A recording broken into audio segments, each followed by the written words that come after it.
My name is Ruanchichi. This story is about how I ended up in the 1970s after a very unusual series of events. I started out as a 26-year-old in the modern world, fresh out of 10 years in a mental hospital. Just when I was ready to enjoy my life, I died in the most ridiculous way, falling in a supermarket during a mad rush for rice.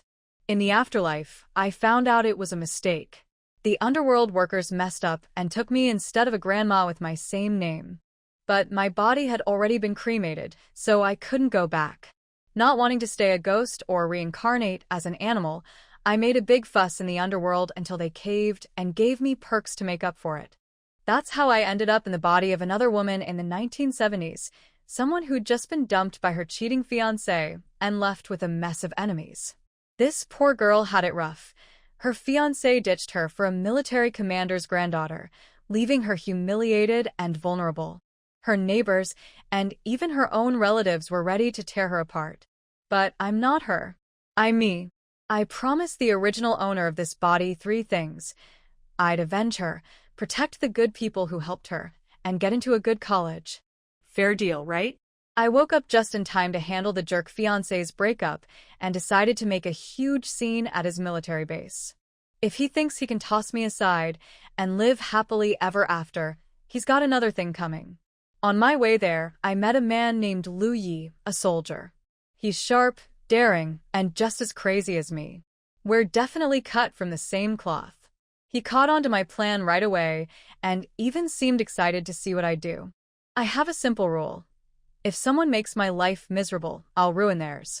With my new life, my underworld perks, and my unshakable confidence, I'm ready to turn the tables on everyone who thought they could walk all over me. This is just the beginning. I've been through enough to know how to fight for what's right, even if it means causing a scene. When I first met Lu Yi, a soldier and the son of Commander Lu, I immediately sensed we were similar. Bold, a little crazy, and not afraid to shake things up. He caught on to my story quickly. My fiancé, He Jianjun, betrayed me, breaking his promise to be a live-in husband after my family helped his sick mother. Instead, he got engaged to Lu Honling, the commander's granddaughter, and even threatened my family to stay silent. We went straight to Commander Lu's office. To grab his attention, I stood on a chair, pretending to hang myself with a belt. It was dramatic, sure, but it worked. The commander was furious when he realized his granddaughter and He Jianjun were involved. He promised to get to the bottom of it. When He Jianjun and Lu Honling arrived, I didn't hold back. I called him a liar, a traitor, and reminded everyone how he'd taken money from my family and betrayed us. I even had proof. A written agreement stating he'd marry into my family in exchange for helping his mother. He thought his connection to Lu Hongling's powerful family would protect him, but I wasn't about to let him off the hook. Grabbing a bench, I made my anger known. He wanted to act like a big man in uniform, but I made sure he understood he couldn't trample on people without consequences. I'm not afraid to stand up for myself and make sure justice is served, no matter how much noise it takes. Sometimes, chaos is the only way to get justice. I wasn't going to let anyone trample on me. Not He Jianjun, not Lu Honling, and definitely not the people who thought they could brush me off. When the fight broke out, I made my point loud and clear. He Jianjun had broken his promise, and I wasn't holding back as I taught him a lesson. Even though I aimed carefully to avoid real harm, he still looked like a complete mess. Honestly, it was embarrassing how easily I overpowered him, a soldier who supposedly earned a medal. His lack of fight made even Commander Lu question how he ever achieved his rank. Then there was Lu Honling, rushing to defend him. I wasn't about to let her off either. She wanted to threaten me, calling me names and trying to intimidate me, but I fought back, both with my words and a swift kick. I even mocked her, pointing out that having a powerful grandfather doesn't make her royalty.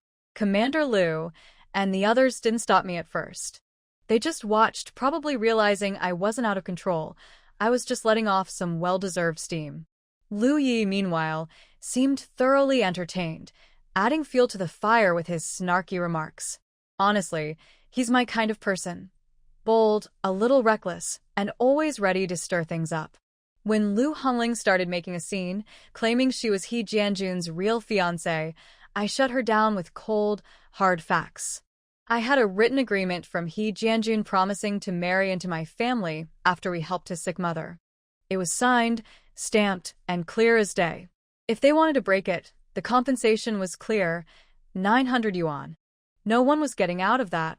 Commander Liu and Political Commissar Mo agreed. The rules were the rules, and He Jianjun couldn't weasel his way out, no matter how much he tried to play dumb. When Commander Liu finally snapped and kicked him for lying, I knew I'd won. Sometimes, you have to fight fire with fire. They wanted to play dirty, but I wasn't about to let them walk away without facing the consequences. After all the chaos at the military office, I left satisfied. I'd made it clear to He Jianjun and Lu Hongling that they couldn't bully me. He tried to stall on paying the 900 yuan compensation, but I wasn't having it. I gave him 3 days to find the money, and if he didn't, I promised to return and cause more trouble. Louis offered to drop me off at the guest house and even help me get checked in. He handed me some ration tickets, which I needed since everything in the 1970s required them, even for a simple meal. I was starving, and my stomach growled loudly, but instead of being embarrassed, I simply said, hungry. Louis took me to the canteen, where I ordered white chili stir-fried with cured meat and spicy dried fish, my favorites. He added more dishes, like garlic sprouts with cured meat and lotus root soup. We ate like we hadn't seen food in days, finishing every last bite. The food in this era is so much better than in the future, fresh and full of flavor. Afterward, Louis even paid for everything and planned to get it reimbursed from his dad. That inspired me to order all the remaining lotus leaf rice and sugar oil cakes for takeaway, knowing it'd also be covered. Back at the guest house, I settled into my room, a single with its own bathroom and hot water. Compared to the rural conditions I came from, this felt luxurious. I washed up, did my laundry, and hung my patched-up clothes to dry. Seeing those worn-out clothes fluttering in the breeze, I couldn't help but sigh at how tough life in 1971 was, especially in the countryside. I hoped the space and perks promised by the underworld would activate soon. Having modern supplies would be a lifesaver. Then, as if answering my wish, my vision blurred, and suddenly I found myself back at the supermarket from the day of my accident. What could this mean? When I found myself in a familiar supermarket, I realized the underworld boss, Yan Jun, had truly gone all out. The place was packed with goods, rice, fresh food, snacks, and even household items, everything I could ever need. Even better, it wasn't just the supermarket. The whole street I loved in my past life was there, including my favorite tea shop, noodle shop, bakery, and more. It was surreal. As I explored, I found the biggest surprise at the end of the street, a massive warehouse filled with even more supplies, including meat, vegetables, and fruits in cold storage. There was so much food I'd never run out, even if I lived here forever. There was even a large plot of land I could use to grow crops, though honestly, farming isn't my thing. Suddenly, 9 glowing pills appeared in my hands.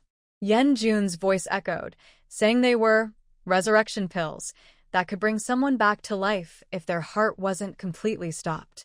I now had 9 extra lives. Excited, I thanked him and maybe flirted a bit, but he ran off, refusing to respond. Typical.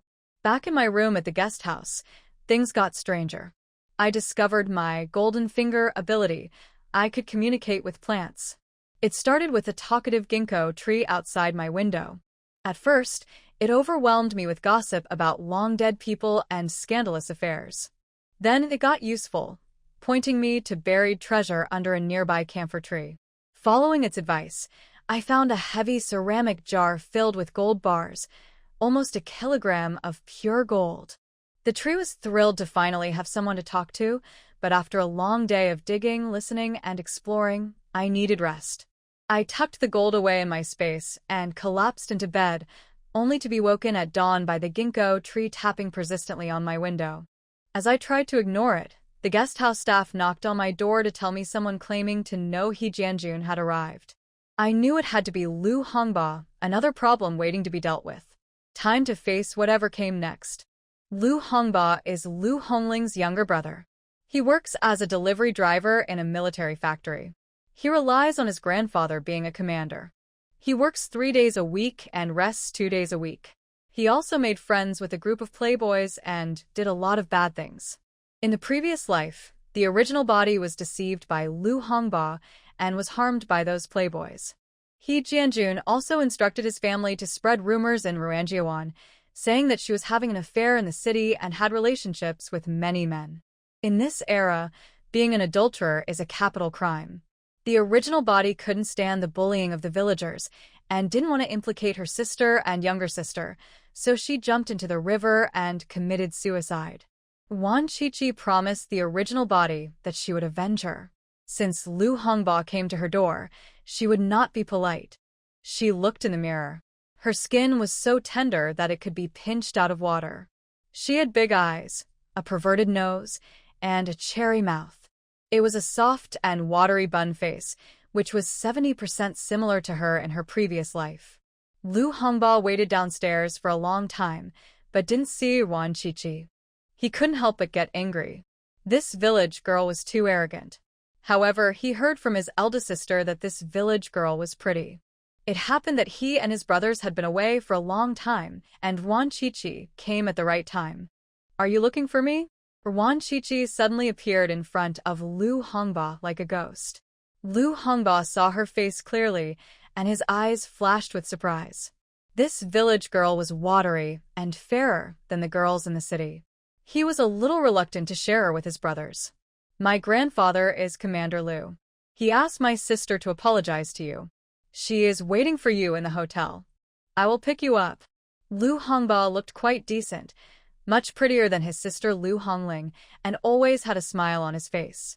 If you only looked at his appearance, you would think he was a good comrade. And he also brought up Commander Lu, and the reason was very sufficient. In the previous life, the original body was deceived in this way, followed Lu Hongba to the hotel, and then was harmed. "Okay." Wan Qiqi acted very shy and followed Lu Hongba timidly. Lu Hongba came by bicycle, and he asked Wan Qiqi to sit on the back seat. "Tell me where the restaurant is, and I'll take a bus there." Wan Qiqi refused to ride the bicycle, and her reason was very good. Men and women should not touch each other, and no matter what Lu Hongba said, she remained unmoved. But in fact, Wan Qiqi felt that the bicycle was too tight on her ace, and she hated Lu Hongba, and it was disgusting to ride a bicycle with him. Lu Hongba was so angry that he almost cursed, secretly cursing the village girl for being shameless, and when they got to the restaurant, she would have a hard time. "I'll take you to the bus." Lu Hongba was still smiling, but his eyes were much gloomier. "Thank you." Wan Qiqi thanked him embarrassedly, and her performance was not up to the standard at all. Lu Hongba looked disdainful. The elder sister also said that this village girl was arrogant and domineering, which was absolutely exaggerated, but he couldn't see it at all. She was just a country bumpkin who had never seen the world. After Wan Qiqi got on the bus, he rode away and first went to the private room of the restaurant. "Where's the girl?" There were 3 young men in green military uniforms in the private room. They were very unhappy to see Lu Hongba alone. "She'll be there in a while. This time the girl is absolutely beautiful. You should hide away first and don't let her see her," Lu Hongba said in a flattering tone. Among these playboys, his family background was the worst. These young men were all from large courtyards. Their parents were either military district cadres or government cadres. One of them had a father who was the deputy director of the Tanzhou City Tail Cutting Association. His parents were just factory workers. If he didn't have a commander grandfather, he wouldn't even have the qualifications to eat at the same table with these people.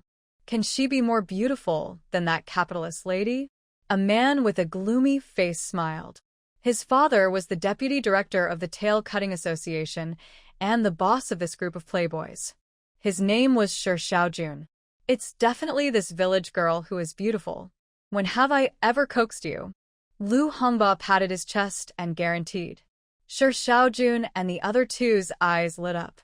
The last time, the eldest daughter of the capitalist was very pretty. They played with her for several days, but unfortunately, she jumped off the building. The three went to the empty room upstairs to play cards. One of them was the manager of this hotel, so the hotel was also a paradise for them to eat, drink, and have fun. Half an hour later, Wan Qiqi came late. Lu Hongba was waiting at the door of the hotel. Seeing her smiling, he led her to the private room. "Aren't you going to apologize? Why didn't Lu Hongling come?" Wan Qiqi asked deliberately. "My sister is working in the hospital. An urgent patient came in. I was delayed. I will come after I finish my work." Lu Hongba lied without changing his face, and his face looked very kind, which was particularly deceptive.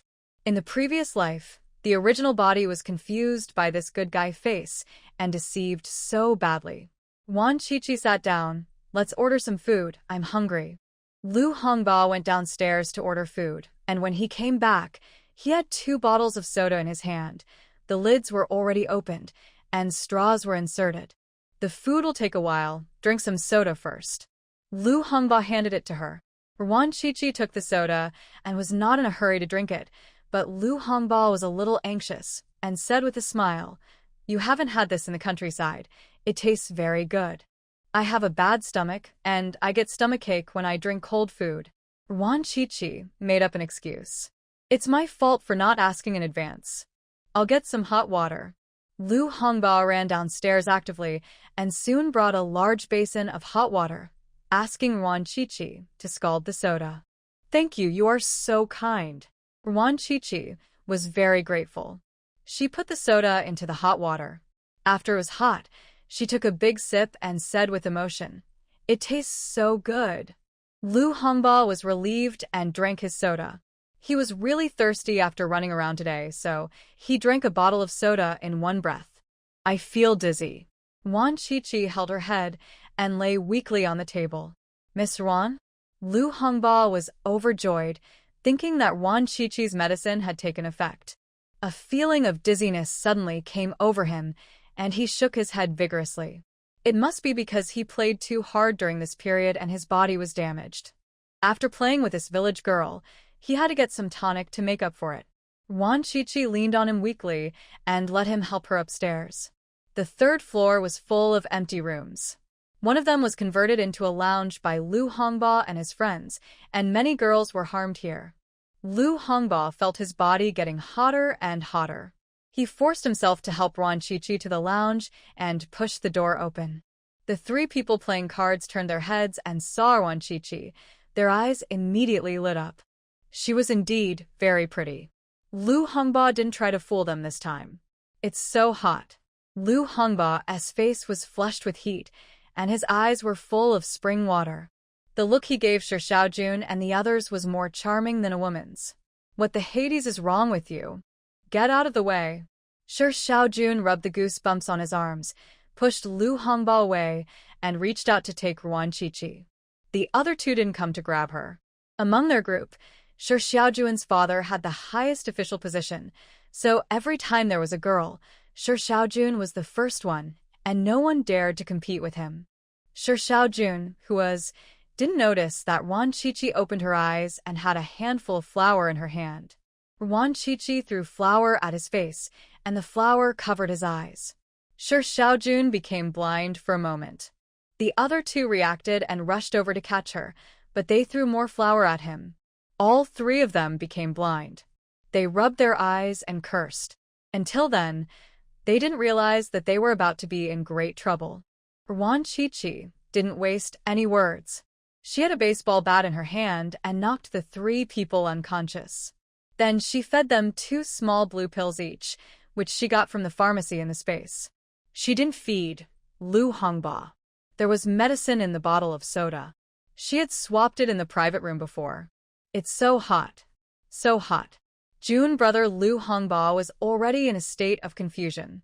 He just wanted to find something cool to cool down, so he hugged Shi Xiaojun, who was closest to him, and called him June brother in a roundabout way, more charming than a woman. Wan Qiqi shuddered a few times, feeling so nauseous. After more than 10 minutes, the drug effect in Shi Xiaojun and the other 2 took effect, and they woke up.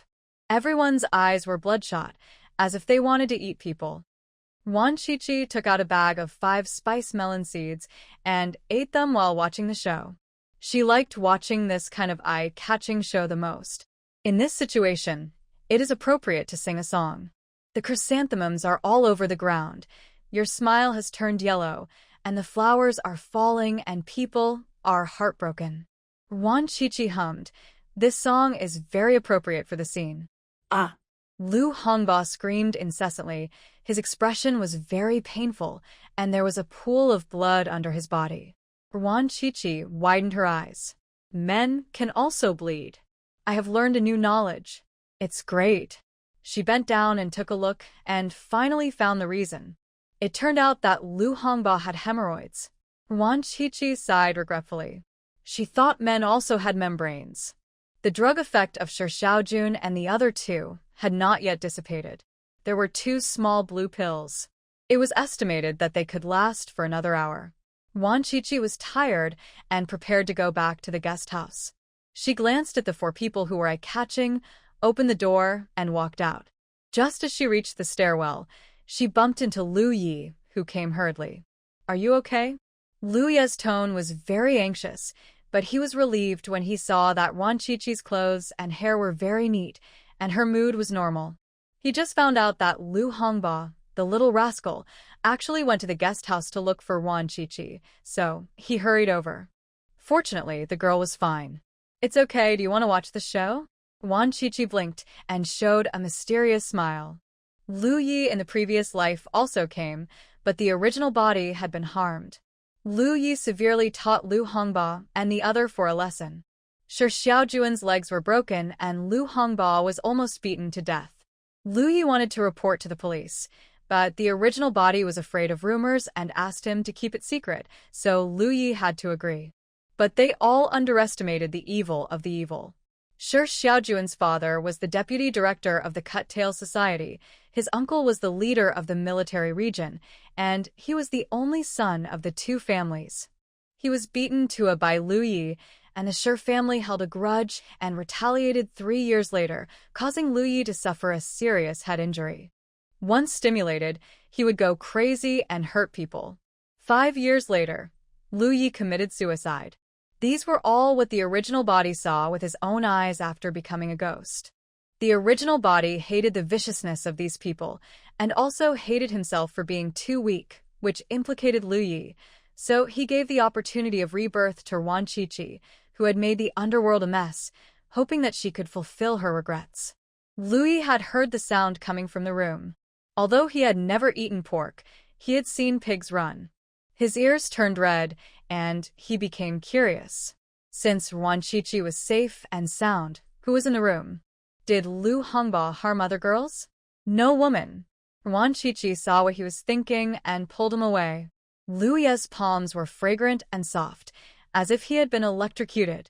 His heartbeat accelerated uncontrollably, thumping happily. His ears became redder and redder. His eyes only dared to look straight ahead, and he walked like he was flying in the clouds. Are you nervous?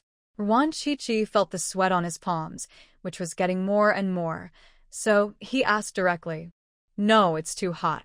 Lu Yi quickly pulled his hand back and wiped the sweat from his forehead. His expression was relatively calm, but his ears were unusually red. Wan Qiqi took a look and secretly laughed. Men nowadays are really good at observing male ethics. At the age of 25, they are still like elementary school kids. The door was ajar and opened with a push, revealing the scene inside the room. Wan Qiqi clicked her tongue. Lu Hongba was bleeding and almost in shock. Lu Yi was shocked at first sight, then disgusted, and then followed Wan Qiqi to watch the show and ate some melon seeds. How did you do it? Lu Yi's curiosity was overflowing. He knew too well how beastly people like Shi Xiaojun were. Wan Qiqi was not only able to escape, but also to turn the tables. He was really curious about how it was done. I fed her some breeding medicine. Wan Qiqi told the truth. Lu Yi was amused and gave her a thumbs up. After eating the last melon seed, he asked with a smile, Do you want to see a bigger show? Yes. Wan Qiqi nodded excitedly. Lu Yi picked up a torn shirt from the ground, took out a lighter and lit it. The shirt was made of dacron, and it caught fire at once. He threw the burning clothes under the curtains and pulled Wan Chichi downstairs. Soon, thick smoke came out of the window on the third floor. "It's terrible. There's a fire. People are going to burn to death," Louis shouted in a hoarse voice. The first floor of the hotel was the lobby, and there were many people eating. They were all scared and ran out. But soon, many enthusiastic people came to help. Everyone ran to the third floor with water and kicked the door open. In the billowing smoke, they saw an unforgettable scene in their lives, and then turned back in unison. "Let's put out the fire first. Don't let it burn too big," someone suggested, and everyone agreed unanimously. So, everyone rushed into the room to put out the fire. Only the curtains were on fire, which was not a big problem. A few basins of water put it out. They looked at the four people in the melee in silence. After a few minutes, someone said, "It seems to be the son of Deputy Director Sher. He often comes here to eat." Everyone was excited, and they identified the other three people one by one. The eyes of the crowd were sharp, and soon, the identities of Lu Hongba and the other two were also recognized. At this time, many people crowded downstairs of the hotel, all of whom came to put out the fire. Wan Chichi and Lu Yi mixed in the crowd. "Your nephew is having an affair. Aren't you afraid of being implicated?" Wan Chichi asked. "They can't implicate me," Lu Yi said in a nonchalant tone. Wan Chichi was relieved, and she would retaliate against Lu Hongling's family more cruelly in the future. Lu Hongba and the other four were carried out, covered with tablecloths, with nothing underneath. There was no way, their clothes were torn and couldn't be worn. A gust of wind blew over at the right time. The spring breeze in March was very considerate, and it lifted the tablecloths on the four people, and the tablecloth on Lu Hongba was blown to the ground by the wind.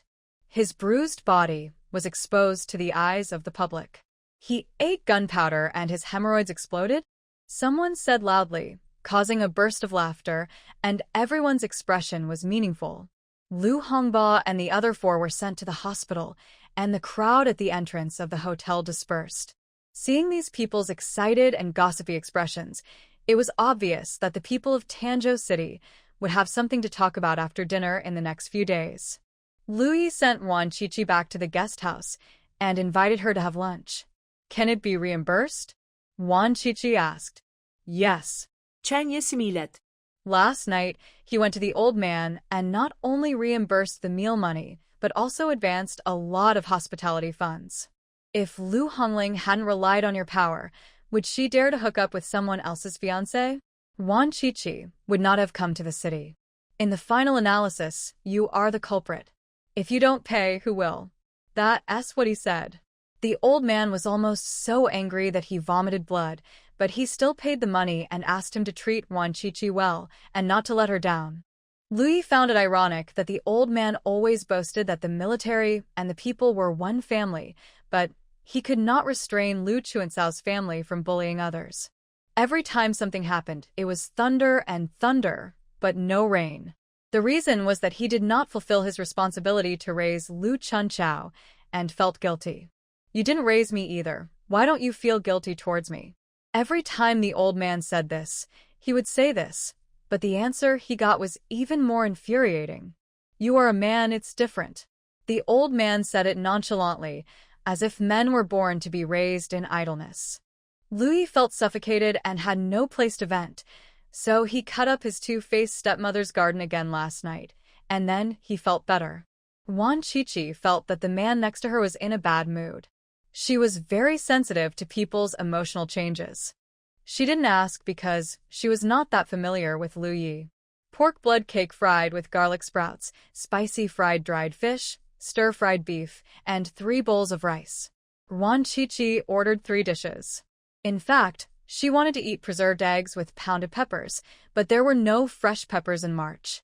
She had quite a few in her space, but she couldn't take them out, and she was too lazy to make them herself. Pork blood cake. The image is not good-looking, but it tastes good. Pork blood cake fried with garlic sprouts, and the dishes to go with the rice are local chicken soup, stir-fried vegetables, and 5 bowls of rice. Lu Yi also ordered dishes. The waiter recognized them and asked with a smile if they wanted an invoice. No need. Louis paid for the money and the tickets. He had saved a lot from the old man last night, enough for a month's restaurant bill. It was only natural for a son to spend his father's money. He would not pretend to be noble and let his stepmother and Lu Chunchao take advantage of him. Lu Chunchao was Lu Hongling's mother and his half-sister, a vain, selfish, vicious, and stupid woman. The two sat down to eat. The chef of this canteen was really good. Every dish was spicy and fragrant. Wan Qiqi was eating so much that sweat broke out on her forehead and her mouth turned red from the spiciness, but she couldn't stop. She added another bowl of rice and mixed it with the plate of dried fish. Louis saw that she liked dried fish, so he gave her the whole plate.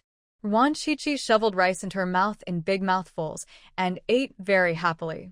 Lu Yi was infected by her and also added a bowl of rice and poured the rest of the dishes together with the rice to eat. Is this Lu Hongling's order today? Wan Qiqi finished her meal, burped with satisfaction, and asked about the business. Yeah. Lu Yi did not deny that Lu Hongling was just like her mother, stupid and vicious. Are you really her uncle? Wan Qiqi still didn't believe it. How could there be such a big difference between uncle and nephew? Her mother, and I don't have the same mother. I look like my mother. روی اپلاینت. Although he didn't have a good relationship with his mother, he was still glad that he looked like his mother. If he looked like the old man, he would be as ugly as Lu Hongling. Wan Qiqi understood that it was normal for Lu Dishing to get married twice. No. She remembered that the original body said that Lu Yi had a stepmother who liked to sow discord, so their father-son relationship was so bad. Is your mother still alive? Wan Qiqi asked very honestly. She is very strong and gave me a half-sister. Lu Yi looked self-deprecating. His father had his own home, and his mother had her own home. Neither side was his home. Wan Qiqi patted him on the shoulder and comforted him. Think positively. At least you are better looking than them. That's right, you won't eat lotus leaf rice today? Lu Yi couldn't help laughing.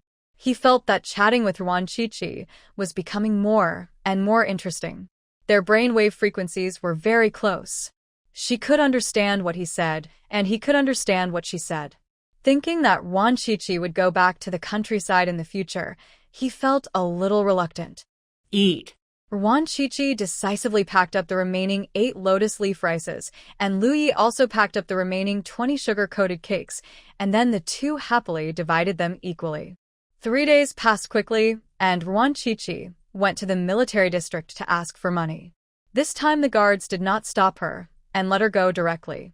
She went to Lu Dishing's office with ease, knocked on the door, entered the room, and sat down. Lu Dishing was in a bad mood. His grandson Lu Hongba's chrysanthemums were all broken, and he had more than a dozen stitches. He is still in the hospital. The news that Lu Hongba and Shi Xiaojun had an affair had spread all over Tanzhou City. Everyone knew that his grandson was a rabbit god, and he had lost all his face. Moreover, Lu Hongba and the other 4 had an affair in a group, and being seen by so many people had an extremely bad impact. When the 4 of them were discharged from the hospital, they had to go to the farm for reform. For Lu Dishing, who always valued his reputation, Lu Hongba's incident was like a dogskin plaster on his beautiful resume, which made him feel very depressed. He forced a smile and said kindly, I'll call He Jianjun and ask him to pay back the money. Thank you, Commander Lu. You are really a good cadre of the people. Wan Qiqi praised sincerely. The old man's face was almost as black as ink. Just say a few nice words to coax him. Sure enough, Lu Dishing's dark face instantly eased and his smile deepened. He knew that the people's eyes were sharp. After dialing the phone, he shouted, Let He Jianjun come over immediately and bring the money. An hour later, He Jianjun arrived, running out of breath. Lu Dishing frowned. His suspicion deepened. With his physical condition, he didn't look like someone who could make meritorious service. He had already sent people to investigate. If it was really He Jianjun who falsely claimed military merit, he would never let this rascal off. Wan Qiqi's mouth curled up. The old man must be suspecting that He Jianjun's third-class merit was robbed, or that Lu Hongling helped him rob it. Lu Disheng would find out soon. With his dominance, he would definitely force Lu Hongling to break up. So, she had to add fuel to the fire and tie Lu Hongling and He Jianjun together completely.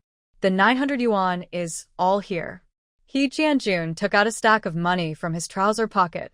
Many of them were new bills, obviously just withdrawn from the bank. Wan Chichi took the money and counted it 3 times. Here's the money, you have to give it to me, the clerk. He Jianjun looked very unhappy. This money was borrowed from Lu Hongling's mother, and he would pay it back slowly by deducting 20 yuan every month in the future. He had misjudged this with Wan Chichi and thought she was a coward, but he didn't expect that she would bite such a big piece of his flesh.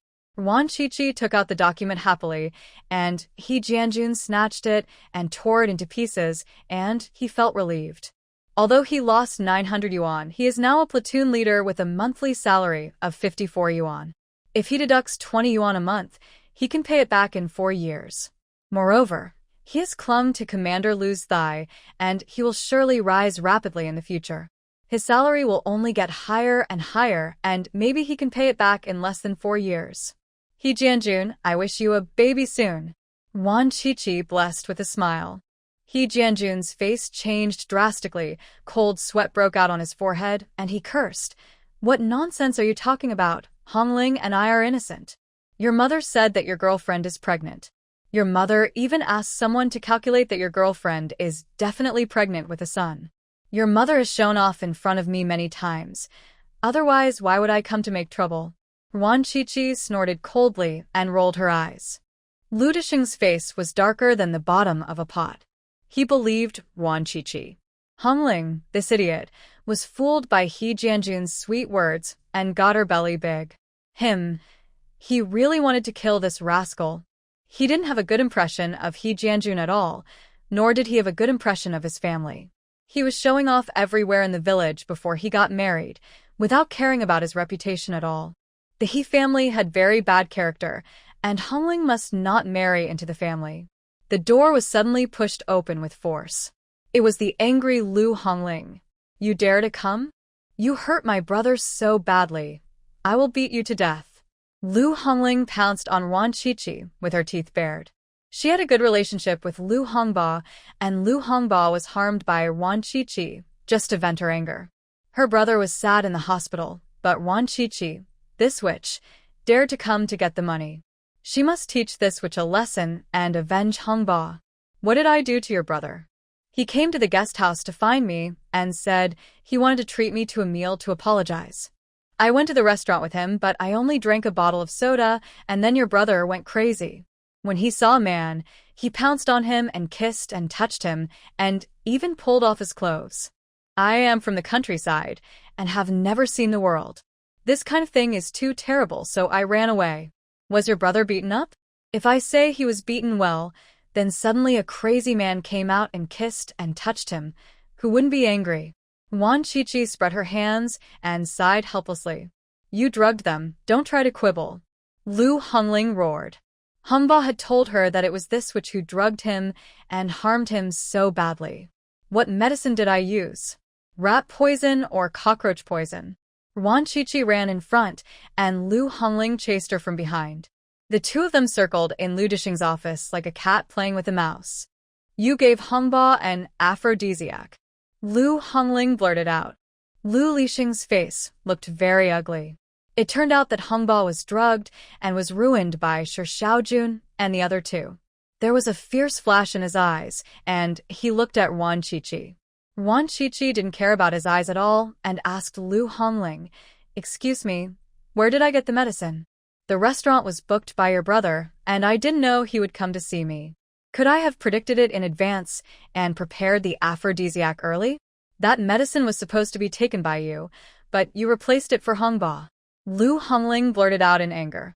Wan Chichi's face changed and asked, So Lu Hongba came to me not to apologize, but to drug me to harm me. You know so clearly. It must be you and He Jianjun who instructed you. You hate me for 900 yuan and want to destroy my innocence. You are too vicious. She picked up a stool and shouted, I will never reconcile with you. Then she rushed up and smashed He Jianjun's head. The scumbag had not healed his old wounds yet, and he had new wounds. His head was covered in blood. The noise in the room was too loud, attracting many people, all crowded at the door to watch. Mo Chiofeng also came and stopped Ruan Chichi. Political Commissar Mo, they are so bad. They deliberately said they would apologize to me and tricked me into going to the restaurant for dinner, but they put drugs in the soda. Fortunately, God opened his eyes and let Lu Hongba drink the drugged soda. If I drank it, would I still be alive? It was obviously they who did the wrong thing first. They had an affair with me, and they are sorry for it. I asked for 900 yuan according to the document. Why do they bully me like this? Can the commander's granddaughter hurt people at will? I'm still a poor peasant. You are officials, I can't beat you. Well, I'm going to die here today. Ruan Chichi cried and complained. Lu Disheng's face looked uglier than he had eaten. Lu Hongling was so scared that she didn't dare to do anything again. She had realized that she had committed a heinous crime, and her grandfather would definitely not forgive her. He Jianjun was completely stunned. He didn't know that Lu Hongba had drugged her. Ruan Chichi wiped her tears and hit the wall with a determined look. No. He Jianjun reacted quickly and rushed over to stop Ruan Chichi. If this witch really died here, he would never be able to turn over in his life. Lu Hongling also reacted and rushed over to hug Ruan Chichi. Ruan Chichi symbolically struggled a few times, pretending to grab her hand accidentally, and suddenly looked stunned and blurted out, "You are 3 months pregnant." As soon as these words came out, the office instantly became quiet. Lu Hongling looked panicked and a little shy. He Jianjun next to her was frightened and quickly scolded, "Ruan Chichi, you are talking nonsense. Hongling and I are innocent. How could you be pregnant? Yes, we are innocent. Don't try to ruin our reputation." Lu Hongling also reacted and scolded righteously. Lu Disheng's face was blacker than charcoal. He knew his granddaughter well. He saw Lu Hongling's expression before. Obviously, this idiot and He Jianjun must be having an affair. Disperse. What does it look like to block here? Mo Chiofeng's stern voice came in, and the people blocking the door dispersed, and Lu Disheng's expression eased a little. If you have something to say, let's talk nicely. Don't shout. It will have a bad impact. Mo Chiofeng walked in, followed by Lu Xiaoyi. Close the door. Mo Chiofeng said gently, but Lu Yi ignored him, strode in, and sat on the sofa. Mo Chiofeng was not angry, and went to close the door by himself. His usually gentle face became very stern, and his sharp eyes made He Jianjun sweat coldly, and Lu Hongling didn't dare to look at him. Ruan Chichi curled her lips, thinking that Mo Chiofeng was a good man without temper, but it turned out to be a black-bellied fox. Sure enough, no one who can get to a high position is easy to mess with. She rolled her eyes at He Jianjun and said sarcastically, "I didn't say that the baby in Lu Hongling's belly is yours. Why are you in such a hurry? You are not the only man in Tanzhou. Don't slander me. I have only been with Jianjun." Lu Hongling was furious. This witch dared to throw dirty water in front of her. How hateful. "So, you have only slept with He Jianjun?" Ruan Chichi answered quickly, without giving Lu Hongling time to think. Sure enough, Lu Hongling said, "Of course." Before she finished speaking, she realized that something was wrong. This witch dared to set a trap for her. She was so angry that she rushed towards Ruan Chichi and screamed, "Witch, I will beat you to death. I'm not as cheap as you. You sleep with a man before getting married. Your bones are lighter than straw. You are shameless. Why are you chasing me? I didn't ask you to sleep with He Jianjun. Run slower, or the baby in your belly will jump out. Don't disbelieve it. My father is a barefoot doctor. I took your pulse. It's been at least 2 months, and the fetus is not stable yet. Don't blame me if you miscarry." Ruan Chichi ran very easily, and made a few sarcastic remarks from time to time, which made Lu Hongling crazy. She chased after her, with red eyes. She must kill this witch today. He Jianjun tried to shrink his neck to reduce his presence, but Lu Disheng's eyes seemed to want to kill him. He stared at him, making him feel uneasy and frightened. "Stop." Lu Disheng stood in front of Lu Hongling and shouted angrily. Lu Hongling didn't break and crashed into him hard. Because of inertia, she took several steps back and then sat on the ground. Ouch. It hurts. Lu Hongling screamed and covered her stomach with her hands. Her face was pale and she looked very painful. Wan Qiqi hurriedly shouted, "It's not my fault for the miscarriage. I told her not to chase her, but she wouldn't listen." Miss Ruan, talk less. Mo Chiofeng frowned slightly, looking a little dissatisfied. He could see that Wan Qiqi was a person who was afraid of chaos in the world. She was quick-witted and thick-skinned. Playing with Lu Hongling was like a cat playing with a mouse. "Then I'm leaving. By the way, are He Jianjun and Lu Hongling considered hooligans? If it were in our Ruanjiawan, she would definitely be arrested and paraded through the streets, and a sign with the words would be hung on her." Wan Qiqi didn't care about Lu Dishing's ugly face at all, and kept talking to herself. He Jianjun was so scared that he trembled and hurriedly explained, "I didn't act like a hooligan. It was Lu Hongling who took the initiative. If you, a grown man, really didn't want to, could Lu Hongling still force you? He Jianjun, you are so irresponsible. You pulled up your pants and refused to admit it. You are so shameless. Fortunately, I divorced you." Wan Qiqi spat at him fiercely, not hiding her contempt. Giggle. It was the sound of Lu Dishing biting his back teeth. He almost broke his teeth. "You rascal." Lu Dishing swung his arm and hit him hard. He Jianjun was thrown several meters away and hit the wall hard. The pain made him unable to straighten his waist. "Send Hongling to the hospital first. Stop making noise." Montag Kiefengspoke. Lu Hongling on the ground was not in a good condition. Her face was pale. She had to be rushed to the hospital. Lu Dishing immediately looked at Lu Yi. Before he could speak, Lu Yi dragged Wan Qiqi out. "I'm taking a break today." He didn't want to send Lu Hongling to the hospital. It was none of his business. He would be happy if she died. "Why are you here to rest?" Lu Dishing was almost mad and roared, "Come and watch the fun." Lu Ye's tone was rude. He didn't worry about making the old man angry. After all, under his training over the years, the old man's body was much stronger, and he would definitely not be angry to death. "Don't go, you rascal. Stop right there. I'm the boss and you're the boss?" Lu Dishing's scolding was chasing from behind, and he threw a cloth shoe at him. Lu Yi listened to the wind and determined the position. He slightly turned his body to avoid the cloth shoe. "If I had a choice, I don't want you to be my boss." Lu Yi turned around and said coldly. Lu Dishing fell silent. Guilt flashed in his eyes. His lips moved a few times, and finally, he just sighed. "Xiaoyi, it was a time of war, and we had to send you to someone else for foster care. Your father had a narrow escape in the war and almost died several times. You are too much." Mo Chiofeng's tone was very stern, and his eyes became disappointed when he looked at Lu Yi. "Don't be a good person here.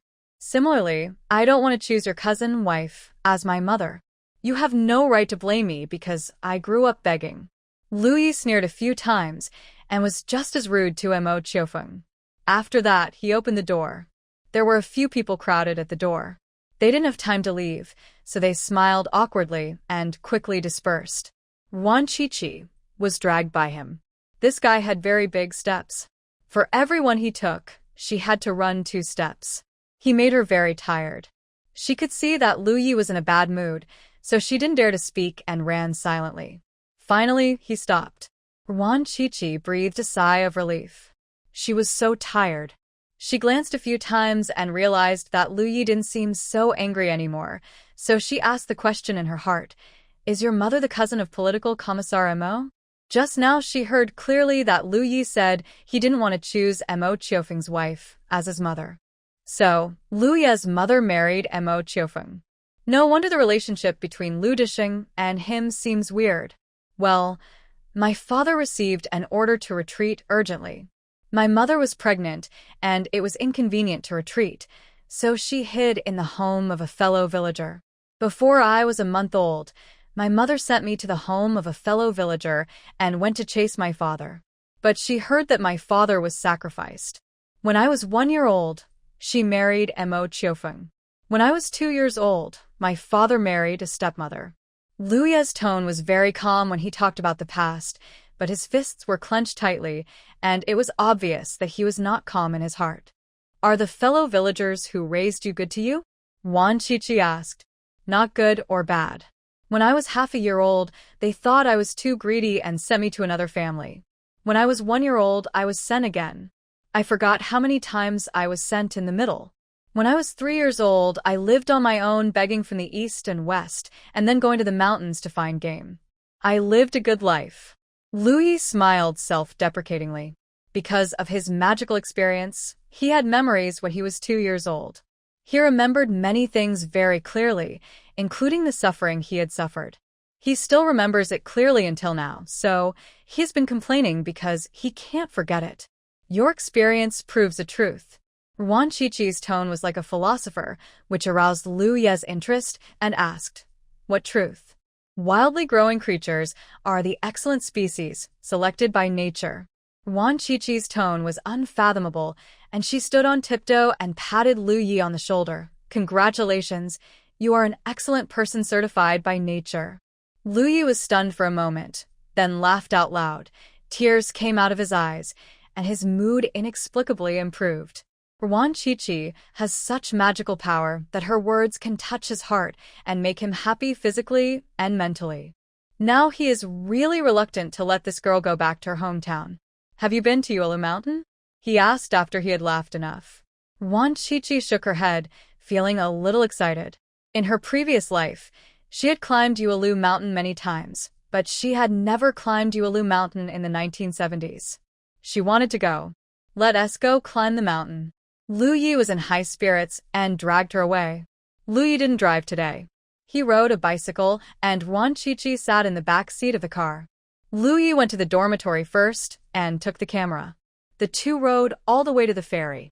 The Xiangjiang Bridge had not been built at that time, so the only way to cross the river was to take a ferry. Liu Yi went to buy a ticket, which cost 4 cents per person. Because it was the dry season, you only had to take the bus to Jizizu Island and then take the temporary bridge to Heshi. If you take the bus to Heshi, it would cost 8 cents. Jizizu Island Bridge was built in 1972. The temporary bridge, Yuelu Mountain, is in Heshi. It was the first time for Wan Chichi to take a ferry. In fact, there were ferries in her previous life, but they were mostly used to see the scenery. She had never taken one. Standing on the ferry, she looked left and right and felt that Jizizu Island seemed to be different from her previous life. Everything was new. Do you want to take a picture? Liu Yi asked with a smile. Okay. Wan Chichi nodded and wanted to lean on the railing to take a picture, but there were many people crowded beside the railing. She said to a young man who looked kind, Comrade, we are all from all corners of the country, and we have come together for a common revolutionary goal. All people in the revolutionary team must care for each other, love each other, and help each other. Can you let me go? I want to take a picture. Before coming to Tanzhou, she took out the energy of the high school entrance examination and memorized a long section of quotations. Now she must recite quotations when she goes out, otherwise she will be caught by the braid. The young man glanced at Liu Yi in military uniform and immediately stood up straight. Like an oath, he read aloud, The army and the people are united as one. Let's see who can defeat them. Comrades, please come over here. After that, he stood aside and gave them the position on the railing. Thank you, comrade. Wan Chichi thanked sincerely, leaned on the railing, and posed casually to enjoy the river view. 1, 2, 3. Okay. Liu Yi took photos very quickly and finished them in just 2 or 3 shots. Wan Chichi gave up her position at the railing to the young man. When they arrived at Jizizu, the two got off the ferry and walked across the temporary bridge. Heshi has been a prosperous business district since ancient times. The people of Tanzhou call this part of Heshi the town of Xianwan. The word Su is pronounced as ing with the second tone, but the people of Tanzhou pronounce it as Rome, which is very interesting. There are 3 famous universities in Heshi: Wuhan University of Technology, and Beijing Normal University. In her previous life, Wan Chichi wanted to go to Wuhan University and her grades were definitely no problem, but it was a pity that she went to a mental hospital to attend college. I want to go to Wuhan University to take photos. Wan Qiqi sighed softly, a little melancholy. She was not nostalgic for her previous life, but just a little regretful. In this life, she had to find a way to make her dream come true. Want to go to Wuhan University? Lu Yi saw what she was thinking. Yeah. Wan Qiqi did not deny it. Did you go to high school? Yes, I had good grades when I was in school. Wan Qiqi was talking about the original self, who did have a high school diploma. Hunan province still attaches great importance to education. Although the original self was a daughter, her father was a barefoot doctor, and her family was well off. The original self and her sister both attended high school. Lu Yi smiled. Hunan University is accepting workers, peasants, and soldiers as students. Your brigade should have recommended places. He didn't say the rest. As long as Wan Qiqi was on the recommendation list, he could get her into Hunan University. I'll go back and think of a way. Wan Qiqi nodded. This year's workers, peasants, and soldiers had already been recommended, and she would have to wait until next year. She had a year to prepare, so it was still in time. If you have any difficulties, you can contact me. Lu Yi carried a pen and a note with him. He wrote down the contact information and handed it to Wan Qiqi. Okay. Wan Qiqi admired his handwriting, which was as wild as he was. She put the note into her pocket, but actually put it into her space. The two went to HUSD first. On the way, Lu Yi also bought sister dumplings. Wan Qiqi liked to eat them in her previous life. The best ones were from Huagongdian. She liked meat fillings and Lu Yi loved sweets. Wan Qiqi only ordered 2 dumplings. Today's snacks are really good and taste quite good. Sister dumplings. Lu Yi held the bridle of the bicycle with one hand and chewed the dumplings with the other hand. He rode steadily. When they finished eating, they had already arrived at HUSD. The most famous legend of HUSD is that there is no gate. In fact, HUSD really has no gate. The campus is very large, but there is no gate. Wan Qiqi walked around HUSD and took pictures. She also went to Gongda and took pictures at the gate of Gongda. Lu Yi said that he would send them back to her after they were developed. Behind Gongda is Yuelu Mountain, with many small paths leading up the mountain. Lu Yi parked the car on the campus and took her up the mountain by the small path. Gongda is the predecessor of Central South University. Formerly known as Gongda. Yuelu Mountain is not high, but it has beautiful scenery and great historical and cultural significance because this mountain is related to 2 great men. They first arrived at Iwan Pavilion, which is the pavilion where Chairman Mao and Mr. Kai studied when they were young. A little further from Iwan Pavilion is the world-famous Yuelu Academy, and further from the academy is a 1,000-year-old temple. Wan Qiqi took photos at every scenic spot, just like checking in the previous life. It doesn't matter whether you play or not, but taking photos and posting them on WeChat Moments is a must. The two walked around the mountain and finished shooting a roll of film before going down the mountain. Still taking the ferry across the river, Lu Yi sent Wan Qiqi back to the guest house, and he was going to the hospital to see the excitement. Remember to call me. Don't forget. Wan Qiqi made a phone gesture by her ear to remind him. She also wanted to know if Lu Hongling's cub had fallen, and whether Lu Hongba's chrysanthemum was broken. No. Lu Yi left excitedly. When he passed by a fruit store, he saw a basket of processed fruits at the door. They were sold very cheaply. He hesitated for a few seconds, but finally couldn't bear to buy them. He went to the hospital empty-handed. He asked the nurse about Lu Hongling's situation. She was lucky. She didn't lose the baby after all the trouble. She just had a miscarriage and needed to rest for a few days. He went to the obstetrics and gynecology hospital building where Lu Hongling lived in a single room. Lu Desheng was not there. He probably couldn't save his face and left in shame. The door of the ward was closed, but the soundproofing was not very good. The scolding of his stupid elder sister Lu Chunchao and the crying of Lu Hongling could be heard. We can't keep this child. We must get rid of it. Mom will find you another partner. That loser, He Jianjun, won't work. I won't take it. I want He Jianjun. None of the men you've found can compare to He Jianjun. Lu Hongling cried and was very determined. She was determined to marry He Jianjun. Lu Chunchao was so angry that she vomited blood, but she could not do anything about her daughter. Lu Hongling was her first child and had suffered a lot with her, so she was particularly partial to her eldest daughter. Although she was very angry, Lu Chunchao softened her attitude and agreed to let Lu Hongling marry He Jianjun. "Mom, you are so nice. You go and talk to Grandpa." Lu Hongling burst into laughter and acted coquettishly to let Lu Chunchao persuade Lu Disheng. "I really owe you. Since you insist on marrying He Jianjun, the marriage must be completed quickly. It will be ugly if your belly gets big." Lu Chuansao's tone was reproachful. Even though she didn't like He Jianjun, she couldn't stop her daughter from liking him. Besides, He Jianjun was now a platoon leader. If she went to her father and cried and begged, her father would surely be soft-hearted, and it would not be difficult for He Jianjun to get promoted. Lu Chunchao had no doubt about her position in Lu Disheng's heart. She was the eldest daughter and had suffered so much. Her father felt particularly guilty about her. As long as the request was not too excessive, her father would satisfy it. Lu Yi listened at the door for a few minutes, with a sneer on his lips.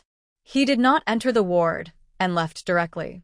Since Lu Hongling insisted on being tied to He Jianjun's crooked neck tree, he would fulfill his stupid niece's wish. He would give the evidence of He Jianjun stealing other people's credit to the old man after they got married. Lu Chunchao wanted to kill him all those years ago. He was already a very kind uncle because he didn't kill Lu Hongling. He thought about it. A sly smile appeared on his lips. He rode his bike to the fruit shop and took out those skinned fruits. After buying all the processed bananas covered with sesame spots, he rode back to the hospital and went to Lu Hongba's ward.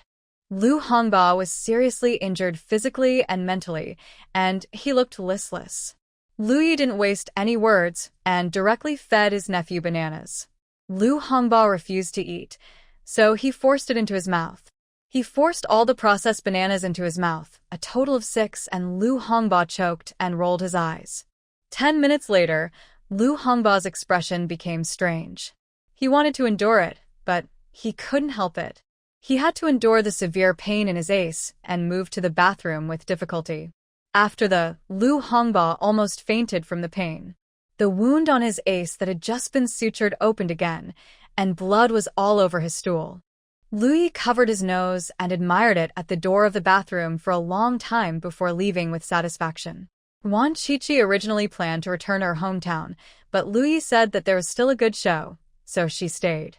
Anyway, Lu Disheng would reimburse the accommodation and hospitality.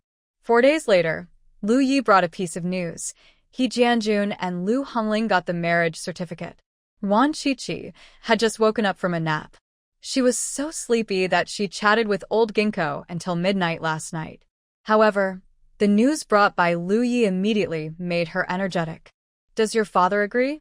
Wan Qiqi couldn't understand why Lu Disheng, that He Jianjun, who was not a good match no matter how you looked at him, would agree. Lu Disheng was the commander of the military district. If he didn't sign the marriage report, the two of them would never get married. Lu Yi's mouth curled up sarcastically. He never sticks to principles in front of Lu Chunchao. The old man's principles only apply to him. To Lu Chunchao, to his stepmother, and to the 2 sons born to her, the old man has no principles, except for him.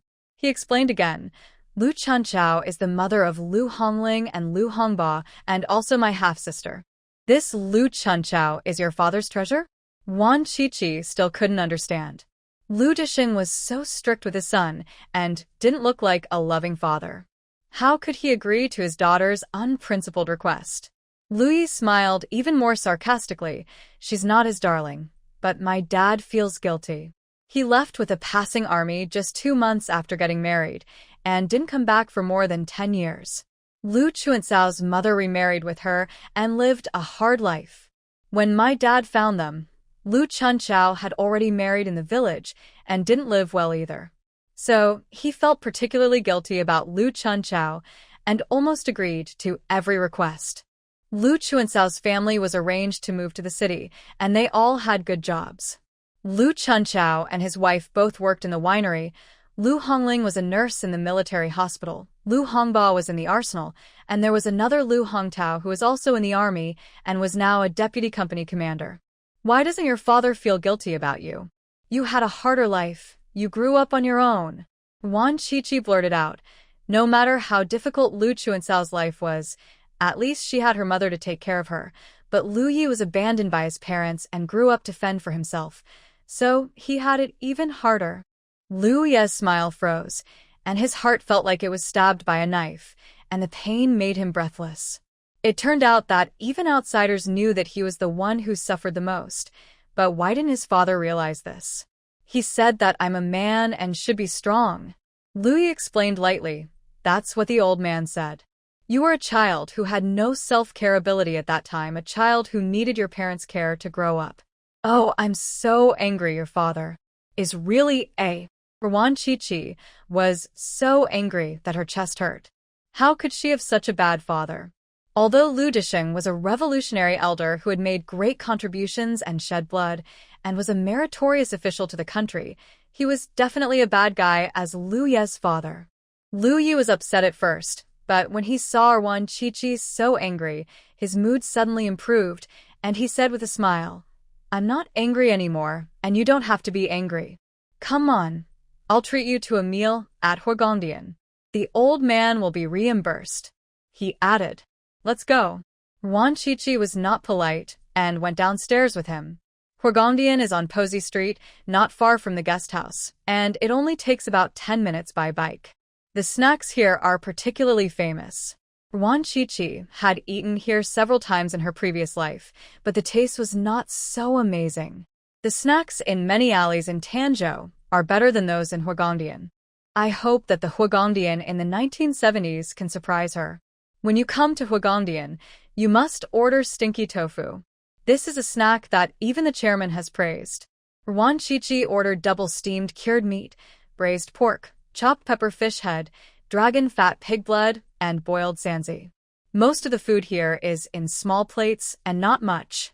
Double-steamed cured meat, boiled sanzi, scallion oil cakes, cured meat glutinous rice. Lu Yi ordered triangular tofu, 5-spice dried bean curd, glutinous rice with preserved meat, sweet wine and egg dumplings, hot stewed food 4-in-1, a bowl of pork intestines, and a bowl of rice noodles.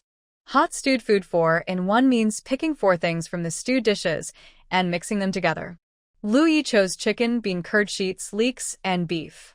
It is very delicious. Wan Qiqi loves chicken the most, both vegetarian and meaty. Hot stewed food 4-in-1 5-spice dried bean curd is the rice noodles she dreams of eating. Meaty chicken is made of chicken intestines, duck intestines, and pig intestines, while vegetarian chicken is vegetarian chicken. Both are delicious, and she never tires of eating them. The food they ordered filled the table. The other tables of 4 people did not order as much as they did. They both had good appetites and finished the whole table. Lu even gave her half of the rice noodles. Burp. Wan Qiqi burped with satisfaction. It turned out that the Fire Palace in the 1970s was more delicious. Every food was absolutely delicious. Lu cleaned up the rest and ate all the dishes. Are they having a wedding? Wan Qiqi asked. No, my dad doesn't agree to do it. He's afraid of losing face. Lu curled his lips with a sarcastic expression. Wan Qiqi burped again, and then said, he has lost face a long time ago. Your dad is not smart. Not as good as your stepfather. Mo Qiufeng is cunning and treacherous, an old fox. If he had a good brain, he would have been the political commissar. Lu Disheng snorted lightly. Mo Qiufeng's brain is 10 times that of the old man. Wan Qiqi frowned. Lu Disheng's brain is not good. He might not be able to find out about He Jianjun's false claim of credit. Why didn't He Jianjun mention it? Because he had made meritorious service. There must be something fishy about this. He can't even beat me. How can he make meritorious service? Wan Qiqi directly expressed her suspicion. Lu Ye's brain is much better than his father. He will definitely find out the truth when he investigates. Lu Yi smiled. I have found the evidence and am just waiting for them to get the certificate. I will give it to the old man later. Wan Qiqi gave him a thumbs up, and the two smiled at each other, both smiling like foxes. He Jianjun will be expelled, right? she asked. His case is very serious. Logically, he should be brought to the military court, but Lu Chunchao will definitely plead for him, and at most he will be expelled from the army. Lu Yi said sarcastically, "Please take me to Lu Hongling's house when you can. She almost had a miscarriage. I feel bad about it, and I want to go and comfort her. And Lu Hongba, it's also a sin. I'll go and see." Wan Qiqi's tone was very sincere. Lu Yi saw through her thoughts at a glance and readily agreed. "I'll take you there tomorrow." When he returned to the military region, he would give the evidence to the old man. Lu Chuansao's family would definitely be in chaos tomorrow, and he also wanted to go and watch the fun.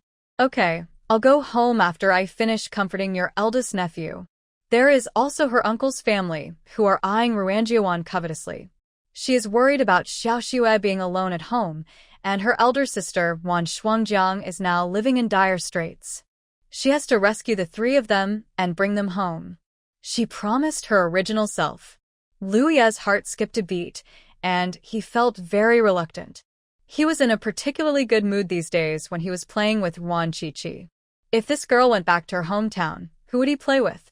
It would be great if Wan Qiqi could stay in Tanzhou City. He really likes making friends with this girl. After dinner, Lu Yi sent her back to the guest house, and he returned to the military region to submit evidence to the headquarters first. Lu Disheng, who was sitting in the office, had a dark face and was in a bad mood. Although he agreed to Lu Hongling's marriage, he felt very upset and could only sulk alone. "Take a look." Lu Yi went straight into the house without knocking and stuffed the evidence into the old man's hand. "What?" Lu Disheng put on his reading glasses and read only a few lines before his face turned purple with anger. "You can go and check it yourself. The evidence is conclusive. He Jianjun claimed the credit of his comrades. It was Lu Hongling who took advantage of your power and threatened and intimidated him." Lu Yi sneered, said this, and left. There was a sound of things being smashed behind him. He stopped, sneered, and left. "Deputy Battalion Commander Lu, your niece is married. When are you going to get married?" The officer who was walking towards him had a good relationship with Lu Yi and joked at him. Lu Yi's mind moved, and a light bulb went off in his mind. He suddenly thought of a good idea. As long as he and Wan Qiqi got married, wouldn't it be natural for him to stay in the city? "Shaoli, why are you running so fast?" The officer who greeted Lu Yi stopped Lu Disheng's bodyguard Shaoli. "The commander asked me to go to the 3rd company to do something important." Shaoli looked solemn and did not stop while speaking. "Then you go quickly and do not delay." "Hey." Shaoli glanced at Lu Yi and quickly ran away. The 3rd company was the company where He Jianjun was located. The commander asked him to investigate the matter of He Jianjun falsely claiming the credit. In fact, there was nothing to investigate in this matter. Deputy Battalion Commander Lu had already investigated it very clearly, and the evidence was conclusive. That son of a witch He Jianjun just stole someone else's 3rd-class merit. Shaoli actually did not understand. It was obvious that Lu Yi was the commander's most promising son. So why did the commander dislike him so much? The commander regarded Lu Hongling, who was not presentable, as his treasure. This ugly woman was under the commander's banner and was everywhere in the army. There are many people in the team who are bullying others by taking advantage of their power. The Miss Ruan who hanged herself was right. It was all caused by the commander's connivance. Although Shaoli thought so in his heart, he didn't dare to say it out loud. He was just a small guard.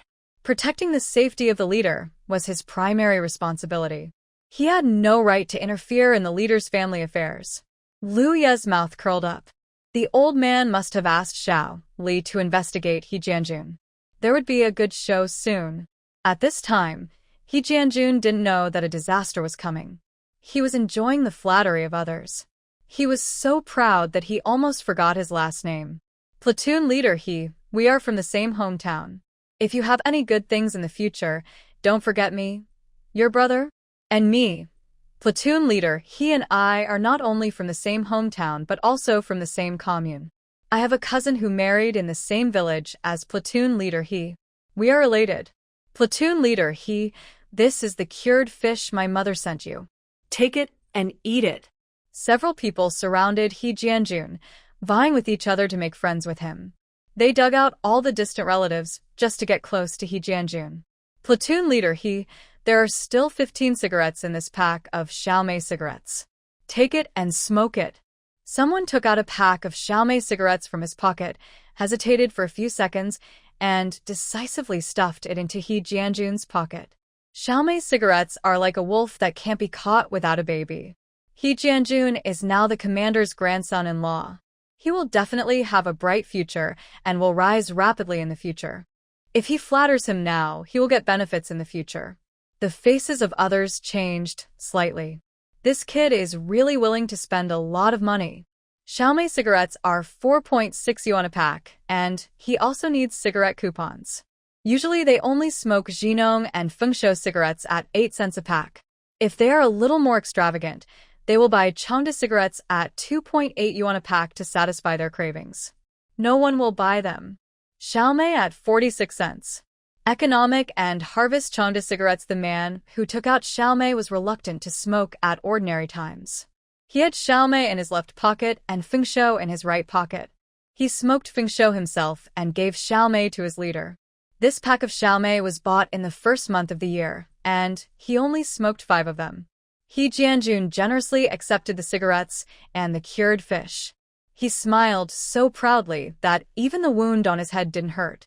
He didn't promise these people anything, but just laughed a few times to fool them. When he first joined the army, these people bullied him, and now they are rushing to curry favor with him. Humph. Jianjun. Lu Hongling walked over from a distance, holding a thermos bucket in her hand, which contained her stewed bone soup. He Jianjun ran over attentively. I stewed the bone soup for 2 hours. Drink it while it's hot. Lu Hongling's voice was gentle, and she patted him on the shoulder affectionately. Hongling, you are so nice. He Jianjun's sweet words came out of his mouth, but when he spoke, his eyes were looking into the distance, and he didn't dare to look at Lu Hongling's pockmarked face, which looked like a scabby baby, making him feel sick. We are husband and wife. If I don't treat you well, who else can I treat well? Drink it quickly. Lu Hongling, who was bubbling with happiness, looked at him affectionately and urged him to drink the soup quickly. The two found a step nearby and sat down, snuggling together. He Jianjun drank the soup and Lu Hongling looked at him lovingly. The others couldn't stand watching from afar, and they all rubbed their arms and silently gave He Jianjun a thumbs up. They joined the army earlier than He Jianjun, but they would rather fight for another 30 years than marry Lu Hongling. Facing that pockmarked face all day long, even if they were promoted 3 levels, it would not heal their broken hearts. He Jianjun was really an awesome man for getting Lu Hongling pregnant, and he deserved this blessing. Bear it. They are not jealous at all. He Jianjun finished drinking the love bone soup and burped happily. He wanted to say a few sweet words to Lu Hongling when he saw a group of people coming over. Walking in the front were the company commander and the instructor, as well as Shaoli, the guard beside the commander, and an ordinary soldier. When He Jianjun saw the soldier, his heart tightened and he had a bad premonition. Because this soldier was the one who truly won the 3rd-class merit, and his family had no power, so he had to give up the credit. Lu Hongling told him that the matter had been settled, but why did Shaoli call him now? Hongling, is the 3rd-class merit really okay? He Jianjun asked anxiously. What could happen? Unless that man doesn't want to stay in the army anymore, he wouldn't dare to. Lu Hongling didn't care. Her grandfather was the commander. It was just a small 3rd-class merit. What could happen? He Jianjun felt a little relieved. He felt that he must be too sensitive. He had been promoted. What else could go wrong? Maybe Shaoli had something else to do with them. It was dark and nothing happened. He Jianjun felt more at ease. Sure enough, it was the wisest to hold on to Lu Hongling's thigh. Although Lu Hongling was ugly, it was the same with the lights turned off. When he got to a high position, he would divorce this ugly freak and find a young and beautiful one. The next morning, Ruan Chichi received a call from Lu Yi. He called the front desk and the waiter came to call her. Ruan Chichi was hoeing the ground in the space last night. She was exhausted and slept soundly. She answered the phone in a daze and heard Lu Ye's excited voice. The old man just called those two people and scolded them. When were they fired? Wan Qiqi immediately perked up. Although Lu Disheng was confused, he was quite efficient. He will be fired within 3 days. The old man hates this kind of thing the most. Will Lu Chunchao go to your father to plead for mercy? What if your father is soft-hearted and doesn't fire you? Wan Qiqi didn't trust Lu Disheng very much. He was too unprincipled towards his daughter. She went to great lengths to make a fuss, not just to make a lot of noise but little rain. He Jianjun must be fired from the army. When I go back tonight, Lu Chunchao will definitely come. If she cries, makes a fuss, and even threatens to commit suicide, I will make a fuss too. Lu Yi was not so determined anymore. The old man was indeed unreliable. He decided to go crazy at home at night to destroy Lu Chuancao's plea. Can you take me with you? Even the king of Hades is afraid of me when I get crazy. Wan Qiqi volunteered. Lu Ye's chuckle could be heard from the microphone. This girl's metaphors were either the seventh day of the dead or the king of Hades. So funny. You can bring her, but you have to have a reputation. If you bring a female comrade home for no reason, people will gossip. Lu Ye's tone was a little embarrassed. Wan Qiqi also felt that she was forcing someone. In this era, if a man and a woman held hands, they would be regarded as hooligans. She really couldn't ruin Lu Ye's reputation, but she wanted to go to Lu's house and act crazy. Just say I'm your partner, okay? Wan Qiqi thought of a good idea. The man was unmarried, and the woman had just returned to being single. They could definitely be in a relationship. When they returned to their hometown, she and Lu Yi would not meet again, and it would not have any impact on him. Okay, I'll pick you up at 6 in the evening. Lu Yi agreed quickly, without hesitation for a second, and there was a hint of happiness in his tone. Wan Qiqi frowned. Did she hear it wrong? This guy seemed quite proud. She was too lazy to think about it. Anyway, she would go back to the countryside in a few days. After hanging up the phone, she gave the waiter 5 cents. Now she had to pay for answering the phone. It was getting dark. Wan Qiqi had a lotus leaf rice in advance. At 6 o'clock, Lu Yi arrived on time to take her to the compound and bought a handful of bananas on the way. The old man wants to send He Jianjun to a military court. Lu Hongling was too frightened and was hospitalized again. Lu Chunchao is now in the compound. On the way, Lu Yi talked about what happened that day, and his tone was particularly gloating. The baby in Lu Hongling's belly is really strong. It didn't fall out after all this trouble.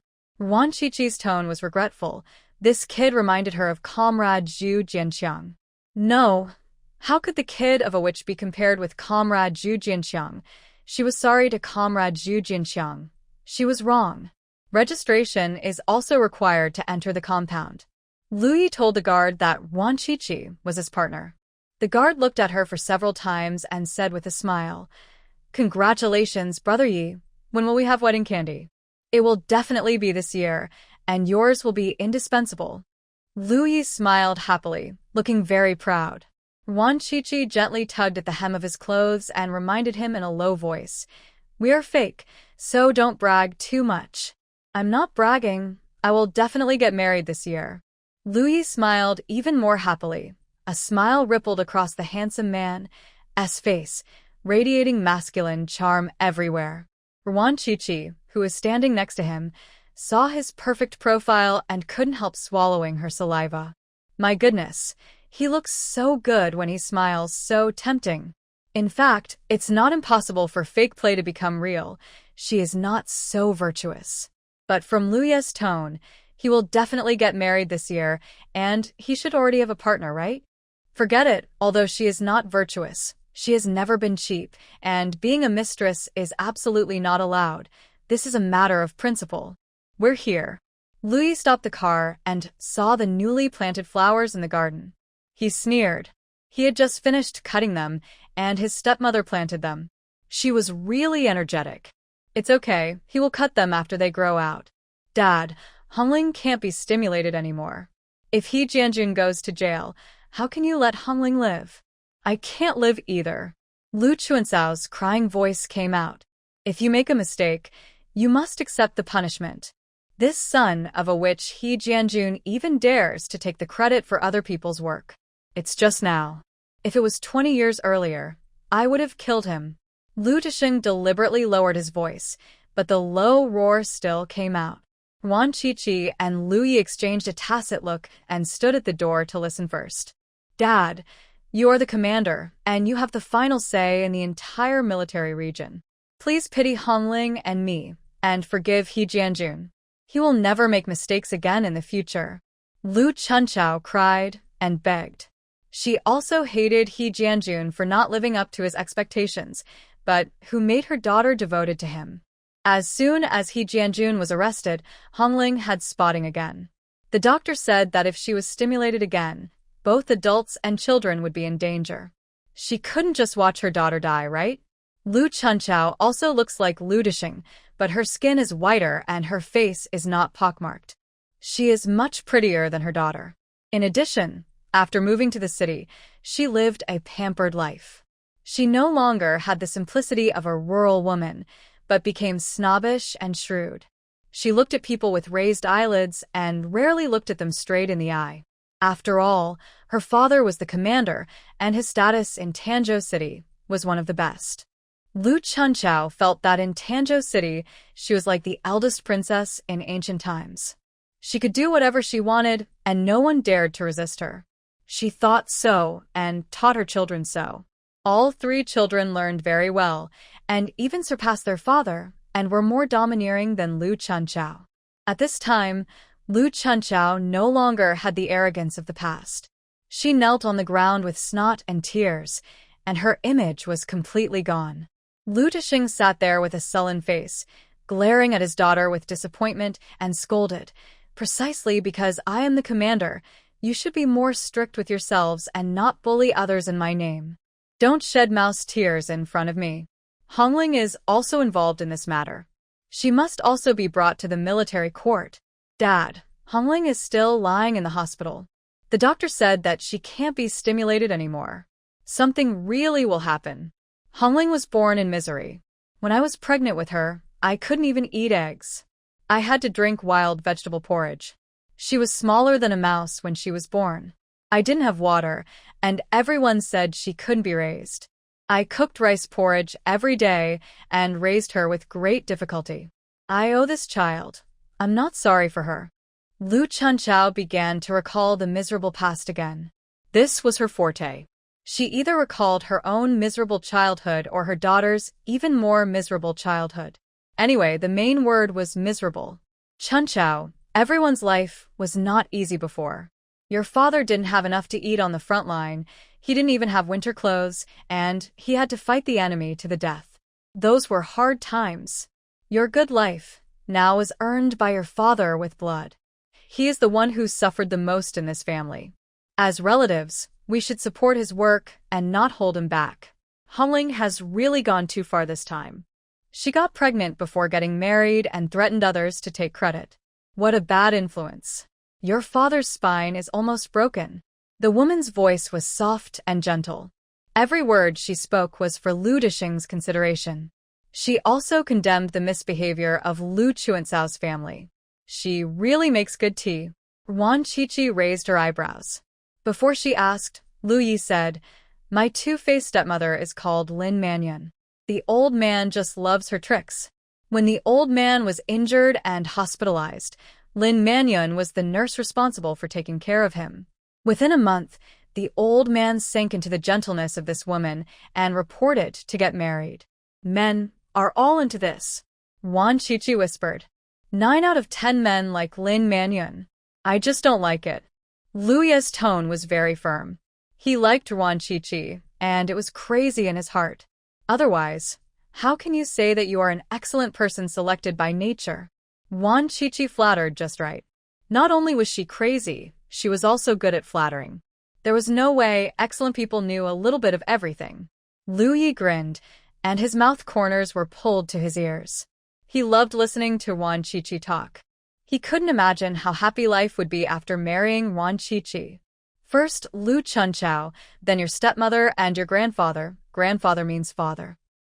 Wan Qiqi spoke very concisely. This was her habit.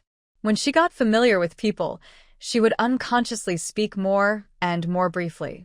When she was too familiar, it would evolve into one word. As long as someone was familiar with her, they would definitely understand. If they didn't understand, it meant they were not her true friends, so they could delete them. Okay. Luye nodded. He thought so too. The two did not knock on the door. Lui had the key and went in directly. Lu Chunchao was scolding Lin Manyun, with her hands on her hips, full of momentum. I am talking to my dad, who has the right to interrupt as a little wife. Hongling got pregnant before getting married, but she is in a serious relationship. Unlike some people who abuse their power for personal gain and take people to bed while at work, you still have the nerve to talk about my Hongling? Clean your own ace first. Lu Chunchao was full of fire and scolded very dirty. She was only 1 year younger than Lin Manyun and never took this stepmother seriously. Lin Manyun was petite, with fair skin, and had the appearance of a beautiful girl from a small family. She was not a great beauty, but to Lu Disheng, who had never eaten any fine bran, she was definitely comparable to Shishir. What do you mean by little wife? Speak with more respect. Your father and I are married in a formal ceremony with the approval of the organization. Lu Chunchao, I am your elder after all. How dare you talk to me like that? Lin Manyun was so angry that she was shaking all over. She looked at Lu Disheng with tears in her eyes. Her pitiful appearance made Lu Disheng feel distressed. He scolded Lu Chunchao. What you're talking about? You are disrespectful to elders and talking nonsense. You have no rules at all. Hongling and Hongba learn from you. That's why they are like this. What elders? Her birthday and mine are only 3 months apart. Dad, don't you feel ashamed? I still have my dignity. Landlord Zhu didn't even dare to marry such a young concubine. You are really capable. The landlord Zhu that Lu Chunchao was talking about was a big landlord in his hometown, who was shot after liberation. Landlord Zhu married 12 concubines and did a lot of things to bully men and women and exploit villagers. Before Lu Disheng joined the revolution, he worked as a pig herd in landlord Zhu's house. He had been raising pigs for half a year, but he didn't get a penny of wages and was beaten by landlord Zhu's thugs. This incident became the fuse for Lu Disheng to join the revolution. The army told him that the revolution was to kill people like landlord Zhu. He was just what he wanted when he heard it, so he followed the army overnight. Sure enough, as soon as liberation came, landlord Zhu was shot, and the land and food were divided. Lu Chunchao used landlord Zhu as an example, which hurt Lu Disheng. He killed landlord Zhu, but his daughter said that he was not as good as landlord Zhu. This was more infuriating than throwing dirty water on his head. You are getting more and more outrageous. Lu Disheng pointed at his daughter, his face turned pale with anger, his fingers trembling. But even though he was so angry, he did not scold his daughter harshly.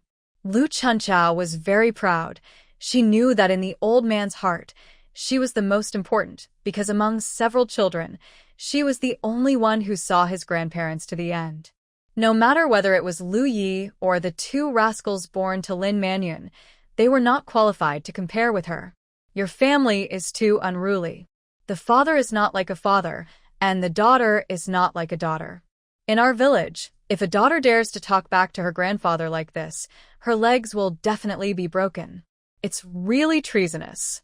God will strike this unfilial daughter to death. Wan Qiqi's voice sounded slowly. After she and Lu Yi came in, they sat quietly in the corner to watch the show. The 3 people in the room were arguing and didn't see them. My father can't bear it. My eldest sister is his sweetheart. He can't bear to beat her even if she kills people and sets fires outside. Lu Yi was a very qualified supporting actor, and he immediately took over what Wan Qiqi said.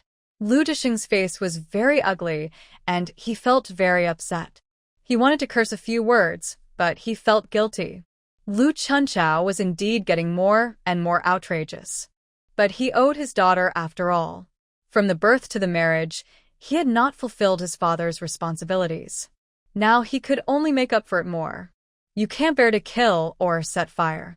No wonder Lu Hongling is so arrogant, snatching other people's fiancés and other people's third-class merits. It's true that if the upper beam is not straight, the lower beam will be crooked, and if the middle beam is not straight, it will collapse. Sooner or later, your family will be finished. Wan Qiqi shook her head as she spoke, and she even emphasized the last sentence with a heavier tone. Everyone in the room changed their faces, except Lu Yi. Who are you? Do you have the right to speak? Lu Chunchao didn't know Wan Qiqi and threatened her, and her finger almost poked Wan Qiqi's eyes. Don't poke my eyes with your fingers. Wan Qiqi had a calm expression and said in a serious tone, What's wrong with poking you? Look at how young you are. Didn't adults teach you to speak? You're born by a mother but not raised by one. Lu Chunchao was so angry that she took it out on Wan Qiqi, scolding her in a particularly harsh way. Lu Disheng was about to teach his daughter a lesson when he saw Wan Qiqi grab Lu Chuancao's right index finger with lightning speed. A hint of coldness flashed across her dark eyes. Stop. Lu Disheng's heart trembled. He just opened his mouth when he was interrupted by a crisp click. Ah! Lu Chuancao's screams resounded through the sky. Her right index finger was broken by Wan Qiqi and bent in a twisted posture. I told you not to poke my eyes. Don't you understand what I'm saying?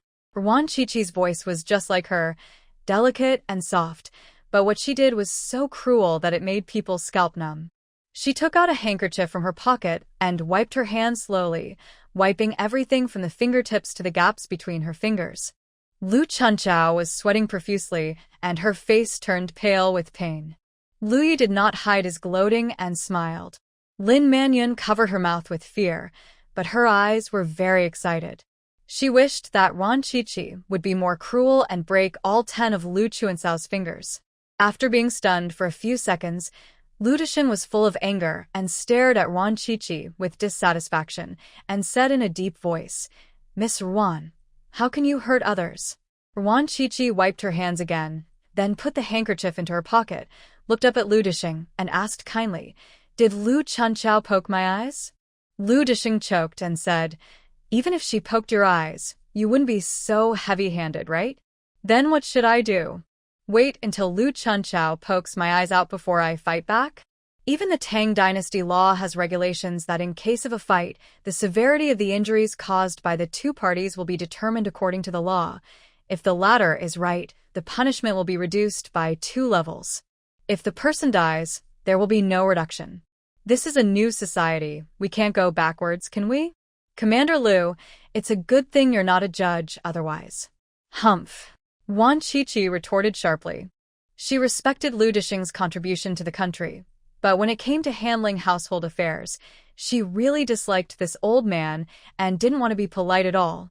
Lu Disheng's eyes were full of mosquito coils. Knowing that he only studied in a private school for 1 year and had no education, she still flirted with him. What did this dead girl mean by sugar donkey? He subconsciously looked at Lin Manyun. His wife was more educated than him, so maybe she understood it? Lin Manyun shook her head slightly. Her education was also limited. She became a nurse because there were too few people at the time, and she forced herself into it. Don't understand? The education of your family of 3 combined is not even as high as 1 floor. The chairman said that we should study hard and make progress every day, but you didn't listen at all. Wan Qiqi frowned and lectured in a condescending manner. Lu Disheng felt worse than if he had eaten a fly. This dead girl brought up the quotations from the past. What else could he say? This is a legal provision in ancient times. It means that when 2 people fight, the one who strikes first is not at fault, and the one who fights back should not be punished if he injures the other. Do you understand? Wan Qiqi explained it again using her understanding, and even kindly supplemented it with the quotations from the past. The chairman said, I will not offend others unless they offend me. If others offend me, I must offend them. I reminded Lu Chunchao not to poke my eyes, but she not only refused to let go, she also cursed me with dirty words. So what's wrong with me fighting back? I'm a good poor peasant who listens to the chairman the most. Wan Qiqi also took out a collection of quotations from her bag, expressing how hard she had studied them. Before she came here, Her original body had told her in detail about the survival rules of this era. Quotations were the magic weapon for survival. No matter what she did, she would be invincible if she memorized quotations. But she had a photographic memory. She would read the quotations every day and basically memorize them. She could throw out a quotation anytime and anywhere to kill Lu Disheng, the old fool. Lu Disheng's face was so ugly that it could kill the ox-headed and horse face. He had to take back his previous opinion of Ruan Qiqi. This girl was not at all a good guy, just like Lu Yi, the rascal. They are all mad dogs, and they will bite anyone they catch. Lu Disheng was so angry that he didn't expect Ruan Qiqi to go home with Lu Yi suddenly. He had been completely disrupted by Ruan Qiqi, and his mind was in a mess. Lu Yi was so happy that he was talking nonsense. He felt that the wisest decision in his life was to bring Ruan Qiqi home. The old man was so angry. In the past, he overturned the table, smashed things, and ruined the garden, but he couldn't make the old man so angry. Ruan Qiqi was much more powerful than him. He must marry such a crazy girl home. You. Who are you? It's your turn to talk about my family's affairs? You broke my fingers and you are right? Dad, you have to make the decision for me. This little witch doesn't even take you seriously. Lu Chuancao's voice dropped 8 tones in pain, and she had no strength left. Otherwise, she would have taught the witch a lesson herself. Qiqi is the person I want to marry. Do you think she is qualified? Lu Yi snorted coldly and said something that shocked the whole family. Lu Chuanchao was so shocked that even her fingers didn't hurt, and she stared at Ruan Qiqi in astonishment. Lin Mannion opened her mouth so wide that she could swallow a goose egg, and then she was secretly delighted. Ruan Qiqi was disrespectful and a country girl. Lu Yi would not get any help if he married her, and he would definitely not be able to compete with her son in the future. Lu Disheng almost slipped off the chair. His mind was even more confused, like a tangled mess that could not be cut or sorted out. He couldn't figure out the relationship between these people. Say it again. What is your relationship with her? Lu Disheng pointed at Ruan Qiqi and asked, Marriage partner. Are you hard of hearing? Lu Yi rolled his eyes and said, I will file a marriage report tomorrow. I don't agree. You are just doing it nonsense. Lu Disheng roared. He would never sign. Lu Yi was about to refute, but he was not faster than Ruan Qiqi. Why don't you agree? The chairman said that marriage is free. Lu Yi and I are unmarried. I am a poor peasant, and he is a member of the People's Liberation Army. The army and the people are united as one family. Our marriage is a perfect match made in heaven. How can it be called nonsense? Ruan Qiqi rolled up her sleeves and questioned loudly. She had nothing to do with dating, but Lu Disheng's nonsense completely provoked her to rebel. She weighed 95 pounds, but she was rebellious at least 94.9 pounds. She supported what the enemy opposed. She wanted to date Lu Yi and off this old fool. My dad meant that getting pregnant before getting married, like Lu Hongling, is considered a proper relationship. Lu Yi said coldly. So this is the rule in your family. No wonder Lu Hongling got pregnant before marriage, and Lu Hongba got hemorrhoids from being a rabbit god. The beams of your family are crooked from top to bottom. It will be over sooner or later. Lu Yi, you don't need your dad's consent. You can come to my house and be a son-in-law. Do you want to go? Ruan Qiqi said sarcastically, then looked at Lu Yi and asked, Go away. I love living off you the most. From now on, the children we have will take your surname. Lu Yi readily agreed. It didn't matter whether he came to live with his family or not. He just wanted to live with Ruan Qiqi. Don't worry, I will definitely not treat you badly. At least my family doesn't have a biased old man, a smiling tiger stepmother, or a vicious sister. You will definitely have a happy life if you live in my house. Ruan Qiqi said this and glanced at the person she pointed out. Her sarcasm was too obvious. Lin Mannion, who was secretly happy, changed her face instantly and looked at Ruan Qiqi with gritted teeth. She originally thought that a friendly army had come, but this dead girl became crazy like a mad dog and could not tell friend from foe. As expected, if they are not from the same family, they will not marry.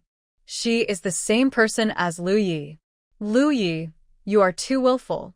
You are a member of the Lu family. How can you go to the countryside to be a son-in-law? Lin Manyun was in a teary mood. This is how she has been trying to sow discord between father and son over the years, and the effect is very good. The two father and son almost became enemies and quarreled whenever they met. Lu Disheng gritted his teeth. What his wife said was what he wanted to say. How could his son go to the countryside to be a son-in-law? He would be laughed to death. What's wrong with the countryside? The chairman said that farmers are the most reliable allies. Why do you think that farmers are shameful? You are like those who forget the well diggers when you drink water, and forget the farmers when you eat food. You are ungrateful people who have forgotten your roots. Wan Chichi shouted angrily. Every word was heart-piercing, and every sentence was reasonable. Lu Disheng's temples were throbbing. This girl kept quoting quotations. He had never felt so aggrieved when fighting the Japanese before.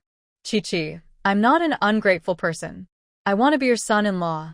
Can I change my surname to Wan? Lu Yi responded without fear of trouble. He looked very serious when he said this, and he was not joking. It's nice to call him Wan Yi. He is quite happy to do so. Nonsense. You are my son, Lu Disheng. Do you need to be a son-in-law? Lu Disheng cursed, veins on his forehead throbbing. He held the handrail tightly, and the veins on the back of his hand bulged, which showed how angry he was. Being your son is not a good thing, so don't be one. Lu Yi snorted coldly and rolled his eyes. Lu Disheng felt in his heart, and a surge of anger rushed to his head. His palms were itching, and he wanted to beat someone up. That's right, people think you have a commander as your father, and you live a happy life. In fact, no one has taken care of you since you were born. You were given away to various families, and you had to beg for food when you were 3 years old. Even beggars are not as pitiful as you. Although I am a beggar, I know how to protect my children. Wan Chichi sneered sarcastically. Seeing Lu Disheng's ugly face, she felt good. We were in the war before, and we had no choice but to give Xiaoyi away. After the war, old Lu went to take Xiaoyi home. Lin Manyun helped to explain. Lu Disheng felt better. Only his wife understood his difficulties at home. The others were all disobedient and unfilial. Especially Lu Yi, who was rebellious. Wan Chichi snorted and said sarcastically, You don't have time to pick up your son, but you have plenty of time to talk about love. If Lu Yi is not taken home, there will be a stepmother in the family and 2 younger brothers born to the stepmother. It's really a waste of time. Lu Yi had told her that he was taken home when he was 10 years old. When he got home, he was greeted by his stepmother and 2 stepbrothers. At that time, his heart was like a large basin of ice water poured on him, freezing him from head to toe. Lu Disheng was busy with work, and Lin Manyun was in charge of the family. This woman was sweet-mouthed but vicious, two-faced, and coaxed Lu Disheng into a daze. On the surface, she was a good stepmother, but secretly she found ways to bully Lu Yi. He couldn't even have enough food to eat, and when he complained to Lu Disheng, he was beaten instead. Lu Disheng scolded him for being heartless. Lin Manyun took care of him wholeheartedly, but he didn't know how to be grateful. He was really an ungrateful person. Since then, Lu Yi never complained again. He used his own way to resist Lin Manyun. At the age of 10, he couldn't think of any other way. The only thing he could do was to go crazy. He broke everything that Lin Manyun liked, mainly cloves and flowers, which Lu Yi had been cutting since he was a child. And every time Lin Manyun bullied him, he beat his 2 brothers. Brother, don't suffer any loss. Although doing so is very venting, it also caused the relationship between Lu Yi and Lu Disheng to become worse and worse, and they couldn't even sit down and talk calmly. When Wan Chichi heard what Lu Yi said, she was dissatisfied with Lu Disheng. He didn't fulfill his responsibilities as a father, so how could he have the face to scold Lu Yi? And her heart knot was suddenly untied. Compared with Lu Disheng, the scumbag father, her parents in her previous life were actually very good. There was no other way to send her to a mental hospital. The doctor said it was so serious that her parents were afraid that she would really become a lunatic. Her younger brother was born a year after she was hospitalized. The doctor said that her disease could not be cured in a short time, and she had to take medicine for a long time. The implication was that she was useless, and her parents had to practice trumpet again. Even after giving birth to a younger brother, her parents would often visit her in the mental hospital and give red envelopes to the dean and the doctor. She enjoyed VIP treatment in the mental hospital, lived in a single room, and had wife. She can also shop online for things she likes. She is the only one in the entire inpatient department who has a mobile phone, which is the main reason why she became the big sister of the mental hospital. Even the most insane patients have to be obedient in front of her, because they are not allowed to play with their mobile phones if they don't obey. What's more, after she was discharged from the hospital, her parents gave her a lifetime of food and clothing.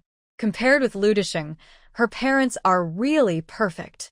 Wan Qiqi didn't give Lu Disheng any face at all, and even tore off the fig leaf. Lu Disheng's old face turned red and blue, and the smile on Lin Manyun's face froze, and she was embarrassed. Lu Chunchao, whose hands were aching, was very happy to hear this. Although she didn't like Wan Qiqi, what she said was absolutely right. The old man left her mother and walked away. There has been no news for more than 10 years. He didn't send a penny or write a letter. People in the village said that he was dead, and her mother couldn't bear it anymore. Lu Chunchao was forced to marry an old bachelor from the same village. As a result, the second year after her mother got married, the old man sent a letter home and sent a few dollars. The letter said that he had become a regiment commander and would come to pick her up after the war. After her mother heard someone read the letter, she hid in the house and cried for a long time, and then asked someone to reply to the letter, telling her about the situation at home, mainly asking her father not to mistreat her daughter. Fortunately, the old man had a conscience and didn't mistreat her, but Lu Chunchao was still unwilling. If the old man had sent the letter back earlier, her mother would not have remarried, and now the mistress of the Lu family is her mother. She must be living a better life than now. Lin Manyun is a. She says one thing to your face and another behind your back. She blows pillow talk from morning to night. Lu Chunchao hates her to death, but she doesn't dare to scold her too harshly because of Lu Disheng. Wan Qiqi is simply her mouthpiece, and she scolds her happily. 2 children in 3 years, very efficient. Lu Yi added coldly, the efficiency of finding my son is so slow. I can't find him in 10 years. No wonder the old saying, if there is a stepmother, there will be a stepfather. It's really true. Wan Qiqi sneered and cast a contemptuous look at Lu Disheng and Lin Manyun. That's right. Lu Chunchao, who was fascinated by what she heard, couldn't help but make a joke. Enough, you're singing the same tune and want to rebel? Lu Yi, I have told you many times and sent people to find you 6 times. It's not that I don't want to find you, but you walked too far and couldn't find you at all. What's the point of always talking about this? Lu Disheng was almost angry to death. He was angry that his son didn't understand him, and he was even more angry that this rascal told all the family affairs to outsiders. When he was looking for his son, he was indeed with Lin Manyun and did have 2 sons, but how did this conflict with finding his son? Yes, a child of a few years old has walked so far. Lu Yi, you are riding a Hot Wheel, right? Wan Qiqi asked. No, I can do somersaults, and 1 somersault can travel 108,000 miles. Lu Yi answered it seriously. No wonder you can't find it. It seems that your father can't be blamed for being cruel. Although he has a beautiful daughter in his arms and is busy giving birth to a son, who told you to do somersaults. You rewrite, I won't talk about this to him anymore. Lu Yi nodded, and the 2 of them sang in unison, just like singing a double act. With a loud bang, Lu Disheng was finally completely enraged and smashed the enamel pot on the table to the ground, and the tea and tea leaves splashed. Wan Qiqi reacted very quickly and pulled Lu Yi to hide behind Lu Chunchao. As a result, the tea splashed on Lu Chunchao, and several pieces of tea leaves stuck to her trouser legs. Are you done yet?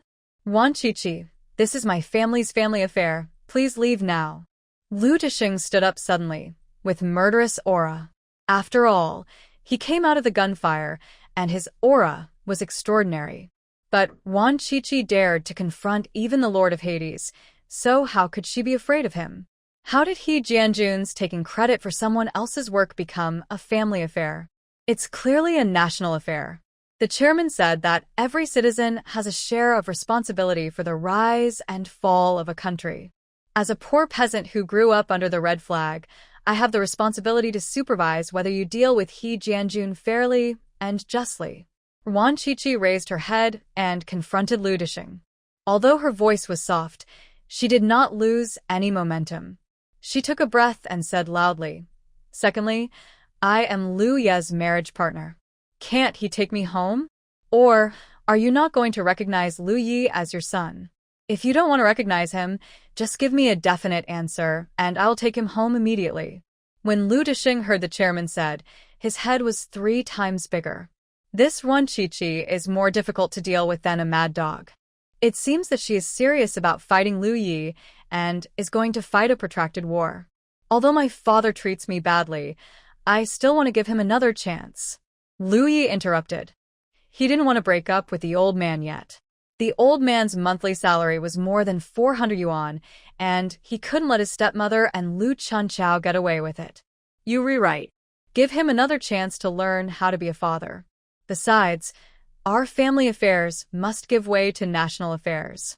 He Jianjun relied on his status as the commander's grandson-in-law to oppress his comrades, monopolize the credit, and act like a hooligan. He is really unforgivable. It's not too much to shoot him 10 times. Wan Chichi immediately understood what Lu Yi meant and shifted the focus of the conflict to He Jianjun. She originally wanted He Jianjun to be expelled from the army and then tied to Lu Hongling, but now she changed her mind. She wanted to send this pair of dogs and witches to jail. Is it your turn to care about He Jianjun's affairs? This is the army's business. How can you, a country boy, be qualified? Lu Chunchao jumped up and cursed and poked Wan Chichi with her unbroken left hand. This was her habit when quarreling, which she had developed since she was a child. She had to point at the other person when scolding, otherwise she wouldn't be able to use her power. Especially after entering the city, she suddenly became the commander's daughter. Her status rose, and she loved pointing at people even more. When she poked people in the eyes, she felt a sense of superiority. Wan Chichi's soft face suddenly sank. This time she didn't warn, but went straight to her. Click-ah. The sound of broken bones and Lu Chuancao's screams rang almost at the same time. No one in the room reacted, and they saw that Lu Chuancao's left index finger, like the index finger of her right hand, was twisted weakly. Wan Chichi took out a handkerchief, wiped her hands elegantly, and said disdainfully, "Wash your hands before going out in the future. They smell like chopped green onions." "Nyang, nyao 3 times, you mother, I'm going to kill you." Lu Chunchao didn't care about the severe pain in her hands and rushed towards Wan Chichi frantically. She brought out the momentum she had when she fought in the village that year. Today she must kill this little witch. "Nyang, nyao 3 times, you mother" is a swear word. It's very dirty. The author is very civilized, but he wrote it like this because of the character setting. What the Hades are you angry about? Do you have anything to be angry about? Are you angry at your dad or at your mother? Wan Chichi dodged and cursed back. She was a man of both civil and military talents, and she could only curse more dirty than others, and she would never lose. Lu Disheng felt a stab in the chest and almost choked. He habitually reached for his waist, but touched nothing. Then he remembered that he kept his gun in the drawer at home. If it were in the past, he would definitely shoot this dead girl who was full of nonsense. Your scabby daughter, relying on her grandfather being the commander, oppresses the people and bullies the villagers. He Jianjun's credit for snatching people was all supported by her. And your bunny son, can he now? Wan Chichi teased Lu Chunchao around in circles in the living room like a cat playing with a mouse. "I can't. It's cracked again. I had to get more than a dozen stitches." Reborned. How dare you say that? If you hadn't fed Hongba so many bananas, would he have diarrhea and cracked it? And you little witch, it's all your fault that Hongba was killed. I'm going to kill you. Lu Chunchao completely lost her mind. Her 2 children were ruined by Wan Chichi. She must kill this witch and avenge her children. Lu Yi, are you tired of living? Instead of spending money on such expensive bananas, why don't you just go to the drugstore and get some croton seeds? Don't waste money like this in the future. Wan Qiqi looked at him disapprovingly. I know, you'll be in charge of the money after we get married. Lu Yi adapted well to the identity of a live-in son-in-law. He also planned to hand over his salary to Wan Qiqi for safekeeping after receiving it next month. Wan Qiqi looked at him approvingly. She would teach this guy about men's commandments later. Lu Chunchao chased too hastily, and her hand hurt so much that she stumbled and fell. She subconsciously pressed the ground with her right hand, and her right index finger was hit hard. Ah! It hurts so much. Lu Chunchao screamed worse than a pig being slaughtered, and the roof was almost overturned. Lu Disheng had a headache again. He didn't want to argue with Wan Qiqi anymore, and shouted with a dark face, I don't agree with you two being together, and I won't sign the marriage report. Sign it if you want. I'll let my stepfather sign it. Lu Yi sneered. Mo Qiufeng also had the right to sign, and he didn't need to beg the old man. Lu Disheng's eyes darkened, and his body swayed. Lin Mannion quickly supported him, dissatisfied. Xiao Yi, don't be angry with your dad. He's not in good health. Isn't it you who is to blame for his poor health? An old man and a young wife. It's strange that they can be in good health. Lu Yi said sarcastically. At 40, they are like wolves and tigers, sitting on the ground and the soil, which is the age to absorb energy. It's not easy for your father to survive until now. Wan Qiqi was not sarcastic this time, and was really praising Lu Disheng. He is in his 60s, and it is not easy for him to live with a young wife who is 20 years younger than him. The anger that Lu Disheng had just suppressed was aroused again, rushing to the top of his head.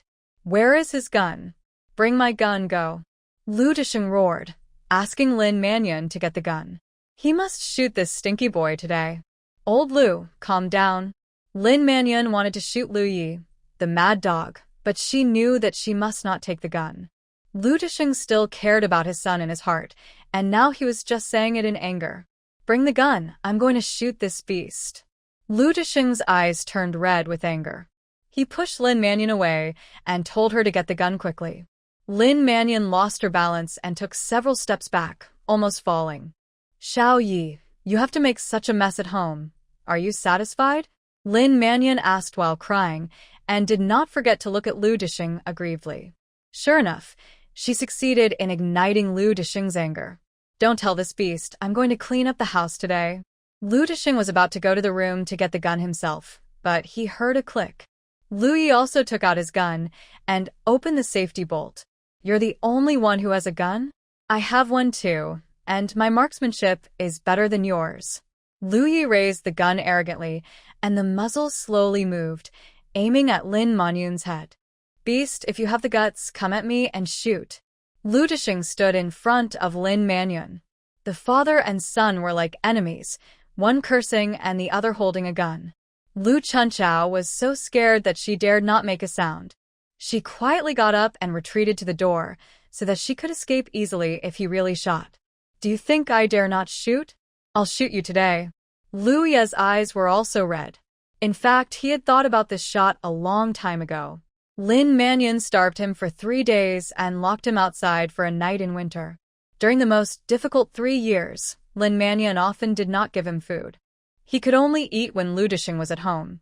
In the end, she was reluctant to give him even this little ration and sent him to Lu Chuancao's house on the pretext of poor health. Lu Chunchao took the food coupons and money given by the old man, but did not give him food. She even deliberately added rat poison to the fried rice and put it on the table to tempt him. If he did not have special abilities and knew about this woman's vicious plan in advance, he would have died long ago. So he wanted to kill these people a long time ago. He restrained himself for a long time just for this one shot, and didn't fire it. It's not that he was soft-hearted, but he felt it was not worth it. His life is much more valuable than these people, and it would be a waste to exchange one life for another. But now, he really doesn't want to endure it anymore. When Lin Manyun was in danger, the old man stood in front without hesitation. When Lu Chuancao's family was bullied, The old man stood up for them. But he has experienced so many dangers and been bullied so many times. But the old man has never protected him or stood up for him, and even suppressed him, saying that he is the son of Lu Dishing and that he must have high standards and high requirements. Lu Yi raised a cruel sneer at the corner of his mouth and slowly pulled the trigger. No, Xiaoya, don't do anything stupid. Lin Manyun was terrified. Her only support was her husband. Her 2 sons had not yet made it in the army. Lu Dishing must not die. Lu Dishing's expression was calm, but his trembling body showed that he was not calm in his heart. He felt very sad. How could he and his son have come to this point today? Except for not fulfilling his responsibilities before the age of 10, after taking him home, he asked himself if he had ever let the child down. But why did the child always disobey and be unfilial? Why didn't he know how to be grateful? Lu Yi slowly lowered his hand, and the bullet was about to be fired. Lu Chunchao had already stepped out of the door, ready to run away at any time. Are you stupid? Your life is much more valuable than theirs. Wan Qiqi spoke up, stretched out her slender white fingers, and blocked the muzzle of the gun. My life is worth 2 lives, it's worth it. Lu Yi still refused to give up. He really wanted to kill him. It's worth nothing. Even if they have 10 lives, they are not as valuable as you. Now you are mine, Wan Qiqi's. You must be obedient and let it go. Wan Qiqi glared fiercely. Lu Yi grinned and let go obediently. Put it away. Don't fire it accidentally. Wan Qiqi took his gun, pulled the safety bolt skillfully, and put it into the holster on Lu Ye's waist. Seeing her skillful posture of playing with the gun, Lu Dishing narrowed his eyes, but Lu Yi was very calm. He had long seen that this girl was not an ordinary person and should have had the same adventure as him. Wan Qiqi is indeed very good at playing with guns. Because there is an arms genius in the mental hospital who is too obsessed with playing with weapons and is hospitalized. She buys materials from the internet and provides them to this genius to make weapons. It's just that the materials on the internet are too incomplete, otherwise this genius can even make missiles. Then she used her ability to count money to set up a shooting room in the mental hospital and went there to play with guns when she was bored. Although she didn't achieve the goal of hitting the target from 100 paces, it was definitely not bad. Let's go. Your house is boring and there is no human touch at all. Come to my house in the future. Wan Qiqi had to stop while she was ahead. If Lu Dishing continued to make trouble, he might have a cerebral hemorrhage. She dragged Lu Yi out, and when she reached the door, she pushed Lu Chunchao aside with force. Commander Lu, I hope you can remember your original intention. Handle this impartially and don't disappoint the people. Wan Qiqi turned her head and said that if Lu Dishing continued to protect He Jianjun and Lu Hongling, she would write a letter to the General Military Region to complain. Lu Dishing had a serious expression. He didn't feel good. He had been in the revolution for most of his life, but now he was accused by a yellow-haired girl. Was he really wrong? Such good land is not used to grow crops, but to grow useless flowers and plants. It's really a petty bourgeois style. Wan Qiqi's voice came from the yard. Lu Dishing had just reflected a little, but he was furious again. He was wrong. He shouldn't have had any illusions about this dead girl. This dead girl, like Lu Yi, is a mad dog. My stepmother often makes petty bourgeois whining, and the old man just falls for her. Lu Ye's voice sounded, and Lin Manyun in the room turned pale. Petty bourgeois is not a good word. Your father is uneducated and does not have a pair of discerning eyes, so he can't recognize your stepmother's hypocritical face. Wan Qiqi criticized Commander Lu without any politeness. Lu Dishing in the house was furious again, and he roared, "Come in if you have anything to say. Don't mutter outside." I said so loudly. Can't you hear it? It turns out that not only your eyesight is not good, but your ears are not working well either. Wan Qiqi stepped back into the house and yelled at the top of her voice, fearing that he couldn't hear her. She added, adding fuel to the fire, "You need to read more books to supplement your cultural knowledge. Only with cultural knowledge can you have inner talent and won't be deceived by bad people." Besides, the chairman said. Lu Dishing's head began to swell again, and he opened his mouth to stop her. He didn't want to listen to this dead girl at all. But Wan Chichi spoke faster than him and shouted. The chairman said that an uneducated army is a stupid army, and a stupid army cannot defeat the enemy. You are the head of an army, and you can't even see the true face of the person next to you. How can you lead an army to fight? You will lose. You are simply lawless, Lu Yi. Take her away and don't let her in again. Lu Disheng was really angry. What he was most proud of was his fighting ability. Although he could not be called an ever-victorious general, he often won battles. This girl actually dared to question his ability to fight. It was simply outrageous. Lu Yi rolled his eyes and ignored him. My feet are on my body. I can come and go as I please. Why are you showing off in front of me? Why don't you show off to your scabby granddaughter? Why don't you show off to your grandson? Why don't you show off to your little wife who abuses your stepson? You just think that my Lu Yi is honest and easy to bully. I tell you, Lu Yi is mine now. Don't even think about bullying him anymore. Wan Chichi also stepped in with her other foot to make it easier for her to curse. Lu Yi grinned. He loved listening to this girl talk. It was so nice. Lin Manyun's face changed drastically, and then she burst into tears, wanting to say a few words to defend herself, but Wan Chichi did not give her the chance. Please take back your tears. I'm not your man. I won't fall for your petty bourgeois tricks. Do you mean to say that you treat Lu Yi like your own son? Do you mean to say that you have a clear conscience? Everyone can say a few words, so swear on your conscience that you are really good to Lu Yi and have not abused him. If you lie, I will turn your 2 sons into rabbit gods. Do you dare to swear? Wan Chichi saw through Lin Manyun, a low-level witch. In her previous life, she read novels on her mobile phone and saw all kinds of witches. Lin Manyun was nothing like her. She knew that Lin Manyun cared about her 2 sons the most, and she certainly wouldn't dare to swear on her sons. Sure enough, Lin Manyun choked. She really didn't dare to swear. After all, she really felt guilty. What if her son really turned into a rabbit god? I have a clear conscience. There is no need to swear, and it's not your turn to talk about my family's affairs. Lin Manyun pretended to be angry and scolded, then looked at Lu Disheng aggrievedly. Get out. All of you get out.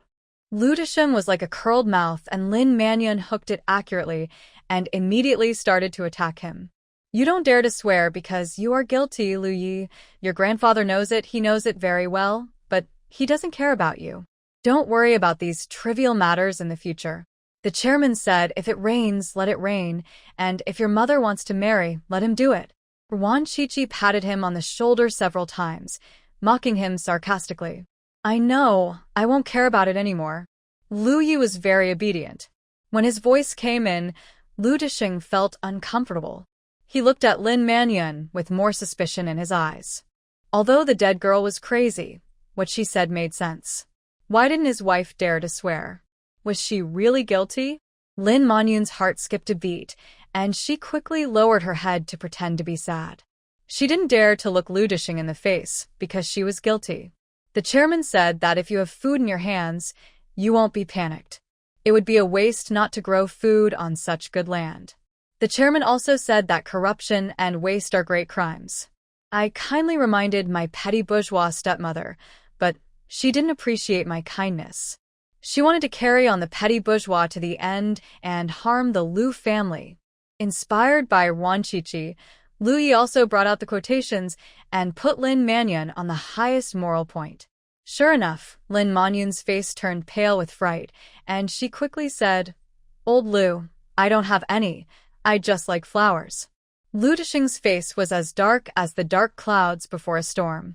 Lin Manyun felt cold in her heart. It was the first time she saw her husband so scary. She didn't dare to speak anymore. She hated Wan Chichi and Lu Yi in her heart. The chairman said that food is the most precious treasure. If you don't have a handful of rice, the chickens won't come. Can you fill your stomach by eating flowers and grass during the war? Can you repel the enemy? You are the commander's lover, but you don't have any awareness at all. Wan Chichi snorted coldly and aimed at Lin Manyun with full firepower. Her awareness is all petty bourgeois. Lu Yi continued. Her awareness is low, but ours can't be low. We have to shovel out these capitalist weeds. Tomorrow I will bring some seedlings and plant them all. You should be more diligent and go home to fertilize the fields and water the plants. Let your petty bourgeois stepmother do these jobs. It's just right to correct her bad habits and stop causing trouble for the family all day long. What kind of fertilizer is best? Louis asked humbly. He was really unfamiliar with farming. The success of crops depends on manure. You just need to be diligent and go home too, and... Okay, I will definitely hold my at home and not outside. That's right. We can't waste it. Wan Qiqi said approvingly.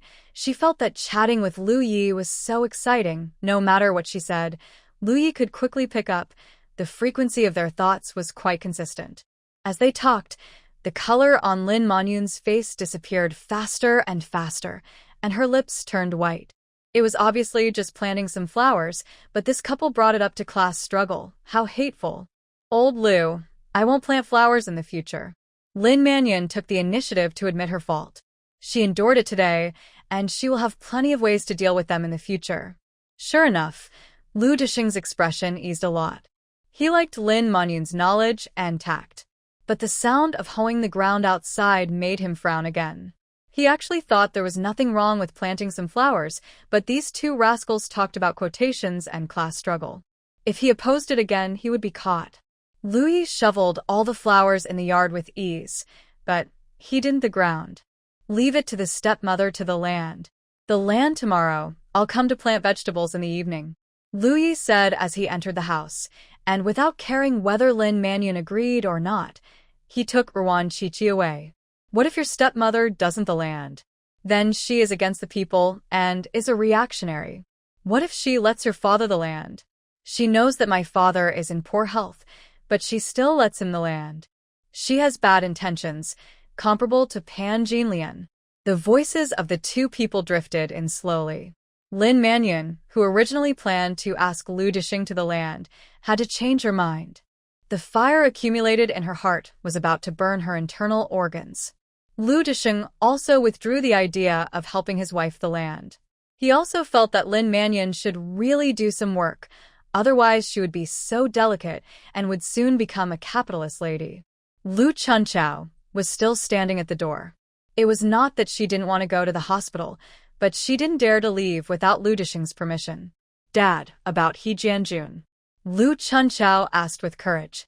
Why are you still here? You broke your hand, but you don't want to go to the hospital to fix it? Do you want to be A? Lu Dishing glared at him fiercely and turned back to his room. As for how Lu Chunchao was going to go to the hospital, he didn't care at all. It was just 2 broken fingers. Thinking back to the past, he had both legs broken, but he didn't leave the battlefield. Even if he had to crawl, he would fight the Japanese to the end. Lu Chunchao left angrily. She planned to come again tomorrow. One was to laugh at Lin Manyun, and the other was to plead for her daughter. If that didn't work, she would let He Jianjun take the blame. Louis sent Wan Qiqi back to the guest house. When he arrived at the door, he didn't go in, but smiled and said, I will write a marriage report when I go back. Write it, anyway you have to come. Wan Qiqi also smiled. She was not opposed to marrying Lu Yi. This guy was funny. So we're dating now, right? Louis asked in a low voice. Forget it. Can we kiss? Kissing means kissing, Louis asked with courage. He was already 25 years old, but he still didn't know what it felt like to kiss. He was a little greedy. Wan Qiqi looked at his red ears and laughed. She had never kissed before, but she was a little greedy. Lower your head. She dragged him into the house, closed the door, hooked Louis's head, and took the initiative to kiss him. The 2 lips touched each other, and their teeth hit each other. They gasped in pain, and there was a bit of blood in their mouths.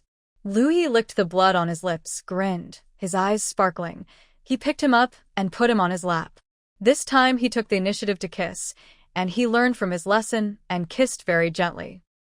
It only took a few minutes for the 2 people's kisses to go from unfamiliar to skilled, and then to lingering.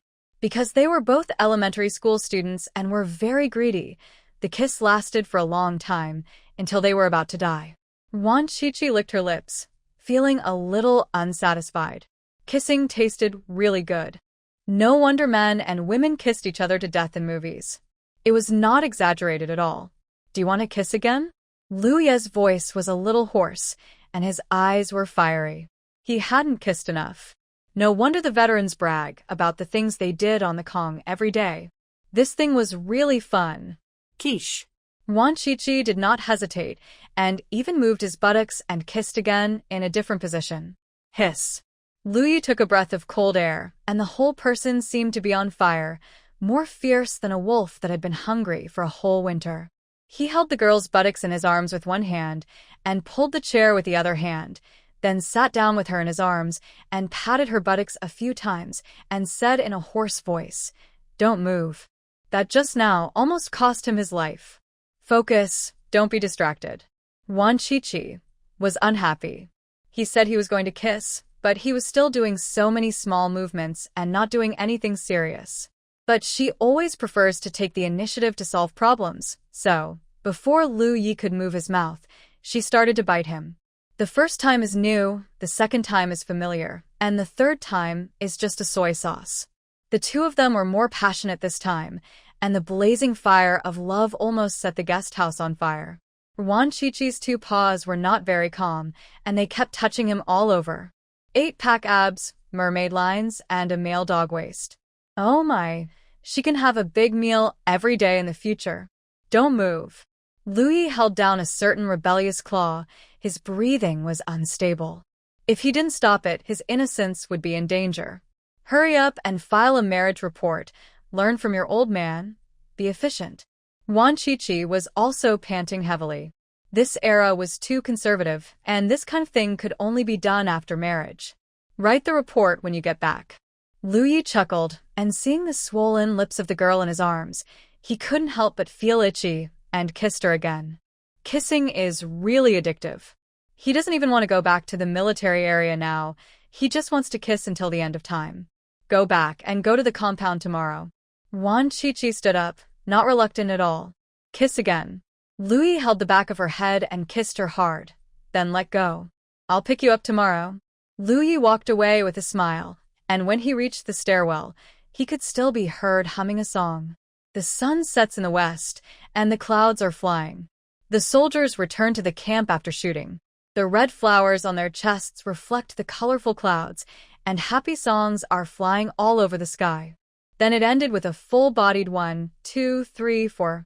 Wan Qiqi couldn't help laughing, closed the door, and went to the window to chat with the old ginkgo. Sister, you and that little boy kissed so loudly. The old ginkgo was like a gossipy woman, except that it had no face. Otherwise, it would definitely have a strange and gossipy face. Are you envious? Wan Qiqi asked calmly. The chatterbox old ginkgo was choked by her for several minutes and couldn't say a word. It was really envious because it had never kissed. It didn't even have a mouth. How could it kiss? Does your man brush his teeth?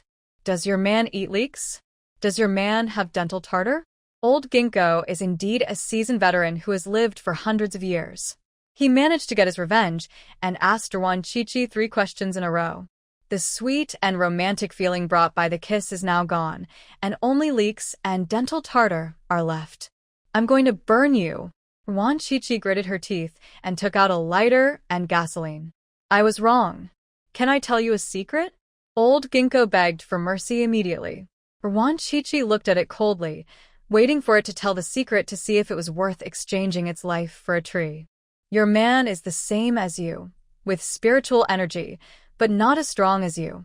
Old ginkgo just felt the spiritual energy on Lu Yi, the same as Wan Qiqi's, but not as much as hers. He can also communicate with trees? Wan Qiqi raised her eyebrows. She didn't expect this. No wonder Lu Yi could live independently at the age of 3. It's different. He is in other aspects. I can't see. The old ginkgo shook its head, and its branches and leaves rustled like rain. Wan Qiqi rolled his eyes, took out a lighter, and threatened. This secret is too small. It can only be worth half of your life. What other secrets are there? My life is not that valuable. Okay, do you want jewelry? In front of the ferocious Wan Qiqi, the old ginkgo was like a weak and helpless kitten, without any power to resist. It racked its brains and finally found a treasure trove from its long-abandoned memory bank. Under its guidance, Ruan Chichi broke off a piece of its branch, and according to the guidance of the broken branch, she found a long abandoned house at the end of the alley. The yard was overgrown with weeds and looked eerie. Just standing at the door was creepy. But Ruan Chichi was not afraid. She had strolled around the underworld casually, so this was nothing. The broken branch in her hand bent to the left, and the voice of the old ginkgo rang in her mind. Walk 15 steps to the left and dig 3 feet down. There is a treasure. Ruan Chichi took 15 steps to dig. When she dug 3 feet deep, she hit a hard object and made a dull sound. It was a rusty iron box, about 1 foot square, with 3 locks, but the locks were also rusted, so Ruan Chichi easily broke it open with a. There were several layers of oil paper wrapped inside, wrapped very tightly. She untied them layer by layer, and a stream of jewels shot out, a box full of jewels. Gorgeous and exquisite jewelry, colorful gems, warm and clear jade. Each one is not an ordinary item. The family who hid the treasure must be a wealthy family. If it were in the future, any of these jewels could be exchanged for a suite in the capital. She put the iron box into the space, filled the pit, and prepared to go back to the guest house. When passing by the ugly old camphor tree, Ruan Chichi felt like something was patting her. She looked back and saw no one, so she continued walking. But her head was patted again, this time with much greater force, and the feeling was particularly obvious. Come out, you sneak around. What kind of hero are you? Come out and fight me if you're brave enough. Ruan Chichi was furious, knocking to the ground, one hand on the waist, full of momentum. It's the ugly camphor tree. It wants you to treat it. The voice of the old ginkgo came out from Ruan Chichi's clothes. The broken branch was hidden in her clothes. As if responding to it, the old camphor tree shook its branches and leaves. Although it couldn't speak, Ruan Chichi could still feel its begging and helplessness. What disease did it have? Ruan Chichi asked. It was unlucky. When the Japanese planes bombed the city, it was bombed 3 times and became a fool. The old ginkgo tree sighed. Although it had a bad relationship with the old camphor tree in the past, and they quarreled every day before the war, it felt bad to see the old camphor tree become so stupid. It had a sad feeling of grief. Ruan Chichi realized that the reason why the old camphor tree was so ugly was that it was harmed by the Japanese devils. Japanese devils. Under the guidance of the old ginkgo tree, she hugged the old camphor tree, closed her eyes, and guided the breath in her body to the palm of her hand. The old ginkgo tree said that she had spiritual energy in her body and could help the old camphor tree get better. Ruan Chichi was a little unfamiliar at first, but gradually she got into the mood and forgot herself. The old camphor tree and the old ginkgo tree were shaking their trunks with joy, and the half of the old camphor tree that was destroyed by artillery fire also grew new buds, exuding vitality. Some small trees around were also shaking their branches and leaves happily. They also absorbed some spiritual energy and thanked Ruan Chichi. Thank you. The old camphor tree's voice was very steady, and it sounded more stable than the old ginkgo tree. Ruan Chichi opened her eyes, and she felt something more in her body, probably the spiritual energy that the old ginkgo tree mentioned. She helped the old camphor tree to heal, and she also gained a lot. They were a win-win cooperation. What do you have to thank me? Ruan Chichi didn't say you're welcome. She hated to say you're welcome the most. She just liked to help for a fee. A branch fell into her arms. Take it with you, and you can command all the camphor trees in the city, said the old camphor tree. Ruan Chichi picked up the camphor tree branch and looked at it. It was ordinary. Was it really that powerful? She picked up the old ginkgo branch again, and before she asked, the old ginkgo tree refused to admit defeat and said, I can also command all the ginkgo trees in the city. It wasn't possible before, but it has absorbed a lot of spiritual energy just now, so it can work now. Never lose to the old camphor tree. Ruan Chichi raised the corners of her mouth and put both branches into the space. There are many camphor trees and ginkgo trees planted in Tanjo City. With these 2 helpers, she is almost invincible in Tanjo City. The next day, she went to the post office to send a telegram to her hometown. The engagement has been cancelled, and I will be back in a few days. There was no electricity or telephone in Ruanjiawan, her hometown. The only way to contact the outside world was to write letters and telegrams. Unless there was something very urgent, they would go to the commune to call. He Jianjun called the commune to cancel the engagement, and then sent someone to Ruanjiawan to ask the original body to go to the commune to answer the phone, which was very troublesome. Sending a telegram is a little more convenient, but expensive. Unless it is a matter of life and death, no one is willing to send a telegram. Wan Qiqi asked the staff. Punctuation marks are also counted as a word, so she saved the punctuation marks anyway. Her sister Xiaoxue was willing to. You will definitely understand it. 9 characters, 3.5 cents per character, a total of 31.5 cents, rounded up to 32 cents. Now an egg is only 2 cents, and 1 telegram can buy 16 eggs, which is really expensive. After paying the money, she went to the seed station to buy seeds, pumpkin, cucumber, pepper, green beans, leek, amaranth, etc. She bought a little of everything, so that Lin Manyun would be busy, so that she wouldn't have nothing to do and whisper in her ear every day. In the evening, Louis came to pick her up on his bike, and they returned to the compound. The yard was deserted, and Lin Manyun didn't dare to plant flowers anymore. "We're back," Wan Qiqi shouted in the yard. Lin Manyun and Lu Disheng were having dinner. When they heard their voices, they lost their appetite and frowned. Lin Manyun felt as if her heart was being grasped by an iron claw. She was so uncomfortable that she couldn't breathe. When she thought about growing vegetables every day in the future, she wanted to kill these 2 witches. The reason why she married Lu Disheng, who was older than her father, was to become an official's wife and live a pampered life. She did so in these years, but now her good life was ruined by these 2 witches. She hated them so much. Ouch. "I have a headache, old Lu, I'm going to lie down." Lin Manyun used her best skills, pretending to be weak, and wanted to go back to the house to lie down.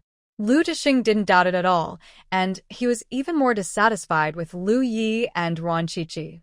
"I'll help you back to the house." Lu Disheng supported Lin Manyun considerately, and they had just walked a few steps when Wan Qiqi came in. "Oh my God, Lu Yi, your stepmother is pregnant again." Wan Qiqi yelled loudly, and Lu Yi, who was following behind, immediately said sarcastically, "What a strange thing, you can hit a target with a blank gun? I don't know whether the gun is empty or not, but your stepmother must be pregnant. Look at her appearance. Your scabby granddaughter was not as weak as her when she had a miscarriage." Wan Qiqi's expression was serious, and even Lu Disheng looked at his wife suspiciously. "Is she really pregnant?" Lu Disheng couldn't help but show joy and a little pride. He was very confident in himself. The gun was definitely not empty. He was so strong that he could kill a cow. "No, I just have a headache." Lin Manyun quickly denied it. Her waist became 2 inches thicker after giving birth to 2 sons, and she didn't want to have another child. However, she and Lu Disheng only said that they were not in good health and needed to rest for a few years. But after Lu Disheng wore it for a few years, he refused to wear it and said that more children means more blessings, and hoped that she could have a few more children. Lin Manyun verbally agreed and secretly took birth control pills. Fortunately, she worked in a hospital and could get imported birth control pills, which were very effective, so she had not been pregnant all these years. Lu Disheng began to doubt his ability and got up every morning to run and exercise. "Is there a drilling a hole in your head? You need help when you feel a little pain." My Lu Yi went up the mountain to dig wild vegetables to eat when he was 3 years old, but no one helped him. Wan Qiqi said sarcastically and hummed a folk song again. "Little cabbage? The ground is yellow, 3 or 2 years old, my mother is gone. Follow daddy, I'm so happy. I'm just afraid of my father, marry a stepmother. Marry a stepmother 3.5 years. A younger brother was born better than me." Wan Qiqi's singing was so plaintive that it made people's noses sore. Louis thought of his miserable childhood.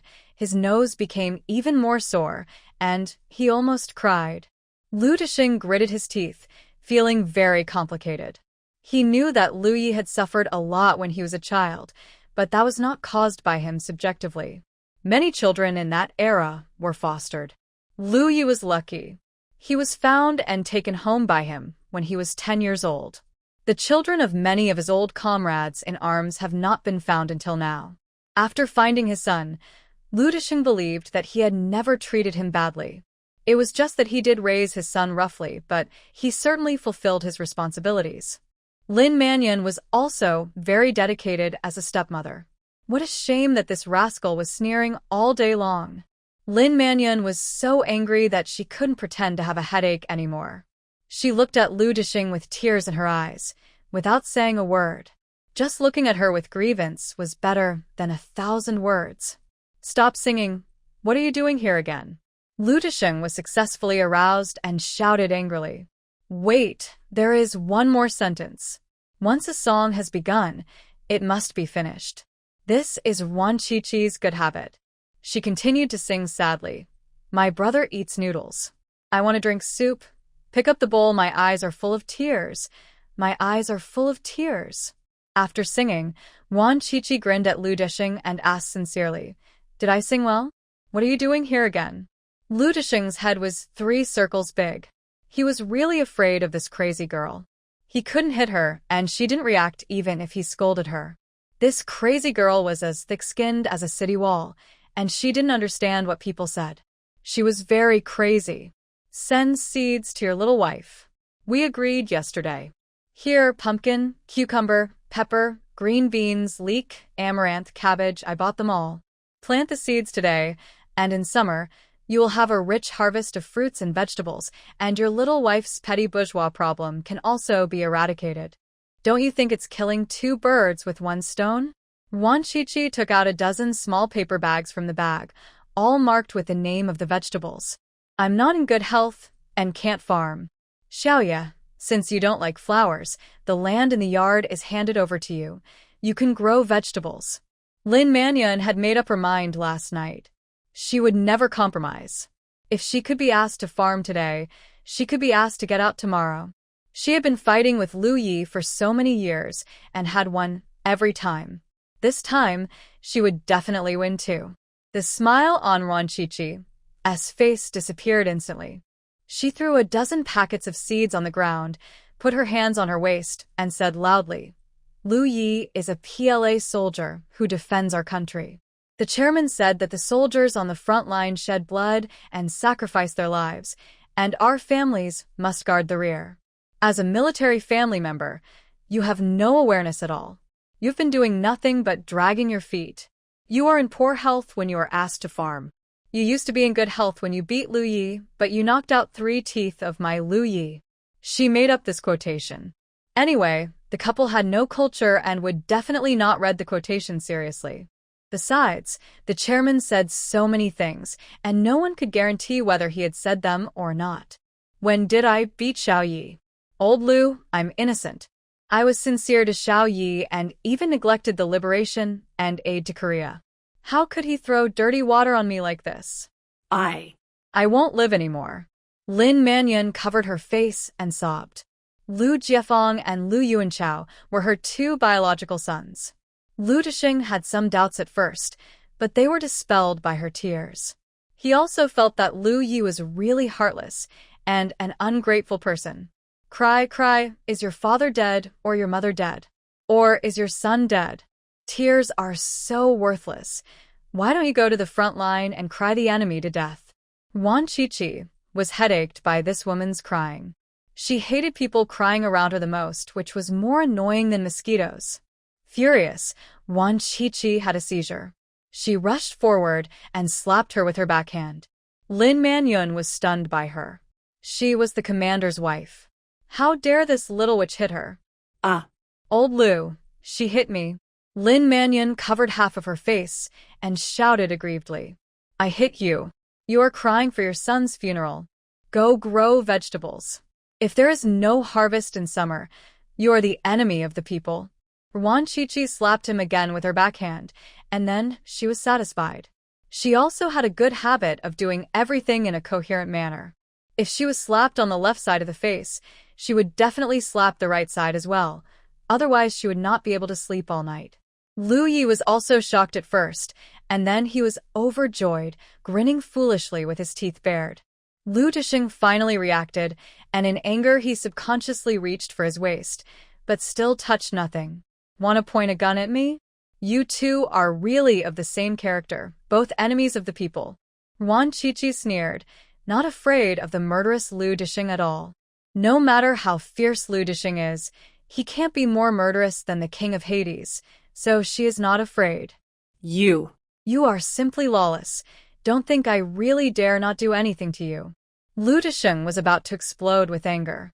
He had fought countless battles and faced countless enemies, but Wan Qiqi's unconventional madness caught him off guard. He couldn't kill her and he couldn't scold her. He was really unlucky to meet such a crazy girl. Seeing Lu Ye's smug and silly look, Lu Disheng was furious and raised his hand to teach him a lesson. Wan Qiqi quickly stood in the middle and raised her hand to block Lu Disheng's arm. She was quite strong and fought Lu Disheng to a draw. Men who are domineering at home are all paper tigers. You can only show off in front of Lu Yi. Have He Jianjun and Lu Hongling been brought to the military court? Has Lu Hongba, the rabbit god, gone to the farm for reform? Has the land in the yard been planted? You don't do anything serious all day long. You just know how to bully my Lu Yi. What kind of father are you? Wan Qiqi was going crazy without restraint. She was full of energy and could fight on the battlefield. Anyway, she had 9 lives and was not afraid of death. And it was really fun to go crazy. She especially enjoyed it. Lu Ye's mouth was almost grinning to the back of his ears. It was the first time that someone protected him. It felt so good. "Qiqi, I will be a member of the Wan family from now on." Lu Yi hid behind Wan Qiqi like a young wife, fanning the flames openly. "Be good. No one will dare to bully you in the future. I will protect my people." Wan Qiqi gently patted the big hand that was around her waist. The sweet interaction between the two almost Lu Disheng, but he quickly calmed down. After all, he was the commander. Although his brain was not very smart, he was not that stupid. These two rascals were deliberately him off. He couldn't fall into their trap. "Go plant the vegetables." Lu Disheng asked Lin Mannion to plant vegetables. He finally understood that with Lin Mannion around, these two people would still go crazy. "Old Lu, she hit me. I'm the elder." Lin Mannion was almost mad. She was slapped twice for no reason and she just let it go. "Where is your uncle, elder? I call you grandma. Do you dare to agree?" Wan Qiqi raised her hand and looked at her sinisterly. If this woman dared to agree, she would beat her. Lin Mannion didn't dare to agree. She was afraid of being beaten. But she couldn't swallow this breath, so she could only ask Lu Disheng for support. But Lu Disheng was also annoyed and felt that Lin Mannion was a little squeamish. The yard was just a tiny piece of land. How hard could it be to grow some vegetables? Why was she being pretentious? "Mannion, go grow vegetables." Lu Disheng lowered his voice, his eyes dissatisfied. Lin Manyun's heart sank. Knowing that he was angry, she had to swallow her anger and went out to grow vegetables with the seeds. "Plant well. I will come to check often." Wan Qiqi's voice floated over. Lin Manyun's back teeth were almost broken. After being married to Lu Disheng for 23 years, this was the first time she suffered such a great injustice. This Wan Qiqi was a scoundrel who didn't care about food or coldness and would not listen to soft or hard words. It must be that Lu Yi deliberately came back to her off.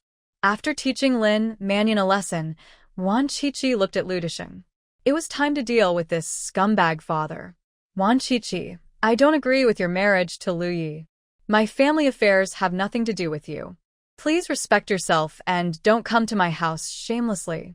Lu Disheng spoke very seriously. It was the first time for him to say such serious words to a young girl.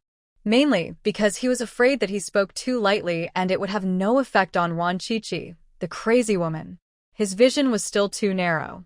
In fact, even if he spoke 10 times more seriously, it would still have no effect on Wan Qiqi.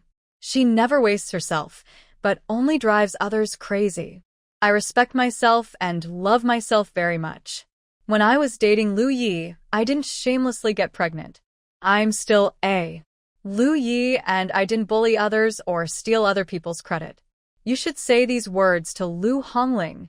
Wan Qiqi rolled her eyes with disdain and said, "If He Jianjun and Lu Hongling are not punished as they should be, I will go to the Jiangcheng military region to file a complaint, accusing you, Commander Lu, of condoning your children to bully others, act tyrannically, and gather a crowd to cause chaos, and that you, Commander Lu, are also sheltering criminals." Gulp, gulp. It was the sound of Lu Dishing gritting his teeth. The veins on his forehead were jumping like earthworms. If it was on the battlefield, he would definitely shoot. This yellow-haired girl is too unruly and outspoken. He would never agree to let this dead girl enter the Lu family. But he also knew that Wan Qiqi did have the courage to go to the general military region to complain, and the matter of He Jianjun could not be delayed any longer. "I will naturally deal with He Jianjun impartially. There is no need for you, a yellow-haired girl, to remind me. Lu Yi, take him away." Lu Dishing's eyes were intimidated, warning Wan Qiqi not to go too far, otherwise it would be easy for him, a commander, to discipline a little girl. And there are Lu Hongling and Lu Hongba. Don't avoid the important issues. Wan Qiqi reminded. Deal with it as you should. There is no need to talk to you about work matters. Get out of here. Lu Dishing issued an order to expel him. Wan Qiqi also stopped while she was ahead. She was afraid that if she continued to go crazy, she would make the old man angry to death. "Goodbye, I'll be back." Wan Qiqi left behind a classic catchphrase of Hui Tailiang and pulled Lu Yi away. When passing by Lin Manyun, she said, "Plant well, and don't forget to water with manure." Lin Manyun gritted her teeth and ignored her. "I almost forgot I had to." Lu Yi slapped his forehead and came out after a few minutes, holding a large basin of fresh boys. This basin was exactly Lin Manyun's wash basin, which he picked specially. He put the basin up in the corner of the yard, snorted provocatively at Lin Manyun with a dark face, went to wash his hands, and then walked away with Wan Qiqi. "Old Lu, we can't live like this anymore." Lin Manyun's collapsed screams were heard from behind, mixed with crying. Wan Qiqi and Lu Yi smiled at each other, both in a good mood. In a good mood, the two went for a big meal, spending Lu Dishing's money, and enjoyed the meal very much. Wan Qiqi did not ask Lu Yi about the spiritual energy. Everyone has their own secrets, and she would not take the initiative to tell her secrets. 3 days passed. He Jianjun's mood was up and down during these 3 days. He was absent-minded in doing anything. The last time he was called for questioning, he confessed everything, and there was no movement afterwards. These 3 days of waiting were like a death row prisoner waiting for the verdict. It was too torturous. It was time to wash up in the morning. He Jianjun and others were washing up at the faucet. 2 mighty soldiers came over and said majestically, "He Jianjun, come with us." Bang! He Jianjun shuddered, and the toothbrush in his hand fell to the ground. His face turned pale instantly, and his calves began to tremble. It's over. He must go to the military court. Can I go pack some clothes? He Jianjun wanted to call Lu Hongling to ask what was going on. "I'll give you 10 minutes. "Thank you, comrade." He Jianjun walked towards the office building, but the 2 soldiers followed him like a shadow. He could only go back to the dormitory to pack his clothes. Everyone else looked at each other, especially the few who tried to curry favor with He Jianjun. They exchanged glances and went back to the dormitory. "Jianjun, I've taken the cured fish. You can't eat it anyway." The person who delivered the cured fish took it away rudely. He was going to the military court anyway, so what was the point of currying favor with him? "Where's my pack of xiaomei? Give it back to me quickly." The fellow villager who delivered the cigarettes reached out and took out the xiaomei from He Jianjun's trouser pocket. Seeing that there were only 10 cigarettes left, he was so angry that he cursed. "You." He Jianjun was furious, but he endured it. It wasn't the end yet, and he couldn't be discouraged. As long as he and Lu Hongling were husband and wife, he wouldn't lose. He Jianjun's punishment came quickly. He was removed from his platoon leader position, expelled from the army, and had to stand trial by a military court. At least 3 years. Lu Ye's tone on the phone was very excited. He called Wan Qiqi specifically to tell her the good news. "Where's Lu Hongling?" Wan Qiqi asked. The old man wanted to keep Lu Hongling and let her retire. Lu Yu was not too disappointed. This result was already a great improvement. Otherwise, He Jianjun would at most retire. It's okay. There will be plenty of opportunities in the future. Wan Qiqi smiled. It was boring to kill them all at once. She could deal with Lu Hongling next time. But can you ask the military district to send a document of expulsion from the army back to He Jianjun's hometown? The document has been sent out to your brigade. I sent it personally. Lu Yi asked in a tone that seemed to be asking for praise. Great. I'll go back to my hometown the day after tomorrow. You should file a marriage report and come to my hometown to get married. Wan Qiqi was also generous with her praise. Lu Yi's madness was different from hers. She had no reason to go mad. She just went mad whenever she wanted.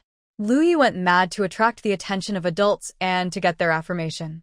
In the final analysis, he was just a child who lacked love and had been looking for the love he had missed in his childhood. Okay. Lu Yi readily agreed. He had already handed over his marriage report to Mo Qiufeng. If all went well, he would be able to visit Ruanjiawan next month. The next day, Wan Qiqi went to buy some yellow paper and red paper.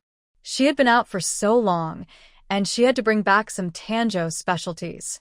There were quite a few in the space, but the packaging was not good, so she had to use the current packaging. In the afternoon, she went to the hospital. Lu Hongling was still in the hospital to protect the fetus. Lu Chunqiao had concealed He Jianjun's affairs from her, fearing that she would be stimulated and have a miscarriage. Lu Hongling looked very bad, lying on the bed dozing off. She was the only one in the ward. Wan Qiqi tiptoed to the bedside and whispered in her ear, He Jianjun has been shot. The baby in your belly has no father. You're talking nonsense. Lu Hongling hadn't slept at all. She was so anxious to get out of bed. Go call her mother to find out. Yes, I was talking nonsense. He Jianjun was not executed, nor was he imprisoned, nor was he expelled from the army. Your baby's father is alive and well. Wan Qiqi looked at her with a smile. The more she said this, the more panicked Lu Hongling felt. He Jianjun had not come to the hospital for several days, and there was no phone call. Could he really have been executed? Impossible. Grandpa would not be so cruel. Lu Hongling was furious. She felt a heavy feeling in her lower abdomen. There was heat between her legs. 2 streams of blood flowed from her trouser legs to the ground. Your baby fell out. Oh, what a deep father-son relationship. It went downstairs to find its father. Wan Qiqi whistled happily and ran to the corridor and shouted, Someone, the pregnant woman is bleeding. Someone is going to die. A nurse rushed over and saw Lu Hongling's miserable condition. She was so scared that she screamed and called the doctor. Wan Qiqi left with a successful career. Wan Qiqi didn't leave immediately. She went to the anorectal department. Lu Hongba was still in the hospital. She went to see how the rascal was recovering. However, she searched the anorectal department's inpatient building and couldn't find Lu Hongba. Just then, a young female nurse came over. Wan Qiqi stopped her and asked politely, Comrade, may I ask which ward Lu Hongba is in? Which Lu Hongba is it? The one who was stabbed by Deputy Director Shi's son. Wan Qiqi patted her ace and squinted her eyes.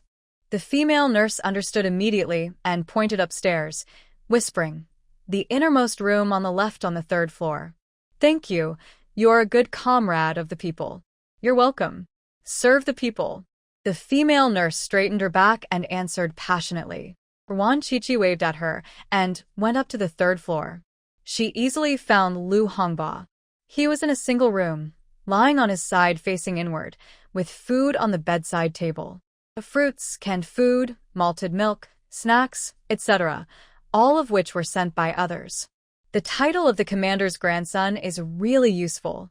His ace has been stabbed and broken, but there are still so many people rushing to curry favor with him. Lu Hongba couldn't sleep. He lay down from morning to night, and he was almost sick, but his ace hadn't healed yet, so he could only lie down. Suddenly, a pair of cold hands covered his eyes, the kind of coldness that came from underground. Lu Hongba shivered and reached out to pull the hands from his eyes. guess who I am? A charming and soft voice sounded behind him. Lu Hongba grinned and showed an ambiguous smile. He guessed very cooperatively. Lily? He thought it was a girl who had a crush on him and was playing a little game with him. Hateful. I knew you had someone else in your heart, and you said you only liked me. So annoying. Wan Chi said coquettishly and took back one hand, took out Warren pills, laxatives, from the space, and fed them into Lu Hongba's mouth. I'll punish you by taking laxatives so that you will only have Lily in your heart. I have you in my heart too. You're Hong Hong, right?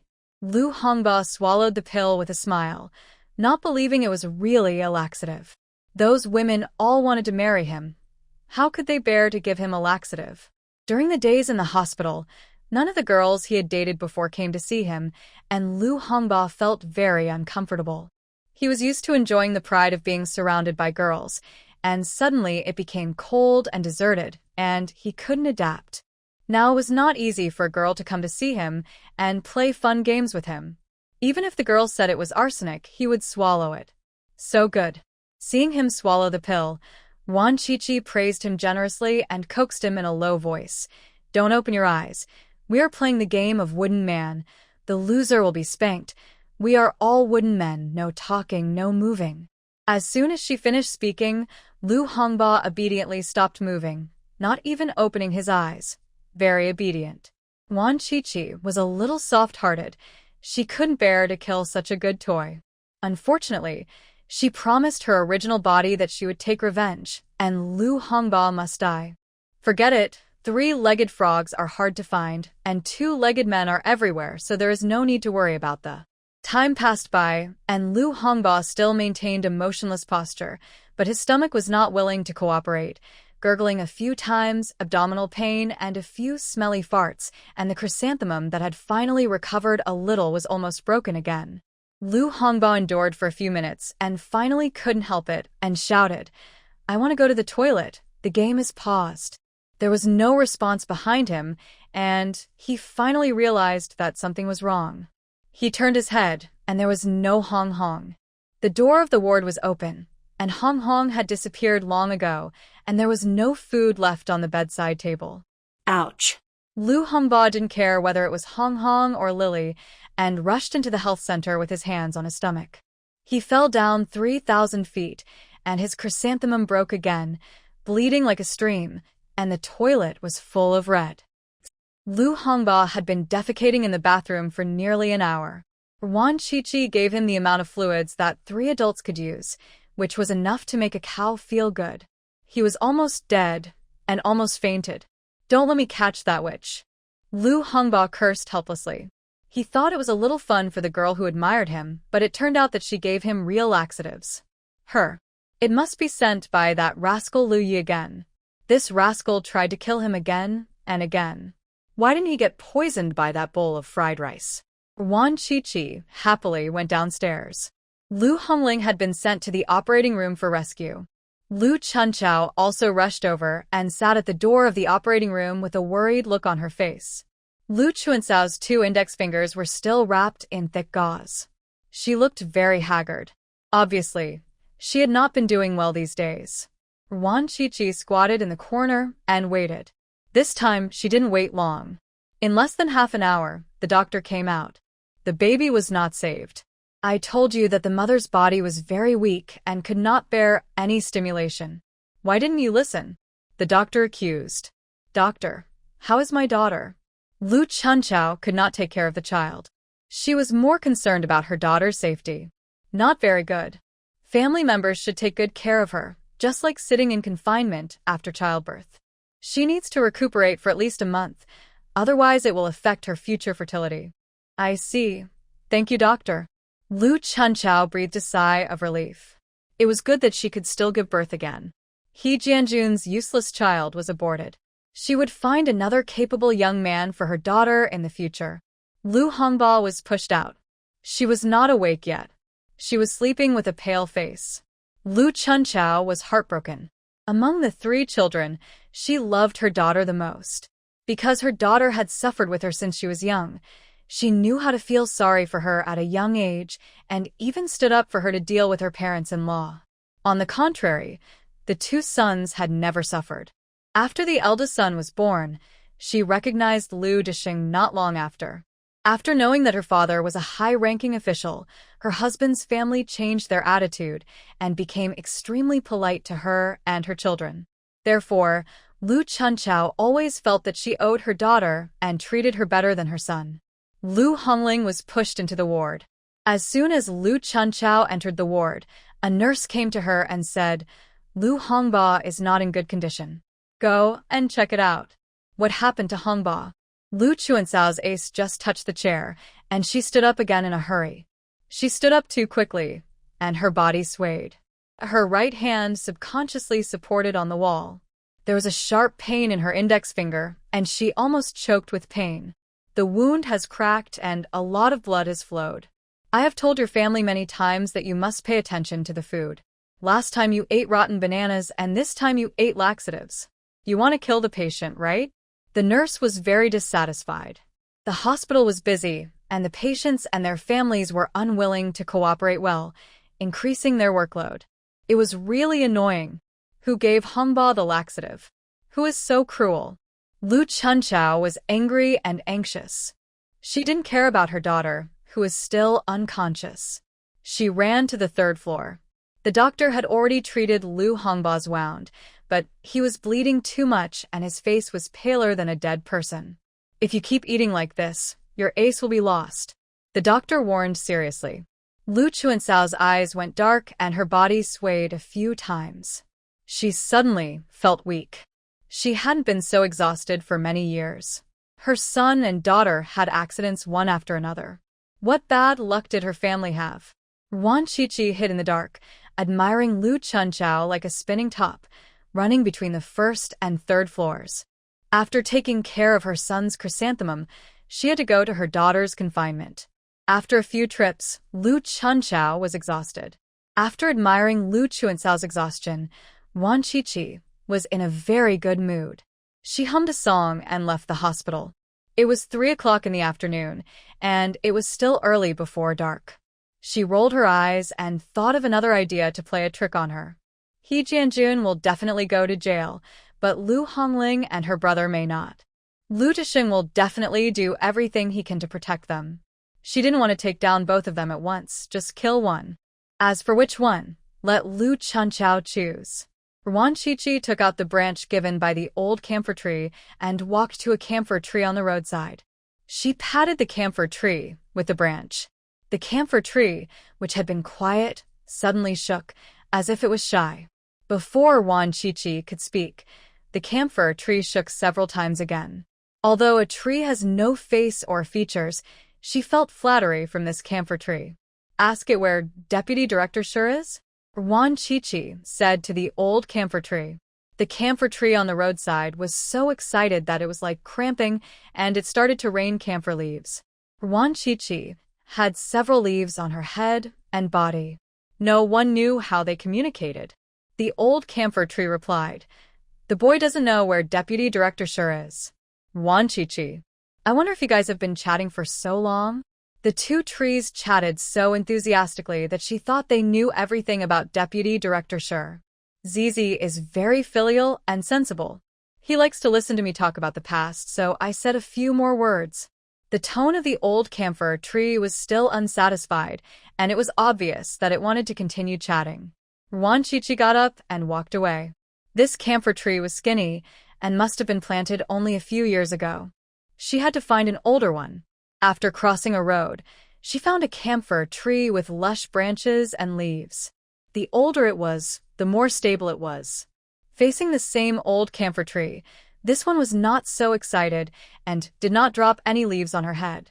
The old camphor tree chatted with it for a few words and successfully found out about Deputy Director Sure. He goes to his treasure hiding place every day. Wan Qiqi's eyes lit up. There was a treasure. She liked it. Are you guys still chatting?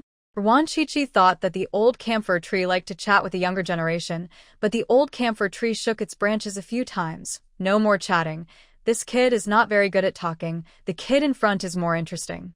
At such a young age, he is more serious than a tree that is hundreds of years old, so chatting is really boring. Wan Qiqi twitched his lips. Sure enough, no matter what kind of creature, they all like to flatter. The camphor tree in front is a sweet-mouthed person who can flatter the leader in the unit. He can't do serious things and can only flatter. The leader likes this kind of flatter. This older camphor tree is a doer who is dumb in talking. The leader doesn't like this kind of subordinate but likes to let people do things. He is a thankless old ox who works hard and can't get along in the unit. Following the guidance of the old ox camphor tree, Wan Chi-Chi easily found the treasure hiding place of Shi Jinghong. It was in a dark alley. The house was not big. It looked ordinary from the outside, but it was a different world inside. The TV, tape recorder, washing machine, refrigerator, and electric fan are all new, and the furniture is made of high-grade wood. Wan Chi-Chi suspects that the top leader of Tanzhou City may not have such a luxurious house. Shi Jinghong is still in the house. Wan Chi-Chi did not go in. She climbed a tree and happened to be able to see the living room through the window. At this moment, Shi Jinghong is counting his treasures in the basement. In the past few years as deputy director, he has raided countless houses and collected a lot of treasures. At first, he wanted everything. In recent years, his vision has become higher. He doesn't even look down on treasures that are not priceless. The basement is full of boxes, more than 30 large and small. Some of the boxes are covered with dust. Obviously, they have not been opened for a long time. Shi Jinghong opened a smooth and dust-free wooden box, and a golden light shot out. It was full of gold bars. He rubbed the surface of the gold bars lovingly, like caressing a lover, with an intoxicated and blurred expression on his face. What he liked most was gold, followed by jewelry. He had no idea about those so-called priceless antiques, and he put them in boxes to collect dust after collecting them. Whenever he had time, he would come here to look at the gold. He would be happy all day long by touching it every day, and he became more motivated to play tricks on people. How could his treasure room be filled without defeating those evil capitalists? Shi Jinghong opened a few more boxes, which were full of gold bars, dollars, and jewelry. After he admired them one by one, he opened a box covered with dust, which was full of calligraphy and paintings, wrapped tightly with oil paper. He took a few paintings at random, all of which were works of famous artists. It seemed that there was also a piece of calligraphy written by the emperor. The unlucky emperor was not very good at being an emperor, but he was quite good at painting and writing, and it was said to be very valuable. He wanted to give these paintings to others. His son suffered such a big loss this time, all because of that little beast Lu Hongba. He said that he would take this little beast to the farm to punish him. But Lu Disheng, that old fellow, was protective of his own people, and he would still use a gun to do so. He would definitely not be able to win in a head-on fight, so he wanted to ask his cousin, who was a leader in the Jiangqing military region, for help. As long as his cousin was willing to help, Lu Disheng would definitely not dare to say a word. Jiangqing was the headquarters military region, and Tanzhou was the branch military region. No matter how capable Lu Disheng was, he would not dare to go against Jiangqing. His cousin loved calligraphy and antiques the most, so gifts had to be given to the person who liked them, otherwise they would be in vain. He was able to become the deputy director in these years, all thanks to his gift-giving skills, so he clung to his cousin's thigh. Wan Chi-Chi's legs were numb from squatting on the tree. Finally, Shi Jinghong came out. After he locked the door, she swung on the branch. There was a osmanthus tree in the yard, which stretched out its branches to catch her steadily, and then swung gently to the ground. "Thank you."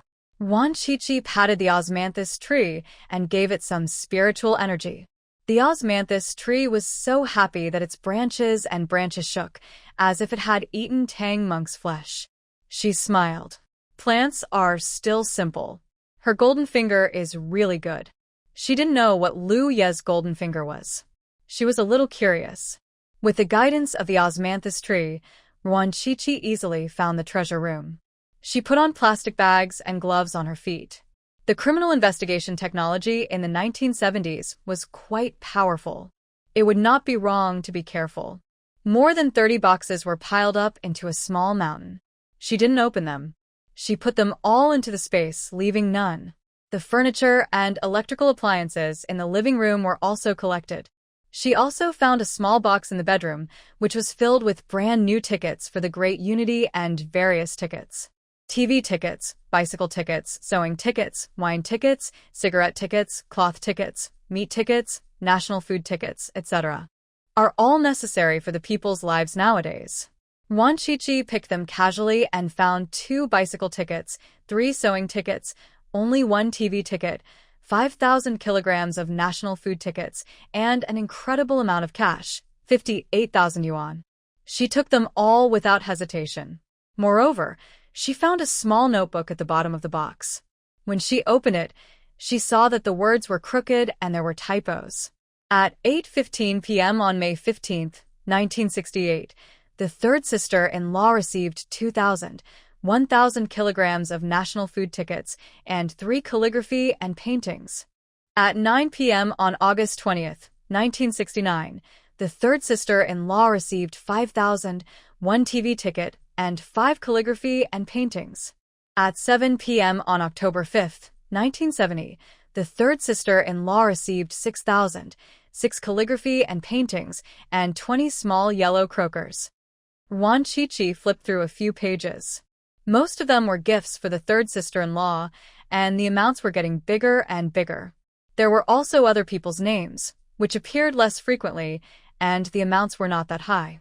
Obviously, this third brother was the support for Shi Jinghong to become the deputy director, otherwise he would not have invested so much. She also put the small notebook into the space, in case she would need it to deal with Shi Jinghong in the future. She cleared out everything in the house, leaving nothing behind. She removed the door panels and took them back to her hometown as firewood, then swung out of the yard holding the osmanthus tree. The camphor tree outside also caught her steadily and put her on the ground. Wan Chichi also gave the camphor tree a little bit of spiritual energy and received its sincere gratitude. It wrapped her with its branches and swung her on the swing. She almost swung out her breakfast. Half an hour later, she arrived at the office building of the Tanzhou Cutting Tail Society, where Shi Jinghong had an independent office. "I'm going to Jiangcheng, send me a car." Shi Jinghong was on the phone. He wanted to rush to Jiangcheng to deliver the gift immediately. Wan Chichi was lying on the magnolia tree outside the office window at this moment. There were 2 trees outside the window, a sycamore and a magnolia. The sycamore had only some tender buds and was still bare. She could only choose the magnolia, with more leaves. The magnolia is very similar to the magnolia flower of the loquat tree and is super fragrant.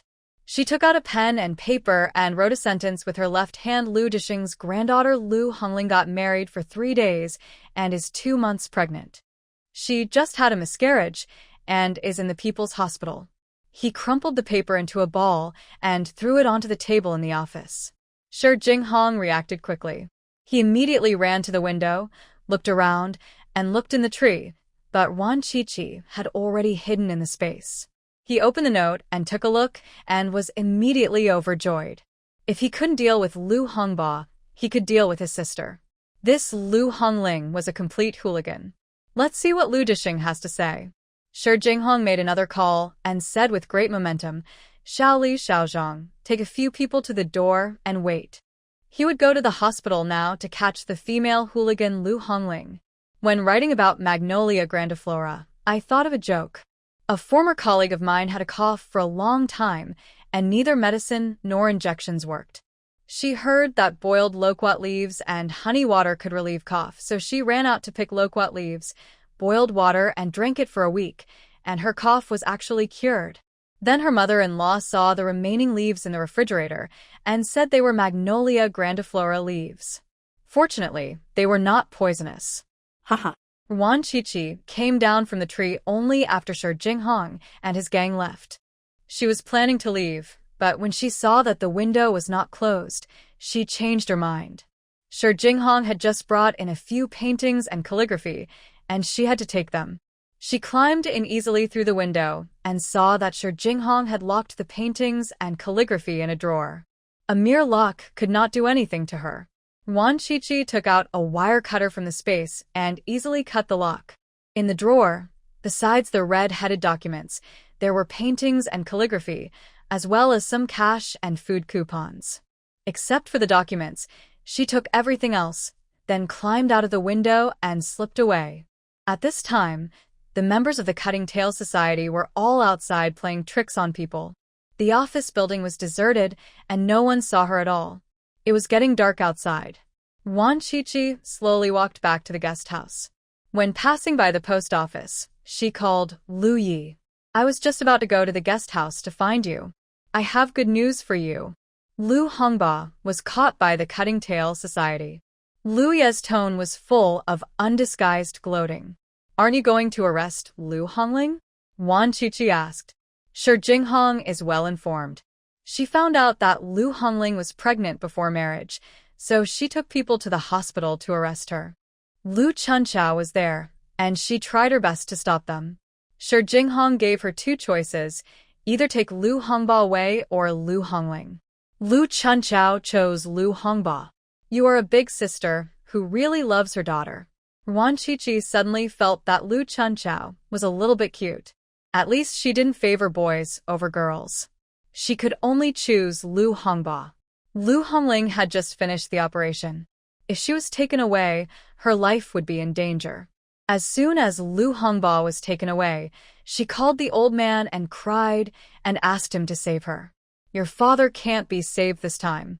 There is solid evidence that Lu Hongling is a hooligan, and Shi Jinghong will be crazy for a while. He has to find someone to vent his anger. Wan Qiqi said with certainty. With so many treasures lost, and the little notebook that could take Shi Jinghong's life, he would definitely go crazy. And she was also planning to visit Shi Xiaojun to comfort him. That rascal who had harmed her original body in the previous life was also responsible. First, let Shi Jinghong and Lu Dixing fight each other. After both were defeated, she would release the little notebook and kill Shi Jinghong. Lu Yi did not ask any further questions. Since Wan Qiqi said so, she must be very sure, and there was no need to ask. And he suspected that Shi Jinghong's going to the hospital to arrest Lu Hongling might have something to do with Qiqi. "I found you a temporary job in the winery as an office clerk. You will be promoted to a regular employee in 3 months. After we get married, you can go to work." Lu Yi told another good news. Although he came to the Wan family, it was impossible for him to really live in the countryside, and it was even more impossible for him to live apart from his wife, so he had been looking for a job for Wan Qiqi these days. "The winery in Heshi?" Wan Qiqi asked. "There is a winery in Heshi, which is very famous because the water for making wine comes from an ancient well with excellent water quality. The wine brewed here is of top quality and has been very famous since the Tang dynasty." Du Fu has a poem that says, "Drunk on Changsha wine at night, walking in the spring of Xiang River in the morning." Changsha wine refers to the wine brewed with the water from this well. It has a mellow taste, similar to Maodai, and is a famous wine in Tanzhou City. It is said that the chairman loves to drink it very much and has even been to a state banquet. Yes, one of the old man's subordinates transferred to the winery and is now the deputy director. Lu Chunchao and his wife also work in the winery. She is in charge of the grain depot and her husband is in the security department. Lu Yi did not hide the fact that he was looking for the old man's relationship. He thought that the old man had so many people holding him back, and it was uncertain when he would fall, so he had to fully squeeze the old man's value and not let others get the upper hand. "The winery is good. It's settled. Gather at the gate of the compound at 7 o'clock in the evening. I'm leaving tomorrow and going to say goodbye to your father and stepmother." Wan Qiqi said with a smile. "You're not going back to the guest house?" "I have something to do. Time is very tight. She has to hurry." "Where are you now?" Lu Yi felt that what she was going to do was not a good thing, and the blood in his body suddenly boiled. "Don't meddle in women's affairs. See you at 7 o'clock. Wan Qiqi hung up the phone with a bang. She preferred to act alone and didn't like to bring people. Even Lu Yi couldn't do it. She thought it was troublesome. Lu Yi on the other end of the phone blinked and became more interested. The less he told him, the more he wanted to go with him. Even if he didn't say it, he would know. Lu Yi smiled slyly, stopped training the soldiers, and went straight to the battalion commander. "I have something to go out for, and the rest is up to you." "What are you going to do again?" I've helped you practice 3 times this week. The battalion commander was unhappy. His wife was making dumplings today, and he wanted to go home early to eat dumplings. What do you mean you help me? It was originally your job. You are the battalion commander, and I am the deputy battalion commander. When I came to be the deputy battalion commander, I told you a long time ago that I didn't have time to train the soldiers, and you agreed. Recently, I happened to be free, so I was kind enough to help you lead the troops. How did it become my job? Tell me, whose job is it? Lu Yi glared at him. He was a sly talker. After a round of brainwashing, the battalion commander was stunned by what he said. He couldn't think straight and said, Mine. Mine? Of course it's yours, Comrade Li Ming. You can't be lazy. The chairman said that we must become a noble person, a pure person, a moral person, a person who is free from vulgarity, and a person who is beneficial to the people. Comrade Li Ming, you have a long way to go.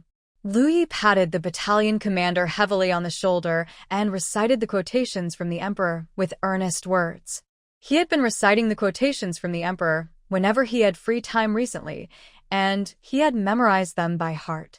No matter what the problem was, as long as he could recite a few sentences from the quotations, he could immediately make a big thing small, or a small thing nothing, and solve it easily.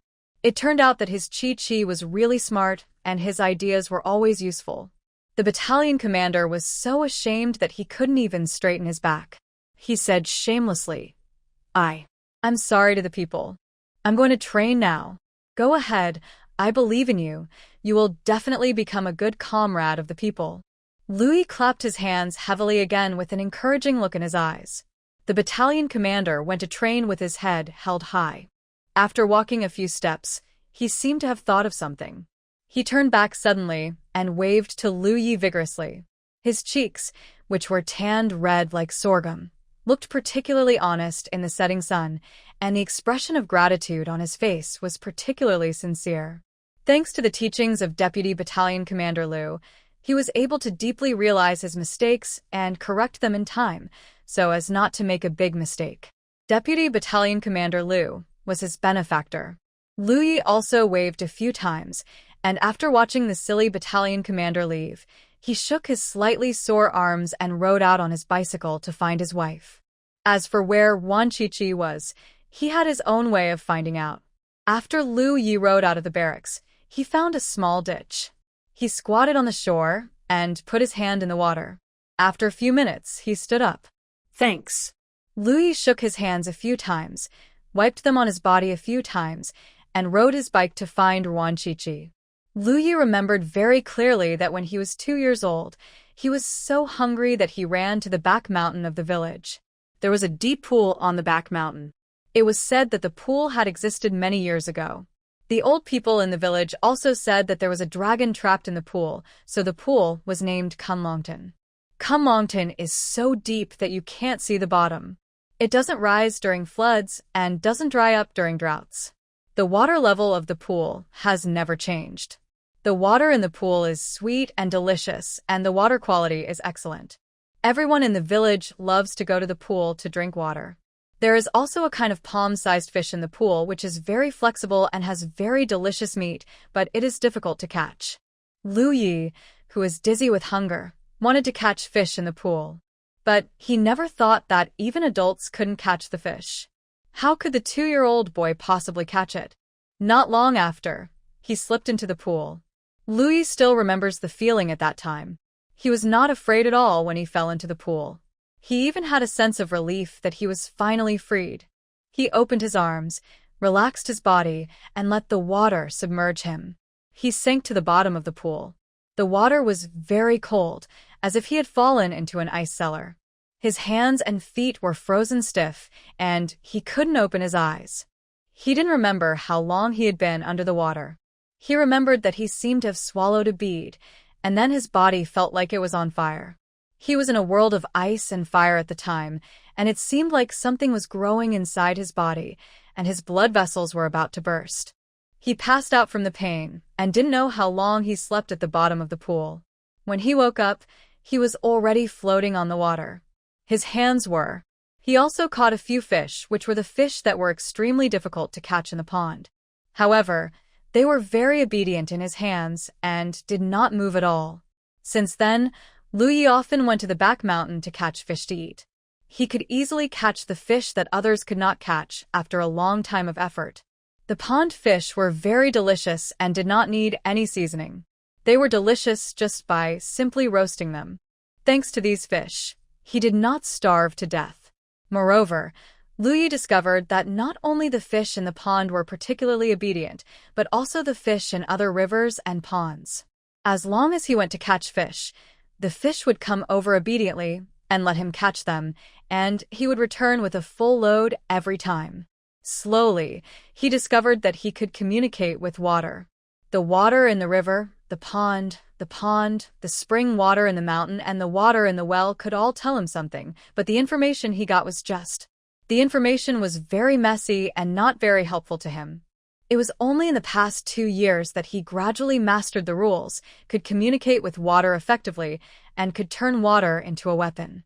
Relying on this ability, he could make meritorious deeds one after another and escape danger. It was already dark, and Wan Qiqi had arrived at the Shi family. The Shi family lived in a single-family house, a 2-story building. The 3 words in mansion could still be vaguely recognized at the door. Obviously, the previous owner of this house was surnamed In. No one knew whether he was dead or escaped. As the deputy director, Shi Jingheng occupied the entire house. It was now dinner time, and the smell of food wafted from the Shi family, which was very tempting. Wan Qiqi had already entered the Shi family's backyard and planted some vegetables, as well as a few fruit trees, full of red and pink flowers, which looked like pear trees and peach trees, as well as plum trees and orange trees. Xiaojun, it's time to eat. Shi's mother shouted upstairs. No more eating. After a long time, Xiaojun replied with a bad tone. How can I not eat? Man is iron and rice is steel. I will be hungry if I don't eat. If you starve, I will be heartbroken. I have a good news to tell you. Your father just called and said that Lu Hongba, the little rascal, was taken to the farm. Your father will definitely kill him to vent your anger. Shimu took out a big bowl, filled it with rice, picked up a mountain of dishes, and carried it to her son's room. Wan Qiqi, who was hiding behind the door, swallowed hard. Although this old woman was not a good person, her cooking skills were really good. The dishes she cooked were delicious, and they were all her favorites. Fried bacon with green garlic, scrambled eggs with grandma's vegetables, steamed cured fish, stir-fried vegetable moss. Each dish was delicious. There was no one downstairs. Wan Qiqi was about to put away all the food, but was grabbed by someone. She reacted very quickly and elbowed, but was restrained. There was also a chuckle, and she recognized it was Lu Yi. How do you know I'm here? Wan Qiqi was very curious. There was no surveillance in the city now, so how did Lu Yi know? I calculated it. Lu Yi smiled, and Wan Qiqi didn't believe a word he said. Maybe this is his golden finger? Xiaojun, eat more, and go downstairs to get more when you're done. The voice of Shi Mu came from upstairs, and there was also a sound of people coming downstairs. Soon, Shi Mu came downstairs. Lu Yi sneaked up behind her like a ghost, and hit her hard with his hand, and Shi Mu fainted on the ground. How about eating first? Lu Yi also saw the sumptuous dishes on the table, and his mouth was full of saliva. They were all his favorite dishes. Go and knock Shi Xiaojun out. Wan Qiqi also felt that they should eat first, and let Lu Yi knock someone out so as not to affect their eating. Lu Yi moved quickly and came down in a few minutes, with a big bowl of rice in his hand. Shi Xiaojun was knocked out by him before he had time to eat. The two of them ate with relish and finished all the dinner of the Shi family, not even leaving any rice crust. Burp, the two of them burped in unison.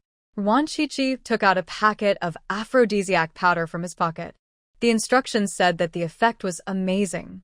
A thin dog could turn into a bull, and Shi Xiaojun would definitely be full of energy quickly. For breeding? Lu Yi looked at the powder curiously. Yes, for breeding cattle. Wan Qiqi nodded. Lu Yi's mouth twitched, and he sympathized with Shi Xiaojun for 3 seconds. Go out first, and don't disturb me while I work. Wan Qiqi pushed him away with disgust. She just wanted to enjoy the sense of accomplishment of doing bad things alone, and didn't want to share it with others at all. Call me if you need anything. Lu Yi went out obediently. Wan Qiqi went to the second floor, poured a large bag of medicine powder into Shi Xiaojun's mouth, and also poured water into it. Then she rummaged through the boxes in Shi's house and got a lot of money. More than 1,000 yuan in cash, 500 kilograms of food coupons, meat coupons, cloth coupons, etc. In the box in the master bedroom, she also found a few pieces of cashmere cloth, Dacron cloth, and a few kilograms of wool, all of which were good things nowadays. Wan Qiqi was like a locust passing through, leaving none behind. She also took the electrical appliances. She didn't mind that they were old, and she would sell them on the black market later. The kitchen was full of cured fish, cured meat, sausages, cured ribs, and cured pig's trotters, and there was a lot of rice, flour, and oil. Wan Qiqi took them all, not even the iron pot. Now you need industrial coupons to buy an iron pot. It is a good thing, and you can sell it if you don't need it. Wan Qiqi looked at the much emptier house with satisfaction, clapped her hands, went to the kitchen to get a basin of cold water, and poured it on Shi's mother. Ouch. Shi's mother screamed and woke up. She looked around absent-mindedly, then ran upstairs and saw her unconscious son and screamed. Xiaojun, wake up quickly, my son. Don't scare your mother. Shi's mother cried, as if her son had died. Not long after, she screamed again, Xiaojun, I'm your mother. What are you doing?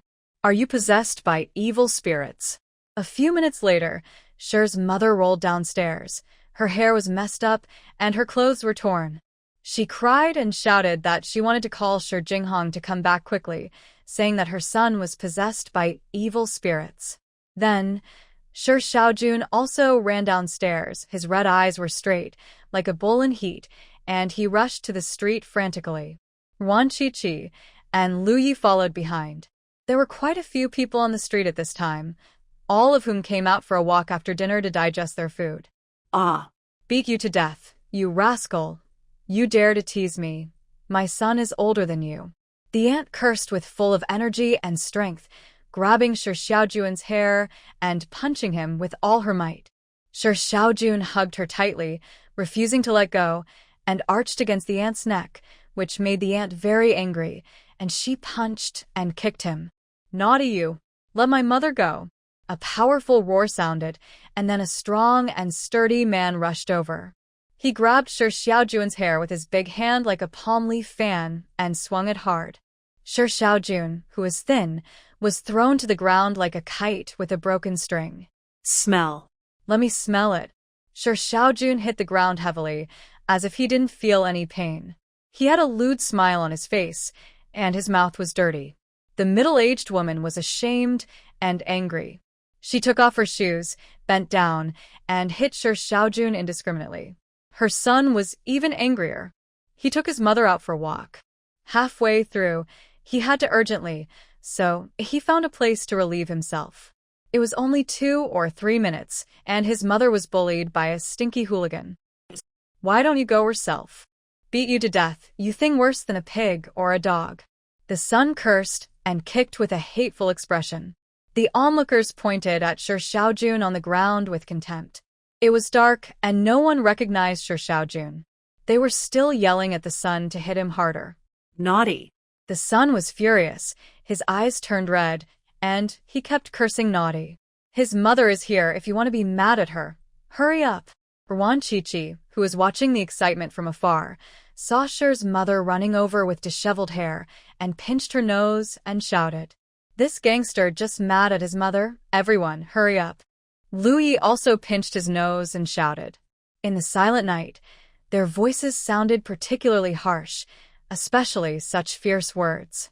Everyone was stunned, including the angry mother and son. Everyone raised their heads, looking for the person who was talking, and Shi Xiaojun's mother. It was at this time that Shi's mother ran over. She looked really indecent at this time, with her collar torn and her hair disheveled. She looked really suspicious. Xiaojun? My child. Why do you hit my child? Seeing her son covered in wounds on the ground, Shi's mother was heartbroken.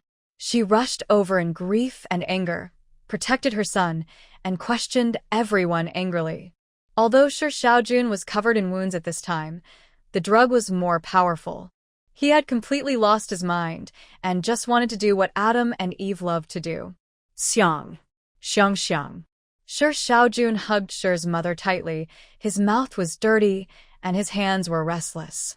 Xiaojun, I'm your mother. You are possessed. Shi's mother was anxious and embarrassed and pushed hard, but she was not as strong as Shi Xiaojun, and she couldn't push him away after several attempts.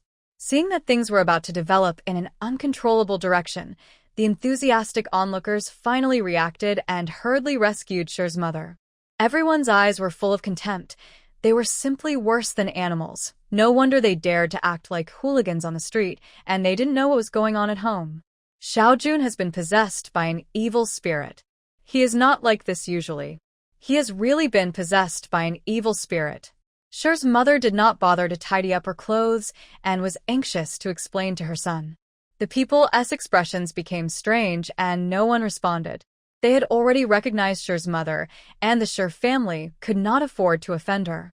Do you still need to find a witch to exorcise the evil spirit for your son? Someone suddenly asked. Shi's mother nodded subconsciously in a daze and asked anxiously, Do you know where to find a witch? Everyone's face changed drastically and looked at the person asking the question. He was a young soldier with an imposing demeanor, sword-like eyebrows and bright eyes, extraordinary heroic spirit, and really good-looking. As a family member of Deputy Director Shi, you actually take the lead in promoting the feudal superstitions of the old society. How unreasonable!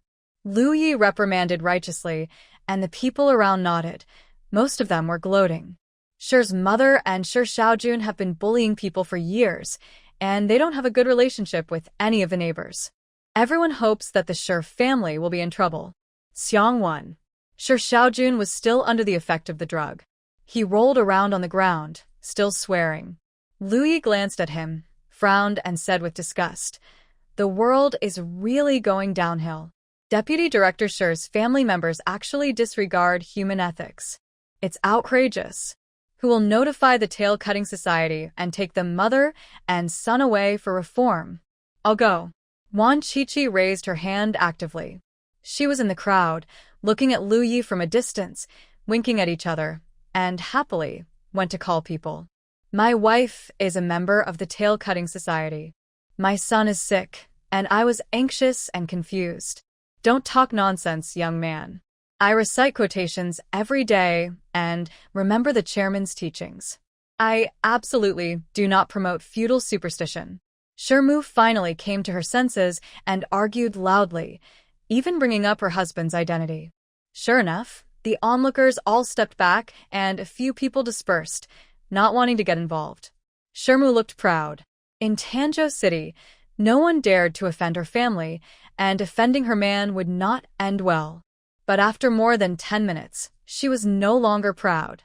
Because Wan Qiqi brought her man's mortal enemy, Zheng Adong, the director of the Cut Tail Society. Although Zheng Adong was the director, he was not as reliable as Shi Jinghong, so when he started his work, he is always at a disadvantage. If Shi Jinghong's education level was not too low and his experience was too shallow, he would have been pulled down long ago. However, Zheng Adong is not easy to mess with. Although he does not have a strong backer, he has a lot of experience and good ability. He also has a group of loyal confidants in the Cut Tail Society.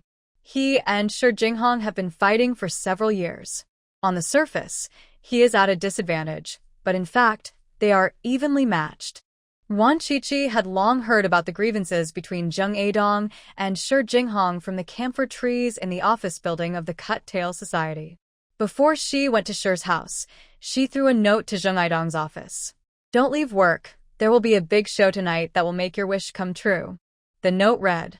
Sure enough, when Wan Qiqi rushed over to call for help, Zheng Adong was waiting in the office, and several of his loyal subordinates were there too.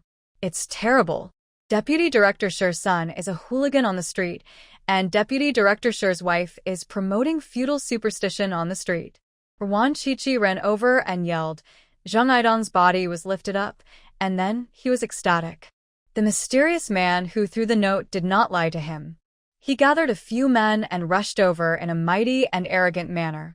The office building of the Cutting Tail Society was only separated from the Sher family by a street, and it could be reached in 10 minutes on foot. Who was being a hooligan? Who was spreading feudal superstition? Zheng Adong shouted loudly. His narrow and gloomy eyes swept over Sher Mu and Sher Xiaojun, who was twisting on the ground, and he almost laughed out loud. It turned out to be Sher Jinghong's wife and son, and God helped him. They. Lu Yi pointed at Sher Mu and Sher Xiaojun and repeated the whole story in a righteous manner.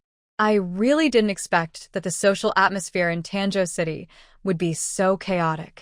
The world is bright and clear, in broad daylight, but, oh, I can't even say it. It's such a disgrace to Tanzhou City. Director Zheng, please be sure to strictly teach these two people with serious ideological problems, and they must correct their crooked thoughts. Lu Yi showed his ID, and Zheng Aidong's attitude immediately became much more respectful. Don't worry, we will definitely teach them strictly and dig out the cancer in their minds. Uproot it. Zheng Aidong promised, but he was thinking in his heart that he wished to eradicate the Sher family completely and not leave a single one alive. Director Zheng is a good comrade who is dedicated to the people. I believe you will handle it fairly and impartially. Lu Yi spoke in Mo Qiufeng's tone, full of official rhetoric. Zheng Aidong was stunned by the fright and secretly thought that he became the deputy battalion commander at such a young age. He really has some skills, and his speaking level is high. My man is Sher Jinghong, Zheng Aidong. Don't you recognize me? Sher's mother asked several times, but Zheng Aidong ignored her and signaled his men to take the mother and son away. Zheng Aidong, you are taking revenge on your own. You will not die well. Sher's mother's scolding could be heard from a distance. Zheng Aidong and his group took Sher Xiaojun and his son away. I guess they will work overtime to teach the mother and son tonight. Sher Jinghong, who didn't know that the backyard of his house was on fire, was also working overtime to teach Lu Hongba. Under his strict teaching, Lu Hongba, who had lost too much blood, became dying and only had half his life left. Director Sher, if you go on like this, I'm afraid this kid won't be able to hold on. If he dies on the farm, we will completely offend Lu Disheng. Sher Jinghong's military advisor came over and whispered a suggestion. Lu Hongba was lying on the ground dying. He was taken directly from the hospital to the farm. The wound on his ace had not healed yet, but it split on the way. He was bleeding all the way. People who didn't know would think he had a miscarriage. After arriving at the farm, Sher Jinghong tried all the ways that the tail-cutting society used to punish people on him one by one. It took nearly 2 hours. It was because his men were concerned about Lu Disheng that they didn't attack too hard. Otherwise, Lu Hongba would have died long ago. Would I be afraid of Lu Disheng? Sher Jinghong shouted with his neck stiff, looking very unconvinced. You have third brother to protect you. Of course you don't need to be afraid. What I mean is, it's not worth it for third brother to waste his time on a small person like Lu Hongba. Third brother wants to do big things for you. Don't you agree? The military advisor chose his words carefully. Sher Jinghong was ambitious, moody, greedy, brave, but not wise. However, the biggest advantage of this guy was that he was easy to control. He had no background and no backing, but he had thrived over the years by giving advice to Sher Jinghong, and his family had a good life. He wanted Sher Jinghong to be the director more than anyone else. Zheng Aidong was not as easy to fool as Sher Jinghong. Sher Jinghong thought about it and felt that it made sense. A small figure like Lu Hongba was really not worthy of the third brother's intervention. Never mind, let's save this kid's life. Lock up this stinky rascal and assign him to the hardest work tomorrow to reform him. Sher Jinghong explained in a stern voice, and the farm leader responded in a meek manner, complaining in his heart. Lu Hongba was the grandson of Commander Lu, and he was just a small farm leader. How could he afford to offend him? It was really a fight between gods, and the little devil suffered, alas. After Sher Jinghong and his gang left, the farm leader sent someone to send Lu Hongba to the infirmary. After his injuries were treated, he was arranged to rest, and he also said some nice words in front of Lu Hongba, meaning that he had no choice but to do it, and asked Lu Hongba not to hate him. Lu Hongba was already in so much pain that he was unconscious. Ever since he was stabbed in the ace in the restaurant that day, his life became dark and he didn't live like a human being for a single day. What made him saddest was that his own mother actually pushed him out to take the blame for his elder sister. Shi Jinghong originally arrested his elder sister, who had nothing to do with him, but he was stabbed by the person he loved most. Lu Hongba's heart was broken. His mood was very complicated now, with hatred, resentment, and pain, but no love. If Wan Qiqi was in front of him, she would definitely give him a nickname Nyo Hu Lu Hongba. Shi Jinghong returned to the city from the farm with great pride. He did not go back to the office building and asked the driver to drive directly home. The lights were on at home, which seemed particularly warm at night. Shi Jinghong got off the car in a particularly good mood. He wanted to tell his son about Lu Hongba's miserable situation and make his son happy. "I'm back. How is Xiaojun?" Shi Jinghong changed his shoes at the door and asked loudly. Usually at this time, his wife would watch TV on the first floor and knit a sweater by the way. "Are you deaf? Didn't you hear what I asked you?" Shi Jinghong asked twice, but got no response from his wife. He suddenly became angry and walked into the house with a dark face, without changing his shoes. He saw an empty living room. The food on the table had been eaten cleanly, but the dishes had not been put away. He frowned. His wife loved cleanliness the most.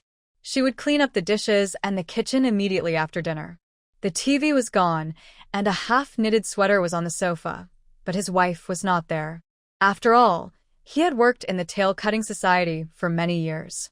Shi Jinghong immediately became alert. He picked up a shoulder pole behind the door and went to the kitchen first. No one. Nothing was left. Shi Jinghong blinked, thinking he was dazzled. It was as if bandits had been in the kitchen, and even the pots were taken away. There was not a single piece of the bacon, fish, and sausages hanging on the wall. Not to mention the rice, flour, and oil, even the salt jar was gone. "Nick, you are such a fool who gave birth to a son. Someone died in your family, and you are short of salt, right?" Shi Jinghong cursed and went upstairs, but still didn't see anyone. He was also rummaged through all his boxes and cabinets, and even his newly made woolen coat was gone. Shi Jinghong cursed even more, but he was not panicked because he didn't care about the little stuff at home. The big head was in his treasure room. At this time, he was very proud. Fortunately, he had foresight and hid most of the property, and no one could find it.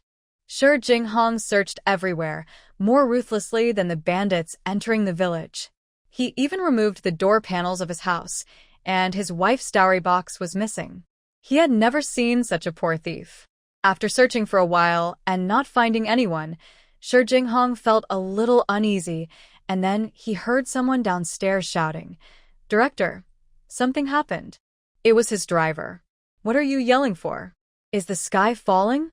Shi Jinghong went downstairs and shouted, "Director, your wife and son were arrested by Director Zheng. They said that Xiaojun was a hooligan in the street, and the target of the hooliganism was your wife. In addition, your wife was promoting feudal superstition in the street, and many people saw it." The driver said in embarrassment. He just got back to the unit when he heard such explosive news. He hadn't digested it all the way when he drove here. He understood every word, but why couldn't he understand it when it was put into a sentence? "Jing Adong, I hate you," Shi Jinghong shouted angrily, his voice resounding through the sky. The driver was frightened and turned his head away aggrievedly. Leaders always like to set fires themselves and don't allow their subordinates to light lamps. It's really unfair. Shi Jinghong rushed back in a hurry and asked the driver to pick up other people. He was going to have a big fight with Jing Adong tonight. He even dared to arrest his wife and son. He was impatient with his work. Although he was furious, Shi Jinghong still kept his temper and went back to the office to wait for people. He was definitely not as good as Jing Adong alone, so he would wait until his men came together before doing it. It's just. Shi Jinghong saw the cut padlock, and his heart suddenly sank. He quickly opened the drawer, and his eyes suddenly went dark. The paintings and calligraphy disappeared, as well as the loose change and food coupons he had put there. He suddenly thought of the treasure hiding place, and a strong sense of uneasiness surged in his heart, but he comforted himself that nothing would happen. Even his wife didn't know about that place, and the thief would definitely not be able to find it. But he still felt uneasy. If he didn't see it with his own eyes, he might not be able to sleep well. So Shi Jinghong asked the driver to take him to the vicinity of the treasure hiding place. He also deliberately took a detour just in case someone knew about it. Then he ran to the house panting and saw the intact padlock on the door, and he couldn't help but breathe a sigh of relief. He knew it was okay. Now that he was here, Shi Jinghong was going to see the treasure before leaving. He opened the door, entered the house, and turned on the light, and saw the empty living room, without even a stool left. The style of stealing things was exactly the same as the bandits who robbed his house. They must be the same group of people. Shi Jinghong went to the basement in a panic. He still held a glimmer of hope. Maybe the thief didn't find it. Maybe the thief took so many things from the living room and left. However, after seeing the empty basement, his heart was completely dead. His body swayed a few times, and he didn't fall down by holding onto the wall. Shi Jinghong bit his tongue hard and became much more sober. He breathed in big gulps, and his heart was broken with pain. So many treasures were gone, and he had worked hard for several years. Suddenly, he thought of something and sweated profusely. The little notebook. It doesn't matter if the treasure is lost, but the key is that little notebook. If someone gets it, it can cost him his life. Who is it? Which rascal did it? I will never forgive you. Shi Jinghong's angry cry echoed in the basement.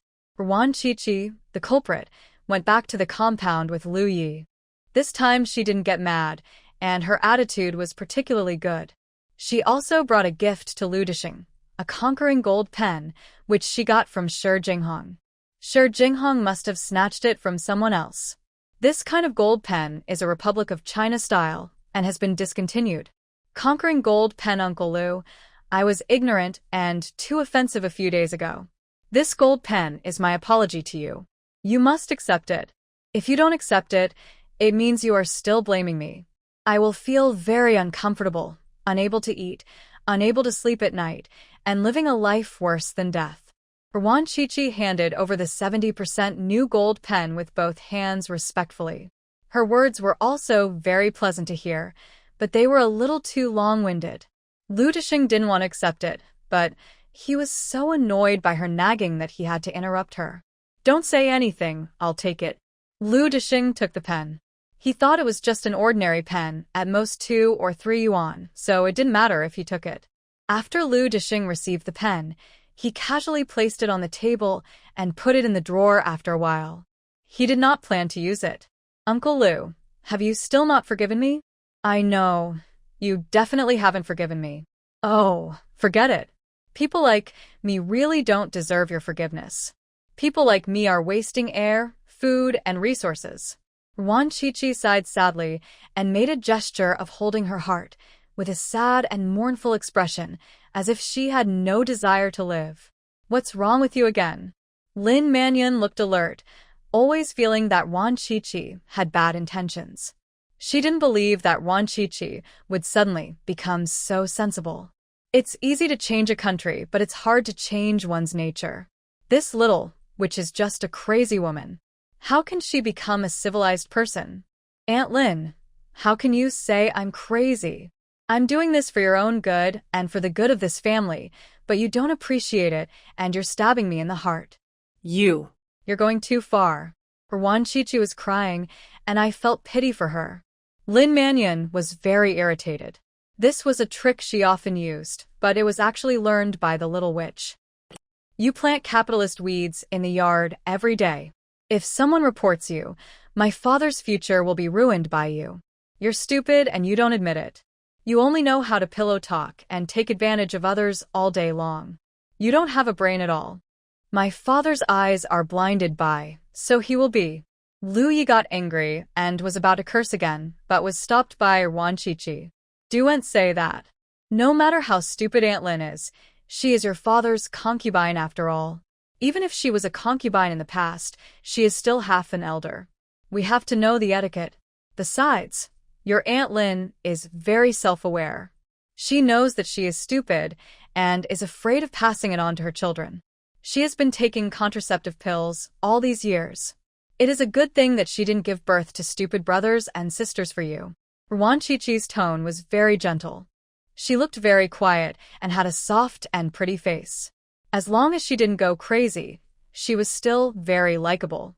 Lu Disheng's mind was a little confused. He was not used to such a well-behaved Wan Qiqi. He was also very uneasy. He always felt that this was the calm before the storm. This girl went crazy without any warning. At this time, Lu Disheng hadn't reacted yet, but Lin Manyun's face changed drastically, and she shouted in panic, "Who is taking contraceptives? What nonsense are you talking about?" "I'm not talking nonsense. I took your pulse yesterday. You have been taking medicine for more than 10 years. My father is the most powerful barefoot doctor in the whole commune. I won't be wrong." Wan Qiqi blinked. Her tone was particularly firm. In fact, she didn't know how to take a ghost's pulse. It was the camphor tree behind the Lu family's house that said it. She wanted to dig some handles on Lin Manyun, but the camphor tree behind the Lu family's house was too young and knew too little. She asked for a long time before she learned that Lin Manyun often took medicine. The little camphor tree didn't know what medicine she took. It only knew that Lin Manyun would take it every month when she had bleeding and took it for 20 days in a row, then stopped and waited for the next month to bleed. Wan Qiqi knew it was contraceptive pills as soon as she heard it, and Lin Manyun was taking it now. It seems that Lu Disheng is really strong and healthy. He is an old man in his 60s, but his needs are still so strong. "You take birth control pills?" Lu Disheng finally reacted and looked at his wife in confusion. He had always wanted to have a few more children, but Lin Manyun said that he was old and his was not good, so he couldn't have children. And Lin Manyun had always shown that she wanted to have more children, so he had been blaming himself all these years, thinking that it was because of him that his wife couldn't fulfill her wish. But now she actually told him that his wife couldn't have children because she had been taking birth control? Then why did she say that he was in poor health? And she also showed such a desire to have children? Lu Disheng couldn't figure it out for a while. The impression that Lin Manyun gave him was always timid, virtuous, and considerate. Now this impression was overturned, and he seemed to realize that his wife was not what she appeared to be. "I didn't, Lao Lu. Why don't you believe me?" Lin Manyun acted very aggrieved.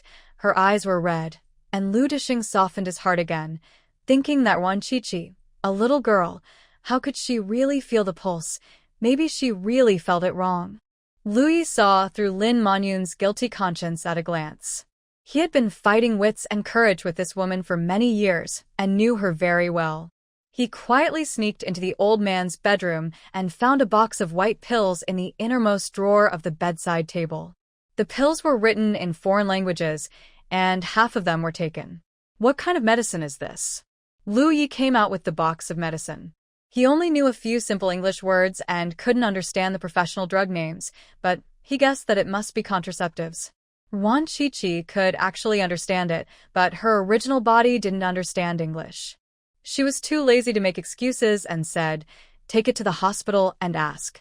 Lin Manyun's face turned pale and her mind went blank, but she quickly adjusted her mood and took the initiative to admit her mistake. "Old Lu, I'm sorry. I lied to you. It's not that I don't want to give birth to a child for you, but I was really too scared.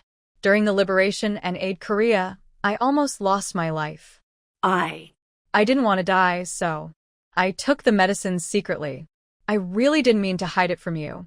She knew very well that Lu Disheng hated deception and betrayal the most. If she asked him to go to the hospital for a checkup, he would certainly find it difficult to forgive her. It would be better for her to take the initiative to admit her mistake and then coax her well. She was sure that she could coax Lu Disheng. Lu Disheng's face was as cold as ice, and his heart was as cold as ice. He was not angry at Lin Manyun for not having a baby, but at her for deceiving herself. If she had talked to him nicely, he would not force her to have a baby. However, Lin Manyun agreed to her on the surface, but secretly took medicine and put the blame on him causing him to blame himself all these years. This kind of behavior was the double dealing he hated the most. It happened that the person who did this was the one he trusted most. Lu Disheng felt very uncomfortable. He suddenly felt that Lin Manyun had become very strange, and he didn't know how many things this woman had hidden from him. Lu Disheng looked at Lin Manyun deeply, took the medicine from Lu Yi. Let's stop here. Don't say any more. Lin Manyun breathed a sigh of relief. She thought that Lu Disheng was fooled by her. She couldn't help feeling a little proud, and even glanced at Lu Yi provocatively. After all, old Lu still favored her. Lu Ye's face changed, and his eyes were hurt. He thought that Lu Disheng was going to make a big fuss about it again. It was always like this. For him, it was a small matter and he was punished severely, but for Lin Manyun and Lu Chunchao, he would pick them up high and put them down gently. Uncle Lu, you must use the pen I gave you. If you don't use it, it means you haven't forgiven me. I feel so bad that I can't breathe. Wan Qiqi picked up the pen again and squeezed out a few tears. Lu Disheng frowned. He had his own pens and didn't want to use this one. Lu Yi sneered, pulled out the pen from his shirt pocket, put it in his own pocket, and then put the pen given by Wan Qiqi in. He also mocked, "You have cultivated the wasteland for more than 10 years and got nothing, but you don't care. Why do you have to be so fussy about trivial matters, Qiqi? You don't even use the pen she gave you. You are really generous." Lu Disheng gritted his teeth and wanted to curse, but he didn't know what to say. After all, the rascal was right. He had indeed been tilling the wasteland for more than 10 years. He glared at Lu Yi fiercely, took off the cap of the pen, and wrote a few words casually on the newspaper on the table. He unexpectedly found that this pen was unexpectedly easy to use. It was much better than the one he used before. It was particularly smooth to write with, and the words written with this pen were particularly beautiful. This pen is very good. I will use this one in the future. Thank you. Lu Disheng's thanks this time were more sincere. He also felt that although Wan Qiqi was a little crazy, her gift was still very sincere. As long as the girl didn't let Lu Yi come to her house, he could accept it. You're welcome. As long as Uncle Lu likes it, I'm glad. I'll go back to my hometown tomorrow and bring Uncle Lu local specialties next time. Wan Qiqi smiled politely and said goodbye. Lu Disheng did not try to keep her, as he still had something to ask Lin Manyun. Lu Yi left with Wan Qiqi. He returned to the army and sent Wan Qiqi back to the guest house first. What's the origin of that pen? Lu Yi always felt that Wan Qiqi must have a deep meaning for giving him a pen for no reason. Sure, Jinghong got it from her. Wan Qiqi winked. She also learned from Zhang Shu that this pen was Shi Jinghong's favorite, and she often put it in her pocket to pretend to be a cultured person. If he hadn't been so anxious to catch Lu Hongling that day, the pen would not have fallen in the office. Lu Yi was stunned for a moment. Then he raised his thumb, with an expression of sincere admiration. When it comes to going crazy, he is far inferior to Wan Qiqi. So, he decided that after getting married, he would listen to his wife about family matters and he would just execute them. Can your father beat Shi Jinghong? Wan Qiqi asked. At this time, Lu Yi was pushing a bicycle and walking side by side with her in the courtyard. At this time, there were still many people outside, chatting in groups of 3 or 4, or taking a walk. They are comparable. The main reason is that Shi Jinghong has a cousin in the general military region. He is a cousin of Commander Yang, and they have a very good relationship. Lu Yi explained the reason. Without the support of this cousin, Shi Jinghong would definitely not be the opponent of the old man. Is that cousin the third child, called the third brother? Yes, how do you know? Lu Yi looked surprised. How did his Qiqi know everything? Wan Qiqi smiled mysteriously, took out a small notebook from her pocket, stuffed it into his hand, and gave him some advice. Let your father and Shi Jinghong fight to the death first, and then you hand over this small notebook. Lu Yi opened the small notebook, only read a few lines. His mouth grinned to the back of his ears. He looked around. No one was there. Then he hugged Wan Qiqi and kissed her hard. From now on, you have the final say in our family. Of course. Wan Qiqi's expression was as matter of course. With such a thick golden finger, he naturally had to listen to her. Lu Yi was so surprised that he wanted to kiss her again, but he heard someone calling him. Xiaoye. Lu Yi immediately frowned and whispered in Wan Qiqi's ear, "It's my mother. She is as petty bourgeois as Lin Manyun, and her brain is not stupid. Don't pay attention to her." Wan Qiqi knew it in her heart.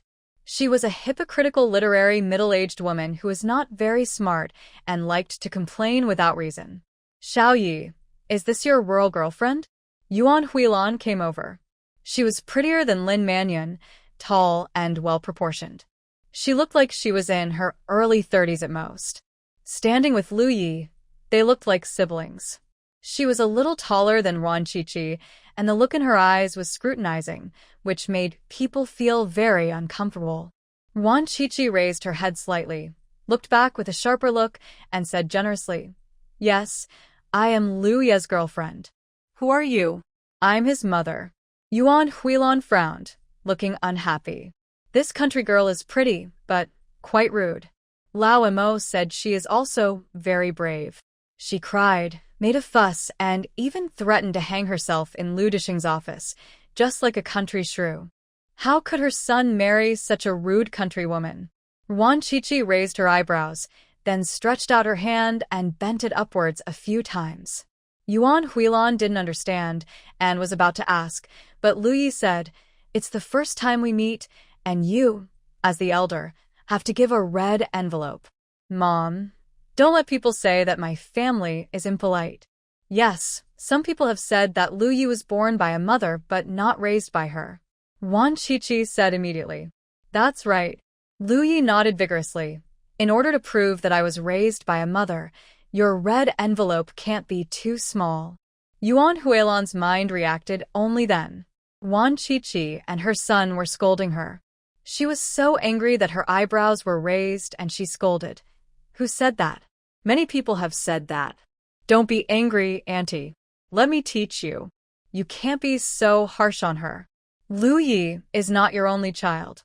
He has a father. Let them scold him for being born by a father, but not raised by a father." Wan Qiqi was teaching sincerely. She also felt that both Yuan Huilan and Lu Dishing deserved to be scolded. She couldn't just scold one of them. She had to be fair and just. "That's right, Mom. You can be so harsh on her." Lu Yi was a very qualified supporting actor. He cooperated well with whatever Wan Qiqi said. "You're just doing things in a reckless manner. Xiaoye, you can't be with her." I don't agree. Look at what you have become now. Bad company breeds bad things. You will learn bad things from bad people. Yuan Huilan was almost mad. She had never met a crazy woman like Wan Qiqi. She didn't speak or act according to common sense. She was shameless and could say anything. She was so uneducated. Wan Qiqi rolled her eyes and felt sorry for Lu Yi. None of his parents were good, and they were so self-righteous that they thought they were the best parents in the world. How disgusting. You're not a member of the Lu family anymore. Why do you care who I date? Just take care of your two sons in the Mo family and don't bother me. Lu Ye's tone was very aggressive. He had lived in the Mo family for half a year before. Yuan Huilan was concerned about the two stepsons and took care of them meticulously. She didn't ignore him, but she didn't care enough. But what made him most angry was that Mo Qiufeng's two sons were just like him, both insidious and treacherous foxes. They had been plotting to bully him since they were young. Every time he was bullied, Yuan Huilan would scold him without knowing the truth and force him to apologize to the two brothers. Of course he refused, and then he would be beaten by Yuan Huilan, who also scolded him, and Lu Dishing for having the same bad character. It's annoying just to watch. After beating him, she punished him to stand outside and didn't give him any food. Yuan Huilan, her two stepsons, and her daughter were eating in the house, but he was hungry outside the door, watching the family inside talking and laughing while eating. It was so warm, so happy, but it didn't belong to him. When Mo Qiufeng was at home, he was treated better because Mo Qiufeng would find out and punish whoever was wrong, but he was not grateful because he knew that Mo Qiufeng was just trying to save face. He was just an outsider. How could he be better than his own son? "I'm your biological mother. Why can't I control you? Yuan Huilan raised her voice in anger, and her expression was very aggrieved. A biological mother who only gives birth to a child but doesn't raise him is so dear. Wan Qiqi muttered in a voice that Yuan Huilan just heard. When I talk to my son, do you have the right to speak? Yuan Huilan glared at him fiercely, and she disliked Wan Qiqi more and more. She was an uneducated wild country girl, not worthy of her son at all. Auntie, after Lu Yi and I get married, I will be his closest person. Don't say you remarry. Even if you don't remarry, you have to stand aside. What's more, you have to die before me. I am the close lover who accompanies Lu Yi to the end. Do you understand? Wan Qiqi lost her patience. Lu Yi's mother was really not smart. She couldn't understand human words, let alone speak human words. The old fox Mo Chiofeng probably married her because he was attracted by her stupidity, right? Smart people like simple-minded people who are easy to control. That's right, Qiqi is my closest lover. You and my father have to stand aside, and don't bother me. Lu Yi stood firmly on the side of his wife, and what Wan Qiqi said was what he wanted to say. Huilan, why are you walking so fast? Mo Chiofeng's voice came from behind, and he soon walked up to them. Seeing Lu Yi, Wan Qiqi, and Yuan Huilan, who was red with anger, he immediately understood. Xiao Yi, are you going to send Miss Ran back to the guest house? Mo Chiofeng smiled at Wan Qiqi, and his attitude was very polite. Wan Qiqi also smiled and said to Yuan Huilan, Auntie, if you don't want to give me a red envelope, it's fine. I'm not really after the money. I just want to show my thoughts. Now I know your intentions, which are indeed worthless. I also know how to get along with you in the future. Thank you. Yuan Huilan's anger had not yet subsided, and she was further irritated by these words. She opened her mouth to curse, but was stopped by Mo Chiofeng. She was quite obedient, and endured it when Mo Chiofeng stopped her, and even glared at Wan Qiqi. I do want to give a red envelope, but it's not very convenient now. Xiaoya's mother and I went out for a walk, and I didn't bring a red envelope. It's also Xiaoya's fault for not bringing Miss Ran home for dinner. I had already prepared the red envelope, but I didn't have the chance to give it to her. You don't even enter the house, but ask for a red envelope on the street. What a good manners. Yuan Huilan muttered softly and glanced at Wan Qiqi with disdain. But Wan Qiqi had excellent hearing and good eyesight.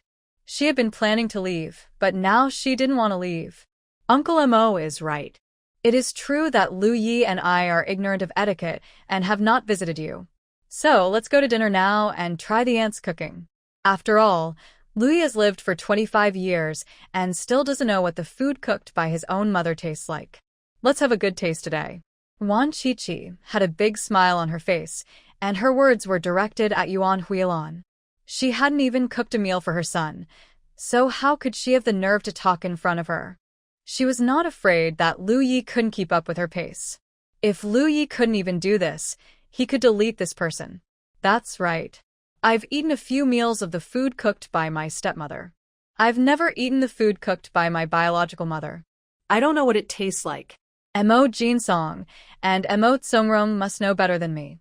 They just need to tell my mother what they want to eat, and my mother will go and cook it. People who don't know would think they are my mother's biological children. Lu Yi sneered and cooperated with the sarcasm. Yuan Huilan's face turned blue and red, and she couldn't hold her face. She resented Lu Yi for speaking regardless of the occasion, just like his father, a rough man, without any self-cultivation. Why didn't I cook for you? Did I starve you when you lived with me? Yuan Huilan gritted her teeth and looked at her son, with complicated feelings in her heart. She still had feelings for her son.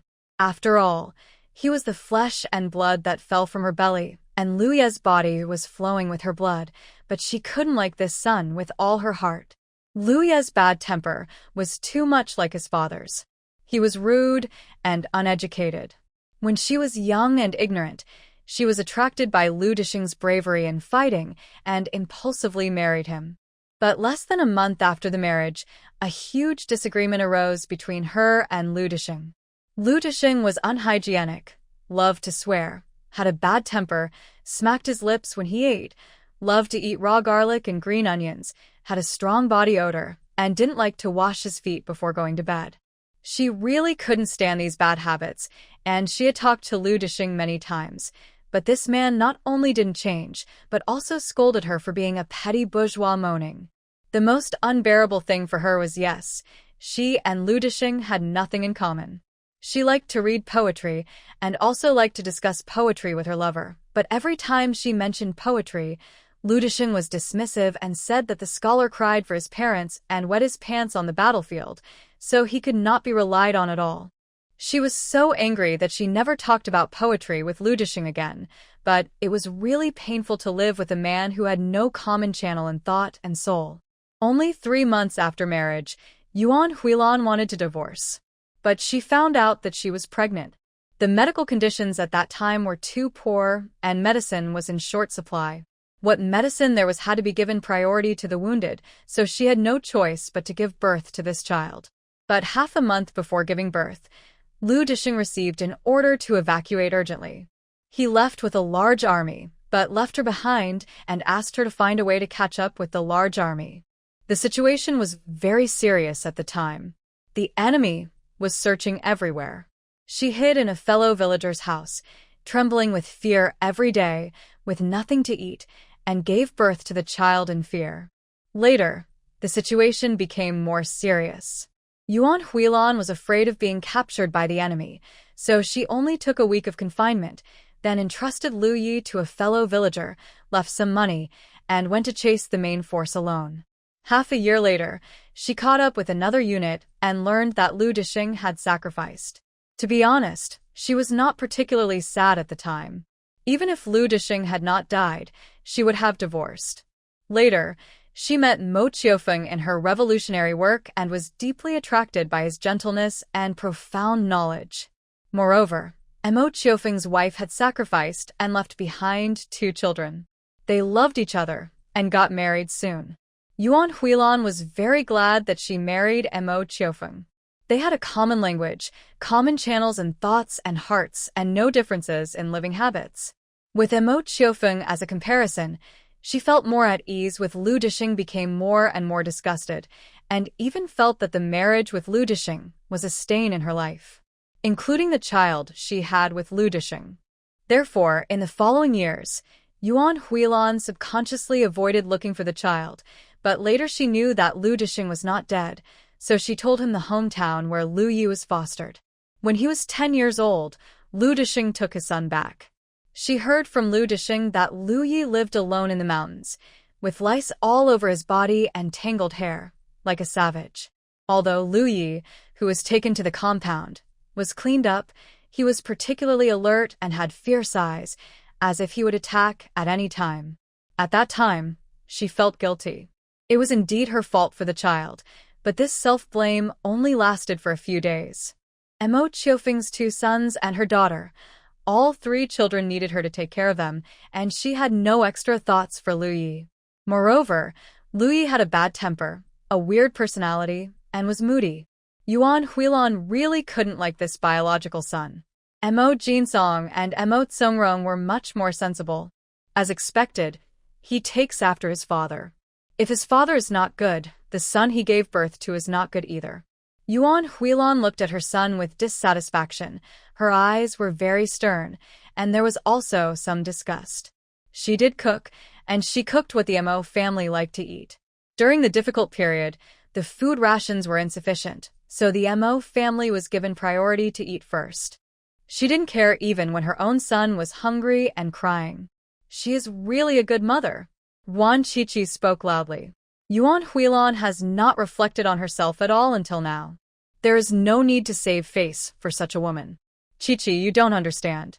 My mother sacrificed her son to save others. It's called noble character.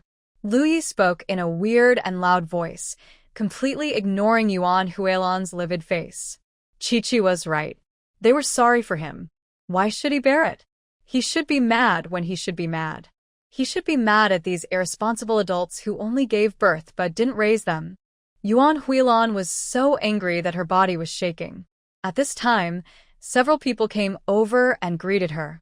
She felt even more ashamed. She had to force a smile and greet these people. Go home and sit down. Mo Chiufeng spoke at the right time.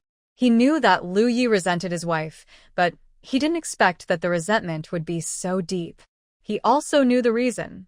Huilan cared too much about his son and ignored Lu Yi. It was indeed Huilan's fault, but Lu Yi's temper was too weird. He still remembered the grudge after so many years. He was really left-wing. Wan Qiqi pulled Lu Yi away. Mo Chiufeng wanted face, so he must give a red envelope, and he would not refuse it for nothing. Yuan Huilan walked in front with a stern face. After returning home, she sat down angrily and ignored people. Didn't you ask us to go home for dinner? You dare to come back and starve? Wan Qiqi didn't sit down, glanced at the cold table and chairs, and said something sarcastic. You'll get used to it. I've been starving at the Mo family for half a year. Lu Yi sneered and cooperated very well. Then go open the window. Let's go to the window and drink more. Wan Qiqi pulled him to the window and pretended to open the window. Enough, have you guys had enough of making trouble? Yuan Huilan couldn't help it. She slammed the table hard and shouted angrily. No, we didn't make trouble. You asked us to go home for dinner, and we went back, but there was no food, not even a cup of hot tea. We don't want to drink northwest wind, so are we going to drink toilet water? We can't drink that. You didn't tell us before we came that you all drink toilet water for dinner. In our country, only dogs eat. Wan Qiqi was very stable and reasoned with her calmly. You called me a dog. Yuan Huilan was so angry that she wanted to slap Wan Qiqi in the face, but her cultural upbringing didn't allow her to hit anyone, so she could only sulk by herself. Her lungs were about to explode. Mo Chiufeng was calm and composed, with a calm expression, and it was impossible to tell what he was thinking. Aunt, I'm just stating the facts. I didn't say you're a dog. Lu Yi is your son. Scolding you is the same as scolding my man. I'm not that stupid. I can still tell the difference between relatives and strangers. Unlike some people, they can't tell the difference between relatives and strangers. They're crueler to their own sons than to stepmothers. TSK. It's really a bizarre story. They're worse than beasts. Wan Qiqi was very eloquent. Although she spoke fast, she was articulate and spoke very densely. Yuan Huilan couldn't get a word in at all. She could only passively listen to her scolding. She was so angry that she couldn't refute. Mo Chiufeng couldn't sit still. This girl was sharp-tongued and could scold people without using any dirty words. If he didn't say anything, his wife would probably be angry to death. Huilan, go cook for them. As soon as Mo Chiufeng opened his mouth, the tense atmosphere in the room suddenly relaxed. Yuan Huilan was very obedient in front of him. She didn't dare to go east or west, so she went to the kitchen obediently. Auntie, if you're cooking noodles, Lu Yi and I will each have 5 eggs. If you're cooking, we're not picky, give us more bacon and sausages. Wan Qiqi asked loudly, not at all shy. I remember Xiao Yi likes bacon, Huilan, fry more. Mo Chiufeng smiled gently and looked kind, but Wan Qiqi knew that this was just an appearance. If this old fox was really a good person, how could he turn a blind eye to what happened to Lu Yi at home? I also like sausages, cured fish, steamed cakes, egg cakes, and malted milk. Do you have any? Lu Yi needed. These were the things he wanted to eat when he was a child but couldn't. In the Lu family, these things were eaten by his younger brother. In the Mo family, these things were eaten by Mo Jinsong, Mo Tsongrong, and his younger sister. None of them were for him. Only his sister Mo Heping, who was 4 years younger than him, would hide the food and secretly give it to him, so he had the best relationship with Mo Heping. I remember there are some steamed cakes at home. I'll get them. Mo Chiufeng got up with a smile, went to the cabinet and found half a bag of steamed cakes and half a can of malted milk, and made them 2 cups of very strong milky flavor. Steamed cakes have a milky flavor and are delicious. Eat. Mo Chiufeng put the things in front of them, and also a red envelope, and stuffed it into Wan Qiqi. Thank you, Uncle Mo. Wan Qiqi took it without hesitation and put it in her pocket. Don't be polite, we are family. Since you are dating Xiaoya, You should care for him and love him more in the future. The child suffered a lot of grievances when he was young. It's also his mother's fault that we didn't fulfill our responsibilities and hurt his heart. Alas, the past is over. We have to look to the future. Xiaoya, don't let resentment cloud your heart. Let go of what you should let go, so that you can live more easily. Mo Qiufeng spoke earnestly, trying to persuade Lu Yi to let go of his hatred. He really felt that Lu Yi was blinded by resentment, which also affected his character and made him act more and more extreme. This is not good. As a man, he should be more open-minded and not always care about the past. Lu Yi sneered and did not respond. Uncle Mo, how can you repay kindness with kindness? According to what you said, the previous hatred can be let go, but should we let go of the hatred of the Japanese devils? Wan Qiqi asked back. Mo Qiufeng's face changed slightly, and he said unhappily, how can the two be compared? Huilan is Xiaoya's biological mother. At most it is just an internal conflict, our national hatred. You are making a random analogy. I'm not making a random analogy. Sometimes the stab of a relative is more painful than the stab of a. Wan Qiqi retorted with a smile. Often the most painful comes from the closest people. Lu Ye's current personality is all due to his parents' irresponsibility. They owe him. Lu Yi, who had been sitting quietly, suddenly had red eyes. He turned his head away, not wanting Mo Qiufeng to see his weakness, but he really wanted to cry. Until this moment, he finally heard someone standing by him and speaking out his grievances for him. Others would only say that he was wrong, saying that even if his parents were wrong, they gave birth to him and raised him, so how could you be so rebellious? But has anyone asked him if he wanted to be born? They didn't ask for his consent when he was born, and they ignored him after he was born. When he grew up, what right do they have to scold him when their parents are indifferent to him? In the past, Lu Yi could not understand why he would be easily angered by his parents, and every time after a fit, his heart would be filled with pain, as if there was a very long cut, and he could not find medicine to heal it, so it kept bleeding and kept consuming his energy, making it impossible for him to maintain emotional stability. Now he finally understood that this cut that would never heal was caused by his parents. Because it came from the closest people, the wound was so deep and painful. Wan Qiqi felt his sadness, patted him on the back gently, and stuffed a piece of steamed bun into his mouth. Eat more. It's rare to eat your mother's buns. We'll take it away if we can't finish it. Mo Qiufeng was a little moved by her words. He was also reflecting on himself. Perhaps he had never entered Lu Ye's heart, and he didn't know the grievances in his heart. He might have been a little too confident. He looked at Lu Yi and saw his red eyes. He felt a little sad. It was the first time he saw Lu Yi so weak. In the past, Lu Yi was either threatening or smashing things. His mood was extremely unstable.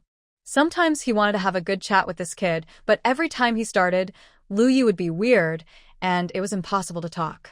It seems that Wan Qiqi has a great influence on Lu Yi, and this girl cares about Xiao Yi very much. It's good that Xiao Yi lacks love, and Wan Qiqi makes up for it. Mo Qiufeng wanted to say a few warm words, but before he opened his mouth, he was amused by Wan Qiqi. He smiled and said, "You can come back any time if you want to eat steamed buns. Our family can still afford it." Your family can certainly afford it at any time, but your mistress is not willing to give it to my Lu Yi. The court's disaster relief also depends on who sends the grain. Wan Qiqi also took a piece of steamed cake to chew. It had a strong milky flavor and was soft. It melted quickly in her mouth after taking a bite. Her mouth was full of milky fragrance. She also loved to eat steamed cake before she came here. Steamed cake is the childhood companion of every child in Tanzhou. It is economical and delicious. Mo Qiufeng was a little embarrassed by her. He had been a political commissar for so many years, but this was the first time he met someone like Wan Qiqi, who was stubborn. Ideological work was too difficult. She was a tough nut too. You have some misunderstandings about Huilan. Although she is a little lacking in taking care of Xiaoya, she can't abuse Xiaoya. She is not that kind of person. Mo Qiufeng defended his wife. Murderers say they are innocent. The guilty ones are the victims. Wan Chichi was busy chewing on the steamed bun and took a break from her busy schedule to say something, then took a big sip of malted milk, which tasted great. Nowadays, malted milk is made with real milk, and it has a very strong milky flavor, much better than the ones in later generations. Mo Chiofeng was choked and smiled bitterly. He now had a feeling of powerlessness, like a scholar meeting a soldier, unable to explain himself clearly. These two children's thinking was not normal. This malted milk has just been opened. Xiaoye will take it to the dormitory to drink later. Mo Chiofeng had to change the subject and find a chance to persuade him later. Wan Chichi swallowed the steamed bun in her mouth and taught Luyi a lesson. It's right to listen to me, right? Ask for whatever you want to eat. If your mother doesn't give it to you, just take it. Anyway, you have asked and you can take things from your own home. Compared to being hungry, dignity is. Remember my words in the future. Don't be stupid. Remember, I will be shameless in the future. Luyi nodded vigorously while eating a cake. Listening to Chi-Chi's words is better than reading for 10 years. The old soldier is right. Only by listening to your wife can you live a good life. No matter how eloquent Mo Chiofeng is, he can't chat with these two people. He, the political commissar who can debate with heroes, is directly silenced in front of these two young people with advanced mental state. Fortunately, Yuan Huilan prepared the meal and brought out the dishes. Lettuce fried with bacon, steamed sausage, stir-fried salted fish with green garlic, stir-fried lettuce leaves, and a bowl of seaweed and egg soup. Each bowl of food is very large and looks good, but it is still a little worse than Shi Xiaojun's mother. Although Shi Xiaojun's mother is not a good person, the dishes she cooks are really delicious. Wan Chi-Chi is still savoring them. It's time to eat. Yuan Huilan put the dishes on the table and greeted them with a fierce face. I'll go serve you the rice. Mo Chiofeng stood up to get the rice, but was stopped by Yuan Huilan, who said unhappily, "How can elders serve rice to the younger ones? Let them serve themselves." Yes, we serve ourselves. Although Auntie often serves rice and dishes to Mo Jinsong and Mo Tsongrong, we are tolerant and have a broad mind. We won't care. Wan Chichi got up and went to the kitchen to get the rice, and did not forget to make a few remarks. But when she made remarks, she always had a smile on her face, and her tone was still very calm. She said infuriating words at a slow pace. This was her most powerful point. No one in the world could be more crazy than her. Yuan Huilan couldn't help being excited and was about to curse, but was stopped by Mo Chiofeng, who winked at her. She is too rude, such a wild girl. Yuan Huilan complained in a low voice. She really didn't want to have such an uneducated daughter-in-law. She was too embarrassed. You are polite. You are not a virtuous wife and not a kind mother. You are too polite. Luyi was also going to serve the rice, and happened to hear it. He turned around and made a sarcastic remark, directly exposing Yuan Huilan's fig leaf. In the past, when he got mad, he was still concerned that the other party was his parents, so he always restrained himself, but he always got angry to death. Now he has come to his senses, and no matter whether they are his father or mother, he gets mad equally. It has nothing to do with him if he gets angry to death. There is a cause and an effect. He didn't starve to death when he was a child, and he was able to grow up to this age, all because of his own hard work. If his parents couldn't bear it and were angry to death by him, then they can only blame them for not working hard. Lalamo, listen to how he talked to me? I worked hard to cook a table of dishes, and my hands were burned. Is this how he treats me? Yuan Huilan was so angry that her whole body was shaking, and she was so aggrieved that she burst into tears. She also showed him the redness on her wrist from the oil splashing on her wrist when she was cooking just now. Don't be angry. Xiaoye has resentment in his heart. It's okay to let him say a few words to vent. Mo Chiofeng persuaded softly. What grievances has he had? I still feel wronged. Okay, I'll bear it for your sake. Yuan Huilan was even more angry. She didn't feel that she owed her son anything. The conditions were so difficult at the time, but she gave birth to him and found a villager to foster him. She left most of her money behind. She only took a little money to find the main force. She slept in the open air and suffered from hunger and cold along the way. She almost died. She was good for Lu Yi by keeping him. Was she going to rush with a newborn baby? The result would inevitably be the death of mother and son. Why did Lu Yi resent her? Although she felt wronged, she was willing to give Mo Chiofeng face and had to swallow the grievance. Mo Chiofeng patted her hand gently and smiled at her comfortingly. Yuan Huilan's grievances immediately disappeared, and she felt particularly relieved.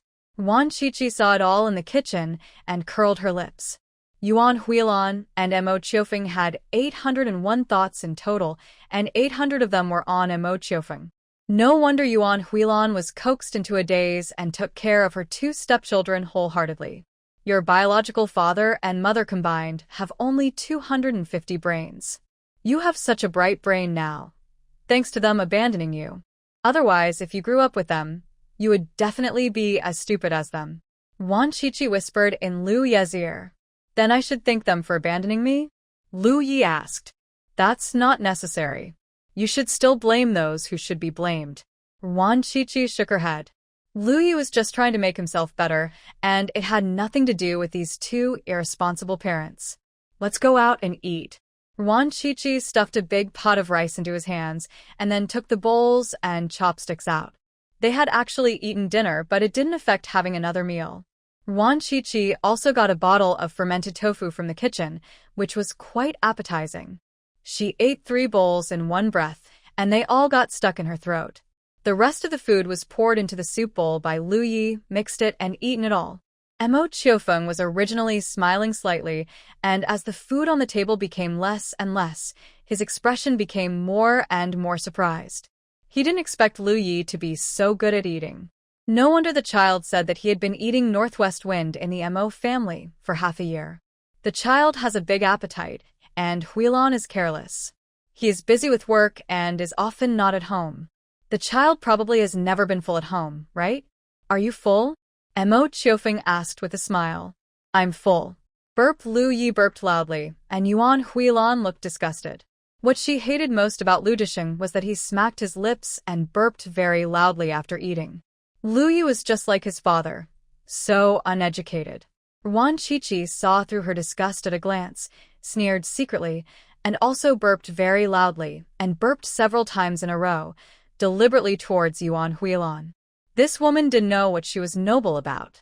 This strong sense of superiority really deserved a beating. Yuan Huilan's face was very ugly. She gritted her teeth and used a lot of effort to hold back her anger. Wan Qiqi snorted, picked up the malted milk and steamed cakes on the table, and dragged Lu Yi away. I'm full, bye. Yuan Huilan hadn't reacted yet, and the two had already left. She was so angry that she scolded. You just lie there like this after eating. How can you be so educated? Old Mo, I strongly disagree with this marriage. You can't sign it. Do you want to live like this with Xiaoya for the rest of your life? Huilan, we are really sorry for Xiaoya. This kid has suffered a lot. Since he can find a girl who shares the same feelings with him, let him do as he wishes. Montag Kiefeng persuaded Ernst TLY. Although Yuan Huilan did not give in, her expression eased a little. Besides, even if they get married, they won't live with us. Out of sight, out of mind. Why do you have to be the bad guy? Mo Chiofeng persuaded again. Yuan Huilan was half convinced, but she still didn't like Wan Qiqi and only agreed to consider it. At this time, Wan Qiqi and Lu Yi met a tall and strong man who looked to be in his 30s, but with clear eyes and unusual words and deeds. Yeah, have you seen my Didu?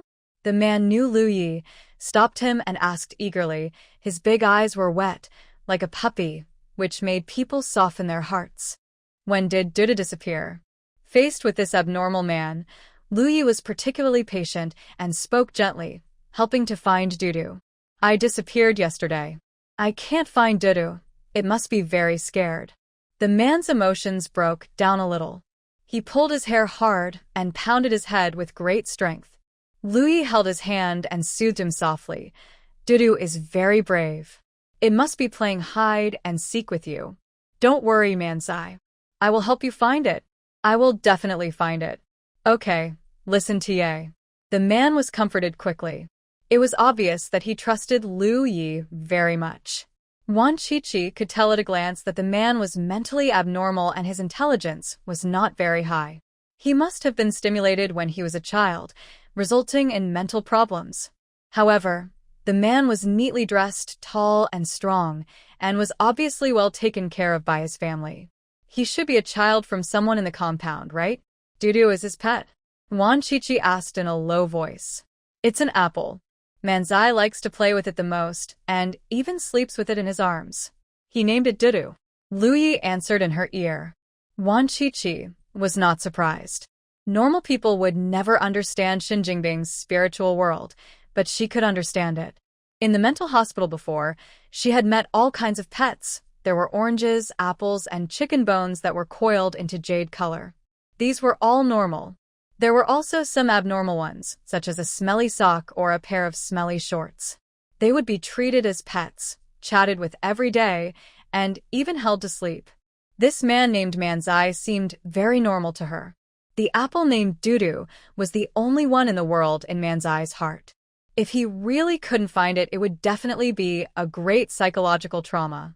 Manzai, where was the last time you saw Dudu? Wan Qiqi asked Manzai in the tone of talking to a normal person. At home, but Dudu may have run away from home. I had a little conflict with it in the morning. Dudu was unhappy and said he wanted to run away from home. I was wrong. I shouldn't have quarreled with Dudu. The man felt very guilty, with tears in his big eyes. He was obviously a grown man in his 30s, but he looked like a child, so pitiful. It's normal to quarrel. Yi and I quarrel often, and I even beat him. Wan Qiqi slapped Lu Yi on the body with considerable force. Lu Yi bared his teeth in pain, forced a smile at Manzai, and cooperated. Yes, Qiqi and I are like this. I beat her too. After saying that, he also patted Wan Qiqi, but he didn't use too much force. He was a little reluctant. But he forgot his own strength. Even if it was just a little bit of strength, it hurt. Wan Qiqi gasped in pain. Her skin must have been slapped red. The rascal actually wanted to kill her. He deserved it. Wan Qiqi used more strength and slapped back. She couldn't bear any loss anyway. The bang sound was like thunder. Lu Yi staggered forward, almost fell to the ground, and his spine was almost broken. He turned his head and looked at her sadly, murdering her husband. Wan Qiqi smiled embarrassedly, a little guilty. She accidentally used all her strength just now. It was indeed a bit cruel. The man called Manzai was amused by them, curiously looked between the two, and pointed at Wan Qiqi and asked, Yeah, is she your cousin? Yes, my cousin, her name is Qiqi. Lu Yi replied with a smile. His expression was very proud. Qiqi, hello, my name is Lu Yuanfei. The man extended his hand politely and introduced his name. Hello. Wan Qiqi smiled and shook hand with him. She probably guessed Lu Yuanfei's identity. An old and respected leader lived in the compound.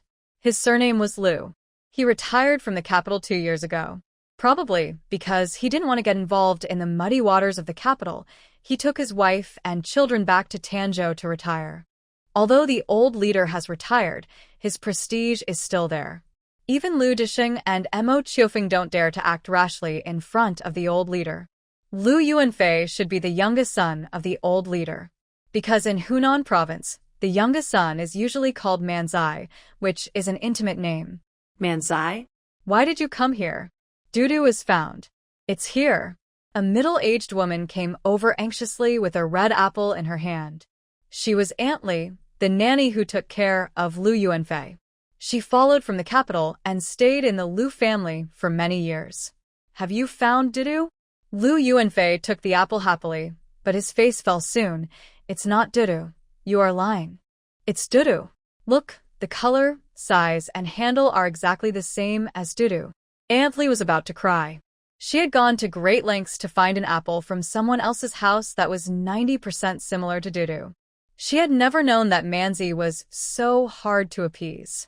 The real Dudu was eaten by an ignorant child. She didn't dare to tell the truth for fear of upsetting Lu Yuanfei. No, it's not Dudu. Aunt Li, you're lying. Lu Yuanfei was angry. His originally gentle and clear eyes had become more fierce. Wan Qiqi knew that if he continued to uproot, Lu Yuanfei would most likely attack and hurt someone. She took the apple from Lu Yuanfei, put it close to her ear, and listened, then asked, "Manzi, is it because you don't understand what it's saying?" "Yes, Dudu tells me stories, but I can't understand what this one says." "It's definitely not Dudu." Lu Yuanfei felt very aggrieved. It was obviously not Dudu, but he insisted on saying it was Dudu. He was not a fool. Wan Qiqi put the apple to her ear and listened for a while, then said seriously, "It is indeed not Dudu, but it is Dudu's cub, named Qiuqiu. Dudu has found its lover and lives a very happy life. Dudu is worried about you, so he sent its cub to take care of you." The reason why you can't understand Qiuqiu's words is because Qiuqiu was born in Shanghai and it speaks Shanghai dialect.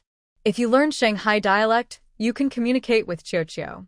Aunt Li next to her opened her eyes wide, with mosquito circles in her eyes. This beautiful girl was obviously speaking Tanzhou dialect, but why couldn't she understand it? What Qiuqiu? What cub? It's obviously just an apple. How could it give birth to a cub? Aunt Li was worried that Wan Qiqi's nonsense would anger Lu Yuanfei. Manzai usually has a good temper, but once he gets angry, he won't even recognize his parents, and he is very strong, which is quite scary. "Manzai, I'll go look for him again." Aunt Li gently comforted Lu Yuanfei, fearing that he would go crazy outside. But to her surprise, Lu Yuanfei was not angry, but very happy. He looked at Wan Qiqi with sparkling eyes and asked excitedly, "Is it really Dudu's cub? Is its name Qiuqiu?" "Yes." Dudu ran away from home and came to Shanghai, where he met the love of his life. Qiuqiu is the fruit of their love. It followed Dudu's instructions and came all the way to take care of you. You must learn Shanghai dialect and be patient to communicate with Qiuqiu. It is still just a cub. Wan Qiqi pointed at the apple in her hand with a very serious expression. Aunt Li was confused. Could it be that this apple she found from someone else's house really flew back from Shanghai? Was it really called Qiuqiu? Lu Yuanfei solemnly took the apple, put it on his face affectionately, and murmured, "Qiuqiu, be good. I will learn Shanghai dialect and take good care of you." Then he asked Wan Qiqi, "What else did Qiuqiu say?" "Qiuqiu told you not to be anxious and learn slowly." Wan Qiqi smiled. "Well, Qiqi, can you teach me Shanghai dialect?" Lu Yuanfei asked embarrassedly. He wanted to learn Shanghai dialect quickly and couldn't let Qiuqiu wait too long. "I'm going back to my hometown tomorrow and won't be back for a while. If you can wait, I'm willing to teach you." Wan Qiqi had a good impression of Lu Yuanfei. She liked deep well ice. She had dealt with it too much in her previous life. It was her specialty. "Manzai, you should learn from Aunt Wu from the Xiao family next door first. She is from Shanghai." Aunt Li breathed a sigh of relief. It was enough to coax this ancestor. She glanced at Wan Qiqi and prepared to go back and tell the old leader that this girl was really amazing and coaxed Manzai easily. "Okay, Qiqi, yeah? Goodbye." The calmed Lu Yuanfei was very easy to coax. He waved his hand obediently and went home with Qiuqiu and Aunt Li. "Goodbye." Wan Qiqi and Lu Yi smiled and waved. It was already late at night. Lu Yi rode his bike to send her back to the guest house. On the way, he told her about Lu Yuanfei's situation. When Manzai was 5 years old, he was arrested with his mother and was imprisoned for 2 years. Those people also tortured Manzai, and he had mental problems. Wan Qiqi immediately thought of a child in a textbook named Xiaoluotu who was born and raised in prison. He was a very smart and clever child, but was brutally killed by the enemy before liberation. Although Manzai is alive, he will never be able to live like a normal person. Our ancestors sacrificed too much for the new China. Lu Yi sent Wan Qiqi to the guest house and shamelessly pestered her and kissed her for a long time. His mouth was swollen. "No more kissing, my mouth is swollen." Wan Qiqi pushed him away. At this moment, her eyes were blurred, her eyebrows were charming, and her face was full of peach blossoms.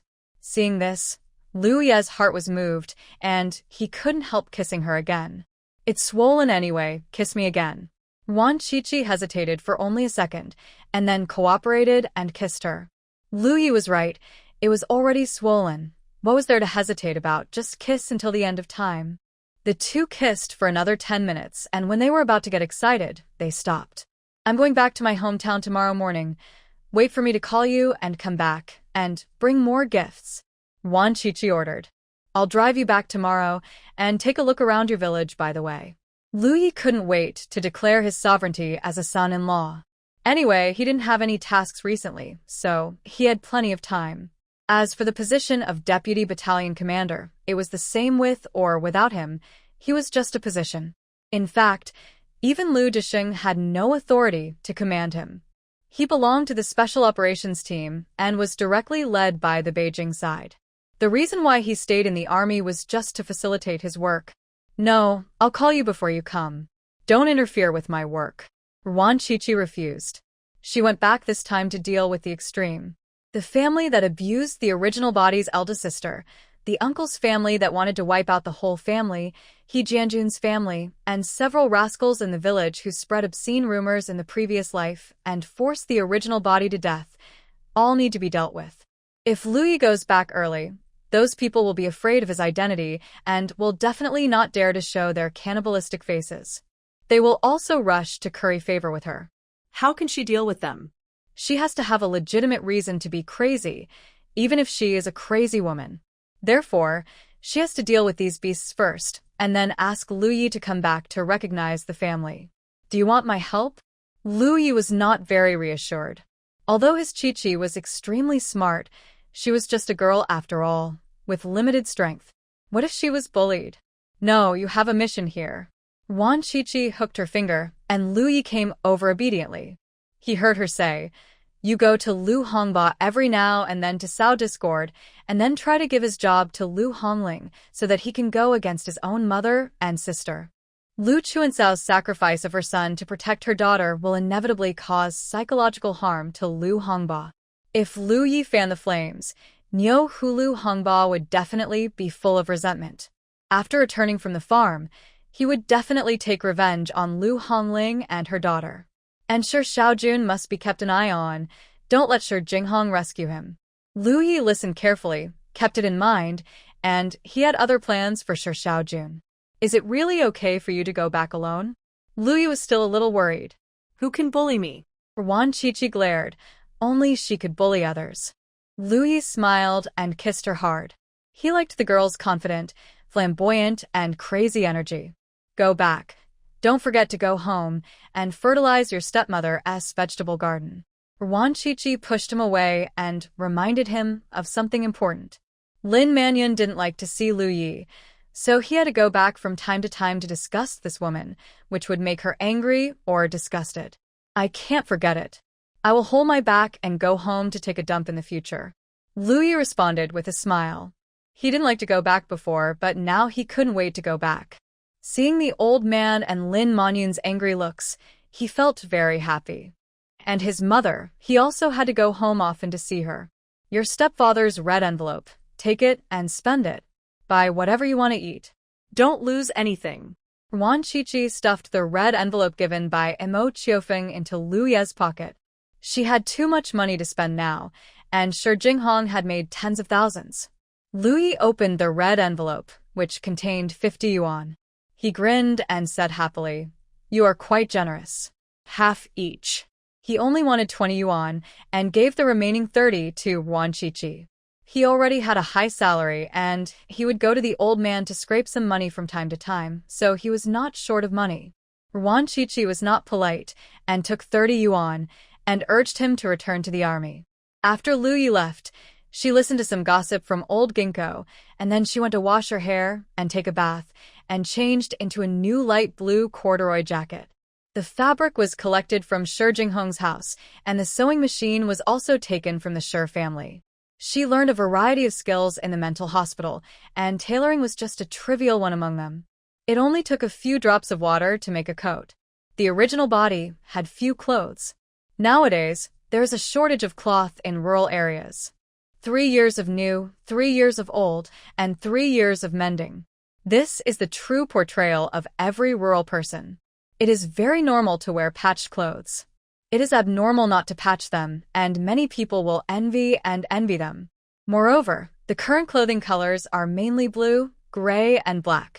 Young people are popular in wearing green military uniforms, and they also wear military uniforms when taking marriage registration photos. Walking on the street, except for green, there are blue, gray, and black, and almost no bright colors can be seen. If you wear too bright clothes or put on lipstick, you will be arrested and criticized. In short, nowadays, simplicity is beautiful, and dressing too ostentatiously will cause big trouble. Wan Qiqi doesn't like the dark blue, gray, and black, so she made 2 light-colored coats by herself and went to the department store to buy a pair of women's leather shoes, which cost 8.8 yuan a pair. Although the style is rustic, the material is genuine, and it is real leather. It can be worn for at least 10 years. She also found a pair of women's tea shoes in Sher's house. They are still new and packed in a shoebox with an invoice. They are opened by a department store in Shanghai. This kind of tea shoe is the most popular women's shoe nowadays, and it seems that only Shanghai can buy it. Although Wan Qiqi still thinks tea shoes are rustic, they are very fashionable now. Many young girls want to have a pair of tea shoes to match their skirts. This pair of tea shoes is size 36, which is exactly her size. Wan Qiqi tried it on and found that it fits her feet very well. She will wear it when the weather warms up. She entered the space, found some Tanjo snacks from the supermarket, unpacked them, wrapped them in yellow paper, and tied a red note. There were several packages of sesame cakes, tangerine cakes, wick cakes, charred slices, crispy candies, flower roots, egg cakes, etc. Each package was only half a pound, ready to be given to others. Tangerine cakes, brewed into tea to moisten the lungs and relieve coughs. Wick cakes, charred slices, flower roots, also called orchid root crispy candies. She slept until she woke up naturally. It was already dawn. Wan Qiqi went to the canteen to eat a bowl of noodles, packed some lotus leaf rice and sugar-coated cakes, and took the bus to the bus station. After 4 or 5 hours of bumpy ride, she finally arrived at the county town. Wan Qiqi got off the bus dizzy and bought a ticket back to the commune. After another hour of bumpy ride, she finally arrived at Ruanjiawan. It was still another 2 miles from the place where we got off the bus to the village. Wan Qiqi walked slowly with her luggage bag. It was past 3 in the afternoon. The farmland on both sides of the road was green and lush. Several villagers were bending over to work. Tung trees were planted in 2 rows on the roadside, full of snow-white flowers. The flowers are clustered together, like snow, very beautiful. Tung tree flowers. The fruit of the tung tree can be used to make tung oil, and the leaves can be used to make tung leaf cakes. It is full of treasures. Wan Qiqi took a few breaths of fresh air and felt much better. She quickened her pace and soon entered the village, getting closer and closer to home. "You are not allowed to enter the house unless I die." A sharp female voice came from afar, mixed with crying. Wan Qiqi's heart was shocked. It was the voice of her sister Xiaoxue. It must be the uncle's family next door, who is bullying people again. Wan Qiqi ran, and soon ran to the door of her house. There were many people around, all from the same village. Her sister Wan Xiaoxue stood at the door with a carrying pole across her, and confronted a group of people with red eyes. This group of people was the shameless family of her original uncle. They had always wanted to occupy her big house. Taking advantage of the fact that Xiaoxue was the only one at home, they came to rob her with their whole family. Wan Qiqi had a machete in her hand, which she had searched from Shi Jinghong's house. It was very sharp and cold, and it must have been stained with blood. "Get out of the way." Wan Qiqi put down her luggage bag, grabbed the machete with both hands, and shouted coldly. The villagers who were blocking the gate of the yard were stunned when they saw her, and then they retreated in fear when they saw the machete in her hand. "Chop to death, you shameless bandits, bullying Xiaoxue when I was not at home. Are you still human? Animals are more humane than you." Wan Qiqi rushed forward with the machete in both hands, her blood boiling, and she could finally chop people openly. "Get out of the way, swords and knives have no eyes, and they don't guarantee life." Wan Qiqi rushed and shouted. She almost hit people with the machete several times, but she did not slow down. Instead, she ran faster. "Qiqi, What's wrong with you? You're so scary. Meaning scary. Oh my, you almost hit me. The villagers who were blocking the door to watch the excitement scattered while cursing, but they did not go too far. Wan Chi was so crazy that they were reluctant to give up such a wonderful show. Before Wan Guiming could react, a cold wind had already reached his ears. A strand of withered yellow hair fell on his shoulder, and then the sharp blade pierced his eyes. It was only 1 centimeter away from his eyes. If Wan Chi's hand shook, the tip of the knife would pierce in, and his eyeballs would burst. Wan Chi, what's wrong with you? I'm your uncle. Wan Guiming crawled and rolled forward a few steps. His face was pale, and he was swearing in exasperation after surviving a disaster. Wan Chi didn't say a word. Her expression was calm but with a hint of madness. She grabbed the machete and chopped at him again, this time aiming at the bottom.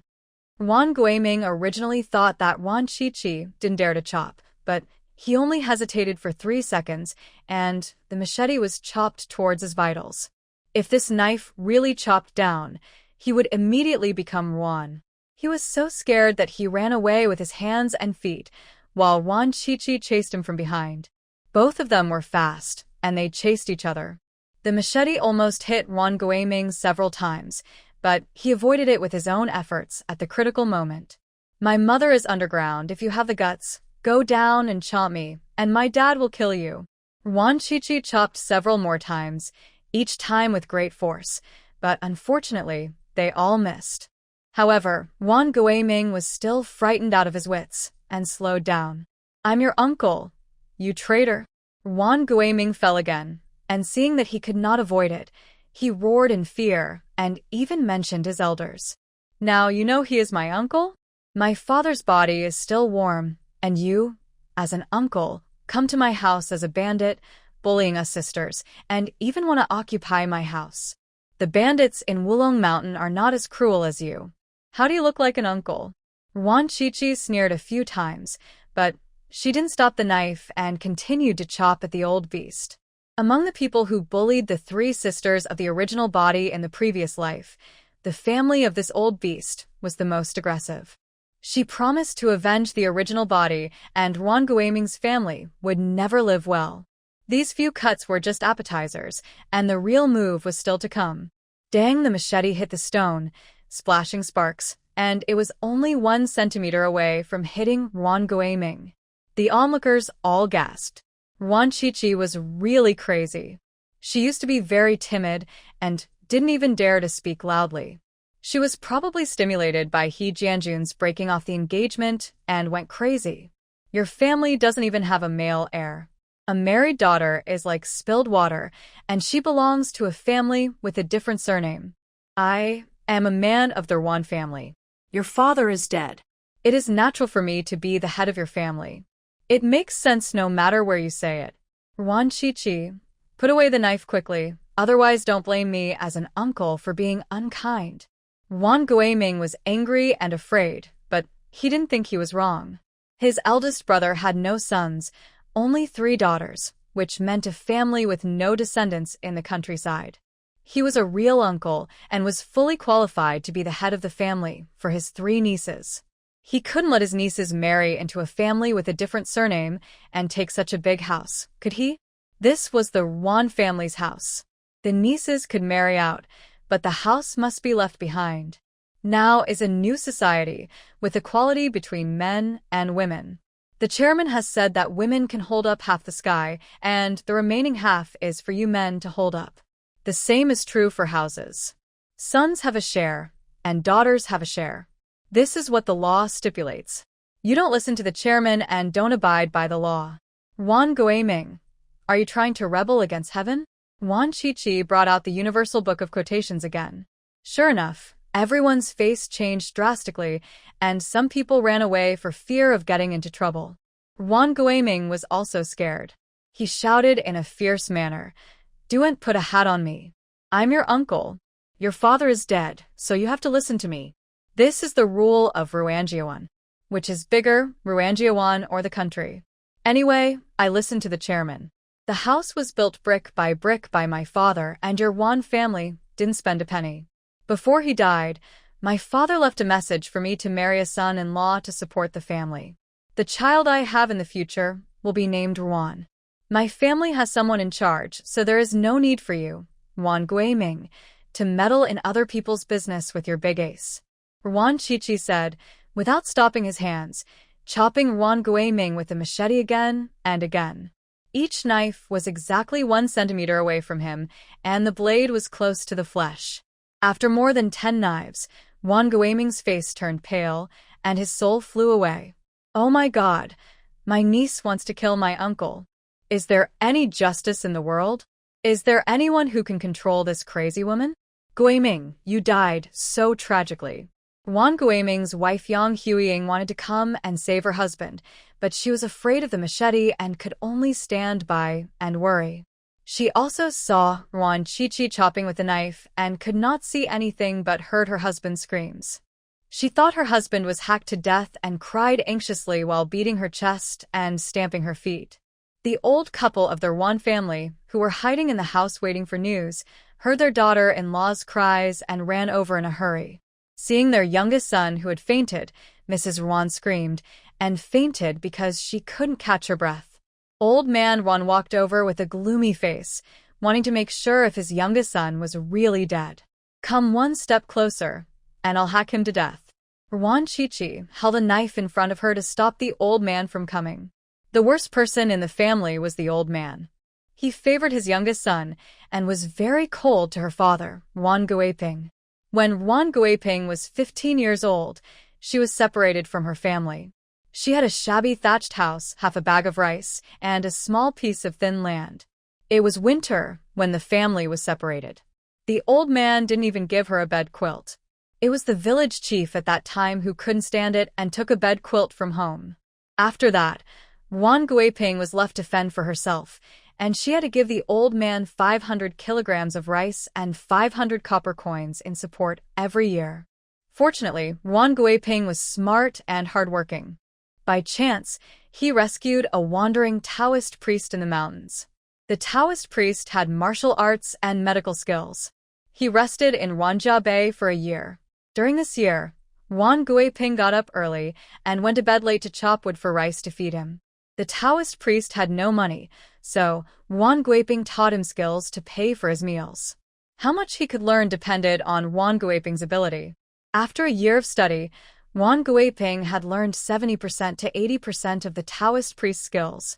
After the Taoist priest recovered, he continued to travel around. Ruan Guiping practiced medicine with the medical skills he had learned. After a few years, he became well known in the surrounding area and made a lot of money. The 3 large blue brick and tile houses in the house were Ruan Guiping's home. He built it during his lifetime, perhaps to prove himself. This house is very grand, the most grand in Ruanjiawan. If Ruan Guiping were still alive, no one would dare to bully the 3 sisters. It's a pity that Ruan Guiping had a hard life when he was young, which damaged his physical foundation. He didn't feel it when he was young, but it was not so good after he turned 40. In the spring of the year before last, he drank too much and fell into a pond. He caught a cold, and his health deteriorated. He died after only 1 year. The marriage of He Jianjun was arranged by Ruan Guiping for the original body when he was ill. Ruan Guiping insisted on signing the document. He had done his best. With his greatest ability, he arranged everything for his daughter, but he still couldn't predict the wickedness of human hearts. In the previous life, all 3 daughters were bullied to death. Ruan Chichi looked at old man Ruan coldly. This old man was mostly responsible for Ruan Guiping's death. He didn't give her food or water since she was a child, and he often beat and scolded her. Ruan Guiping was lucky to be alive and grow up. After his death, this old man teamed up with his youngest son to bully his granddaughters, forced them to death one by one, and then moved into this big house with peace of mind without being punished at all.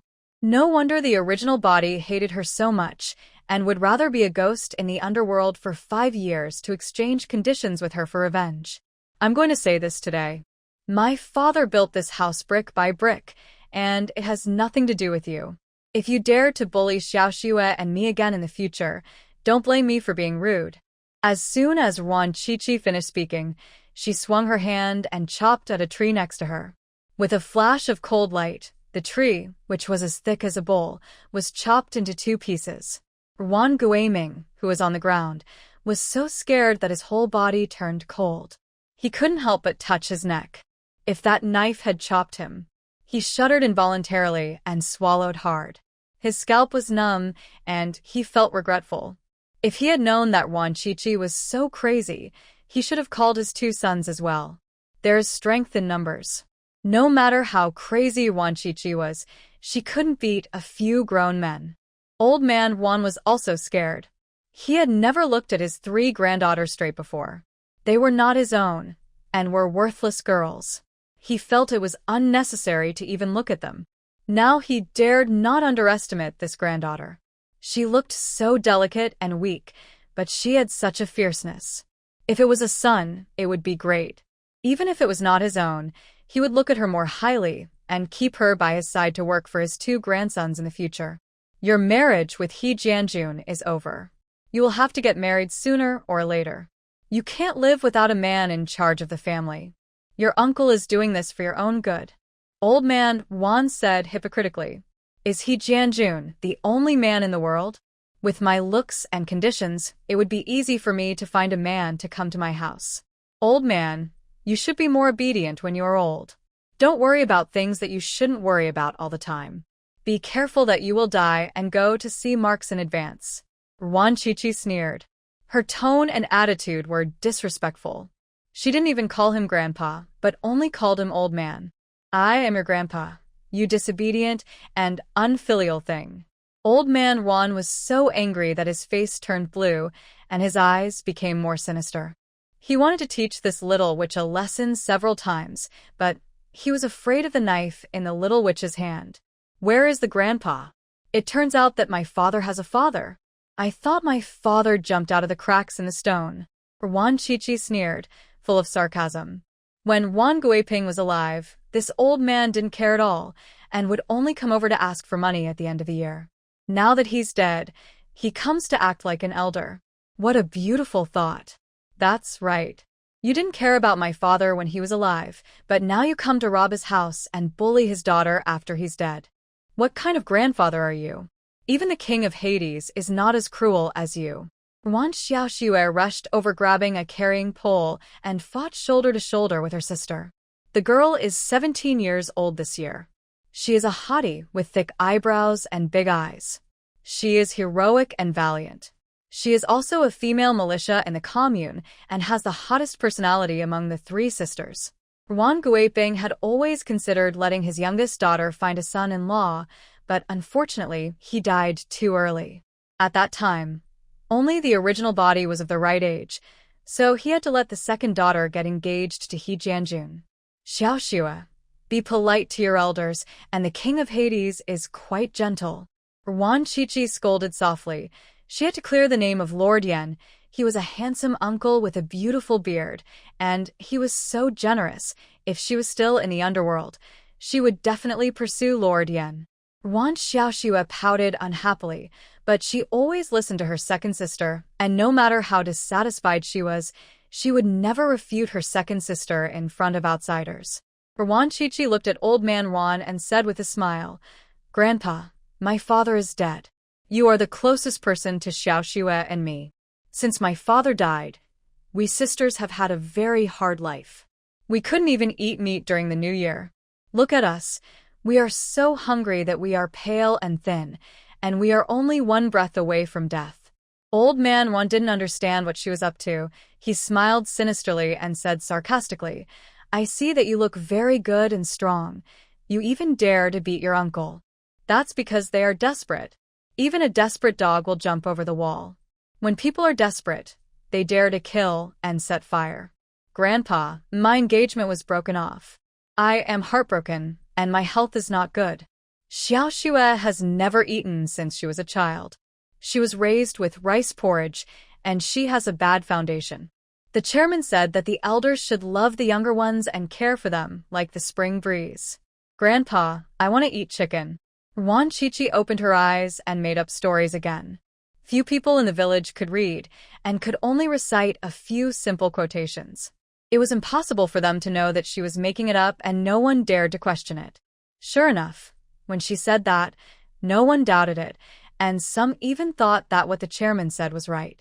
Although Old Man Juan was a little skeptical, he didn't dare to refute it. What if he really said that? If he opposed it, it would be a great rebellion. If you want to eat chicken, kill your own. Old Man Juan didn't want to waste any more words. Today's plan failed. He would think of a way later. He must get the big tile house left by the eldest brother. Guiming, go home. Old Man Juan called his youngest son to go home. Juan Guiming climbed up in a panic. He looked at Juan Chichi unwillingly and walked away with gritted teeth. Grandpa, did you agree to kill the chicken? Grandpa, you are so nice.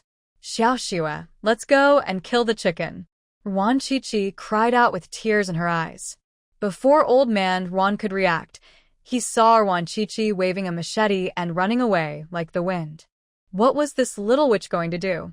Old Man Ruan's head was buzzing, and he didn't understand which chicken Juan Chichi was going to kill. Juan Guiming's house was 3 adobe houses, which were built by Old Man Ruan's parents. It was low and damp, and it was cold in winter. Compared with Juan Chichi's big blue brick and tile house, these 3 adobe houses looked broken and rotten. The two families were not far away, and Juan Guiping specially picked the land just to make things difficult for his parents and younger brother. Let go of my chickens. Yang Huiying's scream was heard. She ran the fastest and followed closely behind Juan Chichi. She watched Juan Chichi's machete ruthlessly chopping at her big rooster. The poor big rooster had just spread its wings when its head fell to the ground, and chicken blood spurted out and sprayed on Yang Huiying. My chicken. Yang Huiying was sadder than when her husband died. There were only 5 chickens in her family because the higher-up stipulated that each family could not raise more than 5 chickens. If there were more, their tails would be cut off. She took good care of these 5 chickens every day, more attentively than she took care of her parents-in-law and husband. The eggs she saved were the family's bank, and the needles, thread, oil, salt, sauce, vinegar, etc. were all exchanged for the eggs. Juan Chichi chopped her chickens to death, which made her more angry than she had killed Juan Guiming. Yang Huiying was like crazy. She picked up at the corner and rushed forward to chop Juan Chichi to death. Juan Xiaoxue next to her quietly stretched out a foot. Oh my! Yang Huiying rushed forward and fell flat on her face. They also flew out and killed a panicked aloe chicken. Juan Chichi was happy. She picked up the dead aloe chicken and smiled at Yang Huiying. Aunt, you are so nice. You were afraid that Xiaoxue and I would not have enough to eat alone, so you killed another one for me. Thank you. Thank you, Aunt. Juan Xiaoxue also thanked with a smile. Yang Huiying rolled her eyes and fainted from anger. Old Juan and his son came over at this time. Seeing the messy chicken coop at home and Yang Huiying fainted on the ground, both father and son were very angry. Juan Guiming just raised his hand, but was frightened by the knife raised by Juan Chichi and took it back. Xiaoxue, go get some bacon. That is Grandpa's love. We can't let it down. Juan Chichi ordered coldly. Hey. Juan Xiaoxue responded crisply, rushed into the kitchen swiftly, and took down the several pieces of black bacon and smoked fish hanging on the beams, leaving no string. She glanced at half a basket of eggs, so she pocketed half of them with her clothes. With bacon and smoked fish hanging on her body and a dozen eggs in her pocket, she ran out excitedly. Juan Chichi took a look and praised her. The little girl is teachable, not bad. Thank you, Grandpa. We'll come back for more after we finish eating. Juan Chichi smiled sweetly, not caring that Old Man Juan was almost mad to death, and dragged Juan Xiaoxue home with a chicken in each hand. Leave the things behind, you rascal. You dare to steal my things, I will kill you. Juan Guiming's roar caught up. He grabbed her in his hand. His face was ferocious, as if he was going to kill someone. Captain, killing someone. Juan Chichi had sharp eyes and had already seen the captain who hurried over. The captain also had the surname Juan, and was his cousin within 5 generations of his original body. He had a good relationship with Juan Guiming, and his name was Juan Guiliang. He was not a good guy either. She dragged her sister and flexibly hid behind the captain. That Wan Guiming chopped over almost to the captain. Both of them were scared to death. Wan Guiming braked suddenly and fell again, becoming even more embarrassed. Nonsense, what a mess. The captain scolded with a dark face, but his eyes were glaring at their Wan Chi-Chi sisters. It was obvious that he was going to take sides again. Captain, it's just a little chore. Don't bother with your presence. Go and do your own thing. Wan Chi-Chi's tone was light, as if it was really a small chore, but she was holding 2 bloody chickens in her hands, and Wan Xiaoxue had so much bacon and fish hanging on her body. No matter how you looked at them, they looked like bandits who had just robbed. Second brother, Wan Chi-Chi and Wan Xiaoxue chopped my chickens to death, stole my bacon, and attacked my uncle. You arrest them and send them to the farm for reform. Wan Guiming got up from the ground, pointed at their Wan Chi-Chi sisters, and complained angrily. Uncle, Grandpa saw that Xiaoxue and I were too weak, and he couldn't bear it, so he sent these things to us to replenish our bodies. Don't lie with your eyes open. After Wan Chi-Chi warned Wan Guiming, she looked at the captain coldly and said sarcastically, Captain, you said before that family affairs are none of your business. I hope you will keep your word, otherwise I will go to the army to make trouble. He Jianjun has been expelled from the army. You should not want your cousin to be expelled as well, right? The captain's youngest son is in the army, but he is in the Jiangqing military region and just joined the army last year. He Jianjun was expelled? The captain's face changed, and his tone was doubtful. He heard from the He family that He Jianjun was promoted in the army and even found the commander's granddaughter as a partner. He must have a bright future in the future. How could he be expelled? Wan Chi-Chi smiled. There is no need for me to lie about this kind of thing. In a few days, you will receive documents from the army.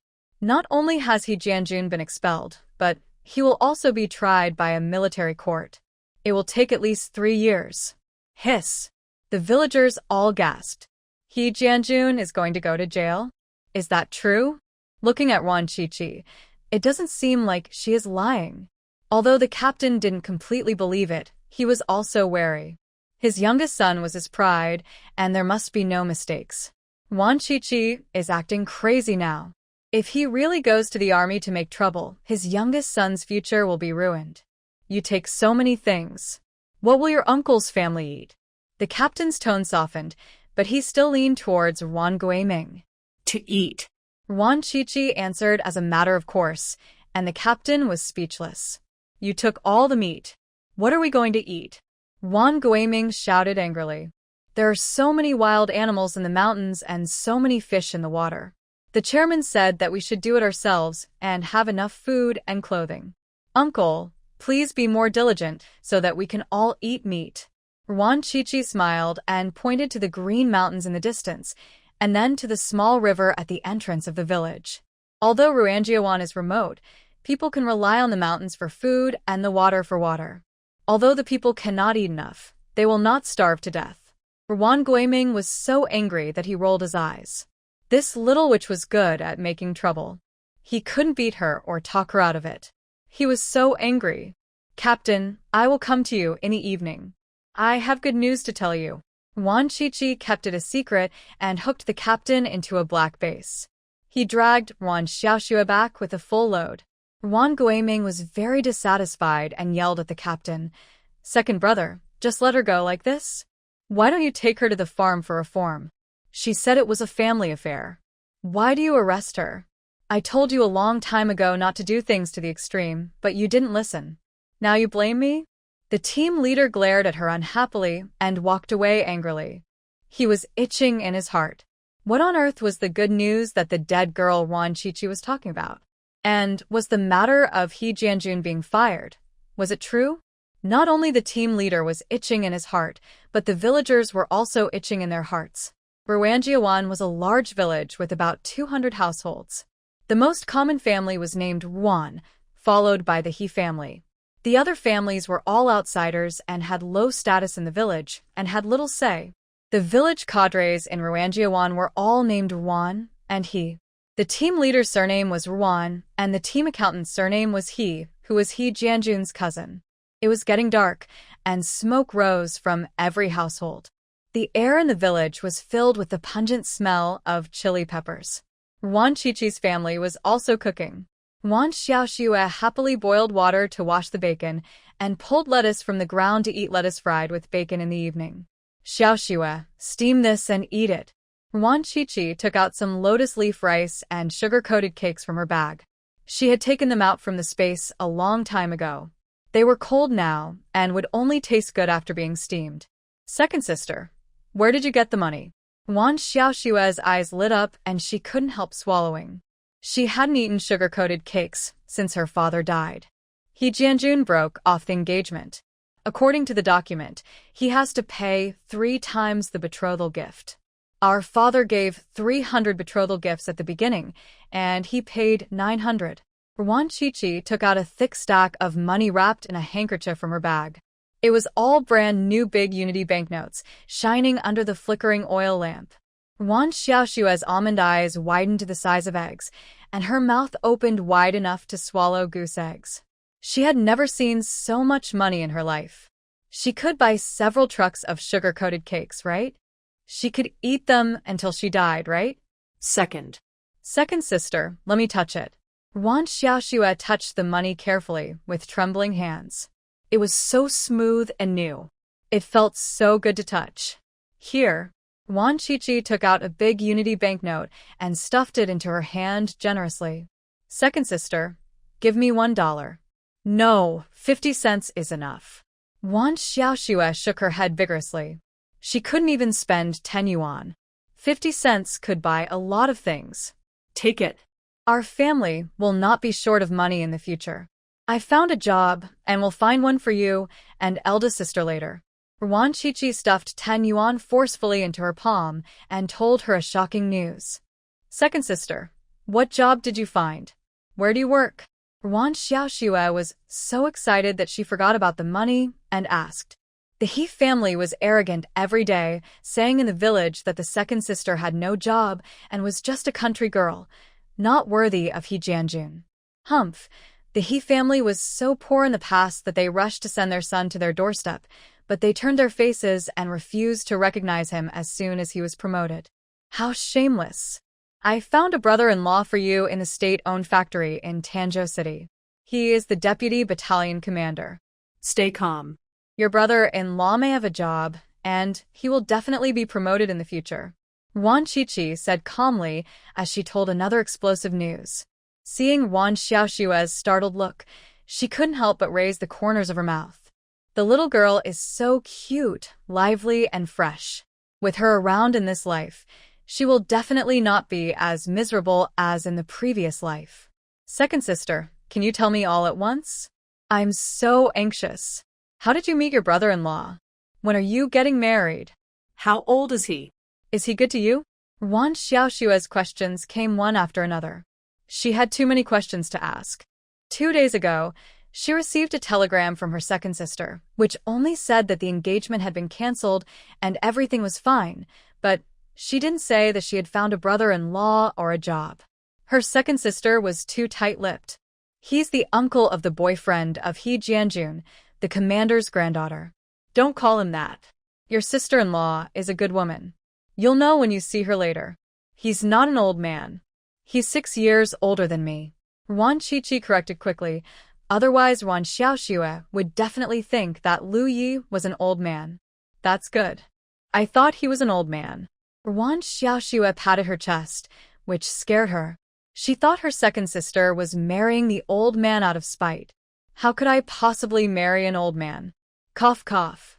A gust of wind blew, and the smoke from the oil lamp blew towards Wan Qiqi's face, choking her and making her cough repeatedly.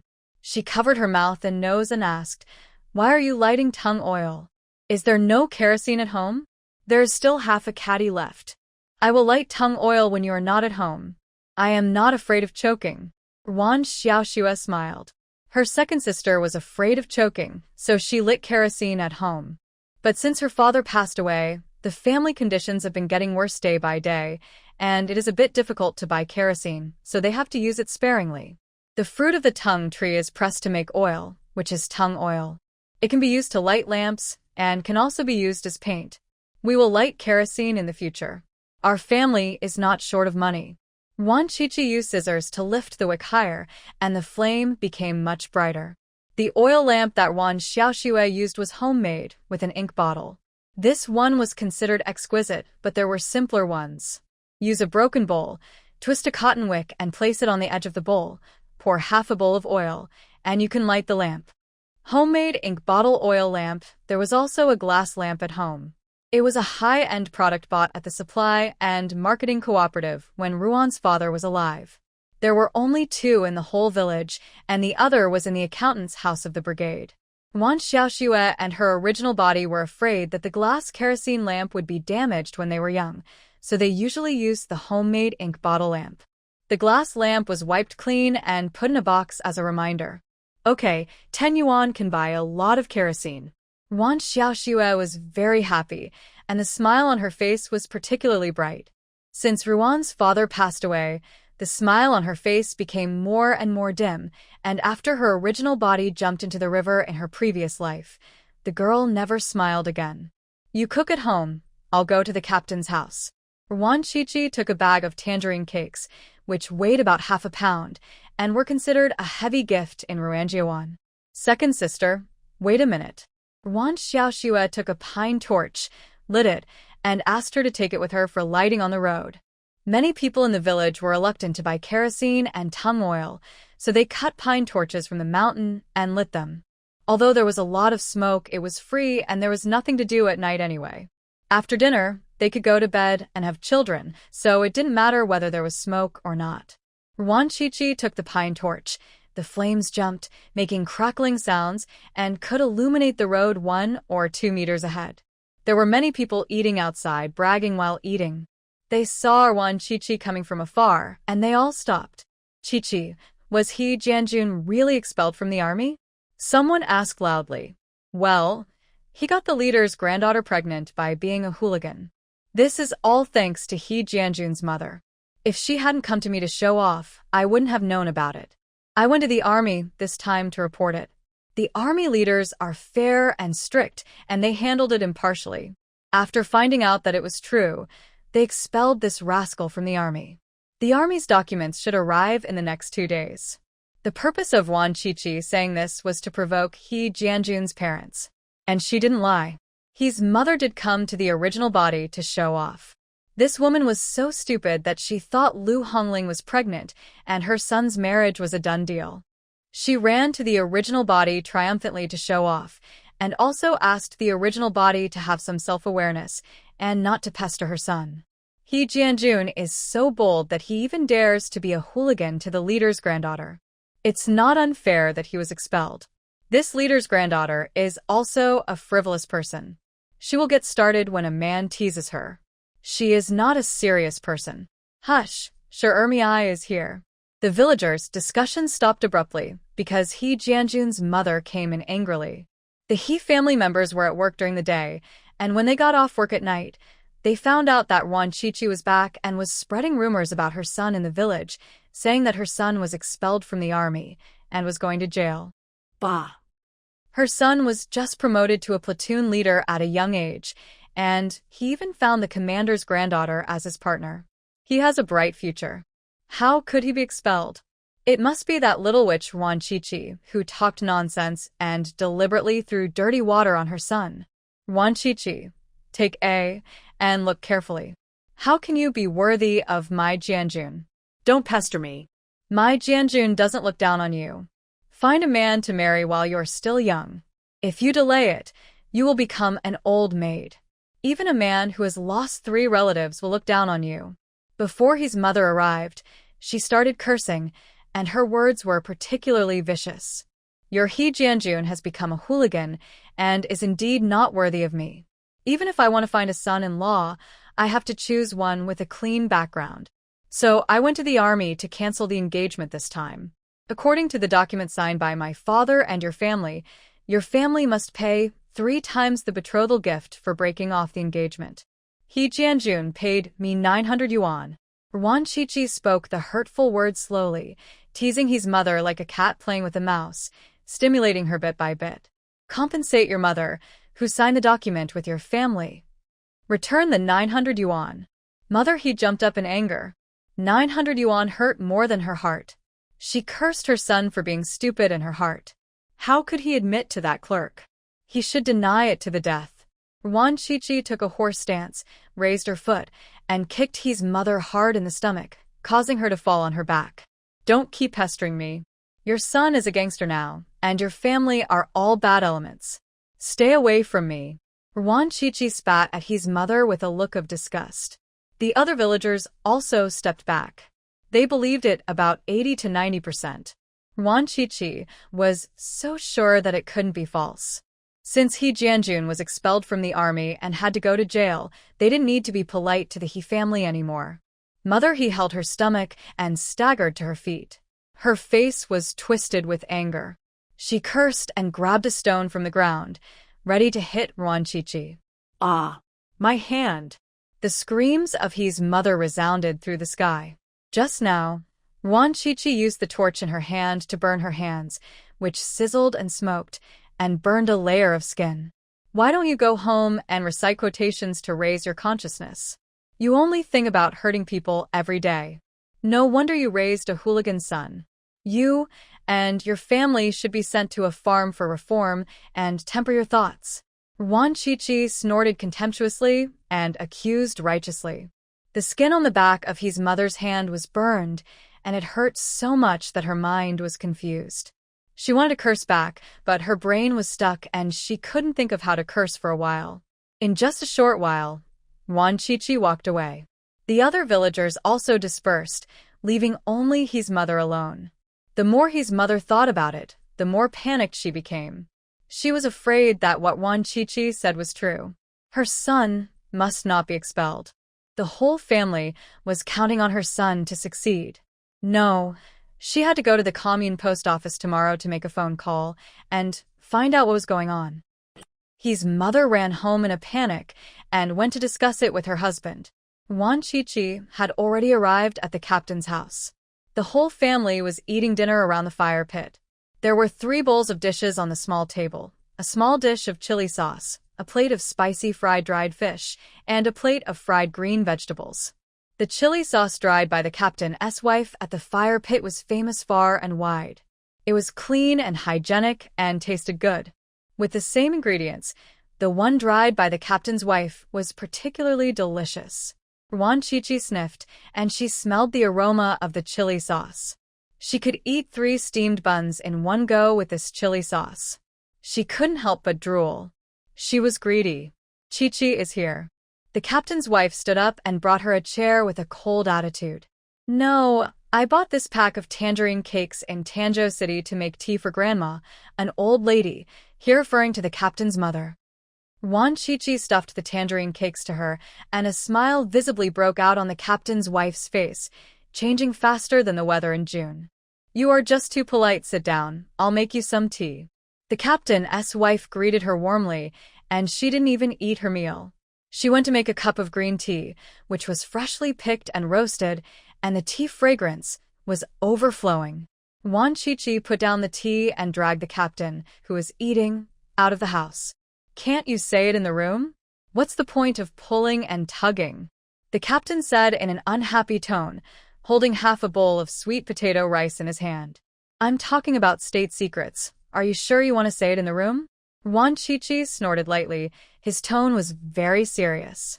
The captain was so frightened that he didn't even eat. He looked around a few times, dragged Wan Chichi to the woodshed, and made sure it was safe before asking, "What secret? Is it the Japanese or the American this time?" He thought there would be another war, and his mood was complicated. His son was still in the army. Give me a letter of introduction for marriage. I have found a partner, who is the deputy battalion commander. After getting married, I will go to Tanzhou City to work. My partner found a job for me, Wan Chichi said. The captain, who was scared to death by the word state secret, was relieved when he heard that it was a letter of introduction for marriage. He glared at Wan Chichi, turned around, and was about to leave with the bowl in his hand.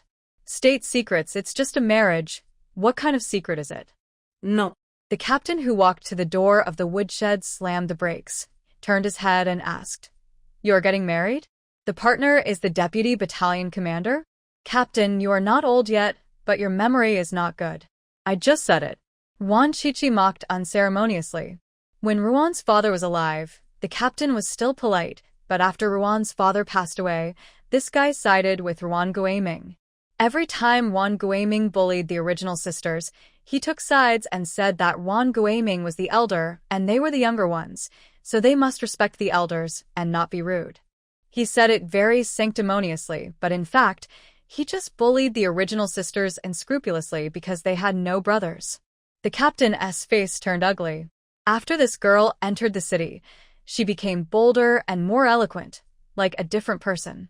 If it were normal times, he would definitely have scolded her, but he endured it. Wan Chichi said that she had found a boyfriend who was a deputy battalion commander. My goodness, a deputy battalion commander. What a high-ranking official he must be. He couldn't afford to offend him.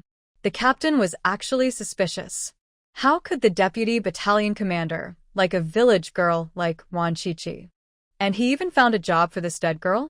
He was so jealous that he was going crazy. Why did Wan Chichi have all the good things happen to her?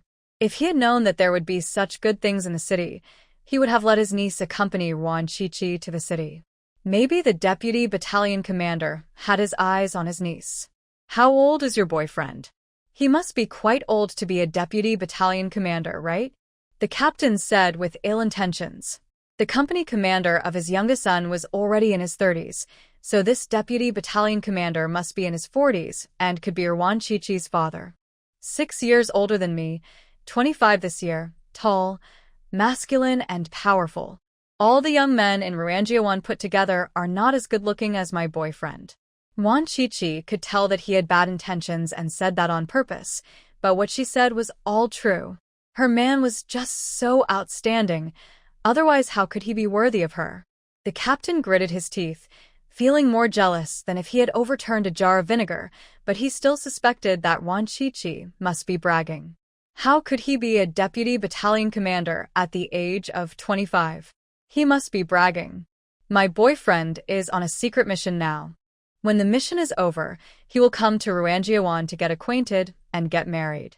Captain, you should hurry up and get the letter of introduction, so as not to delay my marriage. Wan Chichi said half-truthfully and also warned, don't tell the village that I have found a boyfriend. If you reveal my boyfriend's identity and affect his performance of his duties, you will be guilty of undermining national security and will be shot. The captain shuddered with fear, his chopsticks fell to the ground, and his hand holding the bowl shook constantly. Then what did you say to me? The captain was filled with resentment. He didn't want to know such confidential matters at all. You are the captain.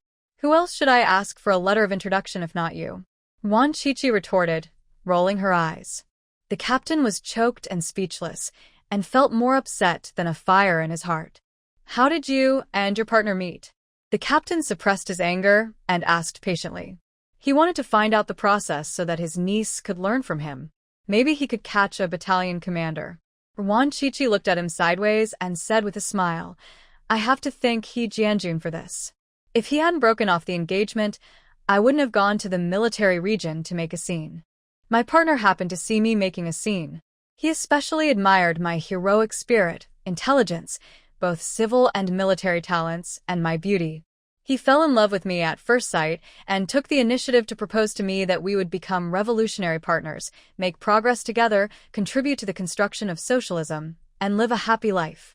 The deputy battalion commander fell in love with you at first sight? And he took the initiative to propose to get married? The captain's tone was hard to describe. He felt that Wan Chichi was bragging. A deputy battalion commander must be very knowledgeable. How could he be so persistent in pestering a country girl like Wan Chichi?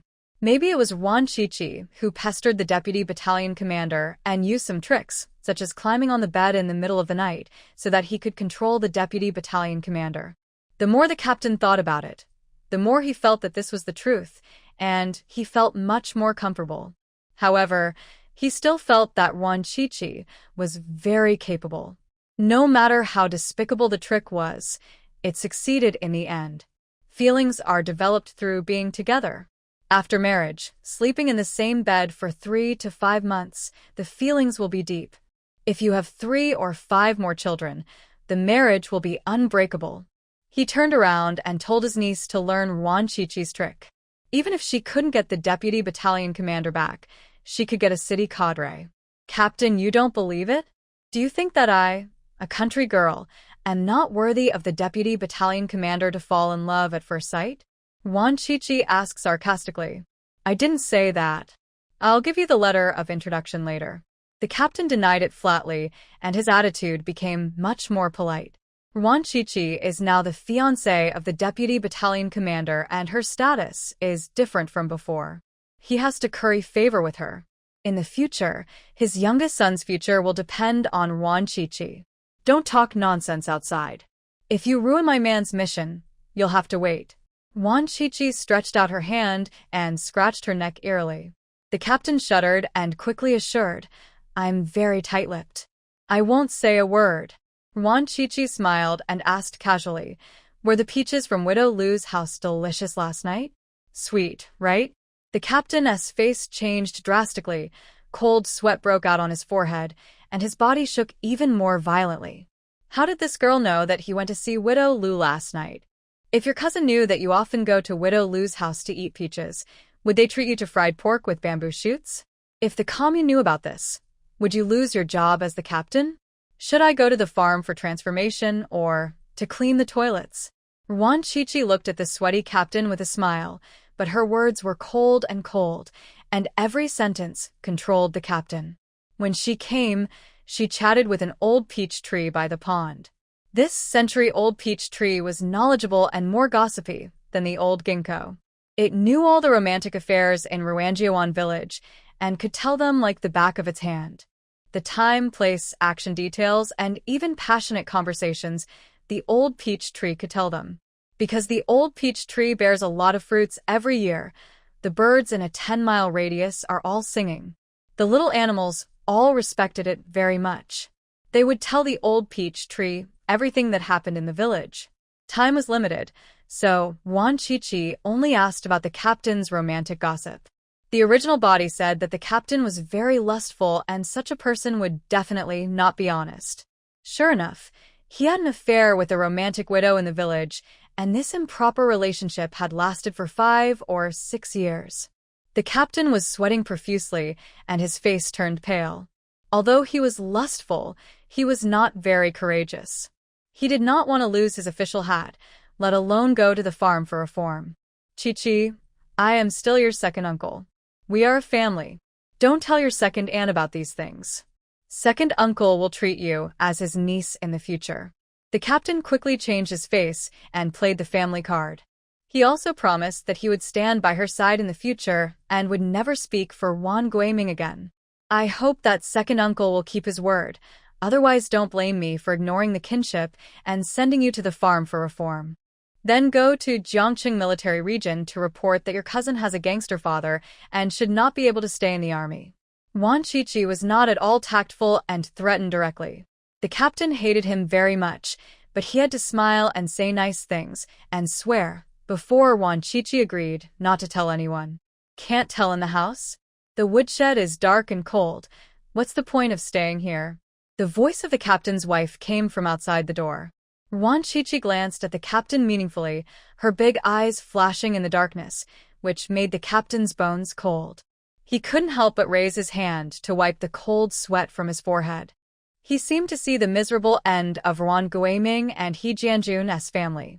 Having offended this wicked woman Wan Chichi, these two families will definitely not have a good end. Fortunately, he didn't do anything too extreme before. Thank goodness. Wan Chichi came out of the woodshed, and the captain's wife said enthusiastically, Would you like to have some food together? I'll go fry an egg. In the countryside, being able to fry an egg is the most solemn etiquette for entertaining guests, and the face of the tangerine cake is still quite big. Xiao Shua has cooked the meal. I'll go home to eat. Wan Chichi refused. The food at home was better than that at the captain's. The captain's wife lit a pine torch for her and stuffed a piece of sweet potato scraper in her hand, which she had dried before the new year and sprinkled with chopped tangerine peel and sesame seeds. It tasted very good. Wan Chichi took the sweet potato scraper and went home with a torch. Sweet potato scraper, be careful on the road. Walk slowly. The captain's flattering and disgusting voice came from behind. And the captain's wife said, "Did you take the wrong medicine?" She had never seen her husband so polite to Wan Chichi. Even if he gave her a bag of tangerine cakes, it shouldn't be so disgusting, right? You know, be polite to Wan Chichi and Wan Xiaoxue in the future, and don't get involved with Wan Guiming's guests. Remember? The captain warned with gritted teeth. He was still unwilling to give up. Wan Chichi was obviously in a dead end, but how could she be revived and even found the deputy battalion commander's girlfriend? It's really unfair. What did I get involved with Wan Guiming's guests? It was obviously you and Wan Guiming who got involved, and you only knew how to blame me. The captain's wife snorted in annoyance, collected the dishes and took them to the kitchen to wash. I haven't finished eating yet. What are you doing? The captain roared. Go and drink the northwest wind at the door. The captain's wife's scolding came from the kitchen. The captain immediately became cowardly and went to the kitchen to pick up leftovers with his head down. Wan Chichi walked back home slowly, with a torch in hand. The air was filled with the fragrance of wintersweet, which was so fragrant that people were about to get drunk. She turned around and went to the mountain to dig a wintersweet and planted it in the open space. She pushed open the gate and saw Wan Xiaoxue and a young boy standing by the patio, whispering to each other with their heads close together. The two looked very intimate. The patio is at home, open to the sky. Your uncle didn't beat you, did he? The boy's tone was very concerned. He doesn't dare. I will fight him to the death. Wan Xiaoxue snorted. Even if her second sister didn't come back today, she would fight Wan Guiming to the death. If someone was killed, she would pay with her life. The house left by her father must not be taken away. If they bully you again in the future, you ask someone to call me. Don't go alone stupidly. The boy's voice was very gentle. From the back, he looked tall and thin, and very gentle. Wan Chichi remembered him. He was most likely Wan Xiaoxue's childhood sweetheart, Song Junjie. Song Junjie was from the next-door Song village. His family was very well off. He had 3 older sisters and he was the youngest son. He was also a premature baby. He was weak and sickly when he was young. His parents were afraid that they couldn't support him, so they gave him a nickname, Hong Maisie. Perhaps this nickname was really useful. Song Junjie grew up safely and was in good health. He was also handsome, with fair skin, and was a high school student. He didn't look like a country boy at all. In Hunan, there is a custom of giving boys the nickname Mei. Parents of weak little boys will call them Mei. It is said that this is to deceive the ox head and horse face and prevent the boy from dying young. In the previous life, Wan Xiaoxue and Song Junjie were childhood sweethearts and had a very good relationship. Moreover, because her original body was looking for a son-in-law, Wan Xiaoxue had no pressure, and Song Junjie's parents also liked her ability and boldness. The two were originally planning to get married when they turned 18, but something happened to her original body. After the original body jumped into the river and died, Wan Xiaoxue decided to look for a son-in-law to live with her in order to keep the house. Song Junjie was willing, but his parents strongly opposed it. He was the only son in the family and his family was well off, so there was no need for him to be alive and son-in-law. Song's mother even threatened to die. Wan Xiaoxue also understood Song's father and mother and took the initiative to break up. She also quickly found a live-in son-in-law from another village. His name was Yang Weijie, who was tall and strong, and his family was strong. There are 5 brothers who are so poor that they have to go to be a son-in-law. He was a big tile house. After half a year after Wan Xiaoxue's death, Song Junjie went home to visit relatives from the army. When he was sad, he went home as a soldier. He went home to visit his relatives to know Wan Xiaoxue's encounter. Under his anger, he stunned Yang Weijie. Disclosure: 2 years later, he died unfortunately when he executed the mission. Ahem. Wan Chichi coughed heavily, and the affectionate couple jumped a few steps away in fright, their faces redder than monkeys' bottoms, especially Song Junjie, who didn't know where to put his hands and feet. Has Junjie eaten? Wan Chichi asked with a smile. No, I came to see Xiaoxue. I'll be back now. Song Junjie was fidgeting. He just touched Xiaoxue's hand and was caught by his second sister. He felt guilty. Once Xiaoxue hesitated to speak, she wanted to keep Song Junjie for dinner. There was meat at home today. But she still didn't say anything because her second sister was there. She had to listen to her second sister. Let us eat together. There is meat at home today, Xiaoxue. Is the rice you cooked enough? How about cooking more? Wan Qiqi took the initiative to invite. If she didn't speak, Xiaoxue would be anxious to death. Enough, I cooked a lot. Wan Xiaoxue was beaming. When Song Junjie came, she was washing rice, so she added 2 more cups of rice. Wan Qiqi smiled and went to wash her hands. Wan Xiaoxue went to set the dishes happily. She moved the table to the fire pit. She fried 4 dishes in the evening: lettuce with bacon, stir-fried lettuce leaves, leek with eggs, and green garlic with cured fish. Each dish was piled full, even more sumptuous than during the Chinese New Year. Song Junjie was still a little embarrassed and followed the way of setting the dishes and chopsticks hesitantly. His handsome and fair face was blushing. He was a young and handsome boy who matched Wan Xiaoxue very well. You eat this. My second sister brought it back from Tanzhou City. It's delicious. Wan Xiaoxue gave him half of the steamed lotus leaf rice and also picked up a few sugar-coated cakes for him and served him a large bowl of rice. Enough, you eat. Song Junjie wanted to take some back for her. These were all good things. He wanted Xiaoxue to eat more. I ate a lot just now. Please eat. My family will not be short of money in the future, hee. Wan Xiaoxue held his hand firmly, her face full of smiles. The flickering firelight from the fire pit reflected on her face like a flower. Junjie, you're welcome. I brought a lot back. I will go to work in the city in the future. I will trouble you to take care of Xiaoxue. Wan Qiqi washed her hands, walked over, and sat down to eat. Second sister, have you found a job? Is it in the county? Song Junjie was really happy for her. It's in Tanzhou City. My brother-in-law found it for me. Wan Xiaoxue chattered away, picking up food for Song Junjie from time to time. She was particularly happy today, like a happy lark. The food in Song Junjie's bowl was piled up like a mountain, and he couldn't eat it all. He still felt it was a bit magical, and that his second sister was taking too big a step. 10 days ago, his second sister received a call about breaking off her engagement. Xiaoxue ran to him and said that she was going to kill He Jianjun, but he persuaded her not to. As a result, in just 10 days, his second sister had a brother-in-law again and even found a job. This speed was faster than a rocket. Brother-in-law or He Jianjun. Song Junjie hesitated for a long time before asking cautiously. Of course not him. My brother-in-law is 100 times better than him. When my brother-in-law comes, I'll ask you to come and see him. Wan Xiaoxue looked very proud, with an invisible tail that seemed to be reaching up to the sky. Song Junjie grinned and laughed foolishly, but he soon thought of a serious problem, and his heart skipped a beat. His second sister's new brother-in-law is so capable, he shouldn't come to our house, right? In that case, he would have to come to our house. It's not a problem for him, but his parents would definitely object.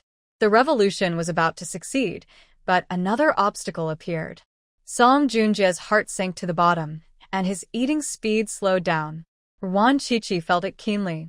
She was very sensitive to people's emotional changes. As long as she thought about it for a while, she knew what Song Junjie was worried about. The child must be worried that Xiaoxue would find a son-in-law to come to his house, and he was afraid that he could not resist the pressure from his parents. We don't need Xiaoxue to find a son-in-law. I plan to get you and Xiaoxue engaged in the second half of the year and get married next year. You go home and tell your parents, and don't miss the necessary procedures.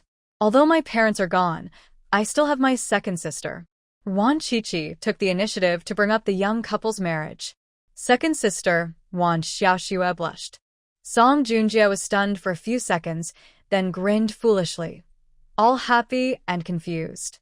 Second sister, don't worry, I have already told my parents that Xiaoxue will definitely not be wronged. Xiaoxue must have what others have, and what others don't have must also be arranged. Song Junjie assured repeatedly. How could he wrong Xiaoxue? He just wanted to give Xiaoxue the best things, and let all the girls envy Xiaoxue. Ruan Qiqi's eyes were appreciative. This child had good character, and was sincere to Xiaoxue. She was very relieved to hand Xiaoxue over to him. This was also her original intention. As for Yang Weijie and Ruan Qiufeng, she would definitely teach them a lesson in the future. Song Junjie was in a good mood and had a very good appetite. He finished the rest of the food and took the initiative to wash the dishes. Ruan Xiaoxue washed with him. It took them half an hour to wash a few dishes. If they continued to wash, it would be dawn. It's 8 o'clock, Junjie. You should go home. Ruan Qiqi had to break up the couple.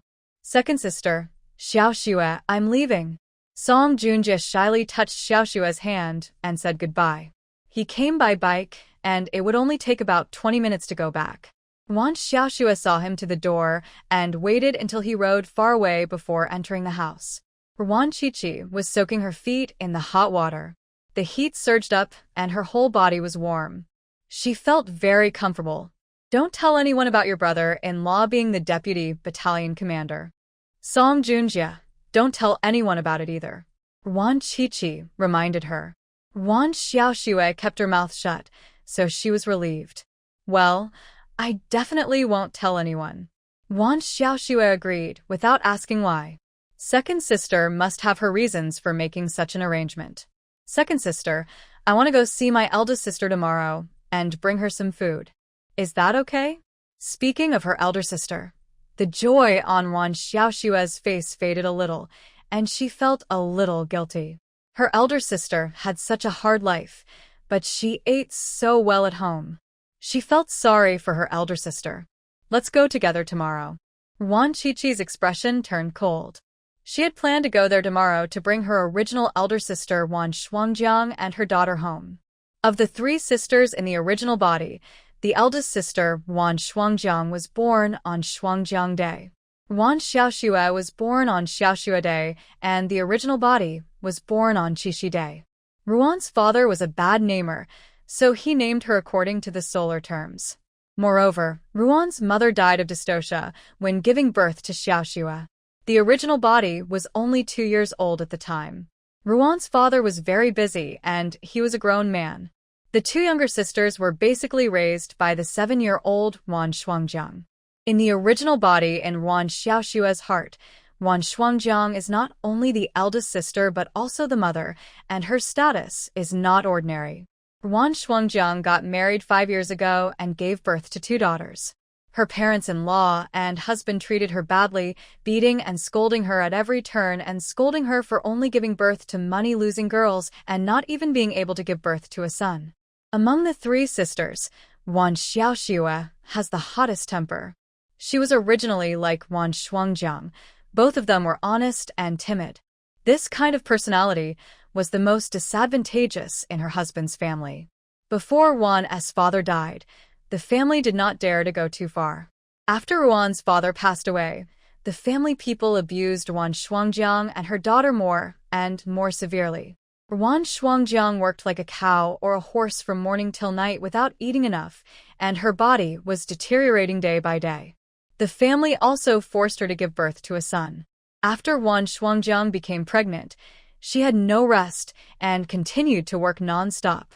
She did not have enough nutrition and had a difficult delivery. The family was reluctant to spend the medical expenses, so they only called the midwife in the village and asked the midwife to keep the male fetus in her belly. Ruan Shuangjiang was in pain for more than 10 hours and finally had a heavy hemorrhage. Under the indifference of the family, she bled to death. The male fetus did not even cry when it was born, and it was a stillbirth. Ruan Shuangjiang's 2 daughters were also given away by their grandmother, who thought they were wasting rice and grain at home. The original body hoped that Ruan Qiqi could save the eldest sister and 2 nieces and let that beast be punished. Ruan Qiqi would never be soft-hearted to such a stinky person who favored sons over daughters. That family wanted to have a son to carry on the family line, so let them give birth to a daughter as well, so that there would be no descendants. Li Hailiang also beats the eldest sister? Asked Ruan Qiqi. Li Hailiang is Wan Shuangzheng's man, a coward who can only bully others at home. I went to see my eldest sister a few days ago, and she still had injuries on her face. Nian Di said that her father beat her. Wan Xiaoxue cursed with gritted teeth. Li Nian Di is the eldest niece, for years old, very sensible, and often beaten by Li Hailiang.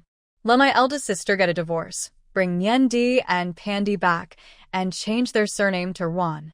Wan Qiqi told her plan. Wan Shuangjiang will be brought home to live, and she and Wan Xiaoxue will also be taken care of. She will definitely be arranged to move to the city in the future, but not so soon. For now, she has to live in her hometown. The Li family will definitely not agree. If they get a divorce, where can they find a hard-working and uncomplaining woman to bully? Wan Xiaoxue's tone was a bit disappointed. She often taught her elder sister to stand up and not to be submissive, but her elder sister was like Do since she was a child and did not dare to resist Li Hailiang. They see and disagree. This marriage must be divorced. Go to bed early. Let's go to Li village tomorrow. Wan Qiqi dried her feet, put on her cloth shoes, and prepared to go to bed. Second sister, can I sleep with you tonight? Wan Xiaoxue looked at her eagerly. No, sleep by yourself. Wan Qiqi refused mercilessly. She hated sleeping with others, except handsome guys. Wan Xiaoxue pouted and went to get hot water to wash her feet, but she was happy again soon. She liked her second sister now. She was bold and aggressive, smart and decisive.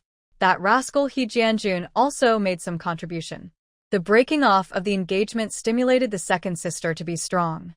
I hope that the eldest sister will change a lot after the divorce. At night, Wan Qiqi slept in the space.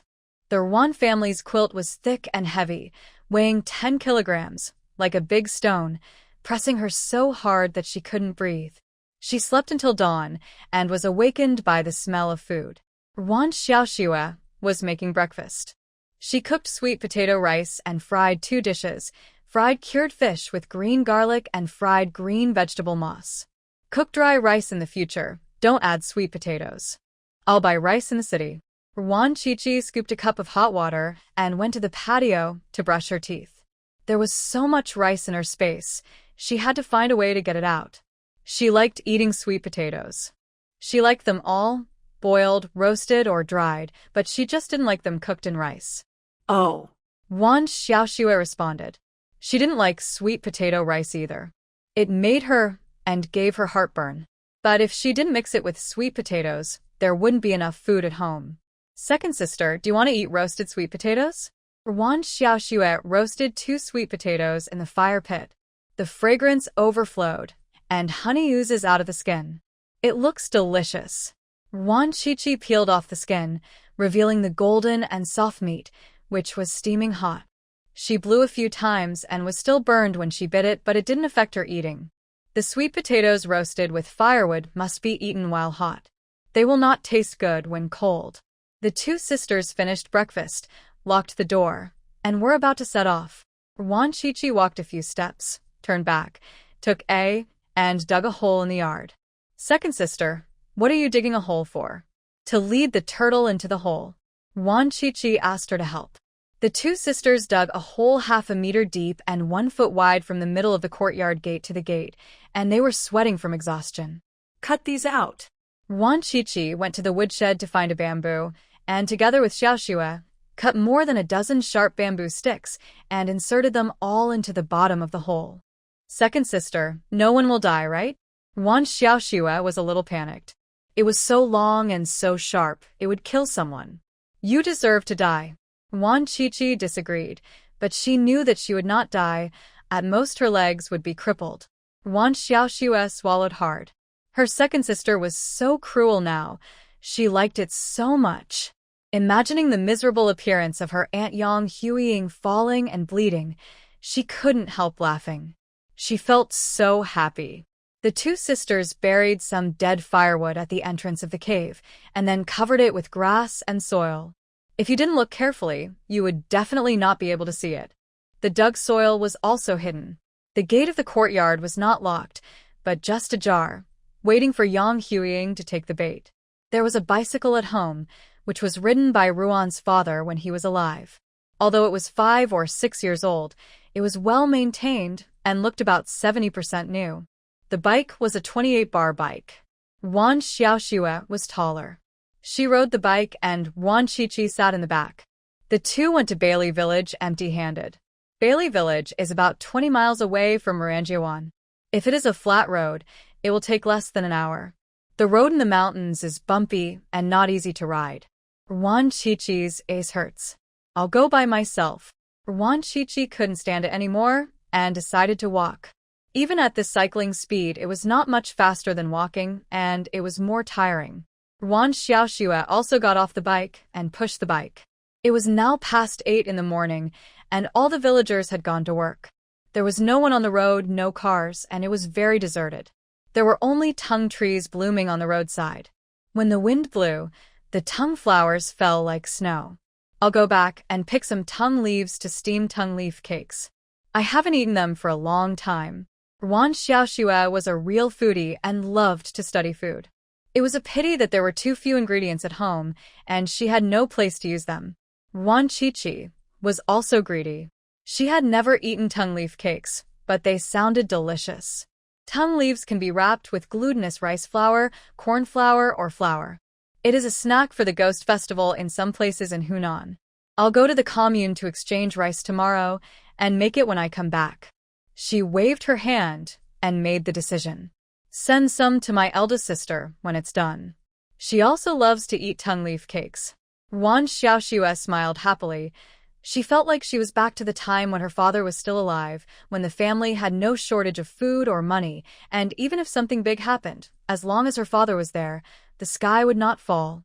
Her second sister now also made her feel at ease, as if there was no problem that her second sister could not solve. The two sisters walked for an hour and a half and finally arrived at Bailey Village. There was a tall and big old camphor tree at the entrance of the village. Wan Qiqi stood under the tree to rest, and by the way, she asked the old camphor tree about Wan Shuangjiang. That girl is so pitiful, she gets beaten every day. Her husband is he beats people to death when he fights, and even beats the children.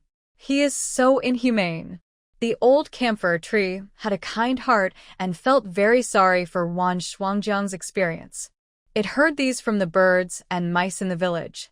As the oldest tree in Bailey Village, it knew everything about the village, including who was cheating on their spouse and who was having an affair. It had a small notebook in its heart. Wan Qiqi asked about Li Haoliang's family again, but unfortunately the old camphor tree knew too much gossip and it couldn't remember it all at once. Don't worry, think about it slowly. I'll come to you in the evening. Wan Qiqi passed some spiritual energy to the old camphor tree. Thank you, sister. I just thought of something. Do you like gold bars? The old camphor tree absorbed the spiritual energy and felt comfortable all over. It blamed itself more and more for not being able to help Wan Qiqi. Yes, are there gold bars in the village? Wan Qiqi's eyes lit up. She liked gold the most. The more the better. Even if she couldn't spend it now, it would be good to put it in the space and touch it every day. Yes, there is a jar of gold bars and yuan data buried behind the morgue in the village. Go dig it up.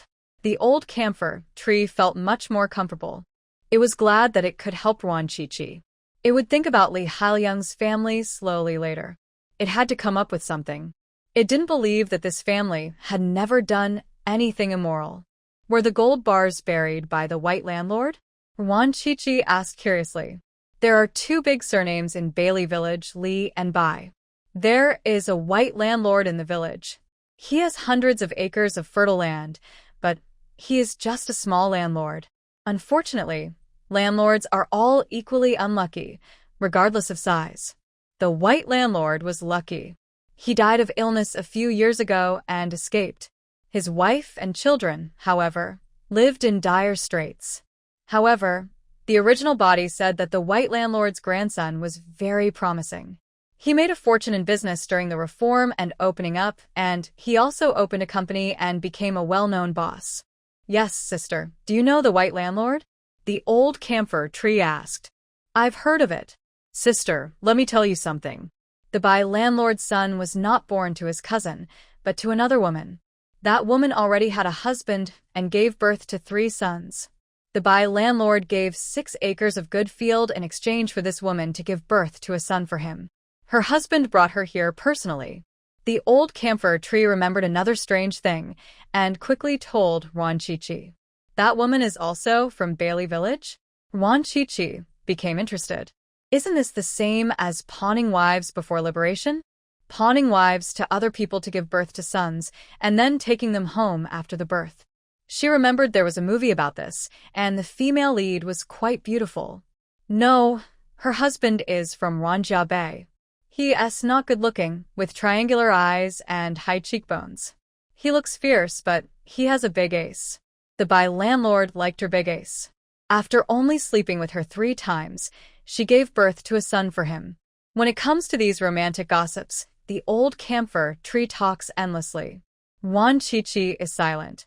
How come the woman that the old camphor tree is talking about is so much like the cruel grandmother of the original body? Old Mrs. Wan also has triangular eyes, high cheekbones, and a big ace. She is most proud of her ability to give birth to sons. She gave birth to 5 sons in a row, but the first 3 were not raised. Only Wan Guiming and Wan Dad survived. Moreover, the Wan family did have 6 acres of good fields before. With the incompetence of old man Wan, he could not earn so much land in his lifetime. It is impossible that this woman who was pawned by the landlord for nothing is Old Lady Ruan, right? Wan Chi-Chi's mind flashed with Old Lady Ruan's wrinkled face. Then she imagined the scene of this old lady and lord by making love in bed, and she shuddered with disgust. Sure enough, it had to be the melons of the old generation, big and sweet, and they would eat them without making a sound. The old generation seemed conservative, but they were actually wild, especially when it came to bed. They were much more open than the young people of later generations. Wan Chi-Chi asked about the woman's features in detail and was basically certain that it was Old Lady Ruan. TSK. Old man Wan himself put a big green hat on himself. What a capable man. After the big ace woman gave birth to a son, her husband took the son back. Lord Bai still had feelings for her, and she also liked his bravery.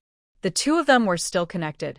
Once, her husband caught her, and Lord Bai paid her 2 acres of mountain land as compensation. The old camphor tree told another explosive piece of news, and Wan Chi-Chi listened with gusto. The Wan family really had 2 acres of dry land before, and this big ace woman must be Old Lady Wan. She is so open-minded. It's a pity that old man Wan lost both his wife and his army. The land he got in exchange for selling his wife was all confiscated, and now everyone has to work in a collective. No wonder old man Wan has become more and more gloomy in recent years. He must be too aggrieved in his heart. The big ace woman later had a few more trysts with the white landlord and said that she had given him another son. The white landlord wanted to take the son back to raise, but the woman didn't agree, and the 2 had no contact afterwards. The old camphor tree muttered, and Wan Chi-Chi's heart skipped a beat. She suddenly thought of something. Old man Wan was so cold to Wan Dad, he didn't seem like his biological father at all. Could it be that Wan Dad was the son of the white landlord? Because he knew that he was not his biological son, he was so cruel. This explained it. Wan Chi-Chi frowned and sympathized with Wan Dad. Since he was a child, his father didn't love him, and his mother didn't love him. He relied on himself to make a name for himself, but he still couldn't fight against God and died in his early 40s. But Old Lady Wan also indirectly did a good thing. If the white landlord really let Wan Dad take him back, she would be a landlord's son now. Son. Wan Chi-Chi's mind moved, and her eyes lit up. She thought of a good way to take revenge on Wan Guiming. Ruan's father and Wan Guiming are only 1 year apart in age. There is no paternity test now, and even Old Lady Wan herself may not know who the father of these 2 sons is. Maybe they are all the sons of the white landlord? After all, Old man Wan is not as brave as the white landlord, and the vitality of the tadpoles must not be very good, and they can't beat the white landlord. As long as Wan Guiming is labeled as a landlord, he will never be able to turn over. Wan Chi-Chi already has a general plan in mind. After going back, she will think about the details and then implement it. Second sister, have you rested well? Wan Xiaoxue called out. Yes. Wan Qiqi said goodbye to the old camphor tree. The old camphor tree was reluctant to let her go and asked her to come and chat with it in the evening. Okay, I will definitely come in the evening. Wan Qiqi agreed. She wanted to dig for gold bars, and she also had to find out if the landlord had any birthmarks or moles on his body. The two sisters entered the village together. There were many people working in the fields by the roadside. Bai Sanyuan, what are you dawdling about? You are dragging the whole team down by yourself. Lazy landlords like you must be beaten. A very arrogant curse came from the field. Wan Qiqi looked over and saw that the person being scolded was a middle-aged man in his 40s or 50s. He was a little hunched, thin and gentle, and looked like a teacher. He did not dare to talk back after being scolded. He kept smiling and tried to speed up his work. This Bai Sanyuan was the son of the landlord Bai. He looked a bit like Ruan's father and Ruan Guiming. After all, they were born of the same mother. Wan Qiqi smiled. This made it easier to handle. Bai Huanqi's father is actually a good person. The one who scolded people is the bad one. It's Li Hailiang's cousin. Their whole family is bad. Wan Xiaoxue was indignant. She had a good relationship with Bai Sanyuan's daughter Bai Huanqi. No one in the village played with the landlord's son, and Wan Xiaoxue didn't know Bai Huanqi at first. Once she went to the commune to buy something. On the way, she got her period and her pants were soiled. It was Bai Huanqi who reminded her and gave her toilet paper to avoid making a bigger fool of herself. Since then, Wan Xiaoxue has become familiar with Bai Huanqi and often plays together.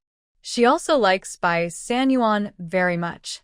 She thinks he is very kind and not a bad person. Unlike other landlords who are bad, Bai Sanyuan is very good to the farmhands and never deducts their wages.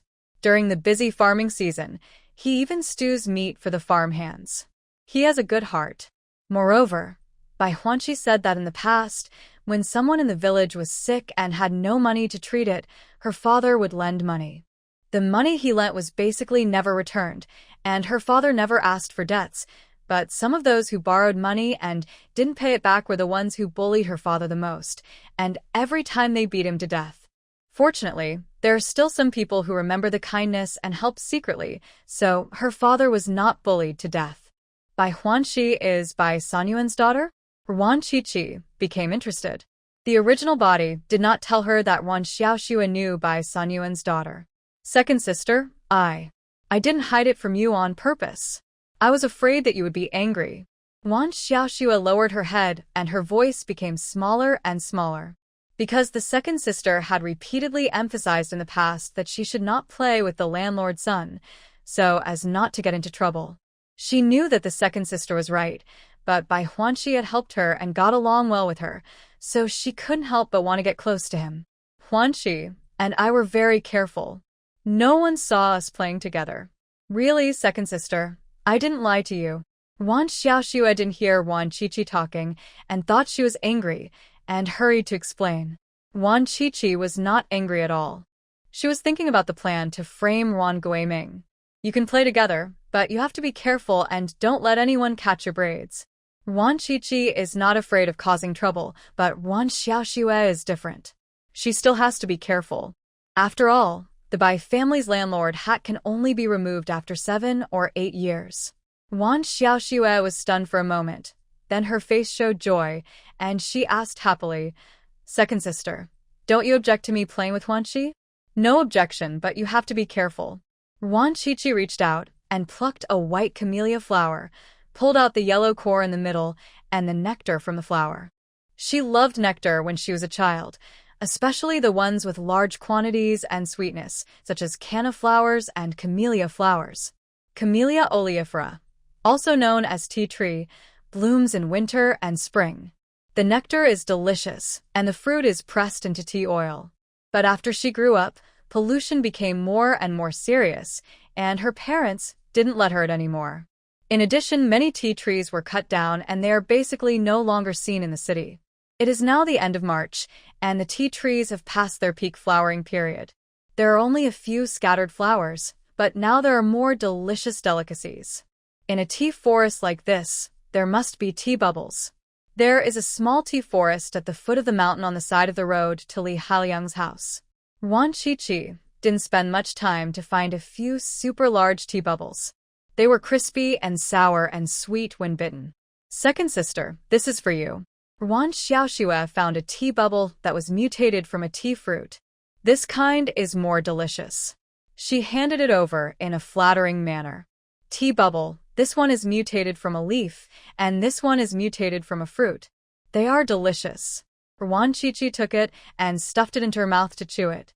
It was indeed more delicious than the leaves. Second sister, can I really play with Bai Huanqi? Wan Xiaoxue asked cautiously, feeling uneasy, because her second sister had strongly opposed it before. Well, find a few more. Wan Qiqi couldn't find the tea fruit mutation after searching for a long time, so she asked Wan Xiaoxue to find it. This girl has a sharp eye. Hey! Wan Xiaoxue was very happy and actively looked for tea bubbles. She was agile and climbed up the tea tree to look for it. She soon found a bunch of them and jumped off the tree with her clothes around her. Let's go to eldest sister's house. Wan Qiqi stuffed all the tea bubbles into her pocket, actually put them into the space, and then went back to eat slowly. Li Haliang's home is at the foot of the mountain. It is a newly built 3-room blue brick bungalow with medium conditions. He is the eldest in the family and has a married sister and a younger brother who is also married. However, the woman his younger brother married is sweet and coaxing and also gave birth to a son who is quite liked by the parents-in-law and does not have to work at home. The whole family bullies Wan Shuangjiang and her 2 daughters. Beat to death you lazy and unlucky guy. You can't even give birth to a son and you still have the nerve to eat eggs? You can be on guard against thieves in your own home. You unlucky guy, I'll beat you to death. The old woman's scolding and the crying of a child were heard from afar. Wan Xiaoxue changed her face and said anxiously, the old woman is bullying my eldest sister again. Wan Qiqi frowned. She was beaten and scolded for eating an egg. What kind of miserable life did Wan Shuangjiang lead? It was worse than the lowly slaves in Zinzheku. Wan Xiaoxue was impatient and ran in front. Wan Qiqi followed slowly. The old woman's scolding became more and more harsh, even scolding the dead Wan father. You are an unlucky thing born by an unlucky man. My family must have been unlucky for 8 lifetimes to marry such an unlucky thing like you. You gave birth to 2 money-losing things for me and made my Haliang a laughing stock. And you still have the nerve to eat eggs? Why don't you just die? Mom, Pandy was sick, so I cooked an egg for her. Don't scold my dad, he's dead. Wan Shuangjiang finally spoke up. It was okay for her to be scolded, but she couldn't implicate her father. Even if he died, she would be implicated and scolded. She was too unfilial. What's wrong with scolding your father? How dare you talk back? Money loser is not that precious. He has to eat eggs when he has a minor illness. The eggs are left for my grandson. I didn't give these 2 money loser away. I have done my best. If you steal eggs again in the future, I will give them away immediately. Along with the scolding of the old lady Li, there were also crisp slaps. Wan Xiaoxue was furious and wanted to rush in, but was held back by Wan Qiqi. She looked around and picked up a hard and straight pole on the wall of the courtyard. Beat you to death, you old money loser. My father is a man. What qualifications do you have to scold him, you old unlucky guy? Take my pole. Wan Qiqi picked up the carrying pole, rushed into the main hall, living room, without saying a word, and hit old lady Li with the carrying pole. Old lady Li was hit on the shoulder by the carrying pole, and she almost died of pain. Before she could react, she heard a crackling sound, and all the tables and chairs in the main hall were smashed. There were also 2 kettles, which were smashed to pieces, and hot water and glass pieces splashed all over the floor. Everyone in the main hall was stunned. Wan Shuangjiang was holding a little girl of 1 or 2 years old in her arms. The little girl's eyes were red from crying, and her face was full of tears. There were red slap marks on Wan Shuangjiang's face, which was slightly swollen. At this moment, the mother and daughter looked at Wan Qiqi in astonishment, with incredible eyes. Is the second sister, second aunt, crazy? The mother and daughter both thought so. Wan Qiqi grabbed the carrying pole, thinking of spinning a beautiful flower spear like Sun Wukong, but it hit her own head. There was a particularly crisp bang sound, and you could tell the melon was not ripe yet. Wan Qiqi gritted her teeth and held back her tears. She would rather lose than lose the battle, and she would not cry even if it hurt her to death. Old Lady Li finally came to her senses. Looking at the mess in her home, her heart hurt more than a piece of flesh was cut out. Apart from anything else, the 2 kettles alone were worth a lot of money, and she wanted industrial coupons. What a witch! Little witch, you dare to smash my house. Are you tired of living? I will kill you. No wonder the engagement was cancelled. The women in your Wan family can't give birth to sons. They only give birth to money-losing goods. I must be blind to marry Wan Shuangjiang, such an unlucky woman. Old Lady Li kept cursing and picked up a chair and rushed towards Wan Qiqi. Mom, don't. Wan Shuangjiang screamed in fear and rushed over to block Wan Qiqi, wanting to take the beating for her sister. Take my elder sister away.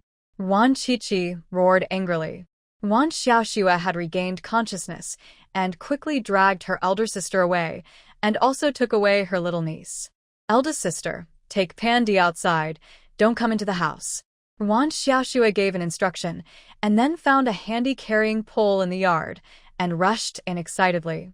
She was going to go crazy too. You old rascal, do you really think there is no one left in my elder sister's family? I, your aunt, am still alive. If you dare to bully my elder sister again, I will kill you, you old loser.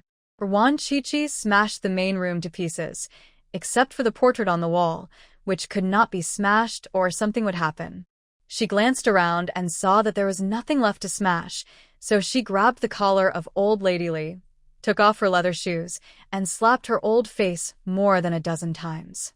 Are you comfortable? Does it feel good to be beaten? You're staring at me with your dog eyes, and you're still staring? I'll beat you to death. You old rascal. Wan Qiqi slapped and cursed at the same time. Her voice was gentle and sweet, and the slapping action was extremely elegant, but the lethality was great.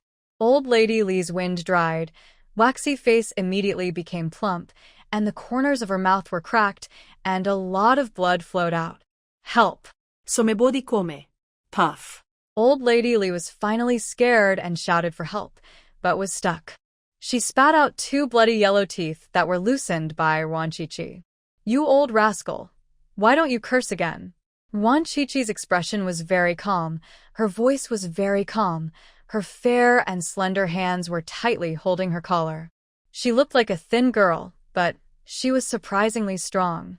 Old Lady Li couldn't break free no matter how hard she tried. Wan Shuangjiang. Old Lady Li was angry and scared. She didn't expect Wan Qiqi to become so crazy. She was so quiet and timid before, but after breaking off her engagement, she became a crazy woman. She wanted Wan Shuangjiang to come in. This eldest daughter-in-law was timid and easy to control, so she would definitely not dare to disobey. Wan Shuangjiang subconsciously raised her leg. After years of bullying, she formed a conditioned reflex and didn't dare to resist at all. Mom, don't go. Her clothes were grabbed. It was the eldest daughter, Li Niandi, who had just returned from collecting firewood in the mountains. For a year, old Li Niandi had to collect a basket of firewood and a basket of pig grass every day, otherwise she would have no food to eat. Li Niandi pulled her mother's clothes hard. Her eyes were firm. 2-year-old Li Pundi was still a little confused. She looked at her sister, then at her mother, then stretched out her thin hand and grabbed Wan Shuangjiang's clothes. Her sister must have a reason for not letting her mother into the house. She just had to listen to her sister. Wan Shuangjiang hesitated. She was mainly afraid that it would not end well. She could get away with it now, but who would finish it later? She was not like other women. She had the support of brothers and uncles in her natal family. Wan Guiming's family was eager for the 3 sisters to die so that they could occupy her house. Moreover, Qiqi had just been broken off and Xiaoxue had not yet married. If something bad happened about her, it would affect the marriage of her 2 younger sisters. That's why she endured it again and again. Old woman, what's wrong with eating your eggs? Which of the chickens and pigs in the house is not fed by my eldest sister? Not to mention eating one egg, even eating 10 is reasonable. Don't think that there are no men in our family, so you dare to bully my eldest sister. We are not easy to bully. Ruan Xiaoshua's scolding voice came out. Ruan Shuangjiang's eyes couldn't help but turn red, and her heart was sour and bitter, and she also blamed herself. It was all her fault that she was too useless. The second sister was broken off, and she didn't have the ability to stand up for the second sister. Now she needs two younger sisters to stand up for her. She is too cowardly, as the eldest sister. Wan Xiaoxua scolded, and seeing that there was no place for her in the main room, she simply rushed into the kitchen and made a fire to boil eggs. She was very quick and soon made a fire. She boiled all the dozen eggs in the basket. After the water boiled for a few minutes, she soaked them in cold water and called Wan Shuangjiang and her daughter to come in and eat. Eldest sister, Nyandi, Pandi, eat quickly. Wan Xiaoxua peeled an egg and stuffed it into the little niece Pundi, and peeled another for the eldest niece Nyandi. Wan Shuangjiang didn't eat it. She was afraid that things would get out of control and cause more serious consequences. It was okay for her. At most she would get a few more beatings, but she was afraid that her two younger sisters would be implicated and affect their marriages. Eat it, eldest sister. If you don't eat it, Nyandi and Pundi won't dare to eat it either. Don't worry, second sister is very powerful now. She even found a partner who is an officer. Wan Xiaoxua knew her eldest sister's concerns, so she brought up her second brother-in-law. Sure enough, Wan Shuangjiang's eyes lit up and she asked excitedly, Qiqi has found a partner? Or an officer? Yes, he's older than Officer He Jian. Our family will have someone to support us in the future. Come on and eat it. Wan Xiaoxua peeled the egg and stuffed it into her eldest sister's mouth. Wan Shuangjiang didn't spit it out this time. She ate it in 2 or 3 bites, and asked her 2 daughters to eat it too. Eat it all, don't leave any. Wan Shuangjiang gritted her teeth when she said this. She was not born weak. When Ruan's father was alive, she dared to fight with Li Haoyang. Now there was no one in her natal family, and she had 2 unmarried sisters, so she had to swallow her temper and be humble. Since her second sister had a military officer boyfriend, she was afraid of nothing. Mom, can I really eat it? Li Pundi couldn't believe it. The eggs in the family were eaten by her uncle's cousin. She and her sister were not qualified to eat them. But the insects that the chickens ate were found by her sister and her, and the grass that the pigs ate was also picked by her sister, but her sister and she had no share of the delicious food at home. Eat. Wan Shuangjiang said the word eat with more momentum. The sisters Pundi and Nyindi both happily ate the eggs. It smells so good. The eggs are so delicious. After eating an egg, Pandi licked it a few times, still not satisfied. Wan Shuangjiang's eyes were red. She wiped her tears, peeled eggs for her 2 daughters, and also peeled eggs for Wan Xiaoxua. Wan Xiaoxua didn't eat it. She was full now, so she wasn't greedy. The 3 mothers fought very well. After eating 12 eggs, there were still 3 left. Wan Shuangjiang put them in her pocket and left them for her 2 younger sisters. The 2 little girls' pale and thin faces looked much better, and they looked more energetic. Go home. Wan Qiqi knocked old Lady Li unconscious with a carrying pole and came to find them. Sister, you and Li Haoyang divorce. Take Nyandi and Pandi home and change your surname to Ruan, Ruan Yen, and Ruan Pan, that's it. Wan Qiqi succinctly stated her plan. Nyandi and Pandi, these wicked names made her angry just by hearing them. Why not name the man Nyen Mei and Pan Mei? The Li family won't agree. Wan Shuangjiang's eyes lit up, then dimmed again. The Li family would definitely not agree to a divorce, let alone let her take their 2 daughters away. Wan Qiqi sneered. It's not up to them. I have the final say in this matter. Go home first. Wan Xiaoxua also said, Big sister, second sister will definitely have a way. She is now a fan of Wan Qiqi, and she believes whatever her second sister says. Mom, I want to call her Wan Nian. Li Niandi said, looking up, her big eyes full of expectation. She didn't want to have the last name Li, nor did she want to be called Li Niandi. She wanted to go home with her second aunt and younger aunt. Li Pandi also looked up and looked at Wan Shuangjiang eagerly. Anyway, she was going to follow her sister. Wan Shuangjiang didn't hesitate for too long. With the house smashed like this, she would definitely be beaten if she stayed. She decided to go back to her parents' home first.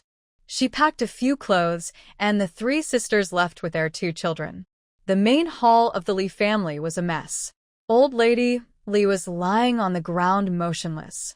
There was a pool of eggshells on the floor of the kitchen. The Li family members were all working and had no idea that something had happened at home.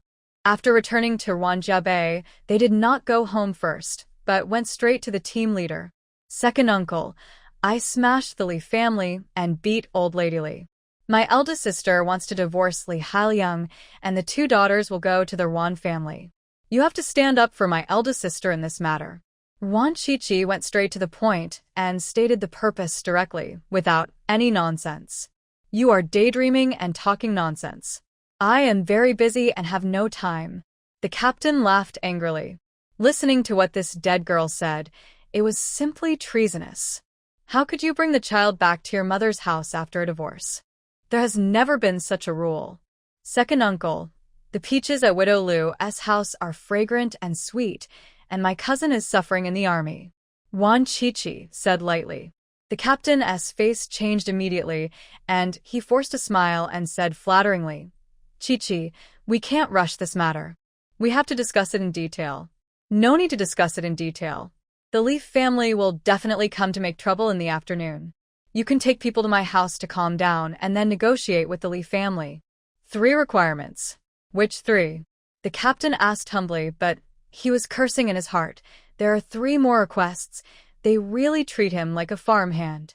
First, let Li Hailiang and my eldest sister divorce within 3 days. Second, my eldest sister has been beaten and suffered in the Li family for the past 5 years, and she must pay 200 yuan in compensation. Third, the 2 daughters and my eldest sister will change their surnames to Wan in the future. Wan Qiqi made 3 requests. It was not because she was kind to ask for 200 yuan, but because the Li family could only come up with such a small amount of money. Wan Shuangjiang said that the whole family only had 200 yuan in savings. That won't work. The Li family will definitely not agree to it, even if you force me to death. The captain shook his head like a rattle. This kind of difficult thing could not be done even if he was beaten to death. Even if he told about Widow Lu, he still couldn't do it. He might as well go to the farm for reform directly. Don't worry about it. The Li family will definitely agree. Believe me. Wan Qiqi gave him a firm look and an encouraging smile. The captain wanted to cry. He believed in no one but this crazy woman. Why was he so unlucky? There were so many people messing around in the village, but he was the only one seen by this dead girl. Alas. Second uncle, call a few more tall and strong men in the afternoon. Wan Qiqi emphasized again when leaving. Qiqi, actually, the captain, don't have such a big face. It's just a face. The captain had to say the fact he didn't want to admit. He didn't have such a big official power. Many people in the village didn't obey him. You are really useless. Wan Qiqi looked disgusted. The captain gritted his teeth. He endured it. Whoever goes, give 10 cents, I'll pay. Wan Qiqi had to throw out his money. 10 cents was the full work point of a day for a strong laborer in Ruanjiawan. As much as you want. Qiqi, don't worry. Second uncle will definitely get it done for you. The captain's eyes lit up, and he was even looking forward to it. He had never enjoyed the power of commanding the whole army, and this time it would definitely work. Wan Shuangjiang, her 3 daughters, and Wan Xiaoxue were all waiting outside, feeling nervous, but when they saw Wan Qiqi come out with a calm face, they felt relieved. Let's go home. Wan Qiqi smiled. There was a big drama going on at home. Aunt Yang Huiying was a person who loved to take advantage. She would definitely not resign herself to the loss of so much bacon, eggs, and 2 chickens yesterday. She would steal them back when they were out. The trap was prepared for her. Wan Qiqi habitually took out her cell phone from her pocket, but found it empty. Then she remembered that she could only look at her watch to check the time. She glanced at her empty wrist, reached into her pocket, took out a women's watch from the space, and put it on. The pink leather strap and gold-plated case looked very high-end. Sure, Jinghong had collected dozens of brand-name watches, most of which were new, and some were 80% to 90% new. This rascal was greedy and collected a lot of good things.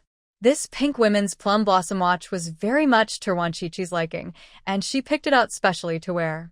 Plum blossom women's watch. This is a style from the 1960s, Qiqi. Did you buy a watch? The captain's eyes turned red. He was the highest-ranking person in the village, but he couldn't afford a watch. Wan Qiqi, a yellow-haired girl, actually had a watch. He was so jealous. My girlfriend gave it to me. Do you know what brand it is? Wan Qiqi stretched out her hand in front of him and shook it a few times. The bright watch made him dizzy and his face twisted with jealousy. Shanghai City brand? The captain only knew that a Shanghai City brand watch was a high-end product, which cost 120 yuan and 10 industrial coupons. He couldn't afford it. Second uncle, you are really a frog in the well. You have never seen the world, and only know Shanghai. Wan Qiqi was even more disgusted and mocked him without any hesitation. The captain's face turned green. He had a hard time holding back. He really wanted to scold this girl, but when he thought of Widow Lu, he backed off. This is a plum blossom brand. Do you know how much it costs? Forget it, you definitely don't know. This one costs 329 yuan. My girlfriend spent 2 months' salary on it. Wan Qiqi waved her hand in front of the captain a few more times before she withdrew it and smiled sweetly at him. The captain didn't have time to get angry. His eyes were fixed on the watch. His mind was already confused. 329 yuan? He can't save so much money in his entire life. After all, he is the deputy battalion commander, and 2 months' salary is enough for him to earn for a lifetime. Jealousy has made the captain unrecognizable. He really wants to the watch and wear it himself. Wan Qiqi was very satisfied. She deliberately showed off, and the 2 months' salary was also made up by her. Just to stimulate the captain, he felt uncomfortable. She would feel comfortable. Don't ask the reason if you ask. It's because she is crazy. Crazy women don't need reasons to do things. Wan Shuangjiang looked at the second sister whose temperament had changed drastically in surprise, and her eyes gradually showed pity. She thought Wan Qiqi was hurt too much by the broken engagement, so she became like this. Fortunately, the second sister is very lucky and found a better partner who has a higher position than he. Jianjun is generous and can give such an expensive watch. It is obvious that this man cares about the second sister very much. Go home. After teasing the captain, Wan Qiqi was in a good mood and walked away with light steps. Wan Shuangjiang and Wan Xiaoxue looked at the captain with a sullen face and left. Bah, 329 yuan is not great. You want to skyrocket with 2 months' salary, and you still say that I am a frog in the well. I am your second uncle. The captain gradually came to his senses, spat fiercely on the ground, and cursed fiercely, and then he felt better. But when he thought of Wan Qiqi's arrogant face, his heart was blocked again. He felt so uncomfortable, so jealous, and wanted to rob. Ah! The shrill scream rushed to the sky above Ranjia Bay like a rocket, and the whole village heard it. The captain was scared. I hope no one will die. He ran towards the source of the scream in a panic, and as he ran, he caught up with Wan Qiqi and the others. Second uncle, why don't you go back to your own home if you have diarrhea? Wan Qiqi's teasing voice came from behind. The captain was so angry that he slammed on the brakes, turned around and cursed. You deadhead, didn't you hear the screams? Didn't hear it, second uncle, you scolded me? Widow Lu. Wan Qiqi looked at him creepily, and before he finished speaking, the captain interrupted him in panic. No, second uncle loves you so much. Second uncle scolded him. He suddenly had an idea and pointed at Wan Guiming, who was running over. Second brother, is it my cousin who is shouting? Wan Guiming was anxious to death. He was working in the fields and heard his wife's screams. He hoped nothing would happen. It sounds a bit like that. Your cousin gave birth to a baby again? The captain was a little puzzled. He hadn't heard that Yang Huiying was pregnant, so why was she giving birth again? Giving birth to a... Wan Guiming glared at Wan Qiqi and ran away quickly. A few minutes later, he ran out again, with bloodshot eyes and a ferocious expression, as if he wanted to kill someone. Wan Qiqi, you little witch, I'm going to kill you. Wan Guiming pounced at Wan Qiqi with a ferocious look. The captain was still struggling over which side to take, but the battle was over. It was Wan Qiqi who ended it unilaterally. She moved like a snake and then kicked Wan Guiming down with a mantis kick. Then she pressed him down with a mountain of pressure. Wan Guiming rolled his eyes, foamed at the mouth, and fainted. Guiming, pull me out quickly, where have you been? The captain was panicked by the shrill cry. He ran towards the sound and saw the crime scene that he would never forget in his life. Yang Huiying had one foot in the hole and the other foot kneeling outside the hole. The foot in the hole was pierced through by several bamboo sticks, from the sole to the instep. The captain felt pain just by looking at it. Second brother, it was Wan Qiqi who harmed me. She deliberately set a trap to harm me so that the police could arrest her and put her in jail. There was no color on Yang Huiying's face, but she could not feel the pain now, as she was numb. She glared at Wan Qiqi with resentment. Her eyes were more poisonous than those of a ghost, and Nian Di and Pan Di were so scared that they hid behind their mother. Wan Qiqi walked to the entrance of the cave and took a look. Her expression was not very satisfied. She put 12 bamboo sticks in, but only 6 of them hit the target, and one of them was broken, so only 5 of them pierced through Yang Huiying's feet. 5 out of 12. She was not satisfied with this result. She wanted to pierce at least 6. Because she liked 6. So, Wan Qiqi pulled out a bamboo stick and stabbed it neatly through the instep of Yang Huiying's foot, but it was a pity that it only pierced half of it and did not. Ah! Yang Huiying screamed and fainted. Wan Qiqi clapped his hands and said to the team leader, Yang Huiying broke into my house to steal things. Second uncle, you asked the police to arrest her and put her in jail. You should do some good deeds. You are almost killing people. The captain wanted to cry, but had no tears. Yang Huiying's right foot must have been disabled, but he didn't dare to scold Wan Qiqi. This crazy woman seemed to be really mentally ill. She didn't have to pay for her life even if she killed someone. She had old people and young children to take care of, so she couldn't afford to offend him. Wan Qiqi rolled her eyes. She knew that no one could be trusted, so she had a second plan. She grabbed Yang Huiying's hair and pulled her out of the hole with force. She dragged her out of the house, leaving a shocking line of blood on the ground, which was bloodier than the crime scene. Wan Qiqi threw the person outside and didn't care whether he lived or died. She asked Wan Xiaoxue to bury the hole and clean up the blood. She had to go to Bailey Village and have a good chat with the old camphor tree. She had to get more gossip about Li Haliang's people so that she could control them during negotiations. Second uncle, my eldest sister and Xiaoxue are left to you. If they lose a hair, you just... Wan Qiqi stretched out her hand and gestured at her neck and smiled. The captain was frightened and full of resentment, but he did not dare to refuse. Wan Qiqi couldn't ride the family's 28-inch bicycle.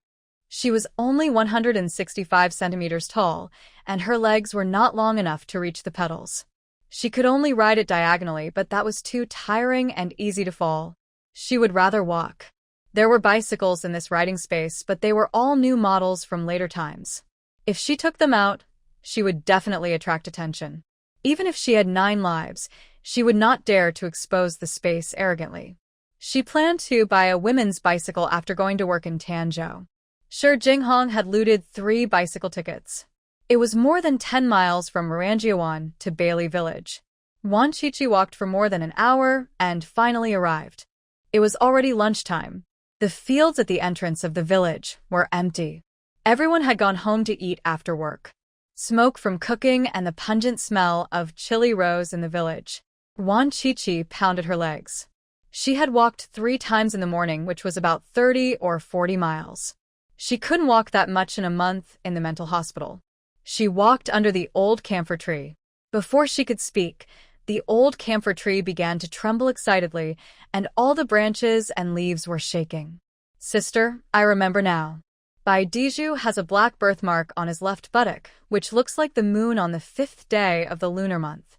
Wan Qiqi was silent. What does the moon on the 5th day of the lunar month look like? What day of the lunar month is today? Wan Qiqi took out the mobile phone she used in her previous life from the space.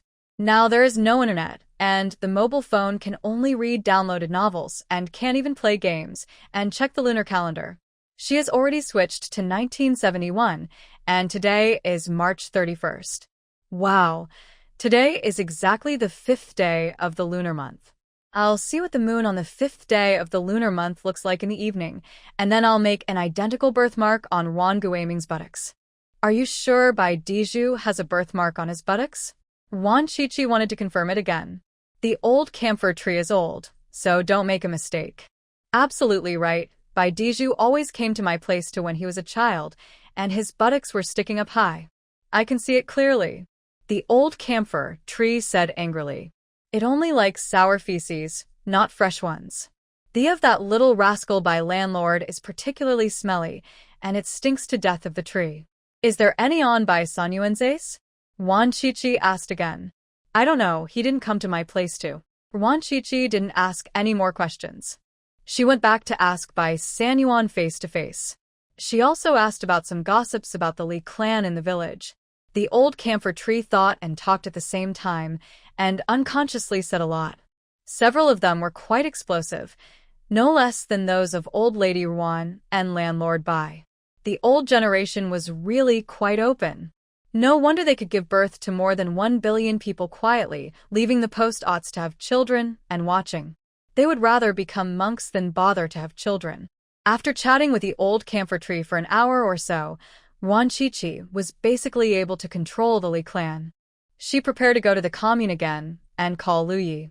A sparrow flew over, landed on the branches of the old camphor tree, and chirped. Sister, Li Haoliang's father went to call people. After dinner, he will go to Wanjia Bay to settle accounts with you. The old camphor tree told the latest news, which was brought back by the sparrow. I know, this is for the sparrow to eat. Wan Qiqi broke off half a biscuit, crushed it, and scattered it on the ground. A sparrow flew in front of her, chirped a few times happily, and then flew away. Not long after, a group of sparrows flew over, and they all chirped a few times at Wan Qiqi, as if to thank her, and then happily ate the biscuit crumbs. Wan Qiqi crushed another piece of biscuit, scattered it on the ground, and left the village. Bailey Village was still 10 miles away from the commune. She patted her waist, sighed, and walked forward resignedly. Thump, thump, thump. A hand tractor with hot steam caught up from behind, driven by a young man in his early 20s. This car is not carsick, except for the pain in the buttocks. There is nothing wrong with it. Wan Qiqi's eyes lit up, and there was half a pack of Chongda cigarettes in her hand.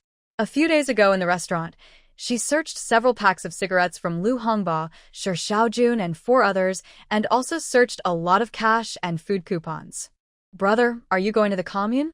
Wan Qiqi stood by the road, stretched out her hand, and shook it desperately. The driver was very arrogant.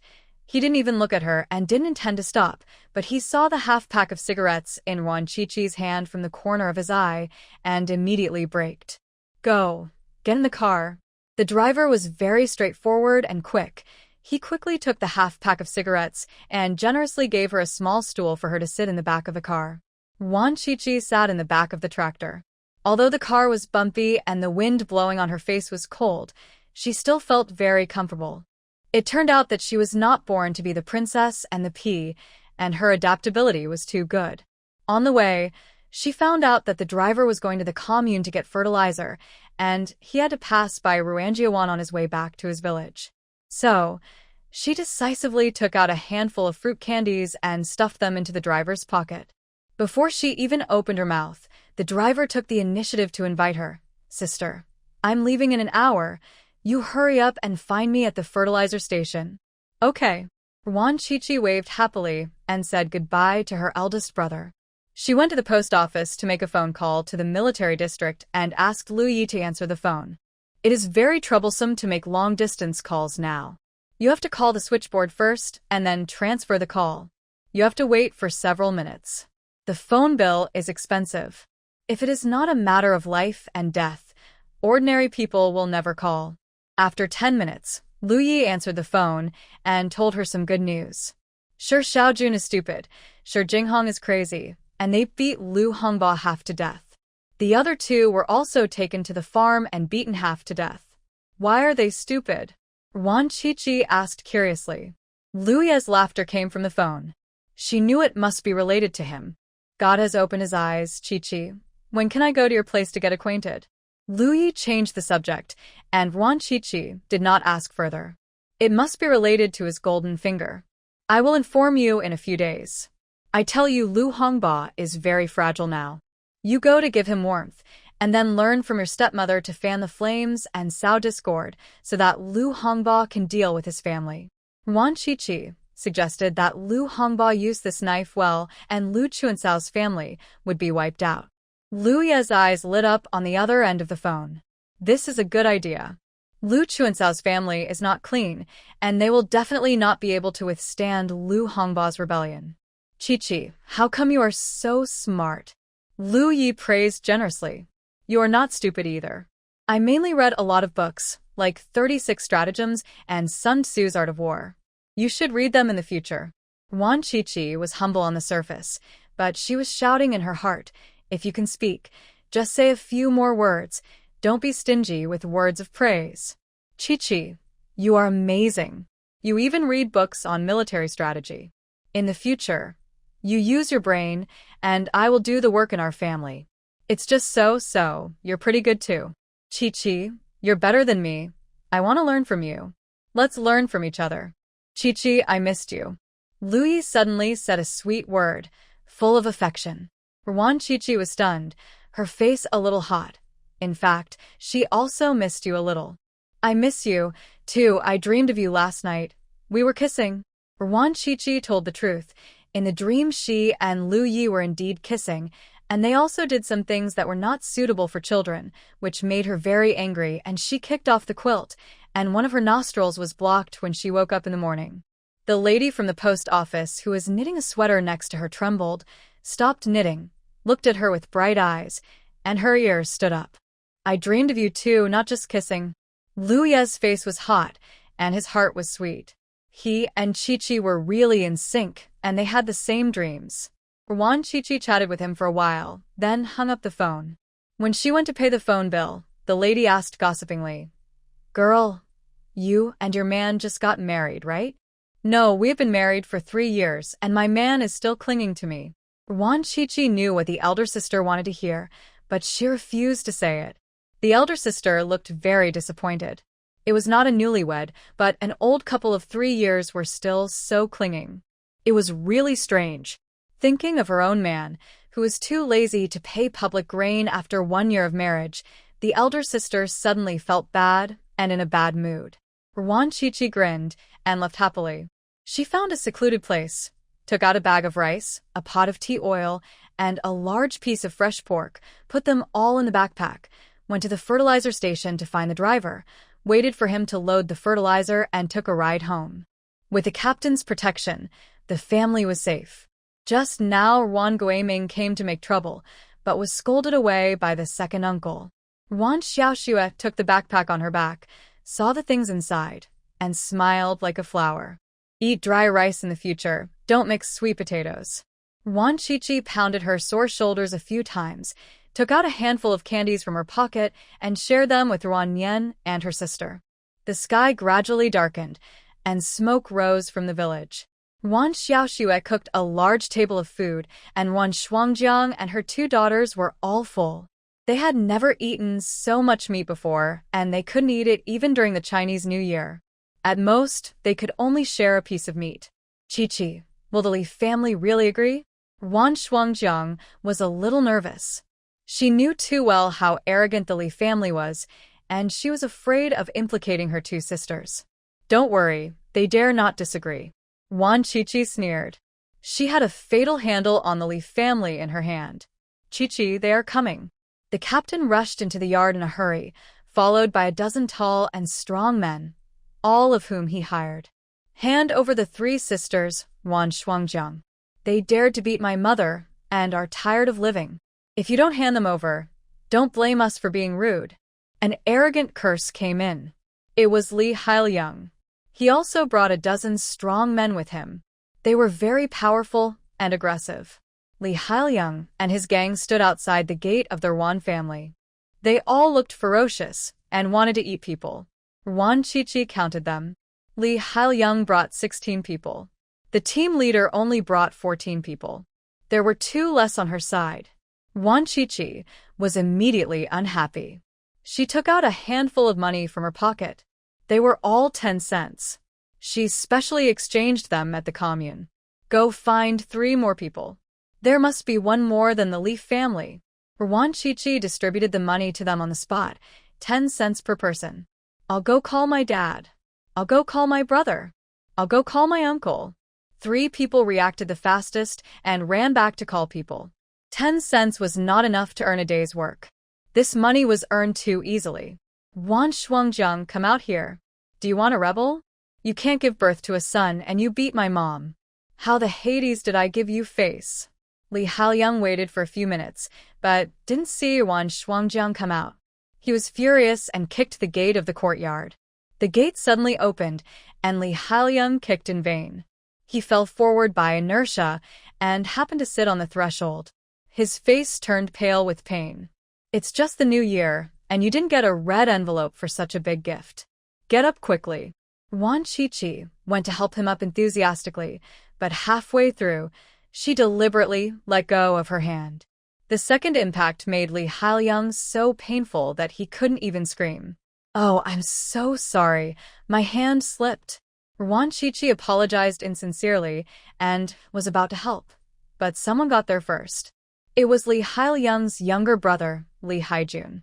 Lee Haijun glared at her fiercely and helped his brother to stand up. Lee Hail-young squeezed his legs together, stuck out his ace, and returned to their team with difficulty. The Lee family members all looked very unhappy. Several young and energetic ones rushed towards Rwan Chi-chi, wanting to teach her a lesson. Rwan Shuangjiang subconsciously came over to protect her, but was pushed away by Rwan Chi-chi. She raised her arms and shouted, "Rwan family members, charge! Kill these rascals!" But the Rwan family members were a little slow in action. Obviously, 10 cents was not enough for them to fight for their lives. So, Rwan Chi-chi shouted again, 50 cents, charge or not? Charge. The roar of the Rwan family was louder than thunder, and the momentum was majestic, which obviously suppressed the Lee family. You rascal! You dare to come to our Wanja Bay to act wild. Are you impatient to live? What's wrong with beating your mother? I'm going to beat you too. I'll beat you to death. Stimulated by the 50 cents, the Rwan family was more excited than if they had been injected with chicken blood, and they had 3 more people. In less than 10 minutes, they suppressed the Lee family, especially the Lee Hail-young brothers, who were beaten the worst and were unrecognizable. The battle was over, and the Lee family was trampled under the feet of the Rwan family in a very humiliating way, unable to move. Rwan Chi-chi walked up to Lee Hail-young and looked down at him. For them to eat, 50 cents, will you? Rwan Chi-chi asked loudly. Just beating them a few times was not enough to vent her anger. She wanted to trample the dignity of these Lee family members into the cesspool, especially the Lee Hail-young brothers. Everyone shouted in unison and quickly unbuttoned their pants, all splashing onto the Lee family's faces. Although most of it leaked, they still drank a lot. The Lee family fought back hard, but they didn't have the stimulation of the 5-cent coin, and their fighting spirit wasn't as brave as their Rwan families. They couldn't resist at all, and soon they became wilted like frost-bitten eggplants. Especially the Lee Hail-young brothers. Rwan Chi-chi even asked someone to scoop some manure soup from the cesspool and poured it all into their mouths. Even the maggots and the soup, very nutritious. Wan Shuangjiang covered her 2 daughters' eyes and watched with relish. She only dared to do this kind of thing in her dreams, and in reality she only dared to spit in the food. The second sister was more promising than her and did everything she dared not to do. It was really refreshing. Ugh.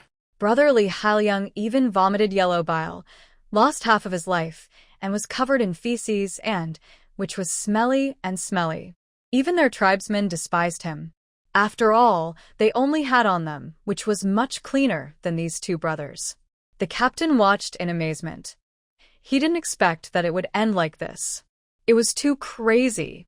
Wan Chi was really crazy, not pretending. Normal people couldn't pretend to be this crazy. The captain was even more afraid of Wan Chi. A normal person would lose against a crazy woman. What's more, this crazy woman had a handle on him. Alas. Second uncle, it's your turn. Wan Chi-Chi's voice sounded behind him. The captain trembled with fear, turned around respectfully, and asked politely, "What should I do?" These people gathered to make trouble. Tie them up first, and let the Li family send someone to redeem them. Hey. The captain was very obedient. He couldn't afford to offend the crazy woman. He was really scared. Under his command, Li Hailiang and his group were tied to the tree. The cold wind was blowing in the night of March. The clothes of these people were soaked with. When the wind blew, they were freezing cold, which was more uncomfortable than soaking in cold water. Wan Shuangjiang, you F king. Ugh. I won't let you go. Ugh. Li Hailiang cursed loudly, vomiting several times. After only half a sentence, his gallbladder was about to out, and only 1/3 of his life was left. Wan Chi-Chi ignored him.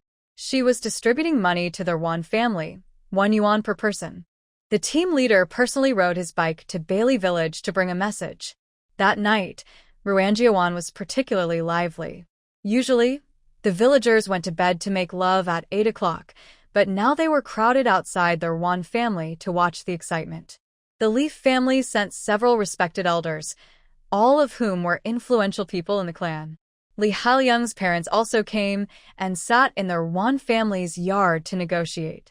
Li Hailiang and the other 16 people had been untied, but they were all sick after being blown by the cold wind for 2 hours. Wan Shuangjiang asked for a divorce. She married into your Li family and worked hard without complaint, worked like a cow and a horse, went hungry, and was beaten and tortured. This marriage cannot continue. She also asked her Li family to pay 200 yuan to compensate her for the suffering she has endured in the past 5 years. The captain gritted his teeth and stated Wan Chi-Chi's request. After he finished speaking, he immediately stepped back for fear of being beaten. Ahem. Wan Chi-Chi coughed a few times in dissatisfaction.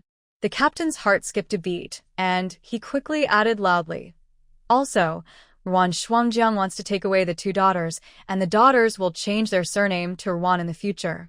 Change it to your mother. Those 2 girls are our Li family's children. They must die in the Li family, and that which Wan Shuangjiang.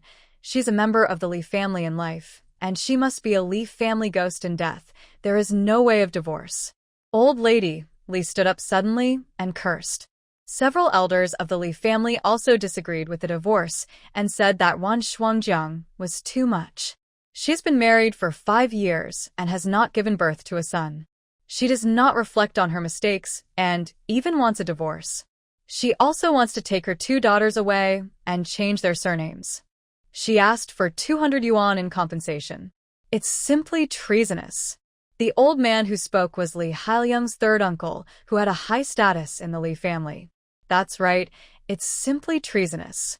Do you women of their Wan family want to rebel? Who will dare to marry your Wan girls in the future? The other members of the Li clan were very angry and accused in unison. The captain's face changed. There are still many unmarried girls in Ruanjiawan, and they cannot let a bad reputation spread. He looked at Wan Chi-Chi, hoping that she could lower her requirements and get a divorce. Wan Chi-Chi came out and shouted to the 3rd uncle, "I have heard of the name of the 3rd uncle for a long time. I have heard that you are still in good shape and can still have an affair at the age of 70. You also gave birth to a big fat son. By the way, that little grandson who calls you grandpa looks so much like you." Everyone's face changed drastically. The Leaf family couldn't believe it, while their Wan family was excited. The 3rd uncle was so angry that his beard was shaking. He pointed at Wan Chi-Chi with a trembling finger and cursed, "It's outrageous. You are talking nonsense and slandering people." "It's not me. It's Li Hailiang's mother who said that." "3rd uncle, this is your fault. The rain and dew should be shared equally." If you don't give the rein and do to Li Haliang's mother, she will definitely be jealous. Wan Qiqi said the big news with an innocent face. Everyone looked at old lady Li, especially third uncle. The angry eyes could kill her. Old lady Li was ashamed and angry and shouted, "I didn't say it. She talked nonsense. I didn't know that third uncle was cheating, and I wasn't jealous. Really, this little witch wronged me. If you didn't say it, how could my eldest sister know that third uncle was cheating? Your mouth is bigger than a trumpet, and you have said a lot of strange things." Wan Qiqi felt that she was too short, so she moved a stool and stood on it, looking down at everyone, just like on the stage, with a special urge to perform. She cleared her throat and continued to perform. This time, the man she was staring at was Li Haliang's fourth cousin. Fourth uncle's scalp numbed, and his back felt cold when he was looked at by her. "You're the fourth cousin, right?" Li Haliang's mother said that your cousin thought you were too short and gave you several green hats. By the way, one of them was worn by third uncle. Wan Qiqi had originally planned to let her third uncle go, but who could blame the old man for being so strong and healthy? He was still eating grass at his old age. "I didn't say that. She's talking nonsense." Old Mrs. Li cried out that she was wronged, but no one listened to her. Everyone wanted to hear what Wan Qiqi had to say. "You're the third cousin, right?" Li Haliang's mom said that you are stupid. Your cousin never closes the window when he takes a bath, and Li Haliang and his brothers have seen it countless times. By the way, your cousin has a red mole on his chest. Li Haliang said that when he was drunk once. Wan Qiqi named the names one by one, and each member of the Li family who was named had a very explosive story, which was told to her by the old camphor tree. But she blamed it all on old lady Li. This is called diverting trouble to others in the military book. She is the extremely smart Wan Qiqi, and she has learned the military strategy very well. The Li family members in the yard all looked very ugly, with a green light on their heads. Especially the fourth uncle and the third cousin. Their fists were clenched tightly, and their eyes were full of hatred, but the objects of their hatred were different. The fourth uncle hated the old and strong third uncle. The third cousin hated the Li Haliang brothers and wanted to beat them to death. The villagers of Ruanjiawan listened with relish. These stories were so sweet. Although Qiqi was a little crazy, she was really brave to speak out. Really good. Wan Qiqi licked her lips. She had said too much, and her throat was a little dry. A glass of water was handed over considerately. It was Wan Xiaoxue. Wan Qiqi drank it in one breath and continued to talk about the big story. "You are the fifth uncle, right? Li Haliang's mother said that you used to be a bandit, and your cousin was robbed by you when you were a bandit. The last person to be named was a man in his early 50s, tall and strong, with a fierce face. He was Li Haliang's fifth uncle and the biggest guy in Bailey Village. Because he was a fish that escaped the bandit suppression 20 years ago, and he had many deaths on his hands, he would definitely be shot if he was caught. The younger generation of the Li family did not know the history of the fifth uncle, but some of the older ones knew, but they all concealed it by coincidence." Before Wan Qiqi finished speaking, she was interrupted by the third uncle in a rage, cursing, "What nonsense! How can this be? Our Li family has a clean record, and there are definitely no bandits. Li Huailin, take care of your cousin, and sew his mouth if it is not reliable so that he doesn't talk nonsense all day long. That's right, he just knows how to spit all day long. Li Huailin, you can't even control your wife. Are you still a man?" The Li family members all turned against each other and opened their mouths to target Li Haliang's father and attacked him in groups. They were all exposed by Wan Qiqi in public, and they were embarrassed. However, they thought of a good idea. As long as they could prove that Li Haliang's mother was talking nonsense, then the shortcomings they were exposed would not count, and their old faces would be saved. Li Haliang's father, Li Huailin, his old face turned ashen, his lips turned gray and white with anger, and he kept trembling. He stood up, swung his hand, and slapped his wife hard. "I told you to talk, I'll beat you to death, you stupid woman. I didn't, that little witch wronged me, I really didn't." Old woman Li cried and defended herself. She was really wronged, more wronged than Do Yi. She didn't know any of the things like adultery, cuckoldry, and peeping at someone taking a bath, and it was impossible for her to tell Ron Shuangjiang. She was not that stupid. You still don't admit it? Beat you to death, you idiot. Li Huilin became even angrier and started punching and kicking his old wife. This stupid woman talked nonsense and offended all the people in the family. How could their family survive in the village in the future? Li Huilin became more and more angry and hit harder and harder. Gradually, the old lady Li lay on the ground motionless, not even making a sound. The Li family members watched coldly. They wished that the old woman would die so that their face would be saved. Oh, don't kill her to silence her. This old woman has heard many things from you. Who told you to be so careless? Wan Qiqi spoke out to stop her. It would be too easy to beat the old woman to death. She had to live a life worse than death. The third uncle and others looked at Li Huilin again with extremely resentful eyes. I didn't say that. I didn't know. This little witch is talking nonsense. Li Huilin copied the old woman's words and defended himself, but no one believed him. The Li family members even hated him. Wan Qiqi raised the corners of her mouth slightly and pretended to be generous and said, "Since it is a misunderstanding, it will be fine if we talk it out." I said, "Third uncle is highly respected. How could he be cheating? Fourth uncle looks mighty. How could he be born with deficiencies? Third cousin looks smart and handsome. How could he not know that his guest was taking advantage of him?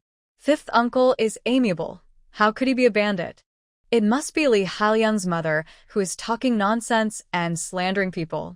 Every time she pointed at someone, that person's face became extremely ugly, and the look in his eyes when he looked at Li Huilin became more and more resentful. Especially the fifth uncle, his eyes had more murderous intent, and he was obviously determined to kill. Li Huilin was sweating coldly on his back. He was not afraid of other people, but the fifth uncle. This was a ruthless guy who had really killed people, and he couldn't afford to offend him. That cursed woman. She hurt him so much. Li Huilin, furious, kicked the old woman Li on the ground a few more times. The negotiations had just begun, and the rhythm was disrupted by Wan Qiqi. The Li family, headed by the third uncle, was too lazy to stand up for Li Haoliang's family and even spoke for Wan Shuangjiang. The chairman said that marriage is free. Since Wan Shuangjiang doesn't want to continue, let's part ways in peace. She married into your family, worked hard for 5 years without complaint, and gave birth to 2 daughters for your family. It's reasonable for her to ask for 200 yuan. The 2 girls have Li family blood flowing in their bodies. Even if they change their surnames to Ruan, it cannot change their blood relationship. They're still your children. The surname is just a symbol. There is no need to be too serious about it. Li Huilin's face was uglier than his son who had eaten. The family had only 200 yuan in savings. Not only did they lose all their belongings, but they also had to lose the 2 girls and daughter-in-law. It was too much of a loss. Seeing that he didn't react, the third uncle frowned and said sternly, "Li Huilin, this matter is settled. If you still listen to me, do it. If you don't listen, I will never care about your family's affairs in the future." Li Huilin's face changed drastically. He understood the implication of the third uncle. If he didn't listen this time, his family would be abandoned by the clan members in the future. People abandoned by the clan members will have difficulty moving in the village. He was so angry that he kicked the old woman on the ground a few more times. It was all this stupid woman's fault. Okay, I agree. After hesitating for a long time, Li Huilin agreed, with difficulty. Wan Qiqi struck while the iron was hot and said, "Since we want to part ways amicably, let's go to the commune to get a divorce tomorrow. Let Li Haoliang take 200 yuan and move my eldest sister and Ron Yen and Ron Pan's household registration out." Who are Wan Yen and Ron Pan? Li Huilin didn't react. My eldest sister's 2 daughters, they will be called Wan Yen and Ron Pan from now on. Wan Qiqi explained patiently. The faces of the Li family members changed, especially Li Huilin, whose face hurt more than being slapped. The name is just a code name, you can call it anything. The 2 children will definitely be well fed and warm in my home. I won't let them suffer any grievances, don't worry. Wan Chichi said again. The Leaf family members secretly complained in their hearts. What they said was better than singing. Since the name was just a code name, why should it be changed? But they only dared to murmur in their hearts and did not dare to say it out loud, for fear that Wan Chichi, this crazy woman, would say something inappropriate for children, and they could not bear it. Okay. Li Huilin's voice was hoarse, and his old face was gloomy, as if he had aged 10 years in an instant. Because he knew that with the poisonous snake Lao Wu around, there would be no peace in the future. Wan Chichi smiled, like a blooming spring flower, and she said loudly, "Since the deal has been made, you can take the people back. See you at the commune at 8:30 tomorrow morning. If something goes wrong, I will go crazy and then I will talk nonsense in the commune, and I will be sorry for everyone." The Leaf family members were startled and said in unison, "Don't worry, we'll be there on time at 8:30 tomorrow morning." They had to carry Li Haoyang to the commune to get a divorce, no matter how hard they tried. Li Haoyang and his brother were still unconscious, and their bodies were covered with feces, which made them smell terrible. The Leaf family thought they were too smelly, so they threw them into the river to wash them several times, and then carried them back home in a clean and fresh state. The Wan family's yard suddenly became much emptier, and the team leader's mouth has not closed yet. He couldn't believe that the Leaf family agreed to the 3 outrageous requests made by Wan Chichi. He wanted to know more. Were those rumors true? Chichi, are those things true? The team leader felt itchy and couldn't help asking. Which things? Wan Chichi pretended to be stupid and deliberately teased him. Those things about third uncle, were they really said by Li Haoyang's mother? The team leader asked in a low voice, his eyes flashing with gossip and envy and jealousy of third uncle. He was only 50, and he was already unable to do his best, while third uncle was already 70 years old, and he could still give birth to a big fat son. He really wanted to know what secret recipe this old man took. Of course, if Li Haoyang's mother didn't tell me, how would I know? Wan Chichi saw through his little thoughts at a glance and hooked her finger at him. The captain came over attentively and heard her ask, "Do you want to know what secret recipe third uncle takes?" Yes, Chichi, you are so smart." The captain nodded vigorously, his ears. He didn't want to miss a word. Li Haoyang's mother said a secret recipe. I don't believe it. Tell me what secret recipe it is first. The captain was so anxious. He hated talking in a cryptic way. Wan Chichi frowned and said disdainfully, Li Haoyang's mother said that the first thing third uncle does every morning when he gets up is to drink his own, and drink it while it is still hot. The old man has persisted for 30 or 40 years. I think this secret recipe must be fake. What do you think, second uncle? There was no response. The captain was thinking deeply. Second uncle. Wan Chichi shouted, and the captain finally came back to his senses and said absent-mindedly, I think it's fake too. Chichi, I'm going back. Second uncle. Walk slowly. Be careful of the doorstep. Wan Chichi had just finished speaking when the restless captain tripped over the doorstep and fell flat on his face. The captain climbed up using his hands and feet and limped away. He had to go back and have a cup of tea so that he could have hot, fresh tomorrow morning. Although it was a bit disgusting, he could still overcome this difficulty for the sake of being strong and vigorous. The captain did not doubt this folk remedy at all. With the example of his third uncle, who had a son in his old age, he believed in this folk remedy. As long as he thought about how he would be able to become more powerful in the future and make Widow Lu drunk and dreaming, the captain was so excited that he wished he could drink at dawn. Wan Chichi looked at his back and showed a triumphant smile. The internet is really not a lie. As long as it involves aphrodisiac beauty, it will kill both men and women, and even eat. Second sister, does the third uncle really drink? Wan Xiaoxue asked curiously. Yeah. Wan Chichi did not deny it. Wan Xiaoxue showed an indescribable expression. Her eyes were full of disgust. Wan Shuangjiang sat there blankly. She still felt like she was dreaming. Her second sister really did it. She and her daughter would no longer have to work like slaves and get beaten. With the 200 yuan compensation from the Li family and her hard work to earn work points, she had the confidence to raise her 2 daughters. Chichi, thank you. Wan Shuangjiang hugged Wan Qiqi and cried to thank her. Why be polite to each other, sisters? Go to bed. I will accompany you to the commune tomorrow. Wan Qiqi's body was a little stiff. She was not used to being hugged so closely by someone, except for handsome guys. She patted Wan Shuangjiang's back a few times, but her hands hurt. Wan Shuangjiang's back was all bones, and she was skinny. Wan Qiqi frowned. After the divorce, she would give the Li family a big gift. It was late at night. The village was very quiet.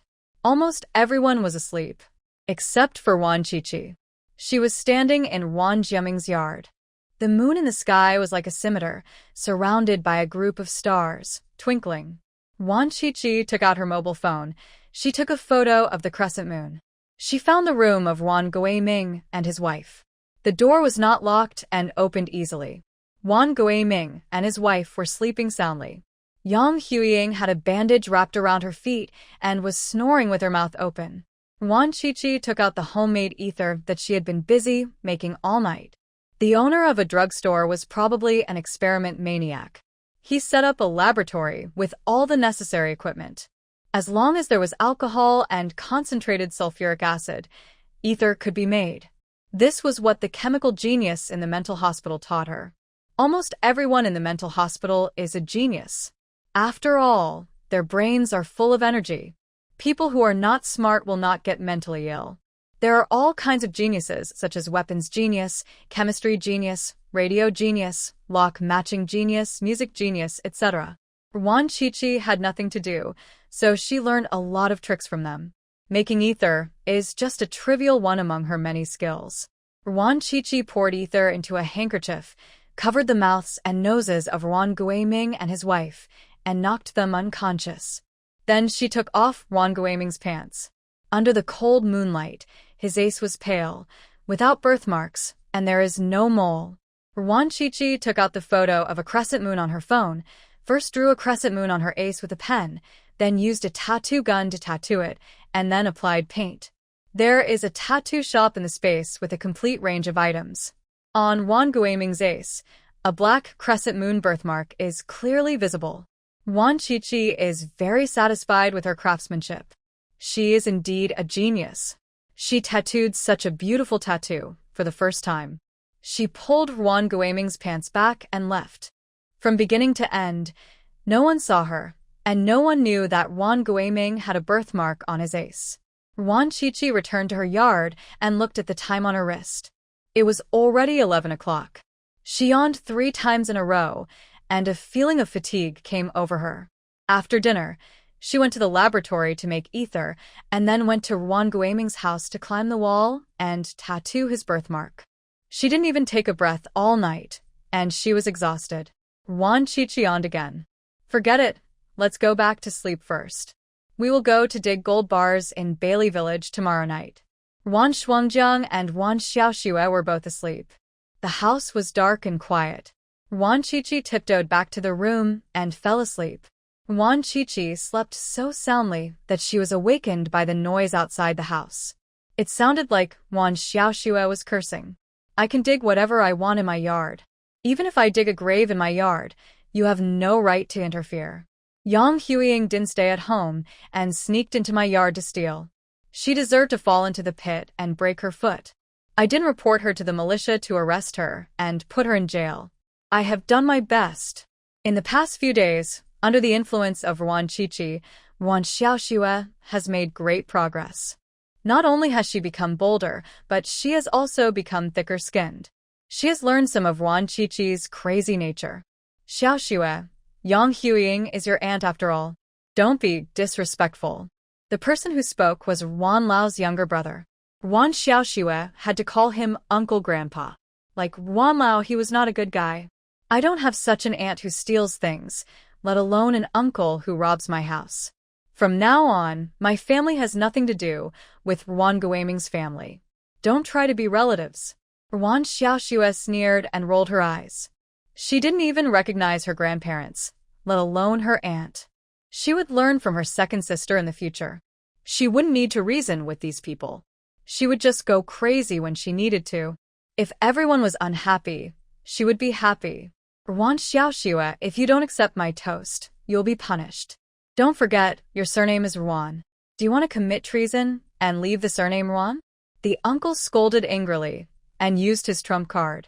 The three sisters, without the support of their brothers and without the protection of the clan, would have difficulty moving in the village, and even children could be stepped on. He was sure that Ruan Xiaoxue and her sister did not have the courage to do so. Ruan Xiaoxue hesitated, and she was indeed shocked. After all, she, her eldest sister, and her two nieces would have to live in Ruanjia Bay in the future. If they offended all the clan members, they would probably have a hard time. Old Man Ruan and his gang all looked proud because they knew that the three sisters still had to rely on the protection of the clan, and they did not have the courage to confront the clan. Ruan Xiaoxue gritted her teeth. She wanted to resist with ambition, but she was afraid that it would not end well. Is the surname Ruan so great? When Ruan Guiming's family bullied my family in the past, why didn't you come out to speak for justice? Now Yang Huiying has just injured her foot, and you are rushing over to stand up for her. You are not having an affair with Yang Huiying, are you? Ruan Qiqi wiped her face casually, tied her hair, and came out lazily. With just one sentence, she made her uncle's old face flush red, and she almost had a heart attack. You are simply a traitor. I am your uncle. The uncle pointed at Ruan Qiqi and cursed with shaking hands. I hate being pointed at the most. I'm so mad at you. Ruan Qiqi frowned and broke the old man's fingers in no time, and also greeted his deceased mother. The uncle's screams resounded through the sky, and everyone was stunned, and their eyes turned fearful when they looked at Ruan Qiqi. The captain was right. This Ruan Qiqi was really crazy. No wonder he refused to come. It is not illegal for a crazy woman to kill people who dares to provoke her. Several people wanted to back out and regretted following Old Man Ruan. Ruan Qiqi, you are so disobedient and unfilial. You even dare to hit your elders. Are you still a human being? Old Man Ruan was almost angry. He wanted to find a few people from the clan to suppress Ruan Qiqi's arrogance and ask for a few hundred yuan for medical expenses. This little witch just took 900 yuan from He Jianjun. He only asked for 500 yuan, which was very kind. Who knew that this little witch was even more crazy? He broke his fingers when he didn't agree with him. He was more brutal than a bandit. Old Man Ruan was so angry that his head hurt. He never thought that Ruan Qiqi would become so difficult to deal with, even more difficult than Ruan's father. You came to my door early in the morning to disturb my sleep. What's wrong with me beating you? I still want to kill people. Ruan Qiqi had a stern face and pulled out a machete from his back like a magic trick. It was the knife that almost killed Ruan Guiming 2 days ago. Except for Old Man Ruan, everyone else fled very fast, more than a dozen meters away from Ruan Qiqi. Old man, I recognize you as my elder. If I don't recognize you, you're just an old rascal. Stay away from my house in the future. If you come to my house and talk nonsense again, I will chop you to death. Ruan Qiqi raised his knife and put it on Old Man Ruan's neck. The sharp blade pressed against his skin, and the cold air penetrated into his blood vessels, freezing Old Man Ruan so much that he kept hitting the board, and his teeth were chattering. You will not die well, and you are not afraid of being struck by lightning. Old Man Ruan did not dare to move, for fear that if he moved, his neck would be chopped off. Before I die, I will definitely chop you to death first. Before I am struck by lightning, I will kill your entire family first, old and young, all of them, leaving no one alive. Do you want to give it a try and see who can run faster, or I can chop faster? Ruan Qiqi laughed coldly and moved the knife forward a centimeter, cutting a little skin, and bright red blood flowed down, which frightened everyone. The captain hurried over, and when he saw this, he slapped his thigh anxiously. I told you, this girl is really crazy. You just wouldn't listen and wanted to provoke this crazy woman. Now look what happened. Someone's going to get killed. A granddaughter hacked her grandfather to death. Our Ruanjia one is going to be famous. Everyone had a sullen expression. It was because the captain liked to exaggerate when he spoke. He would exaggerate even the smallest things. They thought that the captain was exaggerating when he said Wan Chichi was crazy. Who knew that the captain was being realistic this time? Wan Chichi was really crazy. The captain ran closer cautiously. When he was still 10 meters away from Wan Chichi, he advised, Chichi, let's talk it over. Put down the knife first. Killing someone means paying with your life. You don't want to be shot, do you? It's okay. I'll kill this old man, and then you guys. One life is worth dozens. It's not a loss to be shot. Wan Chichi's voice was gentle and she smiled at the captain, but what she said made everyone shudder and feel a chill on their backs. This crazy woman wanted to massacre them? Even more cruel than the Japanese. No one doubted that Wan Chichi was talking nonsense. They believed that this crazy woman could do it. They couldn't help but blame Old Man Wan in their hearts. It was all the trouble caused by this plague old man. Chichi, I didn't offend you. I was even advising your grandfather. The captain had a sad face and was greeting Old Man Ruan's family in his heart. Wan Chichi sneered and ignored him. She didn't put down the knife, which was still on Old Man Ruan's neck, and blood was flowing. You're going too far. You want to eat up our family. Today, the three of us sisters will fight with you. At worst, we will die together. Wan Xiaoxue suddenly rushed out, followed by Wan Shuangjiang. They all carried A and stood beside Wan Chichi. Their eyes looked like they wanted to kill someone, which made everyone feel cold. It's over. The three sisters of their Wan family are all crazy. Wan Chichi's mouth curled up slightly. She was very satisfied with the performance of Wan Xiaoxue and Wan Shuangjiang. They were not soft-hearted and could not be helped. That was good. She looked at the old man Wan, who was scared and pale, and sneered. Old thing, don't mess with us sisters in the future. Don't think that you can bully us just because we are women. Don't forget that you men are born from our crotch. When we women are ruthless, we can kill all the men in Ruanjiawan. If you don't believe it, just try it. In the last sentence, Wan Chichi's voice was very cold, with a hint of murderous intent. All the men present shuddered involuntarily. They didn't doubt Wan Chichi's words at all, and believed that she could really do it. This crazy woman is so crazy that she is going to heaven. Ruanjiawan can't tolerate her. I'm your grandfather, you disobedient and unfilial thing. Old Man Ruan's face was pale, but he still refused to admit defeat, emphasizing his status as an elder. I'm going to the commune to break off my relationship today. Wan Chichi was so angry that she raised her hand and slapped the old rascal more than 10 times. The people around were numb. It was more rebellious than before, but now they felt that Wan Chichi had shown mercy. At least she didn't use a knife to cut him. She was sensible enough. After the slap, Wan Chichi's hands were a little numb, and she was so angry that she kicked Old Man Wan a few more times. Old rascal, get away from me. If you show up in front of me again, I will chop you to death. Wan Chichi had a look of disgust on her face, and she looked at Old Man Ruan like garbage. Old Man Ruan's front was covered in blood, his skinny face was swollen, and he fell to the ground in embarrassment, looking at Wan Chichi angrily. He wanted to teach this little witch a lesson, but he had no strength and was not sure if he could beat this little witch.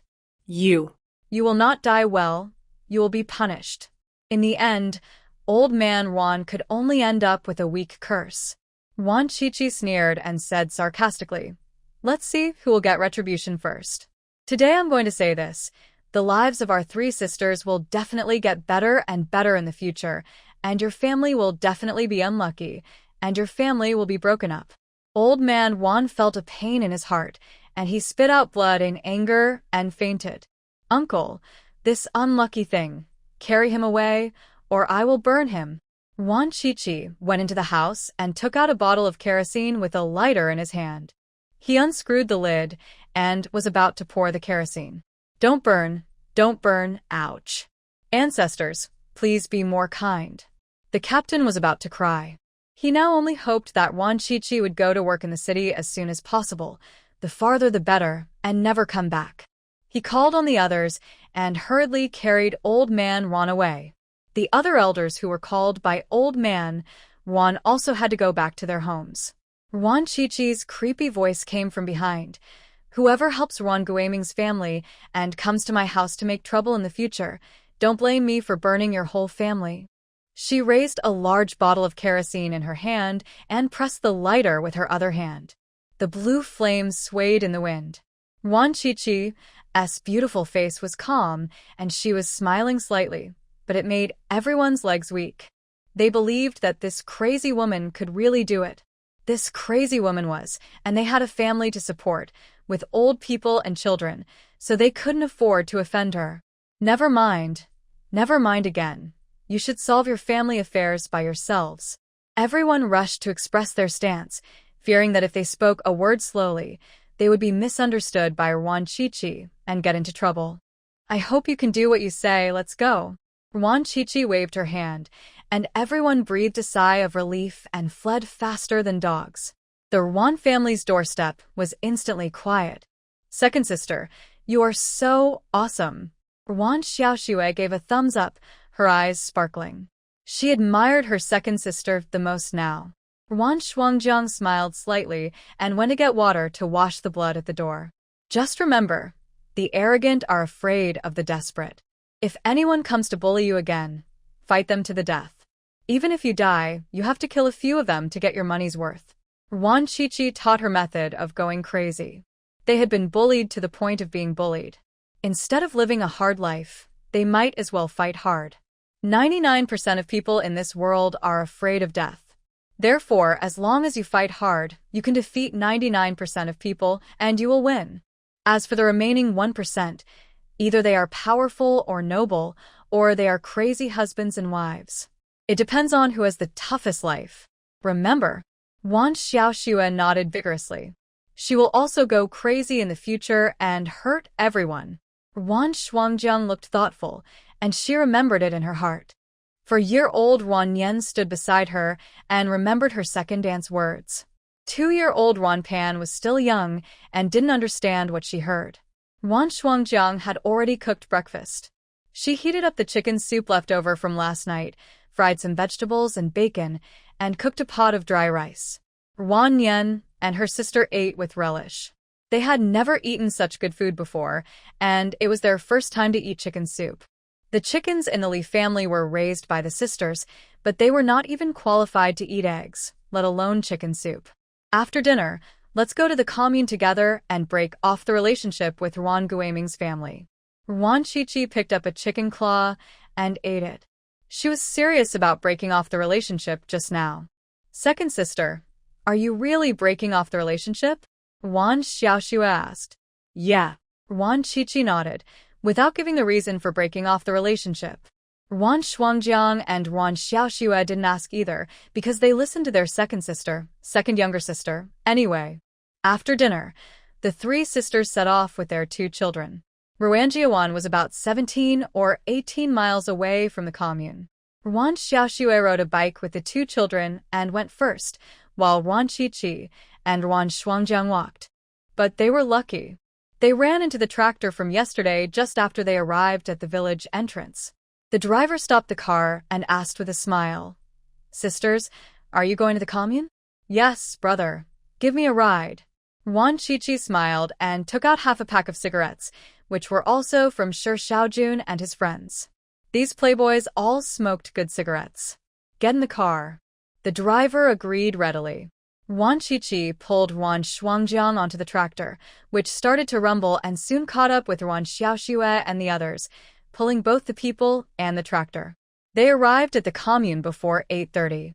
"Sister, I'll be back at 10:30. You just wait at the intersection." The driver took the initiative to inform the return time and drove away. "Thank you, brother." Wan Chichi waved her hand and rubbed her ace again. Although the tractor didn't her legs, it crippled her ace, which was numb from the bumps. The divorce department was in the commune building. Li Haoyang hadn't arrived yet, so Wan Chichi went to get the documents to sever the relationship. Leader, Wan Guaming's family is lazy and backward in thinking. They can't even recite the quotations from the classics. They are mice that are harmful to the people. The chairman once said that there are only cats and cats making friends in the world, not cats and mice making friends. Similarly, There are no cats and mice making relatives. Leader, we sisters want to sever the relationship with Ruan Guaming's family. Ruan Chichi brought up the quotations again. When dealing with staff, the quotations are the best communication tool. Sure enough, the staff, who had a stern face, immediately softened after hearing Ruan Chichi's words and looked at her with appreciation. This female comrade has a high level of ideological awareness. Ruan Guaming's family refuses to recite the quotations? The staff frowned and spoke in a serious tone. Yes, they don't recite them from old to young, and they say that reciting the quotations is a waste of time. We sisters argued with them, and they scolded us. Leaders, we don't want to be relatives with such low, conscious people. Please support us in breaking off the relationship. Ruan Chichi's tone was particularly sincere, and she recited a large section of the quotations on the spot, with hundreds of words. She didn't even pause and recited it all in one breath. The eyes of the office staff changed from shock to appreciation, and their attitude towards them became much more polite. Your sister has memorized the quotations well and has a high level of awareness. The staff praised. I recite it every day. I recite it while I eat and sleep. I must keep the chairman's teachings in mind every day, study hard, make progress every day, and contribute to the construction of socialism. Ruan Chichi took out the quotations from the collection from her pocket, straightened her chest, and spoke loudly, like giving a speech. The quotations from the collection in her hand were all frayed. Obviously, she had read them often, and everyone looked at her with more appreciation. What a good comrade. The severance of the relationship went very smoothly, and the staff quickly stamped the official seal and officially severed ties with Ruan Guaming's family. Even if Ruan Guaming became a landlord's son in the future, he would not be able to implicate them. It was 8:30, and Li Haoyang was carried here on a door panel. He had soaked in the river for a long time last night and went back in the cold wind. He had a high fever in the middle of the night and could not get out of bed. But the third uncle said that even if they had to carry him on a door panel, they had to be carried to the commune to divorce. Old man Li had to find a few strong guys to take turns carrying him. Li Haoyang was lying on the door panel. His face was whiter than a corpse, and his mind was not very clear. Old man Li also following. His face was gloomy, and he brought 200 yuan. He wanted to try to persuade Ruan Shuangjiang to change her mind, but Ruan Chichi did not give him a chance and took people to get a divorce. The official seal was knocked down, and Ruan Shuangjiang felt relieved instantly. The shackles that had trapped her for 5 years were finally gone. No matter how hard or tired she was in the future, she would work hard to raise her 2 daughters and would not let them suffer any grievances. Ruan Chichi dragged Old Man Li to transfer the household registration of the 2 children. The team leader said that she had already said that as long as the Ruan Nian sisters changed their surnames to Ruan, they could settle in Ruanjia Bay and be registered under Ruan Chichi's name. Now the owner of the Ruan family's house is Ruan Chichi, and she is also the head of the household. All the procedures were completed. Old Man Li looked ashen and instantly aged a dozen years. The family savings were gone. His daughter-in-law and granddaughter ran away, and he also offended the bandit Lao Wu. How would he live in the future? Nian Di, Pan Di, come home often in the future. Old Man Li still wanted to get close to his 2 granddaughters. Grandpa, my name is Ruan Nian, and my sister is Ruan Pan. Don't call us by our old names anymore. It doesn't sound nice at all. Ruan Nian corrected in a cold voice. Although she was only 4 years old, she already understood a lot of things and was much more mature than other children of the same age. She knew that no one in the family liked her and her sister. Only her mother loved them sincerely. Grandpa must have had bad intentions when he asked her and her sister to go home. Old Man Li's face became even uglier. It was the first time he looked at his granddaughter squarely. He had never looked at his 2 granddaughters straight in the eyes before at home. Only today did he realize that both granddaughters were very beautiful and looked like Ruan Shuangjiang.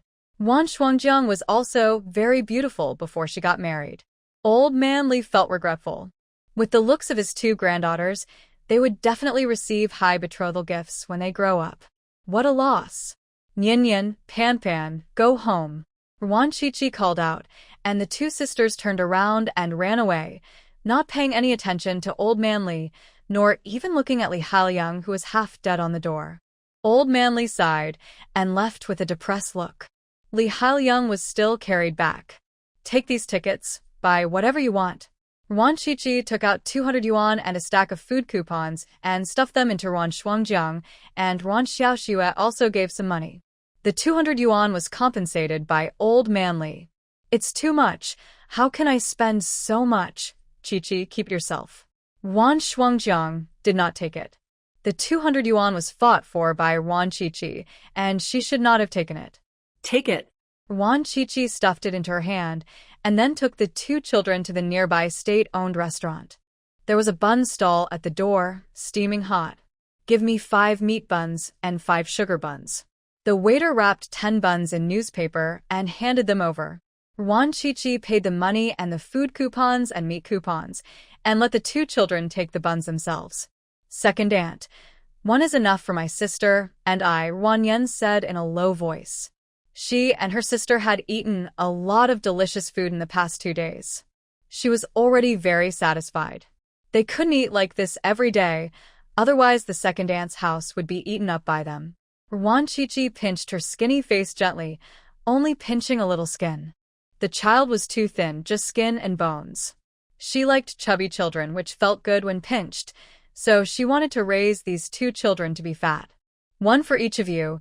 Second aunt has plenty of money. Eat it. Wan Qiqi looked at them with a smile.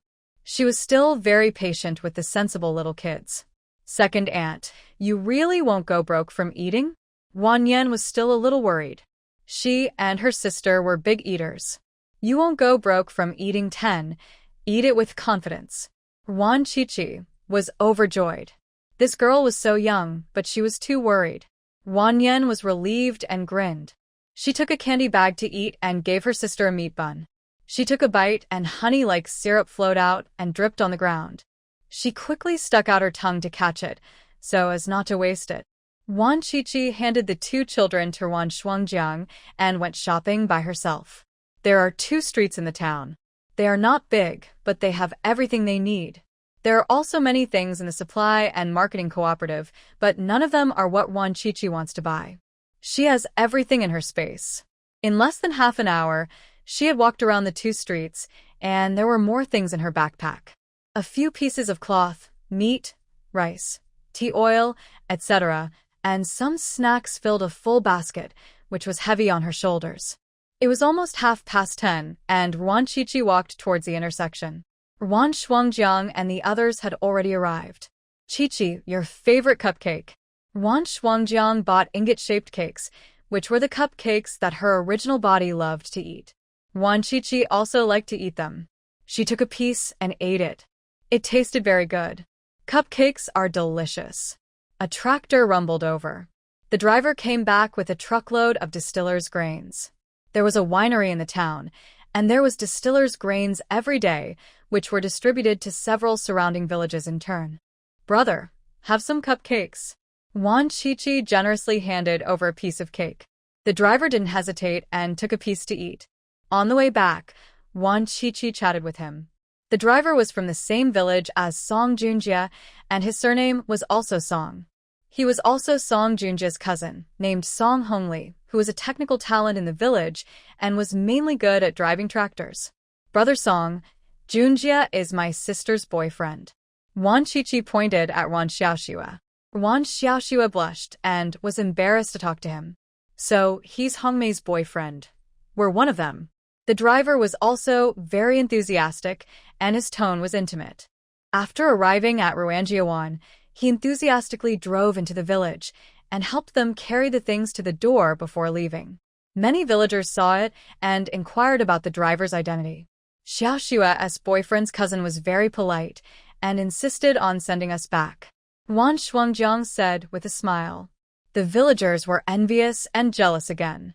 The 2 crazy women in the Wan family had found partners who were outstanding. God was really blind. After returning home, Wan Qiqi took out a large piece of pork belly from the backpack and handed it to Wan Shuangjiang. Sister, I want to eat snowflake meatballs and steamed chicken with millet cake. Wan Shuangjiang is a good cook, and the dishes she makes are delicious. She is greedy.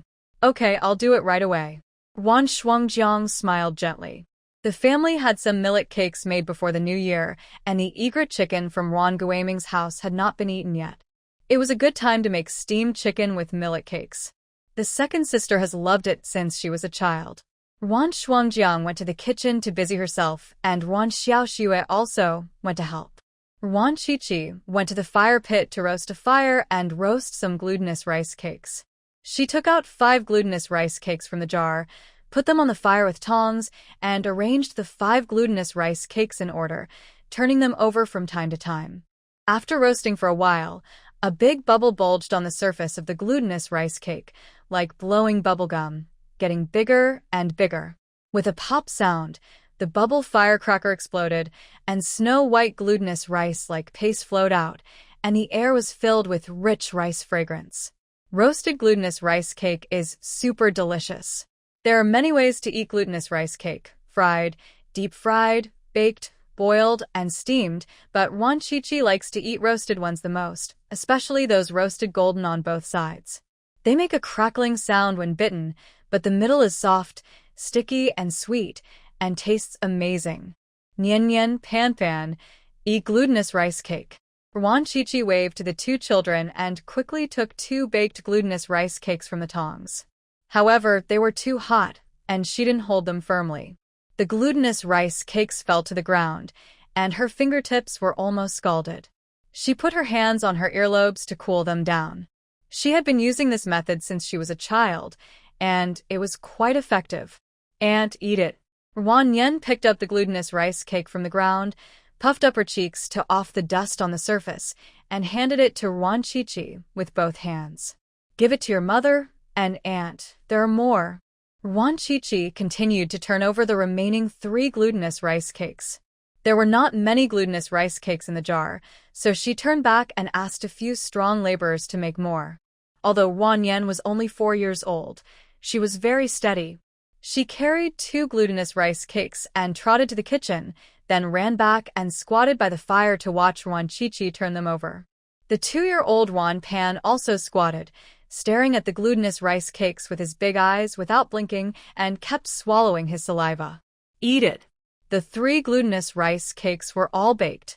Wan Qiqi first gave them to the children and ate them herself. The baked glutinous rice cakes were fragrant and soft.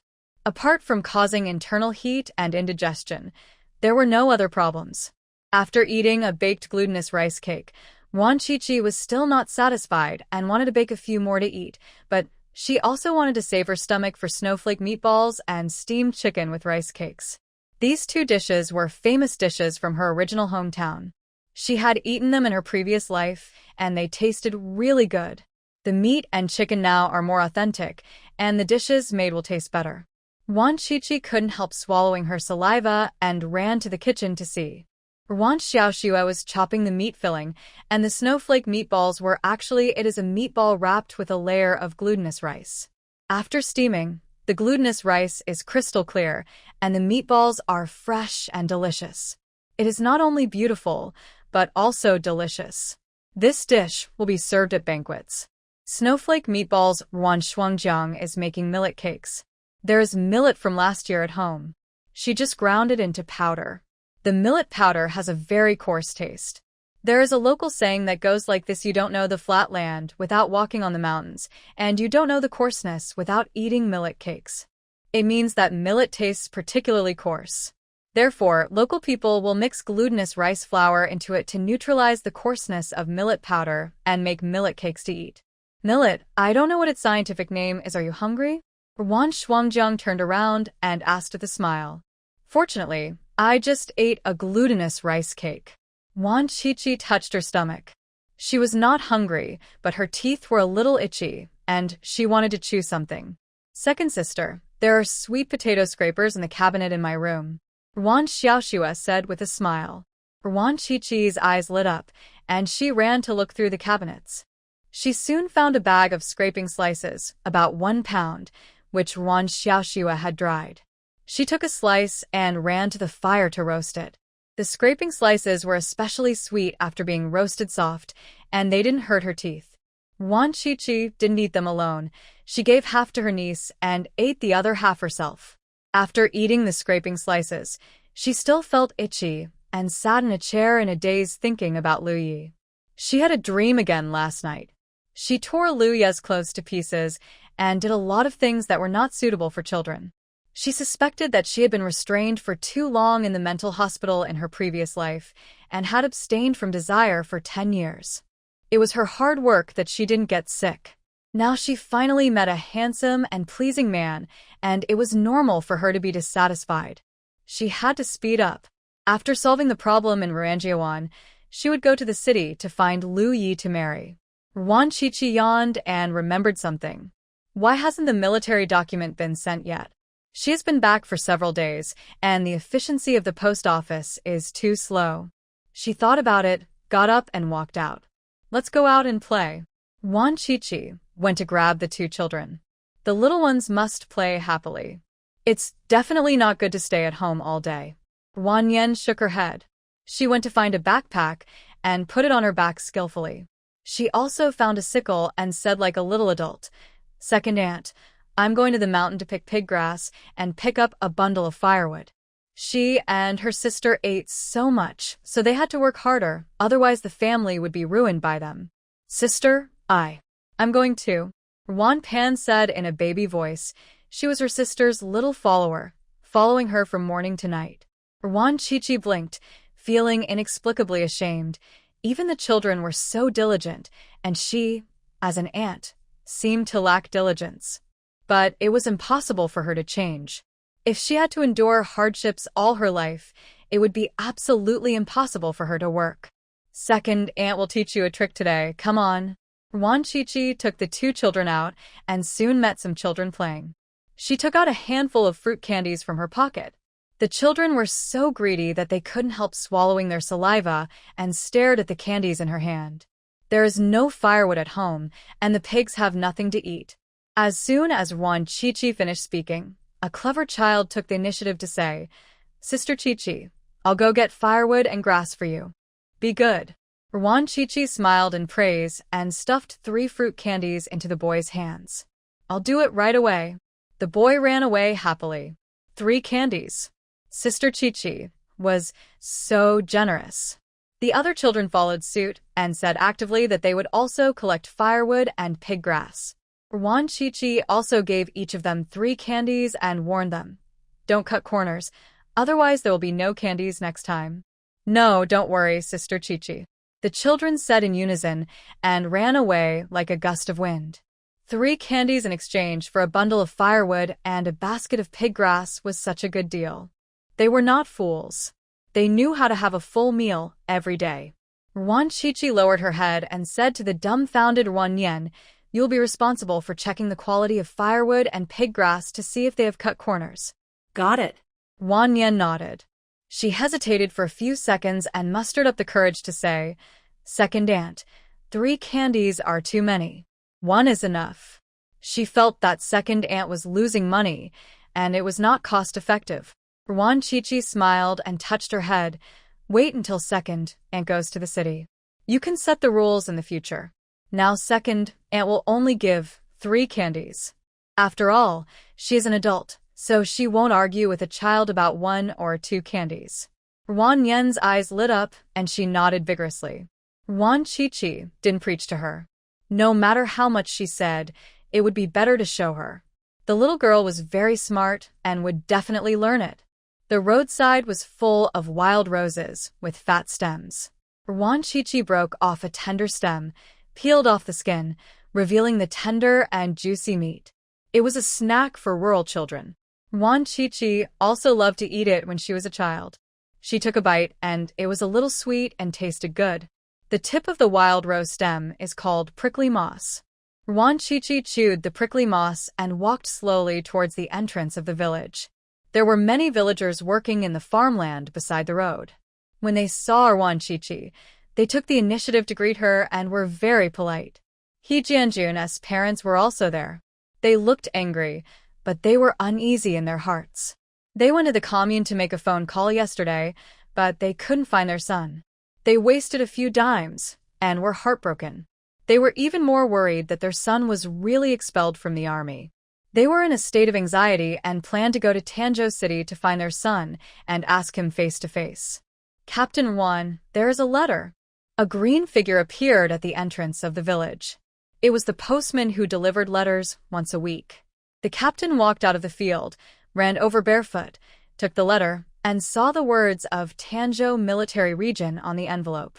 His heart skipped a beat, and he couldn't help but think of what Wan Qiqi said. Could He Jianjun have really been expelled from the army?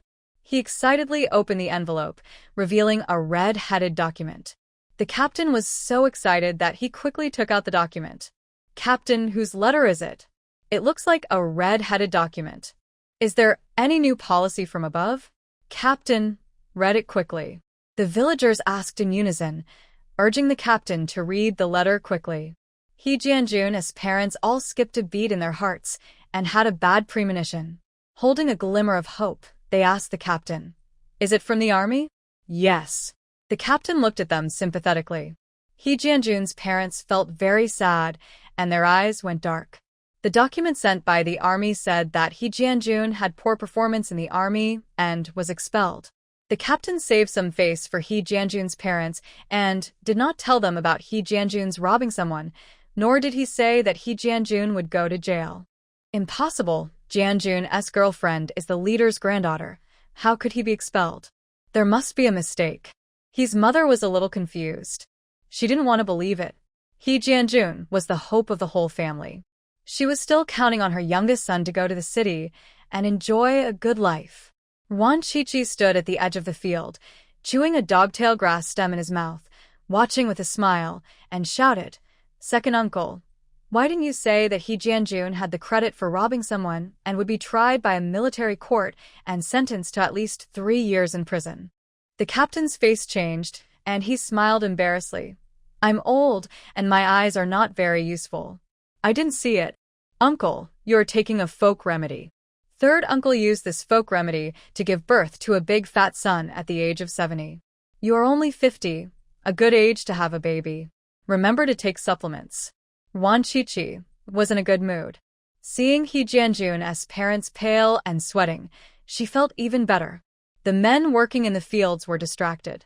What folk remedy did third uncle take? They wanted to eat it too. "I didn't eat it, Qiqi, don't talk nonsense." The captain denied it. He didn't want anyone to know that he drank his own. Wan Qiqi didn't argue with him. She walked over, took the document, and read it aloud. The content of the document was very simple, and she finished reading it quickly. Pahi's mother fell into the field, her face pale. His father was also dying and couldn't even stand steadily. Wan Qiqi sneered. 2 years ago, his mother fell seriously ill. She relied on the 300 yuan betrothal gift given by Ruan's father to save her life, but she repaid kindness with hatred. She had to take this life back. Second uncle, Shurmei, crushed a lot of seedlings and destroyed collective property. Her ideological awareness is too low. Arrest her and educate her. Wan Qiqi shouted fearlessly. Shurmei was his mother's name. No wonder they raised a son who is good at robbing people. This family has problems with their thinking. He Jianjun has been sent to prison. Aruanjiawan has lost its reputation. This family is really unlucky. Several villagers did not get along with the He family. They used to be afraid that He Jianjun was in the army and did not dare to break up with the He family. Now they are unscrupulously mocking and sneer at him. His father was so angry that his body was shaking, and he looked like he was about to faint. The captain pressed his temple hard.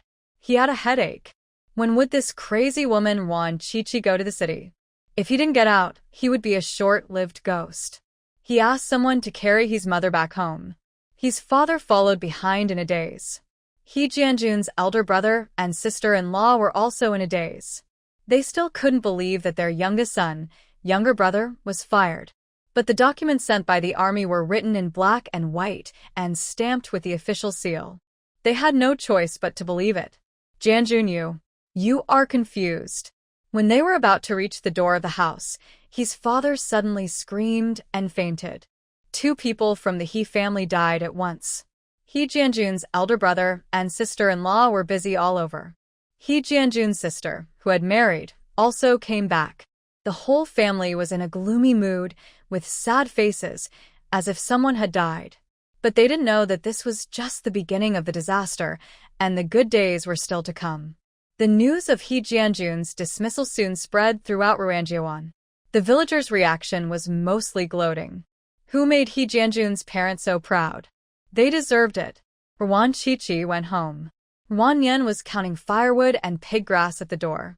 Several children were very honest. The firewood was a big bundle and the pig grass was a full basket. Not bad. Will you work tomorrow? Ruan Qiqi was very satisfied and prepared to continue hiring child labor. Let's do it, the children said in unison. Sister Qiqi, I'll give it to you. The smartest boy took out a string of March bubbles strung together with grass stems from his backpack. It was as red as agate, and Ruan Qiqi drooled at the sight. I'll trade you some candy. Ruan Qiqi didn't take advantage of the kid.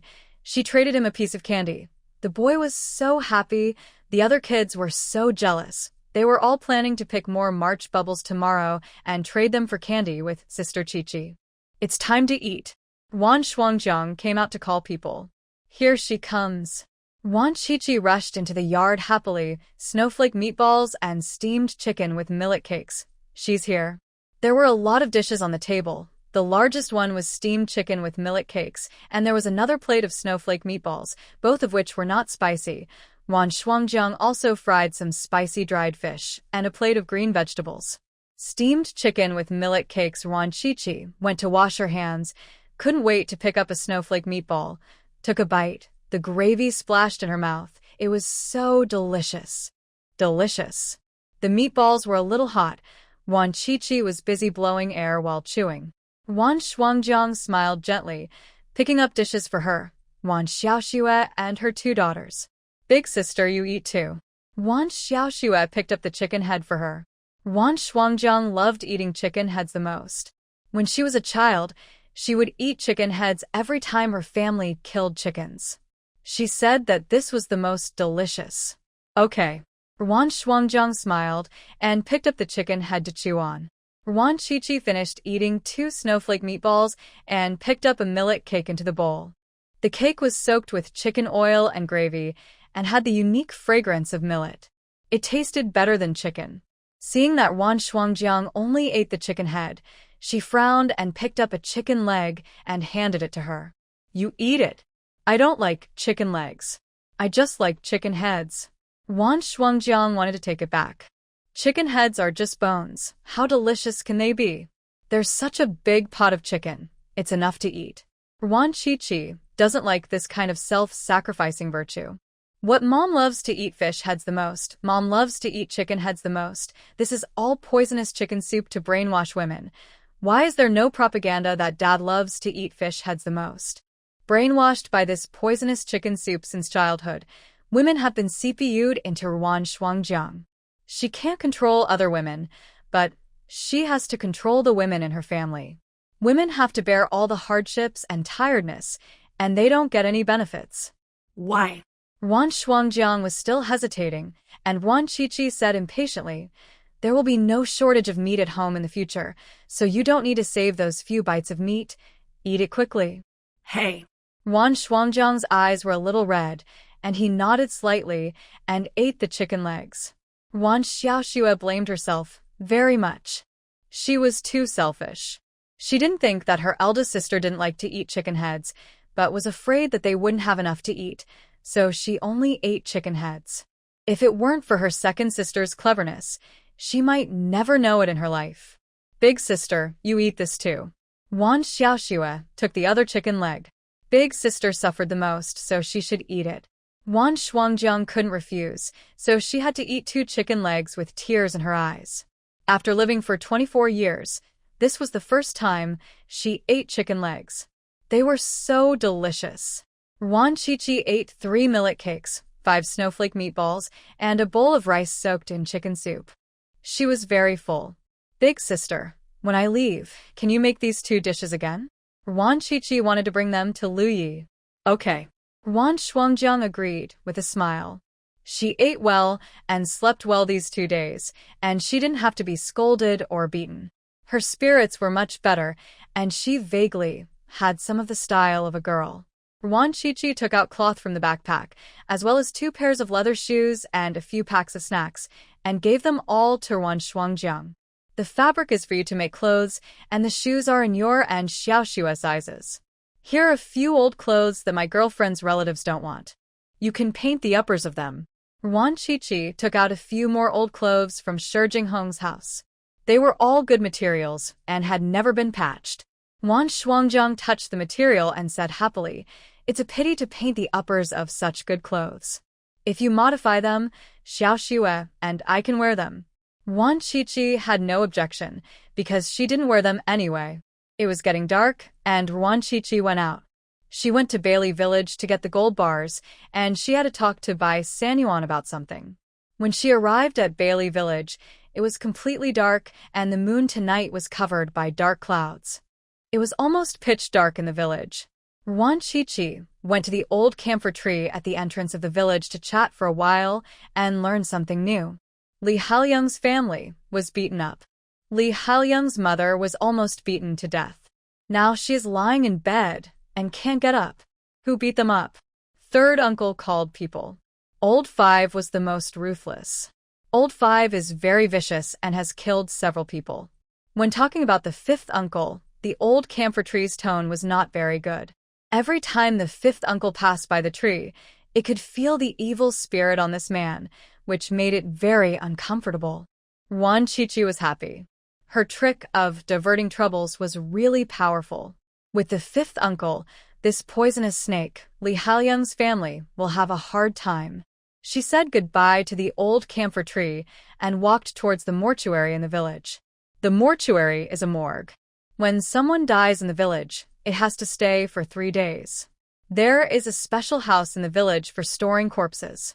The morgue is in a remote part of the village, and there are no people living around, which is just convenient for Wan Qiqi to dig gold bars.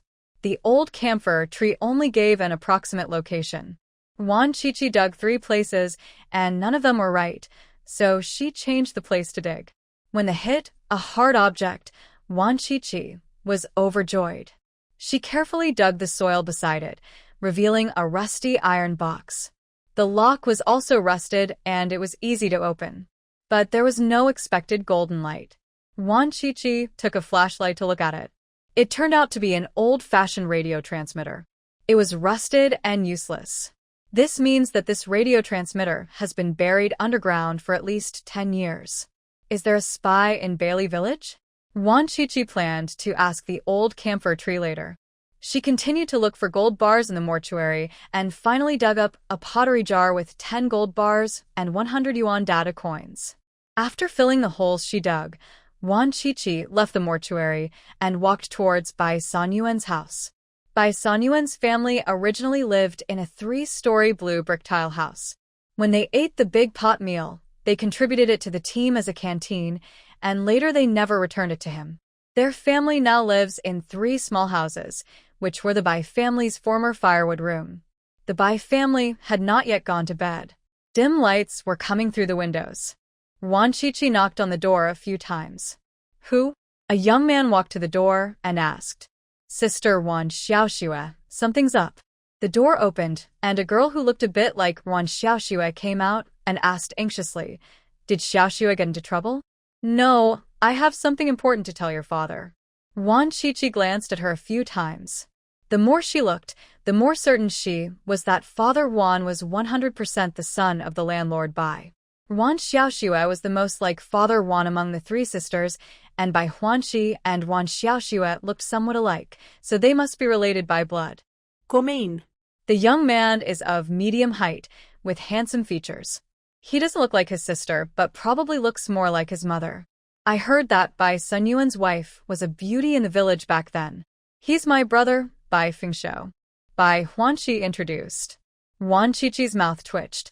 Bai Huanxi, Bai Fengshou, the Bai family is good at naming. Who's here? Bai Sanyuan came out and was stunned when he saw Wan Qiqi. His expression became alert. Sit down. Don't be restrained. I have something important to tell you. Wan Qiqi sat down as if she was at home, and asked Bai Sanyuan to sit down as well. Bai Sanyuan sat down cautiously, daring to sit on only half of his ace, and asked in a low voice, "Mr. Wan, what's the matter? You are Zhu Sanmei's son, you know?" Wan Qiqi asked straight to the point. Zhu Sanmei is the original grandmother.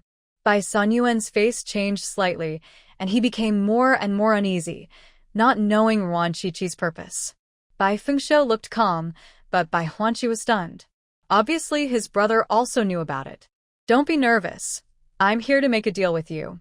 Here are 200 yuan and 100 kilograms of national food coupons." Wan Qiqi took out 20 big Unity coupons and 100 kilograms of national food coupons and looked at the patched clothes on Bai Huanqi's body, reached into the backpack, and took out a piece of cloth. The Bai family was stunned. They wanted to take so many things for a deal. Could it be that they wanted their lives? The lives of their landlord's sons were not so valuable. "Don't worry, if I don't want her lives, I will just prove someone.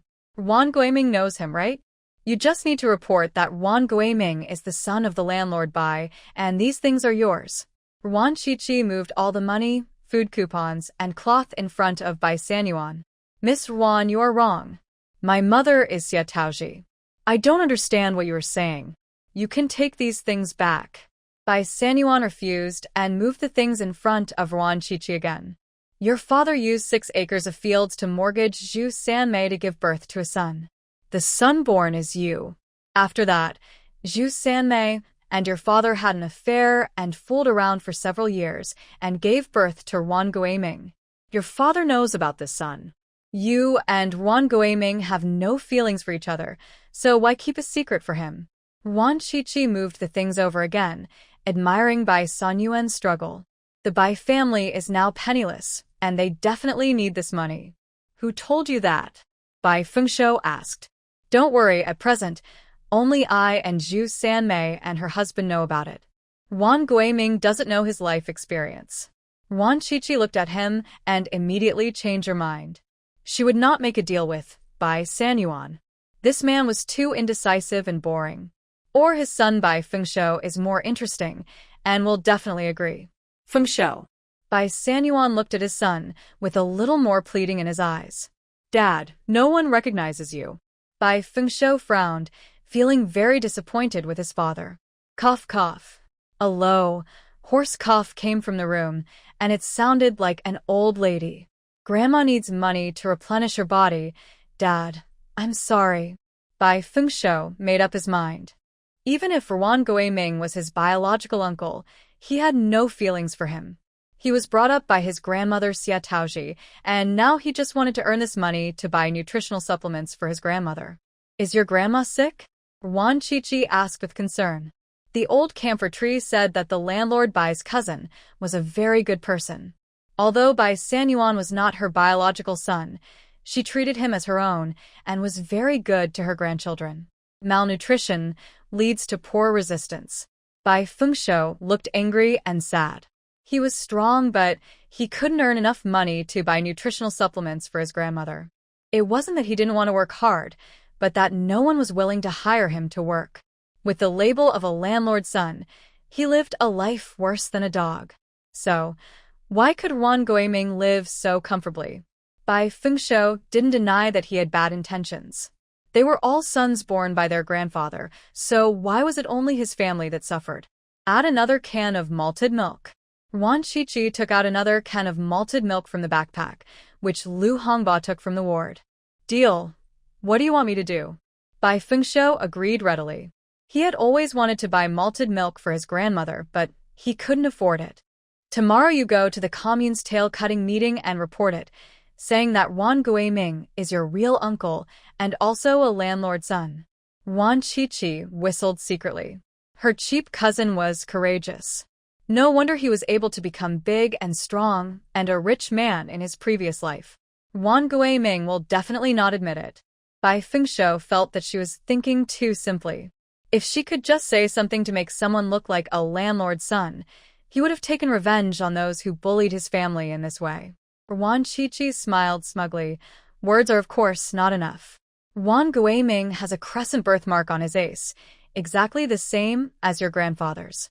Bai Sanyuan's face changed drastically, his expression was painful, and his heart was extremely conflicted. He wanted the money to buy nutritional supplements for his mother, but he couldn't bear to harm his own brother. Although this brother had never recognized him, he was a brother with the same blood as him, and he really couldn't bear to do it. Fengsho, he is your uncle after all, don't. Before Bai Sanyuan finished speaking, he was interrupted by Wan Qiqi, who asked curiously, "Do you really believe what I said?" No wonder Bai Sanyuan had been unwilling to agree. It turned out that he regarded Wan Guiming as his own brother. He wouldn't be fooled by her, right? Bai Sanyuan blinked and asked in a low voice, "What you just said was not true." "Yes, Wan Guiming and I are mortal enemies. I just found something for him to do, so that he doesn't have to worry about my house all day long." "You don't really believe it, do you?" Wan Qiqi stared at him and asked, but she was more confused. She had learned some micro-expressions, and Bai Sanyuan had deep feelings for Wan Guiming. Obviously, it was not because of what she said. Did Bai Sanyuan always think that Wan Guiming was his brother? Bai Sanyuan looked annoyed.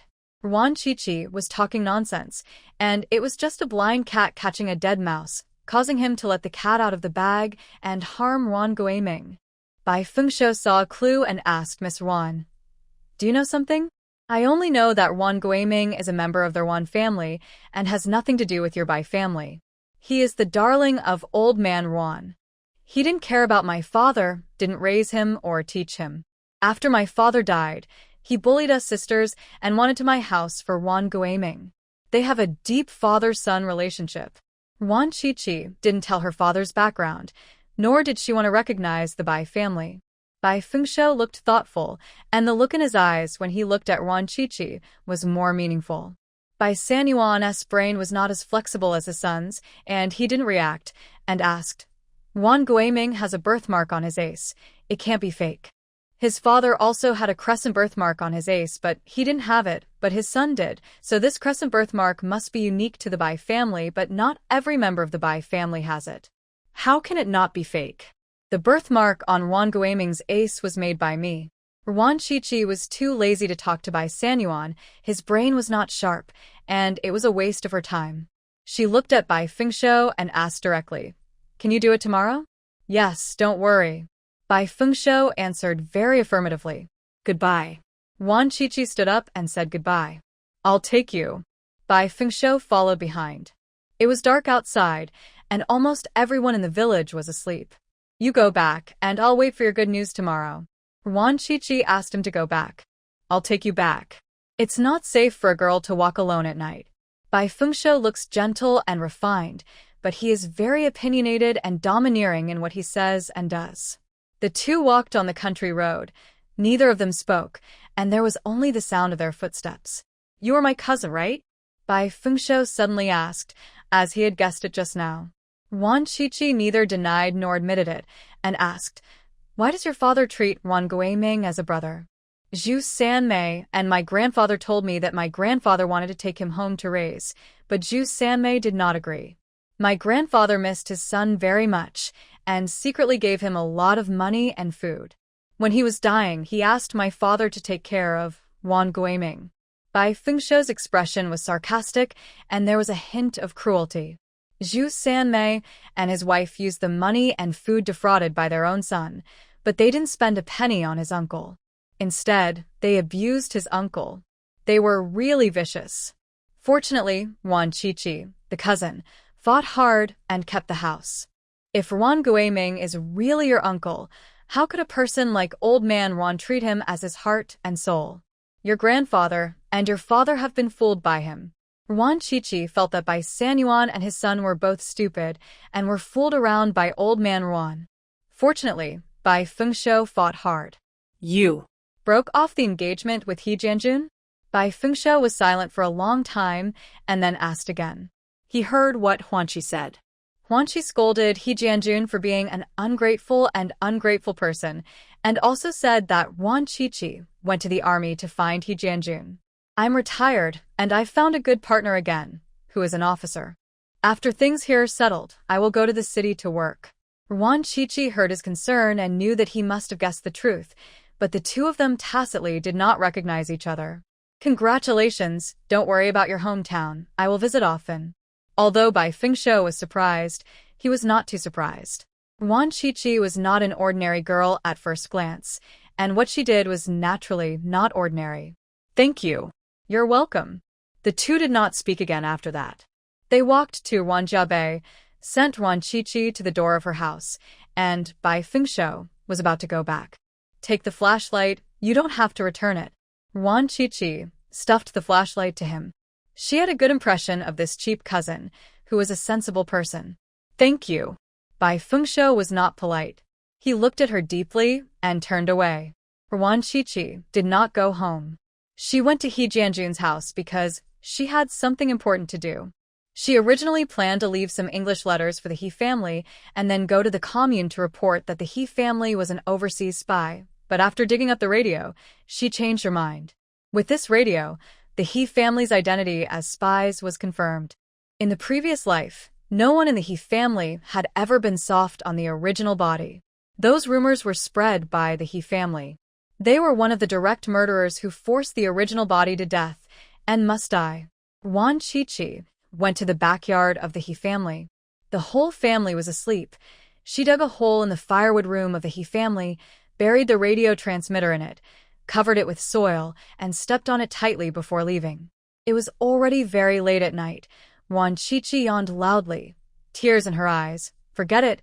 She would go to the commune to report tomorrow and go back to sleep.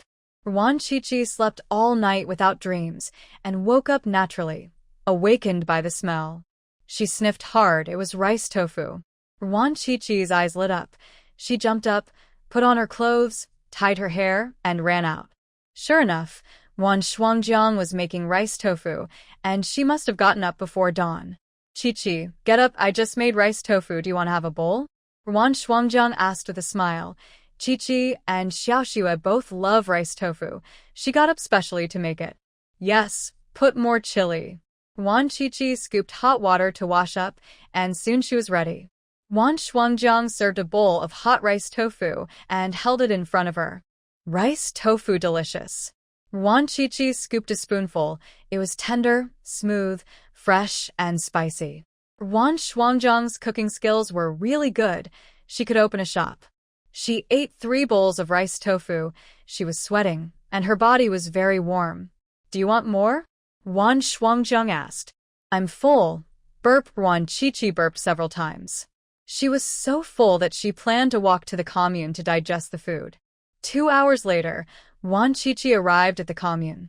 She looked around, threw the anonymous letter of complaint on the table in the office of the Cutting Tail Society, and then wandered around the town. An hour later, a group of people wearing red armbands rushed out aggressively and headed towards Ruanjiawan. Wan Chichi was happy.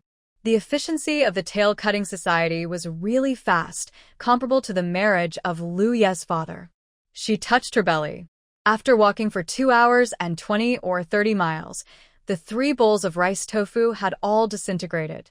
She had to go get a bowl of noodles to replenish it.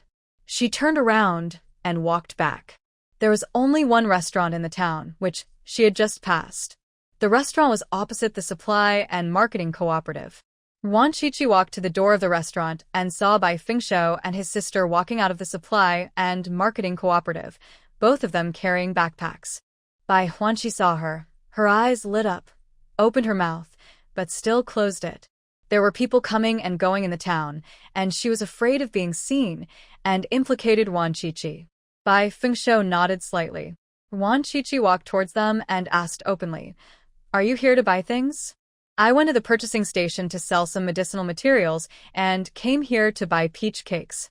Grandma has been craving for a long time, Bai Huanqi said in a low voice. She and her brother went to the mountains to collect herbs, dried them, and sold them to the purchasing station in the town. This is their family's main source of income. Grandma had been talking about peach cakes a few days ago, saying that she hadn't eaten them for a long time, but the family really couldn't afford it. Even if they sold the herbs, they couldn't afford it. The family had no oil, salt, sauce, and vinegar. If they bought these, they would have no money to buy peach cakes. Fortunately, Wan Qiqi gave 200 yuan last night, which solved her family's urgent need. The Cutting Tail Society went to arrest Wan Guiming. Bai Fengshou said. Did you hand in the report letter? Bai Fengshou nodded. He handed in the report letter as soon as he arrived in the town. He saw the people from the Cutting Tail Society open the letter with his own eyes, and then he and his sister went to the purchasing station to sell herbs. He didn't know that Wan Qiqi came right after he left and handed in another report letter, which ruined the surprise of the Cutting Tail Society. Wan Qiqi raised the corner of her mouth and said, "Today is a good day. Let's have dinner together. I'll treat you." It's not good for people to see. Bai Fengshou refused, for he was afraid of implicating Wan Qiqi. It's okay. Just say I'm teaching you to recite quotations. Let's go. Wan Qiqi said, and went into the restaurant. Bai Fengshou hesitated for a few seconds and followed her in. Give me a 3-in-1 soup, duck cake, steamed pork with rice flour, and fried pig blood cake with garlic sprouts. Wan Qiqi ordered 4 hard dishes. She had never eaten duck cake before and wanted to try it. The dishes were served one after another. They all tasted good and had enough ingredients. What Wan Qiqi wanted to eat the most was duck cake. She thought it was a vegetarian dish because it didn't look like duck at all. It was a golden bowl with golden rice crust on the top and golden paste on the bottom. She picked up a piece of rice crust and ate it. It actually tasted like duck meat. The paste also tasted like duck meat. This duck cake really tasted like duck. Duck cake, also called pounded duck, is made by chopping the duck meat and bones into pieces, adding water and rice flour and cooking it into a paste. The best part is the rice crust 3-in-1 soup at the bottom of the pot, which is made of ox blood, tripe, and beef. Laudi delicacies, it's delicious. You guys eat it. Wan Qiqi was very satisfied with the duck cake and invited the brother and sister to eat it. Bai Fengshou and his sister were no longer polite and ate heartily. They hadn't eaten meat for a long time. Even on New Year's Eve, there was no meat on the table. They had long forgotten what meat tasted like. The 3 of them were very powerful. They finished all 4 large plates of dishes, plus 15 bowls of rice. Bai Fengshou ate 7 bowls alone, and Bai Huanxi also ate 4 bowls. The brother and sister had a good appetite. Wan Qiqi went to pay. It was much cheaper than Tanzhou City, only 5 yuan and 80 yuan, plus a half-pound meat ticket, which was very cost-effective. She packed up the remaining duck cakes in the restaurant and put them in the space to bring to Lu Yi to taste. On the way back, Bai Fengshou and his brother stayed away from her and didn't talk to her anymore. The 3 of them walked back slowly, more than 10 meters away. After walking for another 2 hours, they finally returned to the village. Bai Fengshou and his sister returned to Bailey Village. Wan Qiqi looked at the watch. It was 1:30 in the afternoon. The villagers should have gone to work at this time, but there was no one in the farmland by the road. Before reaching the entrance of the village, she heard a noisy noise mixed with crying. Wan Qiqi listened carefully, and it seemed to be He Jianjun's mother. It's unfair. I don't even know this thing. Who the Hades buried it in my family's woodshed. Leader, we are really wronged. His mother sat on the ground and cried, her hair disheveled, tears streaming down her face, and she looked very embarrassed. His father stood beside her in a daze, looking like an idiot. He Jianjun's elder brother and sister-in-law were also scared. There was the rusty radio on the ground, and the iron box was still covered with mud. The villagers surrounded the place in 3 layers. Almost everyone in the village came to watch the fun, and no one went to work. The team leader was also there. He was sweating profusely and hated the He family. The spy was hiding so deeply that he didn't even notice it. Thinking that he had lived in the same village with a bunch of spies for so many years, the captain felt a chill on his back and was very scared. The radio has been dug out, and you still dare to quibble. Tell me, who sent you? The red armband leader was a man in his 20s or 30s, tall and thin, wearing glasses. He looked like he had hyperthyroidism and was very excited. No one sent us. We are really wronged. That thing was someone framing us. Leader, please investigate it.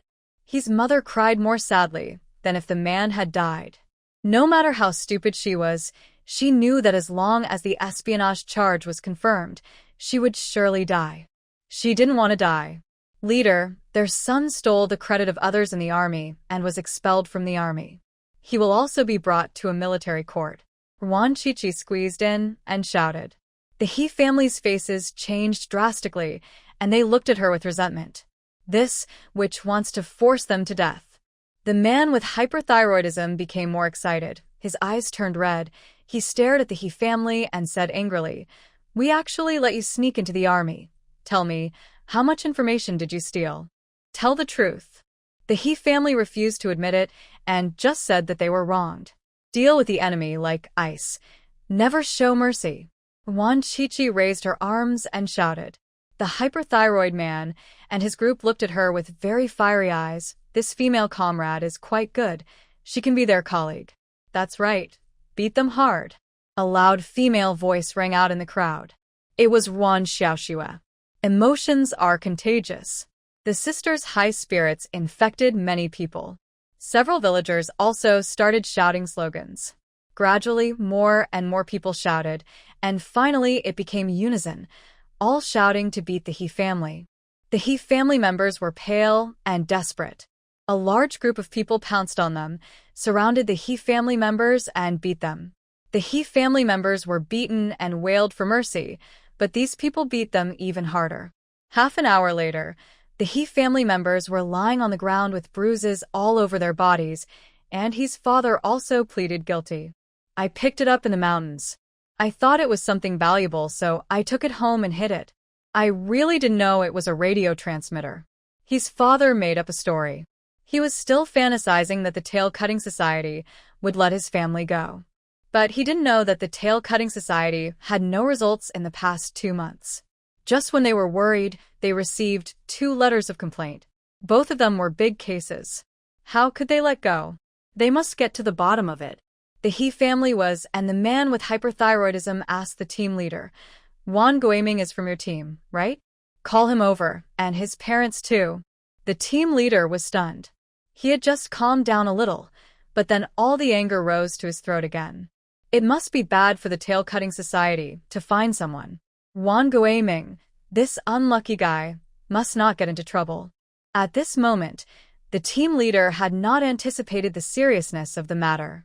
Leader, what do you want to do with Wang Guiming? The team leader wanted to inquire first, to be mentally prepared.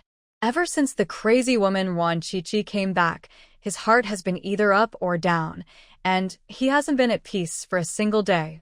What a sin. Just call people when I tell you to. Why are there so many problems? The man with hyperthyroidism scolded with a stern face and looked the captain up and down with sharp eyes with a bit of scrutiny, which made the captain's scalp tingle and cold sweat on his forehead. Your surname is also Yuan. What is your relationship with Wang Guiming? The man with hyperthyroidism squinted and looked at the captain as if he was looking at a class enemy. We are just ordinary relations, leader. It is absolutely true. There are more than 100 people with the surname Yuan in our Orangiawan, and we have the same ancestor, and we are already 5 generations apart. The captain shuddered and hurriedly distanced himself from him, and even exaggerated the facts a little. In fact, he and Wang Guiming were not even 5 generations apart, but who cares? He didn't want to have anything to do with this unlucky guy at all. Yuan Qiqi, who was hiding in the crowd, sneered secretly. When something happened, he ran faster than a dog. The captain was a fence-sitter. She didn't point out that the captain was lying, and this old thing was still useful. The man with hyperthyroidism let the captain go and asked him to quickly call Wang Guiming's family over. I'll go right away. The captain heaved a sigh of relief and wiped the cold sweat from his forehead with his hand. When he raised his leg went weak, and he almost fell. He quickly held onto the tree next to him and stood firm. He glanced at the crowd and happened to see Nguyen Kim Phuc, Nguyen Guiming's eldest son. Kim Phuc, go and call all the family members. The leader wants to see them for something important. The captain waved at Nguyen Kim Phuc. Nguyen Kim Phuc was 23 years old and not married yet. He was a lazy scoundrel. He also had an equally lazy brother named Nguyen Jingui, 21 years old, not married yet. The girl thought they were poor and didn't even have a decent house, So Nguyen Gui Ming would be so vicious as to rob his niece's house. Nguyen Kim Phuc was on the outer layer of the crowd, far away, and didn't hear the conversation between the captain and the man with hyperthyroidism. He was still smiling and watching the excitement of the He family. Second uncle, should we ask them to come and watch the excitement? Nguyen Kim Phuc joked with a grin. Look at you, you are such a... Just shout when I tell you to. Why are you talking so much nonsense? The captain cursed angrily, saying that the stupid thing was so stupid that it didn't even know that a disaster was coming. Nguyen Kim Phuc curled his lips and muttered softly, You rascal, you're showing off in front of me. But even though he cursed, he still went to call for help. A quarter of an hour later, Nguyen Gui Ming came with the limping young Huiying, followed by old man Ruan and third sister Zhu, as well as Ruan Jingui and his sister Ruan Qiufang. The whole family was together. Second brother, why did you ask us to come here? Huiying's feet hurt so much that she couldn't even walk. Ruan Gui Ming's tone was very dissatisfied. Recently, the team leader always favored that little witch, Ruan Qiqi. He had a lot of resentment in his heart, but he didn't dare to break up with the team leader, so he could only say a few sarcastic words. The villagers took the initiative to make way for his family. Ruan Gui Ming walked in and saw the miserable He family, all covered in blood. He was shocked and felt uneasy. He looked at the team leader and asked with his eyes. The team leader pretended not to see it. Are you Ruan Gui Ming? Are you Zhu Sanmei? The man with hyperthyroidism looked at the two people, his eyes becoming sharper and sharper. Yes, I am Ruan Gui Ming. She is my mother, Zhu Sanmei. What's the matter with the leader? Ruan Gui Ming felt even more uneasy. Cold sweat began to appear on his forehead, and his body trembled involuntarily, looking like a guilty thief. The man with hyperthyroidism frowned and gave a look to his two men, take off his pants. The two energetic young men strode over, as fast as lightning, and quickly subdued Ruan Gui Ming. What are you doing? I am a poor peasant. Let me go. Don't pull my pants off. Ruan Gui Ming held his belt tightly, looking terrified, shouting in a timid way. You may not be a poor peasant. Let go. A spirited young man snorted coldly, and with a little force, Ruan Gui Ming let go of his hand.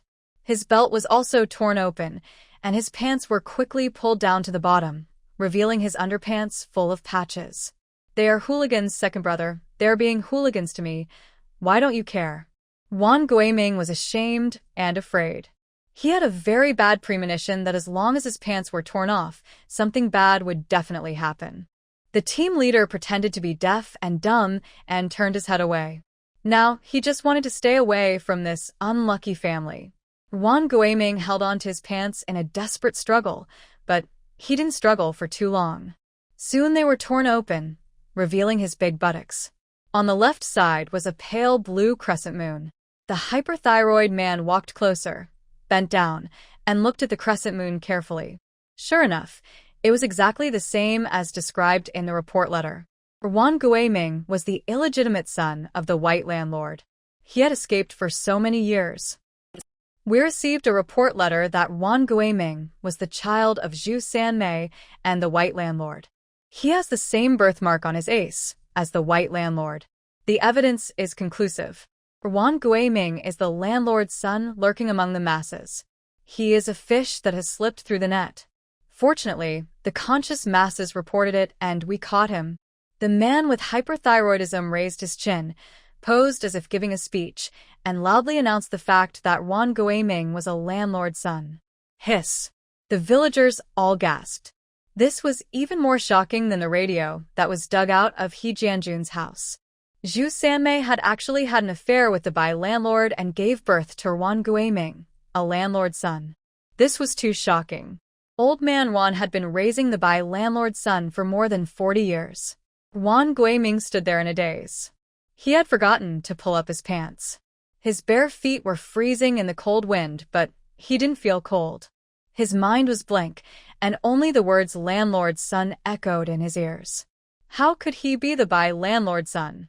How could his mother have an affair with the Bai landlord? His mother wasn't good looking either. Was the Bai landlord's taste so bad? Zhu Sanmei was also dumbfounded. It had been decades since her affair with the Bai landlord. She couldn't even remember it herself. How could anyone report it? Who the Hades was that beast? Nonsense. Guiming is my own son. He has a relationship with the Bai landlord. The person who reported it must have a grudge against me. He is slandering me. Old man Ron reacted quickly and denied it flatly. He also glanced at Ron Chi-Chi with a particularly gloomy look because he felt that this little witch was the most suspicious. No wonder Bai Sanyuan looked so familiar to me. It turns out he looks like Ron Guiming. My God, they have the same father. Ron Chi-Chi screamed in surprise. She was guiding the crowd's thinking. Ron Guiming and Bai Sanyuan were only a little bit alike, and Ruan's father was actually more alike. But Lu's father was gone, and Ron Guiming was still alive. As long as she guided them a little, everyone would see that they looked more and more alike. Sure enough, whispers arose in the crowd, and the voices became louder and louder, and a few sentences floated out. She really looks like Bai Sanyuan, especially the mouth, which is exactly the same. I can't tell that Zhu Sanmei is ugly, but plays with flowers. The landlord Bai is too unpicky. You don't understand this. The most important thing for a woman is that she is coquettish. Appearance comes second. Anyway, they are all the same when the lights are turned off. So, Zhu Sanmei is particularly coquettish? Nonsense. How could she have an affair with the landlord Bai if she wasn't promiscuous? And how could she give birth to a landlord's son? The villagers pointed at their Wan family and talked without any scruples. The more people looked at Wan Guiming, the more they felt that he was like Bai Sanyuan but not like old man Wan at all. I didn't have an affair with the landlord Bai. Wan Guiming was born to me and my husband. Don't listen to Wan Chi-Chi's nonsense. She is very vicious. Zhu Sanmei was relatively calm and not particularly panicked. The landlord Bai was already dead. As long as she refused to admit it, she would definitely not be convicted. In addition, she knew very well that Wan Guiming was indeed not the child of the landlord Bai, but the dead father Wan. She knew whose son she gave birth to. If he is not the child of the landlord Bai, why does he have the birthmark of the Bai family on his ace? And Wan Jinfu and Wan Jingui, they are lazy and have no ambition. They are the style of landlord sons. We poor peasants are all hardworking people who are self-reliant and have enough food and clothing. Wan Chi-Chi squeezed in a little more and asked loudly one question after another. The people in the Cutting Tail Society all had praise on their faces. They admired her more and wanted to recruit her more. Gui Ming is your uncle. If he is in trouble, you will not have a good life either. Old man Wan warned with red eyes and gritted teeth. Oh, I forgot to inform you that the three of us sisters have severed our relationship with your family. Look, the leader has stamped the official seal, and it is clearly written in black and white. Because your family is lazy and greedy, your thinking is backward, your consciousness is too low, and you don't even study the quotations from the past carefully, we sisters disdain to be your relatives. Leader, please take a look. Wan Chi-Chi took out the document of severing the relationship, and the bright red official seal was clearly visible. She shook it a few times at the Wan family and handed it to the man with hyperthyroidism for review. The man with hyperthyroidism took it, glanced through it, and nodded slightly. Comrade Wan Chi-Chi is very conscious. He saw through the landlord roots of your family very early on. This severance of relationship is a good decision. The man with hyperthyroidism had already thought of Wan Chi-Chi. He had heard from others that there was a beautiful girl who wanted to break off the relationship with her grandparents and uncle's family. The girl knew the quotations by heart and could recite them backwards. She was a very good comrade. Now that he had seen it with his own eyes, he had a better impression of Wan Chi-Chi, and he began to cherish her talent. You broke off the relationship? You rebellious beast. Old man Wan was so angry that he almost vomited blood. He didn't expect Wan Chi-Chi to dare to break off the relationship without saying a word. This little witch was really crazy and didn't even care about her face. If I don't break off the relationship, do I have to be relatives with a family of landlords and like you? You are shameless, but we sisters still have some dignity. Bah. Wan Chichi spat at Old Man Wan fiercely, her face full of disgust. Old Man Wan gritted his teeth. He wanted to beat the little witch to death, but the most important thing now was to sever the relationship between his son and the landlord Bai. Leader, the landlord Bai is already dead. Who knows if he has a birthmark on his ace?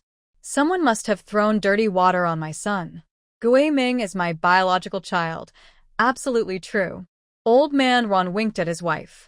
Zhu Sanmei understood what he meant and also shouted out loud that she was not having an affair with the landlord Bai. I haven't spoken to him. The person who reported it is so bad-hearted. He deliberately wants to force our family to death. Leader, you must catch this bad guy and redress our family's grievances. Zhu Sanmei sat down on the ground, beating her chest and stamping her feet, crying out for injustice. The man with hyperthyroidism also became hesitant. The landlord Bai had turned into ashes, and there was indeed no way to confirm the birthmark. The landlord Bai is dead, but his children and grandchildren are still alive. Since this birthmark is unique to the Bai family, we can find out by asking the Bai family to verify it. Wan Chichi said loudly. The man with hyperthyroidism's eyes lit up, and he immediately asked his men to go to Bailey Village and bring the landlord Bai's family over.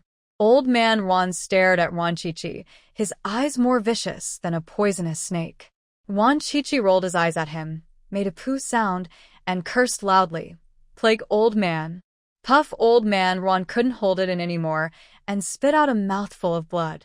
His face turned gray and didn't look very well. Zhu Sanmei screamed and quickly patted him on the back to calm him down. She glared at Wan Chichi viciously and cursed, "Little beast, you will die a miserable death if struck by lightning." Report to the leader. Zhu Sanmei is promoting feudal superstition. Wan Chichi raised her hand and complained loudly. The man with hyperthyroidism glanced at one of his subordinates, and the energetic young man walked over and slapped Zhu Sanmei. "You old witch, behave yourself." For such shameless witches, they always deal very harshly and will not show any mercy. Zhu Sanmei's skinny face swelled up on one side in an instant. One side was a wrinkled old face, and the other side was a swollen pig head, which looked very funny. This slap scared their Wan family members, and they dared not breathe. At this time, their Wan family members were still dreaming and did not understand the current situation. The villagers talked unscrupulously, and they didn't want to go to work. They just wanted to watch the show. In one day, a nest of spies and a nest of landlord sons were caught. This is a show that is rare in a century. If you miss it, you will regret it for the rest of your life. It takes 2 hours to go from Ranjia Bay to Bailey Village and back. Everyone waited patiently, and more people gathered around. Even the trees were full of people. 2 hours later, Bai Fengshou came with a kind-looking old lady on his back, followed by Bai Huanxi, but Bai Sanyuan and his wife were not there. Bai Sanyuan accompanied the guests back to her parents' home. The subordinates came to report. The man with hyperthyroidism didn't care, even with Bai Fengshou around. "Leader, I'll go into the house to show you." Bai Fengshou lowered his head and looked submissive, and even bent his waist slightly, behaving very obediently. Go. The man with hyperthyroidism was very satisfied with his tact and asked his subordinates to take him into the house to check the birthmark. Bai Huanxi supported his grandmother Xia Taoji and stood beside her meekly. Xia Taoji's hair was completely white, her face was thin, and her complexion was very bad, but she could still see her charm when she was young. She covered her mouth and coughed from time to time, and her physical condition was very poor. Wan Chichi moved a chair, placed it in front of Xia Taoji, and shouted in a rough voice, "Sit down." She then said to the man with hyperthyroidism, "Leader, although the landlord's wife is a bad element, she is now an important witness. She is so sick that she may die at any time. Let her sit. Even if she dies, she has to wait until she testifies. Don't you think so?" The man with hyperthyroidism was originally suspicious, thinking that he had misjudged Wan Chichi, who was so nice to the landlord's wife. After listening to her words, his suspicion disappeared immediately. That's right, he would rather die than die after he has testified. The man with hyperthyroidism showed approval and glanced at Xia Taoji with a frown and disgust in his eyes.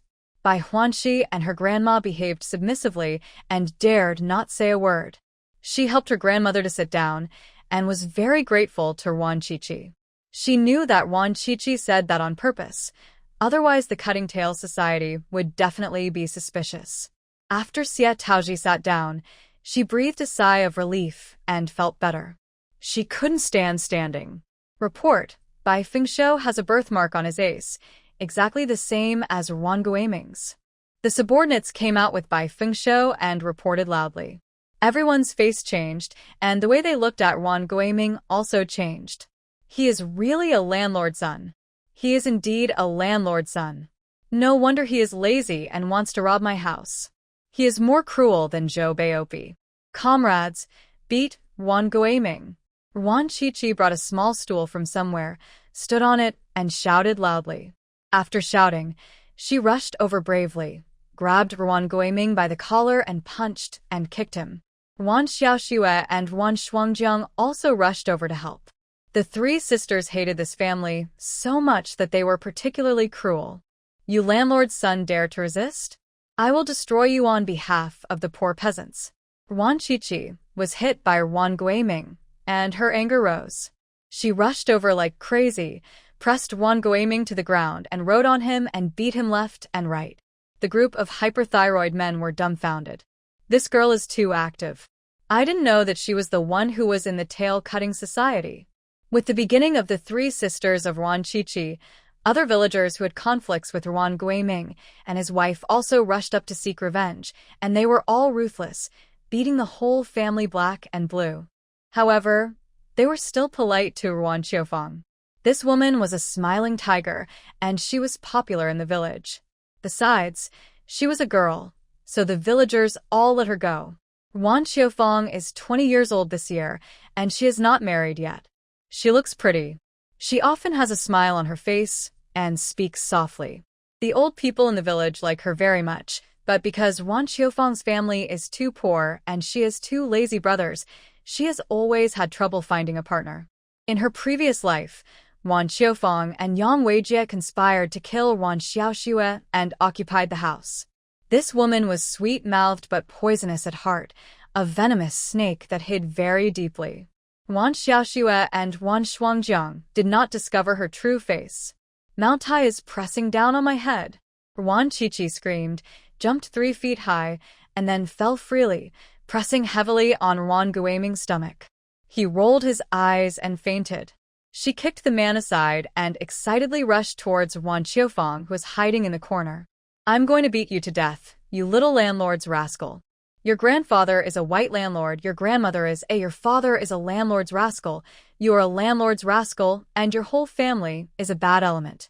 Wan Qiqi grabbed Wan Qiufang's hair, hit her in the face, kicked her stomach, pinched her neck, and hit her wherever it hurt. Wan Qiufang was no match for her and was beaten without any ability to fight back. Qiqi, I didn't offend you. I even helped you. Wan Qiufang cried and begged for mercy. Her original body had a good relationship with her before, but after she died and became a ghost, she discovered her true face and hated her. Bah, landlord's rascal, don't try to make friends with me. I feel dirty even if I beat you. Wan Qiqi spat at her and used force with her hands to rip out a handful of her hair. The roots of her hair were still stained with blood. Wan Qiufang turned pale with pain and tears streamed down her face. You can't even bear this little pain? You exploited us poor peasants even more cruelly. We have suffered so much and endured so much hardship. Your pain is nothing compared to that. Wan Qiqi lectured her righteously and stood on the highest moral ground. Everyone felt that she beat him well and cleverly. To deal with the sons of landlords, one must be as cold and ruthless as winter. I'm not a landlord's son. My father was wronged. Mom, you know it best. There is no birthmark on my father's ace. He must have been framed. Wan Qiufang endured the pain and yelled at Yang Huiying. She also winked at her mother and told her to insist that there was no birthmark. Yes, Guiming has no birthmark on his ace. I know it best. Yang Huiying finally came to her senses. In fact, she had been suspicious before, but she was not sure, and her mind was confused. After all, she and Wan Guiming did it at night, in the dark, and she did not stare at his ace, so she was not sure. Zhu Sanmei finally came to her senses and shouted, Guiming was born with a smooth ace, without a birthmark. He is not the son of a white landlord. Wan Qiqi swung her hand and slapped the old woman hard, cursing, the evidence is conclusive, and you are still quibbling. Wan Guiming has such a big birthmark on his ace, and the whole village has seen it. After scolding her, he slapped her again and kicked the old woman hard. He then walked over and kicked Yang Huiying a few more times. His main attack was indiscriminate, not letting anyone go. The mother-in-law and daughter-in-law cried and protested, but no one believed them. After all, such a big birthmark was on the buttocks and everyone saw it. Even old man Wan began to doubt. Did Zhu Sanmei lie to him? Leader, my grandma has something important to report. Bai Fengshou took the initiative to say. Speak. The man with hyperthyroidism nodded. Xia Taoji covered her mouth and coughed a few times and said in a hoarse voice, I can prove that Zhu Sanmei and Bai Monsong had an affair. I saw it with my own eyes. They often did it in the barn of my house. I heard Zhu Sanmei say with my own ears that she gave Bai Monsong a son and named him Wan Guiming, and asked Bai Monsong to take Wan Guiming as his godson, so that there would be a reason to give money and food to support their son. You're talking nonsense. I didn't say these to Bai Monsong. I was obviously talking about Wan Gui. Zhu Sanmei was interrupted by a slap from old man Wan before she finished speaking. You witch, you actually lied to me. I will beat you to death, you old witch. Old man Wan slapped him again, his eyes full of resentment. He finally sorted out the matter. The old witch Zhu Sanmei, together with Bai Monsong, played tricks on him, making him think that Wan Guiping was Bai Monsong's child and Wan Guiming was his child. Old man Wan closed his eyes in regret. He thought of the dead Wan Guiping, and his heart ached. That was his biological son. But he was fooled by Zhu Sanmei. He ignored his own son and drove him out of the house at the age of 15. If he hadn't suffered from hunger and cold in those years, Guiping would not have been so badly damaged and died early. Which, I'm going to kill you. The more old Wan thought about it, the more regretful he felt. He used to be complacent, thinking that he had Bai Monsong in his control and had cheated a lot of money and grain back. Little did he know that Bai Monsong was just using his own trick to raise his own son openly. He hated it so much. Puff old Wan spat out another mouthful of blood. His face was gray and pale, and he really didn't look well. Old man, I didn't lie to you. Guiming is really your son. I really didn't lie to you. Zhu Sanmei, who was speechless, was almost dying of anxiety. What she said was the truth. Why didn't the old man believe her? Bai Fengshou's mouth corners slightly raised, but his eyes were cold. This was just the beginning. He still had a trump card. Leader, I have another important evidence. Bai Monsong loved his son, Wan Guiming, very much, and specially made a gold longevity lock for him. He was afraid that his son would not recognize him when he grew up, so he wrote his and his son's name on the lock, hoping to recognize his son when he grew up. This lock must be in Ruan's house. Xia Taoji slowly told another explosive evidence. She had no feelings for Bai Monsong, nor did she hate Zhu Sanmei. On the contrary, she was a little grateful. After all, Zhu Sanmei gave birth to a son for her. She did not have any deep feelings for Bai Sanyuan, her cheap son, but Bai Fengshou was her precious grandson, her beloved baby for whom she could even give her life. So, when Bai Fengshou asked her to come and give evidence, she came without hesitation. As soon as Xia Taoji finished speaking, Zhu Sanmei's expression became panic. She had no idea that there was a name on the lock. The man with hyperthyroidism took his men to Wan Guiming's house to search for the longevity lock and soon found it. It was in Zhu Sanmei's dowry box, wrapped in a piece of cloth. The longevity lock was made very delicately and glittered with gold. Sure enough, there were two names engraved on the lock, Monsong in front and Guiming in the back. Sure enough, their names. Wan Guiming is the landlord's son, and Zhu Sanmei is a. The man with hyperthyroidism was very excited. He accomplished 2 major things in one day. The leader would definitely praise him at the next meeting. Take everyone away. The man with hyperthyroidism gave an order.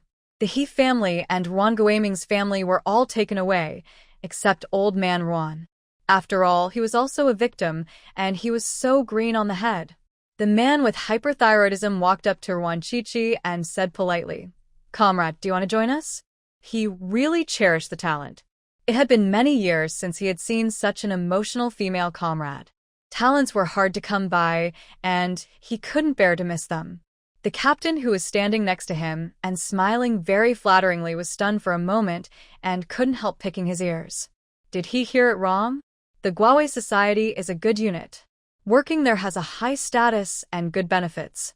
Even the commune cadres dare not disrespect it. Many people are trying their best to get in.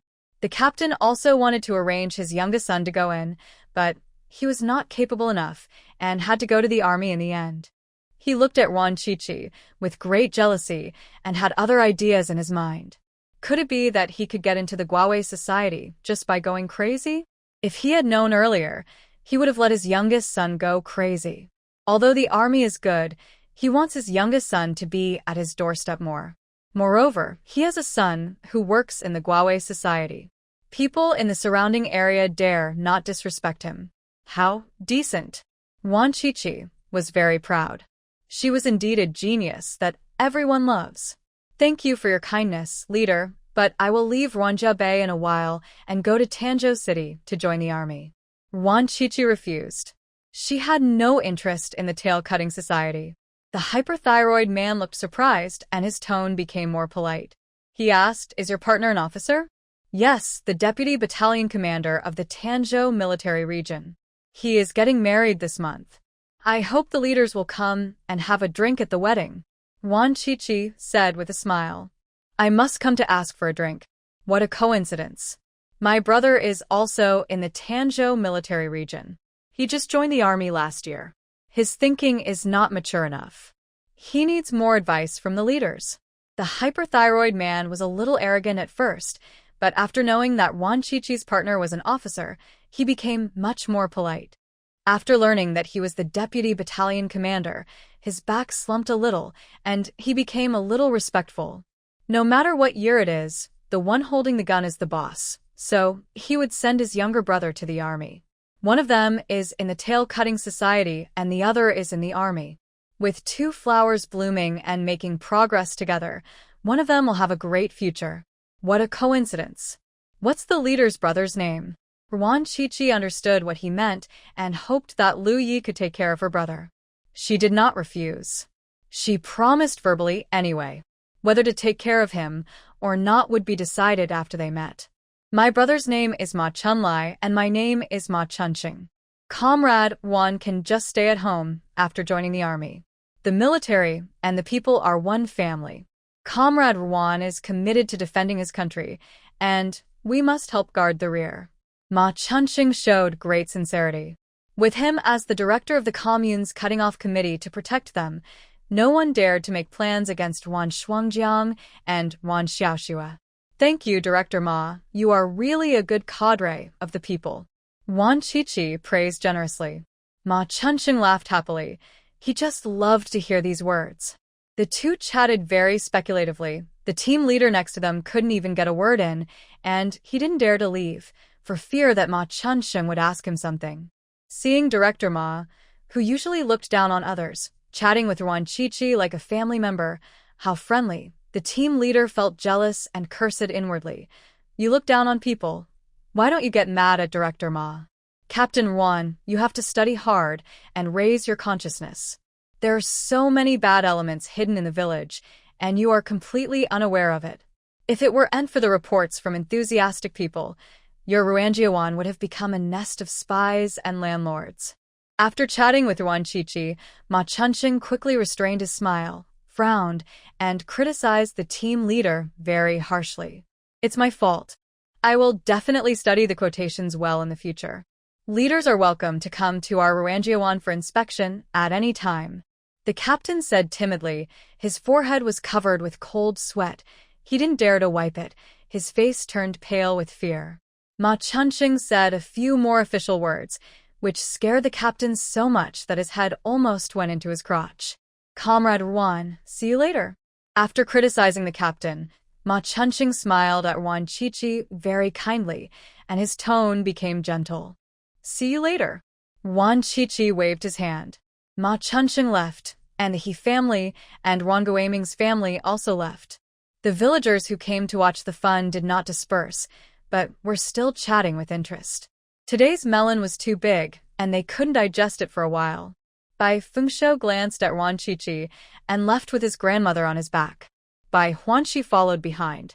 The brother and sister didn't say hello to Ruan Chichi and her sister. It was as if they didn't know each other from beginning to end. The captain wiped the sweat from his forehead vigorously. Seeing the villagers chatting in groups of 3 or 2, he couldn't help but get angry and roared. Are you not going to plant the land? Are you going to starve? Him. He is not a clairvoyant. How could he know that the He family had hidden a radio, let alone know that Zhu Sanmei and the landlord Bai had an affair decades ago? If he had this ability, how could he still stay in Ruanjiawan as a small captain? The villagers scattered like birds and beasts and left quickly. Old man Ruan, who looked as pale as death, was still lying on the ground, with blood on the corners of his mouth and his eyes straight, looking like a fool. The captain sighed, walked over and shouted, Uncle C, go home. Guiping, I regret it so much. Old man Ruan's scattered eyes gradually gathered, and he finally woke up. He hugged the captain and burst into tears, expressing his regrets, and looked at the 3 sisters of Ruan Chichi from time to time. Ruan Chichi snorted coldly, dragged Ruan Shuangjiang and Ruan Xiaoxue away. The old man wants to recognize his relatives.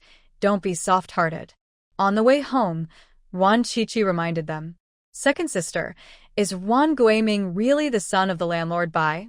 Ruan Xiaoxue still felt like she was dreaming and couldn't believe it. The landlord Bai's cousin confirmed it. It can't be wrong. Ruan Chichi didn't tell them the truth, nor did she tell them about Ruan's father's life experience. Chichi, don't worry. Xiaoxue and I will definitely not be soft-hearted. If it weren't for the old man who abused Dad wouldn't have died so early. Ruan Shuangjiang hated the old man Ruan to the bone. Dad Ruan died after being ill for half a year. Before he died, Dad Ruan talked about a lot of things in the past and said that he hated the old man Ruan and Zhu Sanmei and asked the 3 sisters not to trust this family. Second sister, I won't be soft-hearted either. I hate them so much. Ruan Xiaoxue gritted her teeth. She was not Mr. Donghua. Ruan Chichi was satisfied. The original elder sister and younger sister could stand up with a little guidance. It was very good. It was getting dark. Ruan Shuangjiang made a fire to cook dinner. The family sat around a table, eating a sumptuous meal happily. The Ruan family not far away was deserted, with cold pots and cold stoves. Old man Ruan sat alone by the fire, motionless, like a dying tree. It was late at night. Ruan Chichi left the house and walked towards Bailey Village. She had to find out who the owner of the radio was. After walking for more than an hour, they finally arrived. Ruan Chichi chatted with the old camphor tree.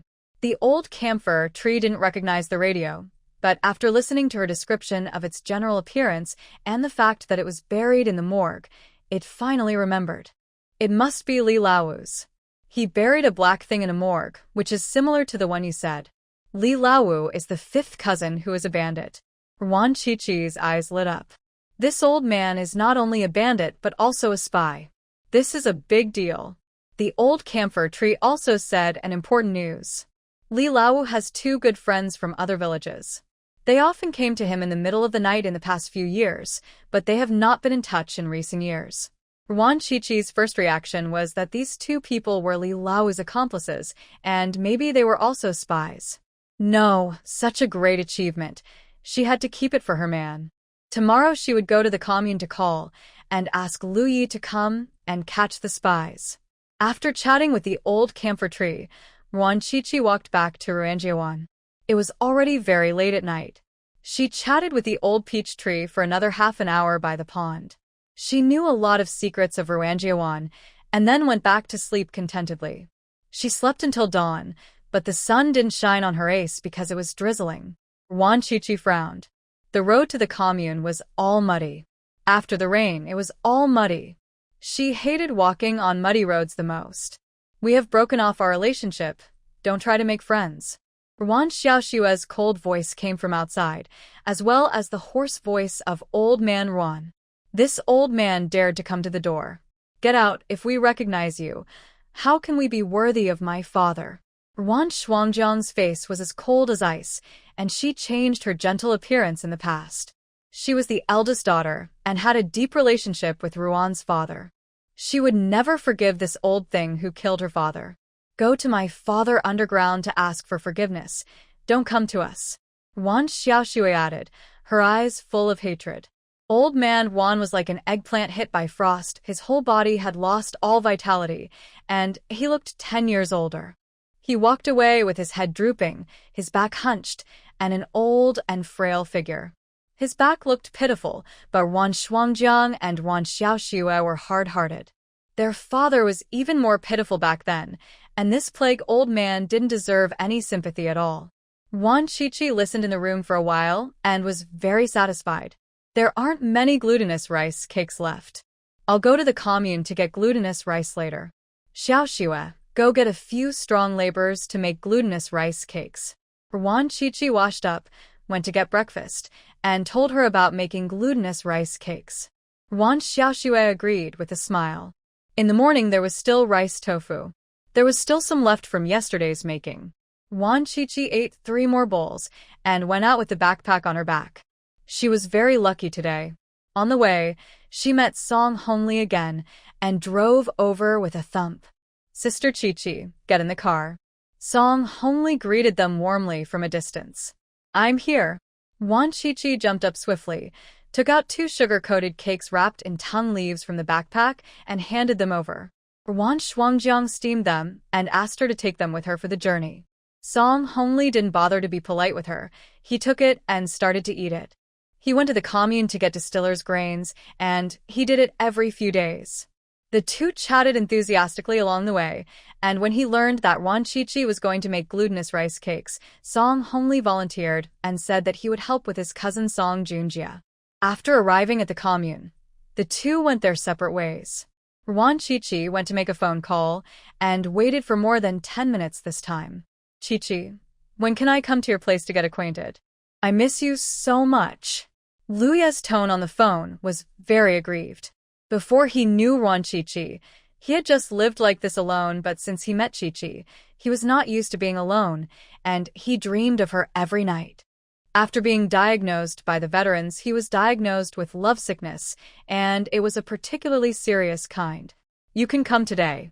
I found a spy and his accomplices. You come to catch them, and don't let the credit let others. Wan Qiqi covered the microphone with her hand and lowered her voice. I'll be here now, wait for me. Lu Yi was very happy and asked, Qiqi, what do you want to eat? I'll bring it to you. Will your father reimburse you? Yes. Then bring some lotus leaf rice, tied chicken, and sugar-coated cakes.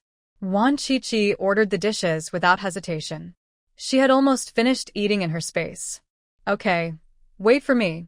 After Lu Yi hung up the phone, he called his direct supervisor again. Director Mu, I received reliable information, and I have to catch the spy. Originally, he was planning to ask for leave, but since there was a spy, he didn't waste his vacation. He used it to play with Qiqi while he went on a business trip. Soon, Lu Disheng received a call to send Lu Yi to carry out the mission. Okay, I'll arrange it now. Lu Disheng hung up the phone and asked the orderly to convey the mission instructions to Lu Yi. An hour later, Lu Yi drove out of the military area and made a lot of purchases in the city before driving to Wan Qiqi's hometown. After Wan Qiqi finished the call, she found a secluded corner and took out a mountain of supplies, including glutinous rice, flour, meat, oil, etc. There was a small black market in the town where you could buy anything as long as you had money. She was not worried about being suspected. He Jianjun compensated her with 900 yuan, so she said she bought them on the black market. There were too many things for Wan Qiqi to move by herself, so she called a cart pusher and gave him 20 cents. The master was very attentive and sent her to the intersection. Song Hongli came with the wine dregs.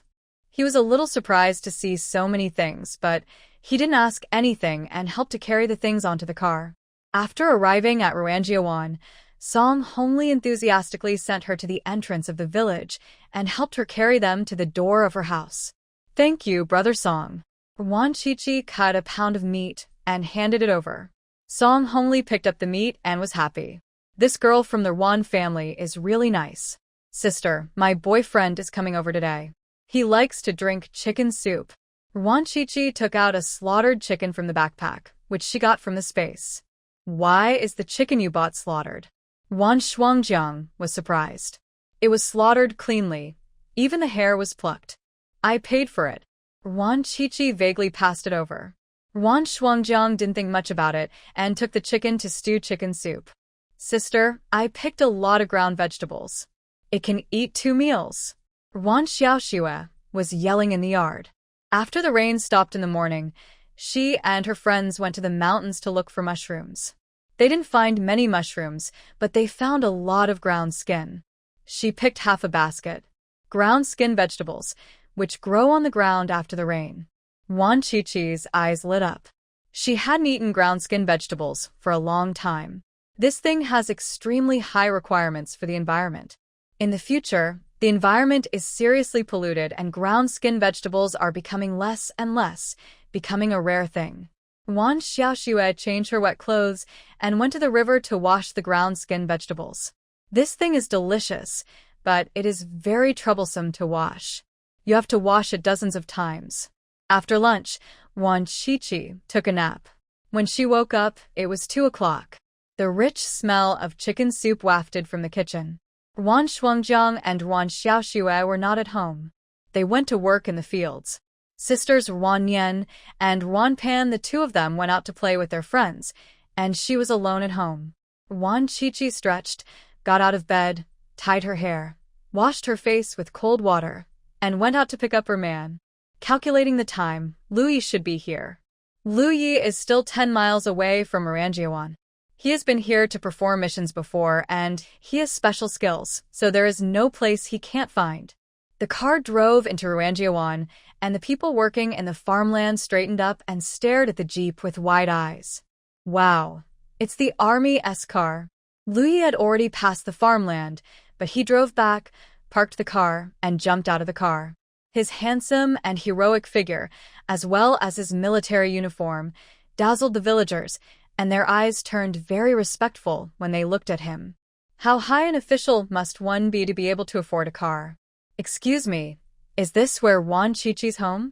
Lu Yi took out a pack of Xiaomei cigarettes from his pocket and gave one to the nearest villager. He was lucky because the man was the captain.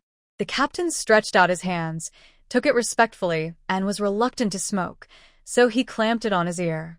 Leader, Wan Qiqi is my niece. What do you want to see her for? The captain asked respectfully. He hadn't realized yet that Lu Yi was Wan Qiqi's boyfriend. Wan Qiqi is my fiancé. I'm here to marry her. Are you really her uncle? Lu Yi's eyes became sharp, and he looked the captain up and down, making his legs tremble. Really? Really? The captain's voice trembled. Wow, he is worthy of being the deputy battalion commander. His official power is so great that it's scary to look at him. Lu Yi sank his face, snatched the cigarette from the captain's ear, and said in a cold voice, "Are you the uncle who bullied Qiqi and wanted to rob her house? I warn you, Qiqi is my woman. If anyone dares to bully her again in the future, don't blame me for being rude." After saying that, he pretended to accidentally reveal the holster on his waist, and his eyes became even colder. Everyone was shocked. It was terrible. Wan Qiqi's target was so fierce.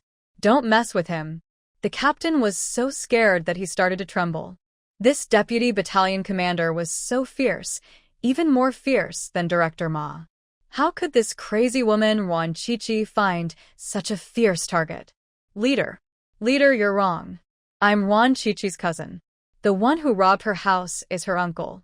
No, he's not her uncle. He was just labeled as a landlord's son. The captain explained incoherently. He was really unlucky. He wanted to take a break by the edge of the field, but he was seen by this plague god. Alas, you haven't bullied Chi-Chi? Lu Yi looked at him suspiciously. The captain's heart was beating, his legs were weak, and he shook his head with a stiff face. No, I have a good relationship with Chi-Chi. Lu Yi's cold face immediately became warm. He stuffed Xiaomei's cigarettes into the captain's mouth, took out a lighter, and lit the cigarette himself. I'm so offended just now, cousin. Don't bother with me. Don't dare. I'll take the leader to Chi-Chi's house. The captain didn't dare to bother. He just wanted this evil god to take Ruan Chi-Chi away quickly and return the peace to Ruanjiawan. No need. Lu Yi refused. He never needed anyone to lead the way. He jumped back into the car and drove into the village. He stopped at the entrance of the village. A group of children gathered around and looked at the car curiously. Wan Yan and Wan Pan were there too. The two sisters tilted their heads to look at Lu Yi. Wan Yan suddenly had an idea and asked loudly, "Are you the second uncle?" Lu Yi was stunned for a moment, then asked, "Which second aunt is your sister Chi-Chi?" "Her second aunt is sister Chi-Chi." A big child rushed to answer. Lu Yi was happy, patted the two sisters on the head gently, grinned and said, "Yes, I am your second uncle. Go home." He picked up Wan Pan. All the children were envious. They also wanted to have an officer uncle, but their aunt was not good enough and could not find such a powerful officer partner. "Second aunt, second uncle is here." Wan Yen shouted happily, and it was Ruan Chi-Chi who was walking towards her. She was holding a peeled thorn moss in her hand and was about to put it into her mouth to chew when she saw Lu Yi grinning at her with his big, white teeth. After not seeing her for a few days, her man seemed to be more handsome. "Chi-Chi, I'm here." Lu Yi strode over, lowered his head and took the thorn moss from her hand, chewed it a few times and swallowed it. It had to be peeled by his wife, and it was much sweeter than what he peeled himself. "If you want to eat it, peel it yourself." Ruan Chi-Chi rolled her eyes and went to pick another one to peel. There were many wild roses on the roadside, and they were particularly fat. "I'll peel it for you."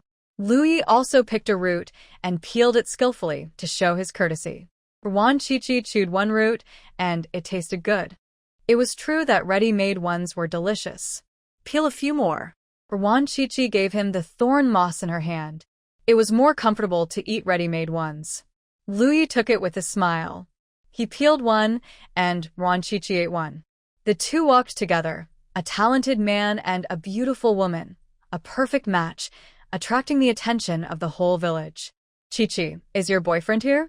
Someone asked loudly, looking at Lu Yi with awe. "Yes, he came to meet the family." Ruan Chi-Chi nodded. "I'm Chi-Chi's son-in-law, so I'm here to meet the family first." Lu Yi added, and handed over the prickly moss he had peeled. The villagers were dumbfounded. The deputy battalion commander came to the countryside to be a son-in-law. Is this deputy battalion commander crazy? "Chi-Chi, is your boyfriend really here? Isn't he the deputy battalion commander?" Someone couldn't help asking. "I'm happy. My father is still the commander. He has no objection." Lu Yi choked. "He just loves to come. It's none of these people's business." Hiss. Everyone gasped. The commander's son actually came to their Ruanjiawan to be a son-in-law. What a strange thing. Is this commander crazy too? Lu Yi and Ruan Chi-Chi walked away, and the villagers were talking about it like a pot of boiling water. Is he really the commander's son? Could it be fake? You dare not lie about such a thing? Whoever dares to pretend to be the commander's son will be shot. Is this commander's son blind? What is he like about Ruan Chi-Chi? Is he crazy? Maybe he is crazy. That man doesn't look normal. Although the villagers were crickets behind his back, they were still jealous. Even if Lu Yi was crazy, he was the deputy battalion commander, and he had a father who was the commander. What virtue did Ruan Chi-Chi have to be the commander's daughter-in-law? Oh, they were so angry. Ruan Chi-Chi took Lu Yi back home, and Ruan Xiaoxue also came back. She was restless, and went to the river to catch snails. Qingming snails are better than geese, and the snails in early April are the most delicious. Xiaoxue, your brother-in-law. Wan Qiqi introduced them.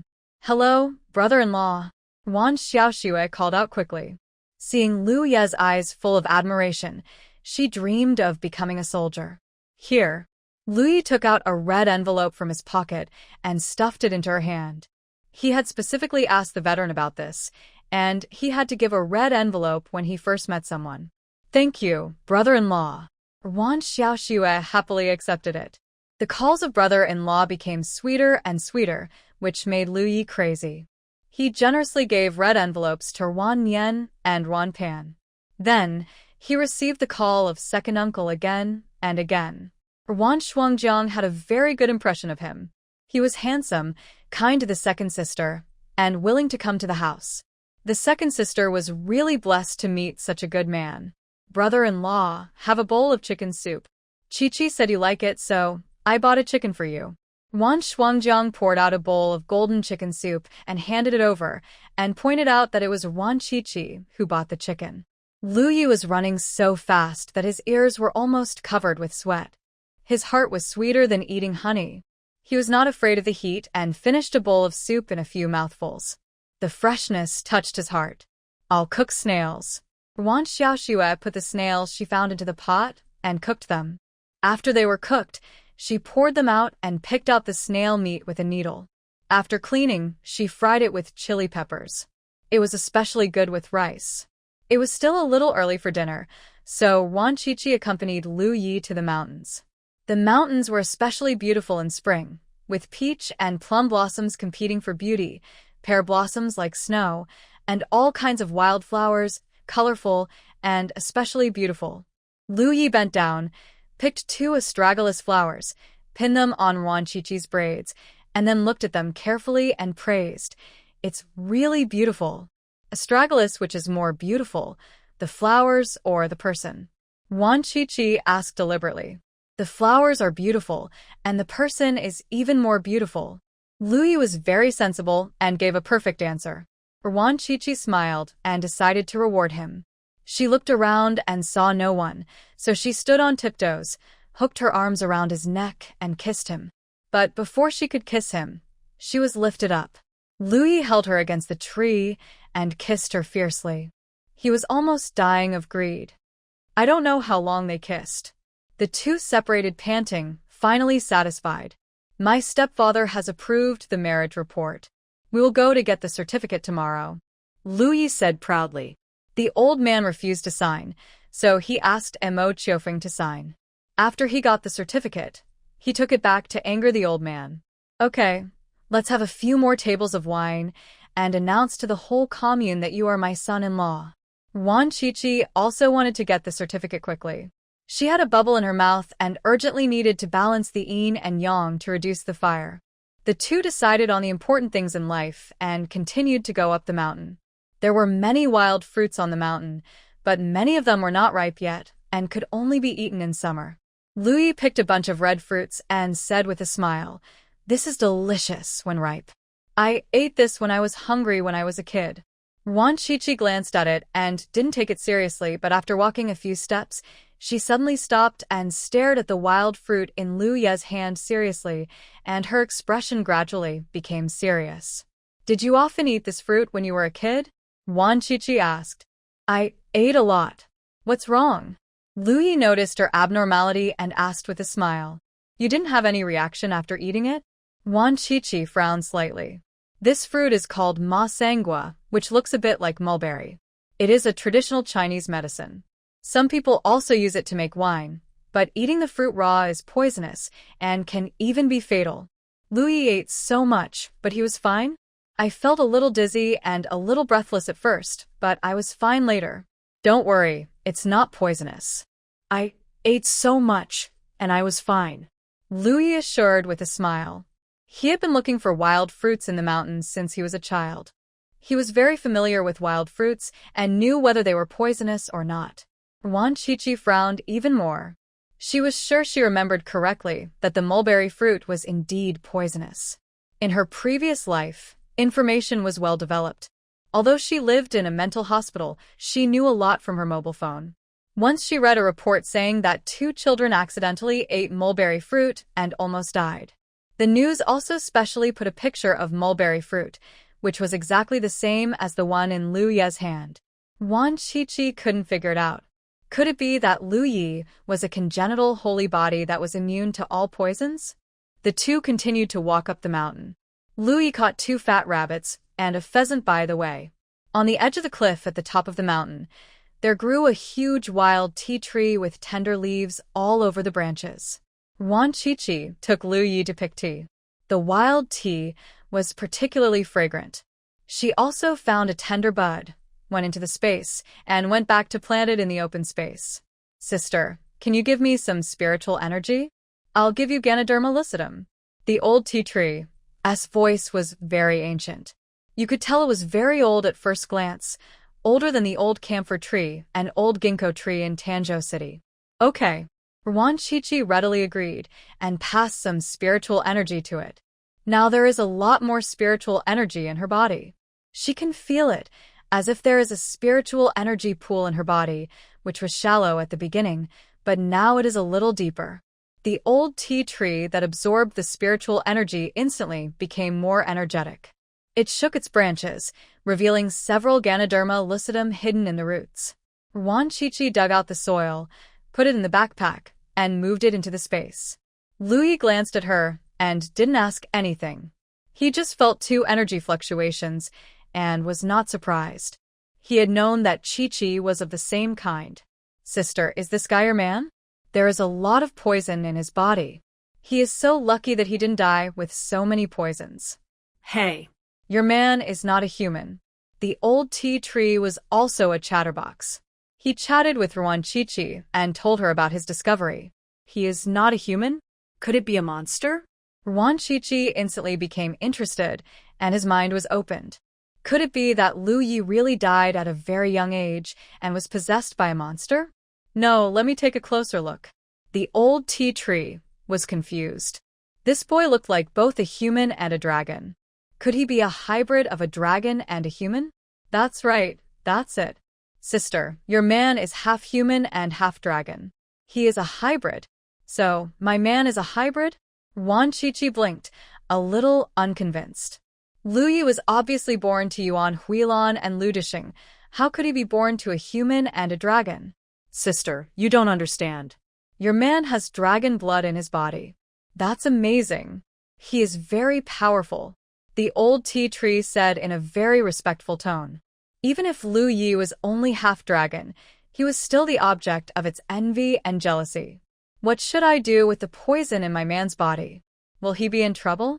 Wan Qiqi was not very interested in whether he was a dragon or not. No matter whether Lu Yi was a dragon or a human, he was her son-in-law and had to listen to her. She was more worried about the poison in Lu Ye's body. She hoped that it would not accumulate to a certain level and cause an attack. She did not want to be a widow at all. It's okay. Your man has half dragon veins. Those poisons will not kill him. At most, he will go crazy. But the spiritual energy in your body can help him clear the blockage, said the old tea tree. How do you clear it? Wan Qiqi asked humbly. Just take a few more naps. The old tea tree's answer was simple and rough, which was exactly what Wan Qiqi wanted, and she was completely relieved. After getting the certificate, she and Lu Yi had adult love 8 times a night, and the arsenic could be completely removed. But she also understood why Lu Yi went crazy in his previous life. In addition to the head injury, there were also toxins in his body. In the final analysis, it was all the fault of Lu Disheng and Yuan Huilan. After she and Lu Yi returned to Tanzhou City, they would find fault with these 2 people every now and then, and they would not have an easy life. After the 2 of them picked the young leaves of the tea tree weigh about 10 pounds, which can be fried into 2 pounds of dry tea. When they returned home, Wan Shuangjiang had already prepared dinner and set a large table full of it. In the past, they used to use a small table for dinner, but today Wan Shuangjiang brought out the 8 immortals table to show her appreciation for Lu Yi. There were spicy fried snail meat, fried eggs with ground vegetables, snowflake meatballs, lettuce fried with bacon, spicy fried dried loach, a large pot of chicken soup, and a large plate of mugwort cakes, which were more abundant than the dishes of the Rwan family during the New Year. Mugwort Cake's brother-in-law. Did you catch them? Rwan Xiaoxue was delighted to see the hares and pheasants. I just caught them, Louis said lightly. Catching such small things was too easy for him. He had fought with the Wolf King before, and he won, and the Wolf King became his lackey. Brother-in-law, you're so awesome. Rwan Xiaoxue's eyes became even more admiring, and she even thanked He Jianjun now. If that rascal hadn't broken off the engagement, the second sister would never have had the chance to meet her brother-in-law. It's okay, I'll catch a wild boar for you tomorrow. Louis's tail was almost up to the sky. He just liked to be praised. In Rwan Xiaoxue's flattery, he gradually lost himself and promised 18 wild boars, and the wild boars in the back mountain of Oranjiawan added up to less than 18. Louis was very supportive of Rwan Shuangjiang's cooking skills. After finishing all the food, Rwan Shuangjiang had a very good impression of him. She had no objection to them getting the marriage certificate tomorrow, and said that she would take care of the banquet. Late at night, Louis left Rwan's house and drove to Bailey village. He easily found Li Lao's house from the village pond, climbed over the wall, sneaked into the house, knocked Li Lao unconscious, and carried him to the mountain. The mountain was not quiet. Strange noises were heard from time to time, and there were all kinds of distorted shadows in the moonlight, which were particularly eerie and terrifying. Louis threw the man to the ground and kicked him awake. Li Lao, his eyes were blank at first, but soon turned fierce. He stood up and rushed towards Liu Yi, with a dagger in his hand. Although he was over 50, Li Lao was very agile and could be seen as a martial artist. Unfortunately, he ran into Liu Yi and was subdued in a few moves. Liu Yi was too lazy to talk nonsense and directly poured him a large glass of mountain spring water. The water began to circulate in his body and flowed through every cell of his body. Li Lao didn't understand what Liu Yi was going to do. He stared at him vigilantly with a particularly fierce look in his eyes. Liu Yi put his hand on him, and soon, Li Lao felt a sharp pain in his body, as if countless needles were piercing him. The pain became more and more intense, increasing little by little. Li Lao could still bear it at first, but later, he really couldn't bear it anymore and rolled on the ground. He couldn't scream because Liu Yi had taken his jaw off. Tell me, who is the superior who contacted you? Who are your two accomplices? What is your mission in lurking here? Liu Yi asked 3 questions, certain that Li Lao would confess. Because no one could withstand his unique punishment. He mobilized all the water molecules in Li Lao's body, and these gentle waters turned into sharp blades, piercing every cell in Li Lao's body. This kind of pain is several times more painful than giving birth, and almost no one can stand it. Li Lao rolled over in pain. He thought he could endure it, but he overestimated himself. This young man did not know what method he used. Now he felt like being pierced by thousands of arrows, and there was no place that did not hurt. He simply could not bear it. He wanted to confess. Those people had not given him money for more than 10 years, and he did not need to keep secrets for these people. But he could not make a sound, and his jaw was still closed. Li Lao's eyeballs were about to burst in pain, and the sweat on his body was like rain, soaking all his clothes. He tried to raise his head and looked at Liu Yi pleadingly. Forgot. Wait a minute. Liu Yi slapped his forehead, walked over, raised his leg, and kicked him in the chin. With a click, the jaw closed. At the moment when Li Lao screamed like a pig being slaughtered, Liu Yi moved as fast as lightning and slapped him on the body. Li Lao found that the severe pain in his body miraculously disappeared, and his body was safe and sound. If it weren't for his wet clothes, he would have suspected that he had just had a nightmare. The look in his eyes when he looked at Liu Yi became even more frightened. He knew very well that in the hands of this young man, he was as small as an ant and had no power to resist at all. Those people haven't come to me for a long time. They only let me send 3 telegrams, saying that they would give me 50 yuan for each time. I paid the first 2 times, and I still owed the money for the 3rd time. In a fit of rage, I buried the telegraph machine. Li Laowu didn't know that the radio he buried in the morgue had magically appeared in the He family's woodshed. He confessed everything he knew without hiding anything, including the two accomplices who often came to find him in the middle of the night. One was surnamed Yang, and the other was surnamed Peng. They were from the same village, and were brothers who had been bandits with Li Laowu. That man came to the mountain to find the boss, hoping that the boss would support him. As a result, within 2 months, the People's Liberation Army arrived, and the boss was arrested and shot. Yang Laosi, Peng Lauer, and I took advantage of the chaos to run down the mountain and return to our hometown to farm. But a few days later, the man came to our door again and asked us to help him send a telegram. I didn't agree at first, so he threatened me with the fact that I was a bandit, so I had no choice but to agree. Li Laowu confessed everything. He looked wilted and ashen. He knew that he was doomed and would certainly be shot. Lui asked a few more questions, and Li Laowu answered cooperatively, but he didn't know much. He didn't even know the name of the person who sent him a telegram. He only knew that he worked in the county, but he didn't know which unit he worked in. However, Li Laowu gave an important clue. Yang Laosi is familiar with that person. It was Yang Laosi who led the person to my house. Lui asked some more questions and slapped Li Laowu, who fainted. He carried the person down the mountain and stuffed him into the car. He first arrested Yang Laosi and Peng Lauer and then drove to the Armed Forces Department in the county. There was someone on duty at the Armed Forces Department, and Lui showed his credentials and borrowed the site of the Armed Forces Department. Comrade Liu, I've heard of your name for a long time. The head of the Armed Forces Department got up from the bed and hurried over, without even washing his face. He had indeed heard of Liu Ye's name for a long time, but it was a bad name. Liu Ye's glorious deeds could not be described for 3 days and 3 nights.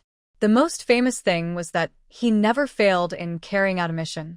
No matter how difficult the task was, as long as it was given to Liu Yi, he would definitely complete it. Liu Yi was also famous for his crazy temper. He would get crazy when he said he would, even when facing his leaders, and he would not leave any face. How dare he neglect such a notorious person? Liu Yi did not talk to him politely. He had to hurry up and finish the matter so as not to delay him and Chi-Chi from getting the marriage certificate tomorrow. The Armed Forces Department arranged a place to hold the prisoners and sent several people to help. Liu Yi used his unique method to interrogate Yang Laosi and learned a lot of information. This small county town actually had at least 5 spies lurking, scattered in various units. 10 years ago, their activities were still frequent, but in recent years, there has been basically no movement. After not sending money for many years, they are a little discouraged and decided to retire and become ordinary people. Yang Laosi looked self-deprecating. He had been living in fear these years, always worried that the past events would be dug up, and he had not slept well. It was better to be caught, even if he would be shot tomorrow. At least he could sleep well tonight. The 3 confessed everything they knew, and Liu Yi could not get any information out of them, so he locked them up in the Armed Forces Department. He took several people from the Armed Forces Department to catch the hidden spies. It was late at night, and the streets were quiet. The common people were sleeping peacefully, unaware that there was a turmoil in the county and an uproar. At daybreak, all 6 spies in the county were caught. Not one was missing. Liu Yi was still energetic, and the assistants who followed him to catch people all had red eyes and were listless. They caught people non-stop all night and didn't even have time to breathe. They admired Liu Ye's energy so much. No wonder he could make so many contributions. He was so energetic that he could fight Sun Wukong. Comrade Liu, what should we do with these 9 spies? The head of the Armed Forces Department was so excited that his heart was about to jump out. He had been in charge of the Armed Forces Department for 5 years, but this was the first time he participated in such a wonderful arrest operation, and the first time he caught so many spies. Oh my God, he has made meritorious service, right? Can he be promoted next year? I'll keep him here first. Liu Yi was anxious and went to make a phone call before dawn. His immediate superior, Director Mu, was still dreaming in the warm bed and was awakened by the urgent ringing of the phone. Director Mu shuddered and woke up immediately. He jumped out of bed and answered the phone without even putting on his clothes. Caught 9 people. At least you should have a second-class merit, right? Together with the second-class merit last time, promote me to Deputy Regiment Commander as a wedding present. Lu Ye's lazy voice came through the microphone, and Director Mu was so angry that she laughed. He had led so many people, but this was the first time he had seen someone like Lu Yi. He was highly capable, but had a bad temper, was thick-skinned, acted crazy, had no respect for elders, and had little respect for his leader, but Director Mu was still very pleased that Lu Yi was much more polite to him than to Lu Dishing. I'll promote you to Battalion Commander. The Deputy Regiment Commander is too big a leap. Director Mu was originally planning to promote him.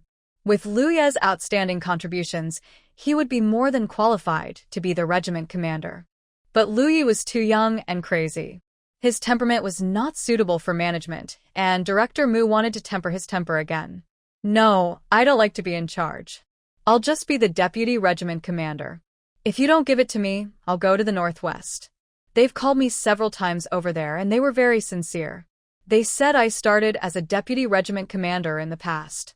The Northwest Military Region did extend an olive branch to him several times, but he couldn't get used to the food in the Northwest, and there was a water shortage in the Northwest. He didn't like places with a water shortage, so he refused. I'm about to get married, and as a leader, shouldn't you show some appreciation? Comrade Laomu, don't learn to be so inhumane as my father. Not getting a response from Director Mu, Lu Yi didn't even call her the director, and his voice became colder. If Director Mu disagrees, he has plenty of ways to deal with her, such as making it impossible for Director Mu to urinate. After all, is also water. As long as he gives an order, Director Mu will not dare to urinate in her body. Otherwise, she will suffocate to death. Okay, I'll let you be the deputy head of the regiment. I'll give the notice next month. Director Mu was so confused by his nagging that he was really scared of this rascal and couldn't bear to let him go. If Northwest really let him take him away, he would be laughed at by his colleagues. Military regions across the country are watching Lu Yi, this golden nugget, like a wolf. This kid is a little crazy, but he is very capable. He can complete a task that others can't complete in a month in just 3 days. Even if such a precious nugget goes crazy, what can he do? He can only bear it. Okay, send someone to pick up these spies. I'm going to have my wedding night tomorrow, and I don't have time to send them off. Lu Yi was satisfied. The deputy regiment commander was barely worthy of his daughter. Does your father know? Director Mu began to feel confused again. He didn't need to ask to know that Lu Dishing definitely didn't know. This father and son were really the grievances of their previous lives. I know. Director Mu, prepare the red envelopes. Don't make them too small. Lu Yi asked for a red envelope. It was a rare opportunity for him to get married, so he must earn enough red envelopes. Don't worry, it won't be small. Bring your relatives to my place for dinner next time. Director Mu smiled. She was still very happy for Lu Yi.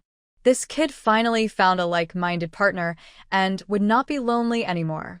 Lu Yi grinned and hung up the phone.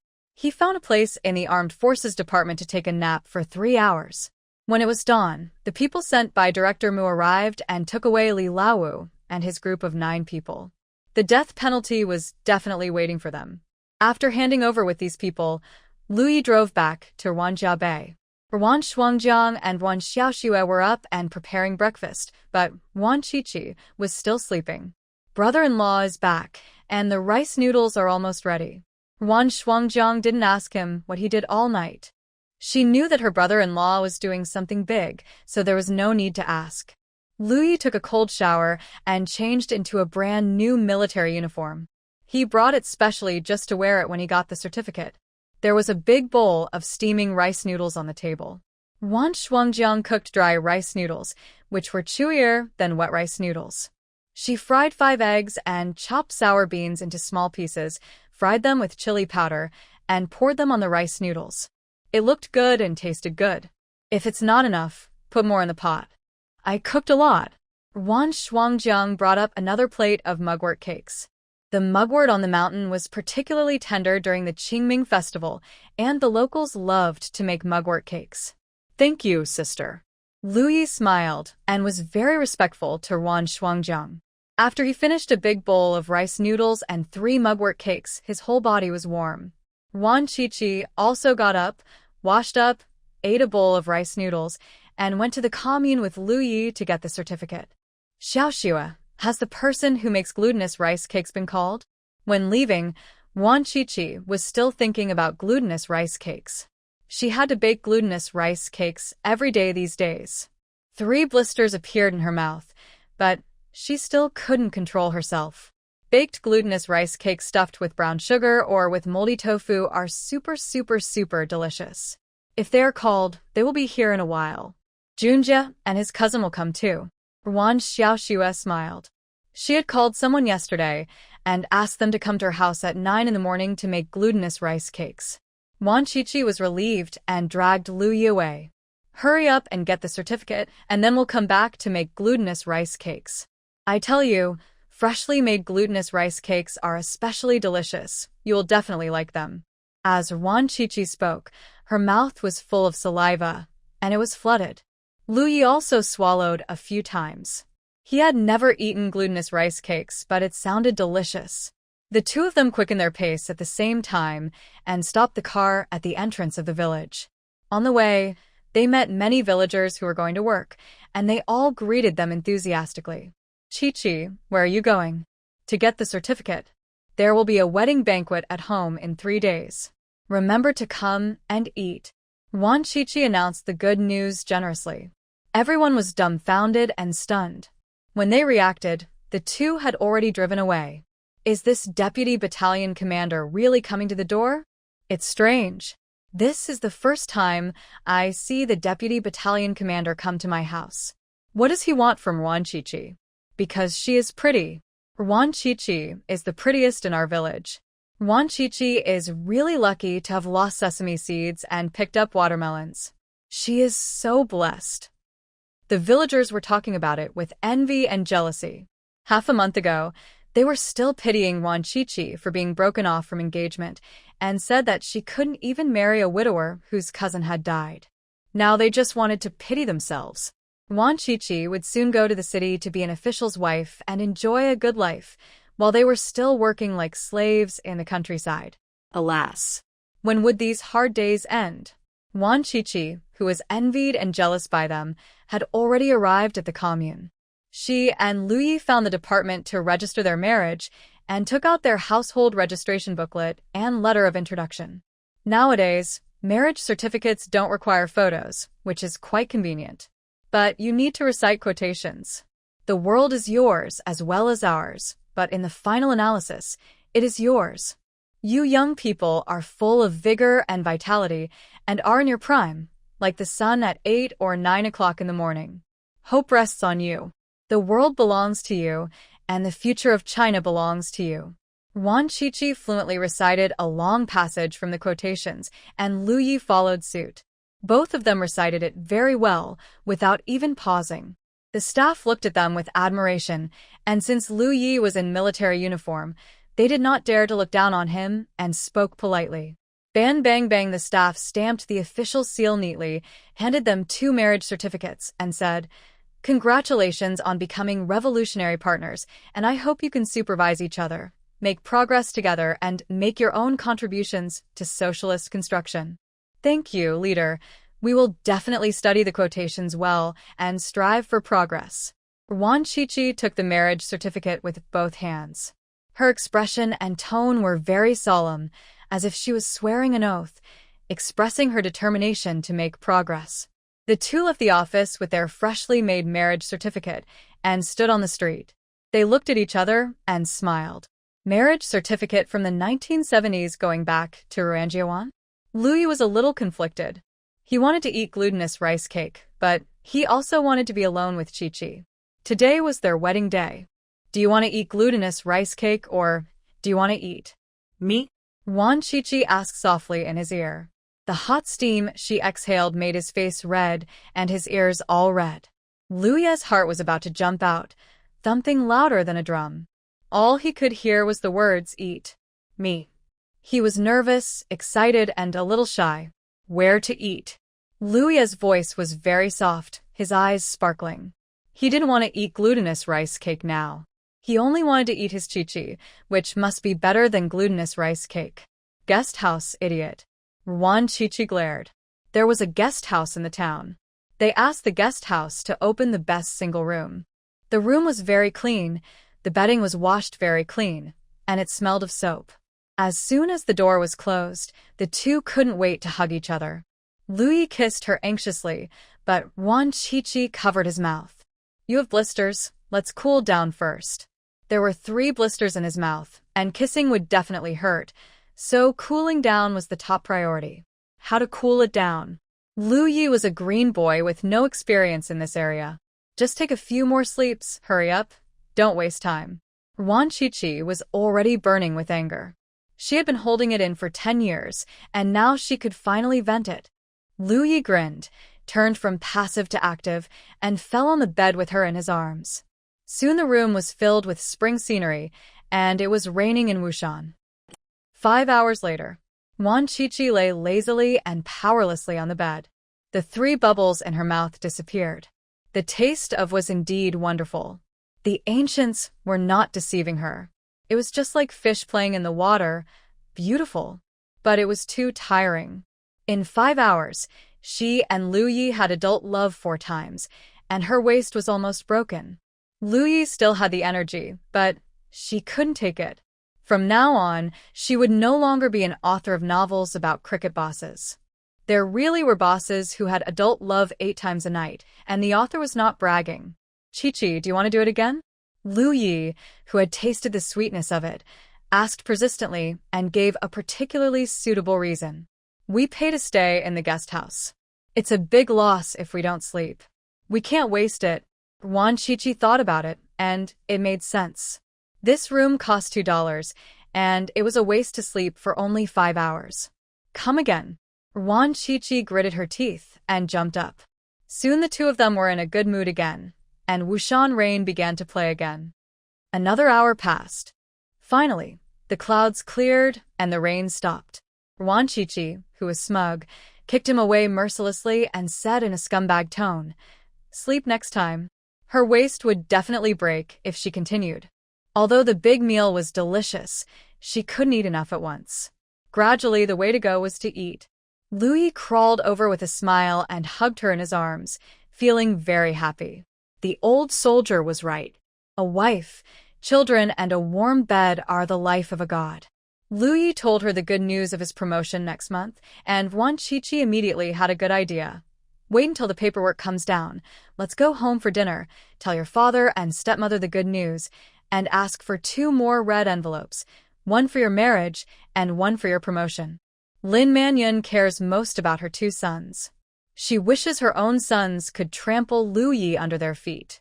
If she knew that Lu Yi had been promoted again, she would be furious. Okay, go back to my mother's house to ask for red envelopes. Lu Yi agreed very much. Now he has a family, he has to be thrifty in his life. If he can ask others for money, he will never spend money on his own.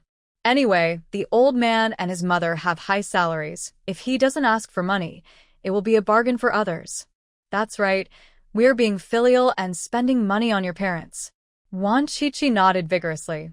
She felt more and more relaxed chatting with Lu Yi. The 2 of them were in perfect sync with each other. They lay down for another hour or so before checking out of the room. It was already dark outside. Wan Chi-Chi felt a little regretful that she missed the hot glutinous rice cake, but one cannot have it all. It is not good to be too greedy. After enjoying the pleasure, it is not so important to eat glutinous rice cake or not. When they returned to Wanjiabei, it was already dark. Wan Shuangjiang was cooking dinner. There were 3 large jars of glutinous rice cake in the main room, all of which were made today. Wan Shuangjiang glanced at the 2 of them, smiled, and asked, "Would you like to eat sweet wine glutinous rice cake?" "Yes." Wan Chi-Chi nodded. She hadn't eaten sweet wine glutinous rice cake for a long time. She was a little greedy. Besides, she was very hungry. She had been working for 6 hours straight. She was almost starving. She had to eat something good to replenish herself. Wan Shuangjiang cooked 2 large bowls of rice cake, put eggs in it, and added a lot of sugar. It was mixed with the sweet fragrance and the aroma of wine, as well as the softness of the glutinous rice cake. It was very delicious. It could be used not only as a snack, but also as a staple food. It could also replenish qi and blood for women. When are you going to hold the banquet? Wan Shuangjiang sat down and discussed the banquet with them. Within 3 days, Wan Qiqi took a big sip of sweet wine and sighed with satisfaction. It was really delicious. Wan Shuangjiang frowned slightly. It's a bit rushed. I don't have time to buy many things. Qiqi, how about doing it in a month? This way she would have time to buy things and make the banquet lively. What's missing? Wan Qiqi didn't want to wait another month. A wedding was something that only needed to be held once. It was like completing a task. The sooner it was done, the easier it would be. Wan Shuangjiang made a list, mainly meat. Although she could apply for meat coupons for marriage, there were not many. She wanted to prepare a few tables of decent banquets so that her second sister could get married in style. If she had enough time, she could find a way to get the meat. 3 days was too rushed, and there was no time at all. I'll get the meat tomorrow. Wan Qiqi took care of all the meat. There was plenty of meat in her space. I'm going to the mountain to hunt a wild boar, Louis said as he was about to go up the mountain. No need. I can get it. Wan Qiqi stopped him. It was not appropriate to let the groom go up the mountain to hunt wild boars on such a happy wedding day. After dinner, Louis moved from the client's room to Wan Qiqi's room as a matter of course, and successfully merged the 2 beds into one. Although they had eaten 6 big meals during the day, the 2 bowls of sweet wine replenished their blood and made them full of energy. Besides, both of them were greedy. So, the charge horn sounded again at night, and they were trampled on the red waves and made love for 3 more rounds. The next morning, the 2 of them stayed in bed neatly. On the 3rd morning, they stayed in bed again, and their eye circles were a little blue. They fell into a deep sleep, and the sun shone in from the window lattice, shining on them, but it did not wake them up. Sister, something happened to the Li family, Wan Xiaoxue shouted before she even entered the door. Keep your voice down, your second sister and the others are still sleeping. What happened to the Li family? Wan Shuangjiang sat in the yard in the sunshine to alter clothes. She altered several old clothes that Wan Qiqi took out and made them look like new clothes. Li Haoliang's family is wiped out. Not a single person is left. They were all chopped to death. Wan Xiaoxue lowered her voice and told the explosive news that had just been passed on with lingering fear. Bang! The scissors in Wan Shuangjiang's hand fell to the ground. The tip of the scissors hit the ground and splashed sparks. Who chopped them? Wan Shuangjiang asked in a low voice with an expression of disbelief. How could they all die? The county knew that Li Laowu was a bandit. He was arrested the night before yesterday. The police came to inform Li Laowu's family yesterday afternoon. In addition, the militia of Li Laowu's grandson was also withdrawn. There was also a granddaughter, who was a teacher in the town school, and was expelled from the school. The granddaughter and grandson were engaged. The wedding banquet was to be held in the second half of the year and the beginning of next spring. Both in-laws broke off the engagement. The granddaughter jumped into the river out of frustration and could not be rescued. Li Laowu's son ran to chop the Li family to death. Wan Xiaoxue heard it from Bai Huanqi. The tragedy happened at 9:30 in the morning. Bai Huanqi immediately ran over to tell her the good news, and she immediately went home and told her elder sister. The village of Bailey didn't know that Li Laowu was a spy. Even the commune didn't know. They just thought he was arrested because he had been a bandit. Because of this, Li Laowu's son hated Li Haoliang's mother so much that he wiped out the Li family on impulse. Fortunately, you and Li Haoliang are divorced, and you brought Nian Nian and Pan Pan here otherwise. Wan Xiaoxue didn't say the rest, but the meaning was very clear. If they hadn't divorced, Wan Shuangjiang and her 2 daughters would probably have become innocent souls under the knife. Is there anyone left in the Li family? No children? Wan Shuangjiang was asking about Li Haoliang's nephew, who is also the most precious grandson of the Li family elders and was only 3 years old. Gone, not a single one is left. Even the chickens, ducks, and pigs were chopped to death. Wan Xiaoxue's tone was a bit gloating. She didn't sympathize with the Li family at all. In the past, these people bullied her eldest sister and niece a lot. Even a 3-year-old child dared to bully others by relying on the power of adults. She felt happy about the tragic death of the Li family. If it wasn't inappropriate, she wanted to thank Li Lao's son in person. Wan Qiqi heard everything in the room. She didn't expect that Li Lao would have such a big reaction after being arrested. It was a good chopping, and it saved her from having to do it. She didn't expect that the continuous reaction to this incident was not limited to this one. Yang Weijie was also arrested for espionage because Yang Laosi is his fourth uncle, and he has helped Yang Laosi deliver intelligence several times. The news of Yang Weijie's arrest was brought by Song Junjie. He had just heard that Li Haoliang's family was wiped out in the morning, and in the afternoon Song Junjie brought his parents to propose marriage. A package of tangerine cakes, a package of steamed buns, and 2 bottles of white wine. This is very grand in the countryside, and it also shows that Song Junjie's parents value Wan Xiaoxue. When the Song family came, Wan Qiqi and Lu Yi had just finished lunch. They got up late, didn't eat breakfast, and didn't eat lunch until 2 o'clock. Wan Shuangjiang also tactfully advised them a few words, which was nothing more than that young people should also pay attention to their health and not be too indulgent. Sister, Lu Yi is a diamond stick, he can't be worn out. Wan Qiqi swallowed the food in her mouth and said it very seriously. Her man is a dragon fetus, so 8 times a night is nothing, even 18 times is no problem. But she is immortal and can't handle 18 times. 8 times is enough for her. After only 3 days of sleep, she felt dizzy and had a heavy head. She went back to the space to find some Luwei Dihuang pills to replenish her body. That's right. Lu Yi actually did not understand, as he was still an innocent elementary school kid, but he knew that he had to flatter his wife when she spoke, so he immediately replied. Wan Shuangjiang's face turned red with embarrassment, and she was both angry and amused.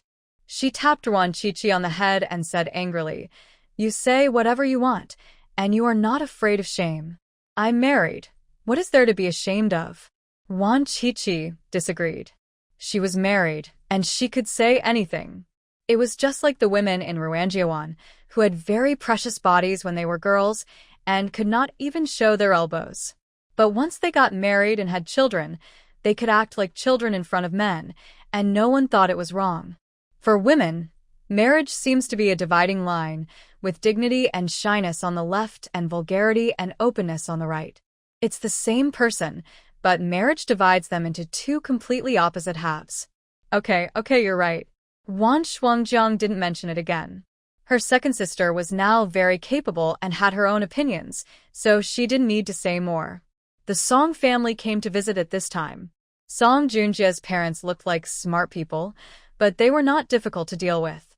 Wan Qiqi talked to them for a while and got to know them almost everything. Song Junjie's parents were very polite, even a little humble, because they heard from their son that Wan Xiaoxue's second sister had found a boyfriend who was a deputy battalion commander. They had never seen such a high-ranking official in their lives. Their calves were trembling, their buttocks slipped down several times, and they were very panicked. Wan Qiqi took full charge and arranged Wan Xiaoxue's marriage. After discussing the marriage, Song's father and mother were in a good mood and relaxed a lot. They started chatting with Wan Qiqi and mentioned Yang Weijie. He was also unlucky. When he was a teenager, he was ignorant and helped his fourth uncle deliver letters to the city. Who knew it would be fatal information? Yang Laosi, this unlucky ghost, harmed others and himself. Mother Song's tone was a little sympathetic to Yang Weijie. How can a teenager not know things? You can figure it out with your ace, sending a letter for $1. What kind of letter is so precious? Yang Weijie must have guessed it a long time ago and pretended not to know, hoping to earn that dollar. Song's father is indeed the accountant of the brigade. His knowledge is higher than that of ordinary people. He saw through the essence of the matter at a glance and felt that Yang Weijie was not wronged at all. If it were his Junjie, he would definitely not be greedy for this little advantage. Yang Weijie's parents only gave birth to him, but did not raise him. None of the 5 sons had a promising future. Humph, sons are not about quantity but quality. It's not like raising pigs, winning by quantity. Although he only has one son, he has carefully cultivated his son, and his son is stronger than the 5 sons of the Yang family combined. Song's father disliked the Yang family very much, because the Yang family gave birth to 5 strong sons, while he and his wife only gave birth to a weak and sickly son, and the number was far less than that of the Yang family. Yang Weijia's father always ran to him to show off and said some infuriating words. He had been holding back his anger for more than 10 years, and he finally vented it today. If Yang Weijia was shot, he would be even happier. Song Junjie and his family had dinner at Ruan's house. Ruan Shuangjiang prepared a large and sumptuous table. During the meal, Lu Yi also said that he would let Song Junjie go to the army. My daughter Xiaoxue will go to the army in the second half of the year, and Junjie has to follow the husband's lead. This is our family tradition. What do you think, Junjie? Lu Yi's tone of voice was very natural when he said that the wife should follow the husband's lead. He adapted very well to the identity of a live-in son-in-law. Song's mother's expression froze. She didn't like the saying that the wife should follow the husband's lead, as it made her son seem like a live-in son-in-law. However, she only dared to be dissatisfied in her heart and didn't dare to show it on her face, for fear that Lu Yi would be angry. Song's father was very understanding and said with a smile, I originally planned to let Junjie join the army, but Junjie didn't want to be separated from Xiaoxue. Since Xiaoxue is also going to join the army, that's great. In the future, the couple will definitely make progress together under the supervision of Comrade Lu. We are family, so you don't have to be polite. Lu Yi understood what Song's father meant, but did not refuse. There is nothing wrong with taking care of one's family, not to mention that they are Qiqi's sister and brother-in-law. The next day, Ruan Qiqi and Lu Ye's wedding banquet was held in a lively manner. 15 tables were set up. Ma Chunxing from the commune and the head of the armed forces department all came to the banquet. There were 8 dishes on each table, which were very delicious. Chicken, duck, fish, and meat were all available, all of which were taken out by Ruan Qiqi from the space. In the past, every time Ruan Jiawan held a wedding banquet, the guests would definitely make noise, but today everyone was particularly quiet, eating in silence, and no one even whispered. With the leaders at the banquet, they did not dare to be presumptuous. Besides, they were afraid of Lu Yi and Ruan Qiqi and did not dare to make noise. Lu Yi and Ruan Qiqi toasted a circle of people, and as a son-in-law, he went on stage to give his wedding speech. From now on, I am a member of the Ruan family. As a member of the Ruan family, I have a few words to say to everyone. Lu Yi paused, and the guests were stunned for a few seconds, then they reacted and clapped vigorously. The tide of applause pleased Lu Yi, and he smiled with satisfaction and continued to speak. How did you bully Qiqi and her sisters in the past? I am a magnanimous person and will let bygones be bygones, but if anyone dares to bully them again in the future, as a live-in son-in-law, I will definitely not be polite. Lu Yi glanced around with a cold look and paused for a few seconds intentionally or unintentionally on the few people who had bullied Ruan Qiqi and her sisters in the past. Several people shrank their heads as hard as they could, wishing they could get into their crotches. The few seconds when Lu Yi was staring at them felt like years to them, and they wished time could go back. They would definitely care for and take care of Ruan Qiqi and her sisters like a loving mother. No one spoke, which means you agreed. Thank you, everyone. Lu Yi unilaterally declared the contract established, and no one dared to object, so they had to bear it silently. After the wedding banquet, Ruan Qiqi and Lu Mo stayed at home for another 2 days, preparing to return to Tanzhou City. On the first night back in the city, Ruan Qiqi was busy all night, delivering notes to 2/3 of the families.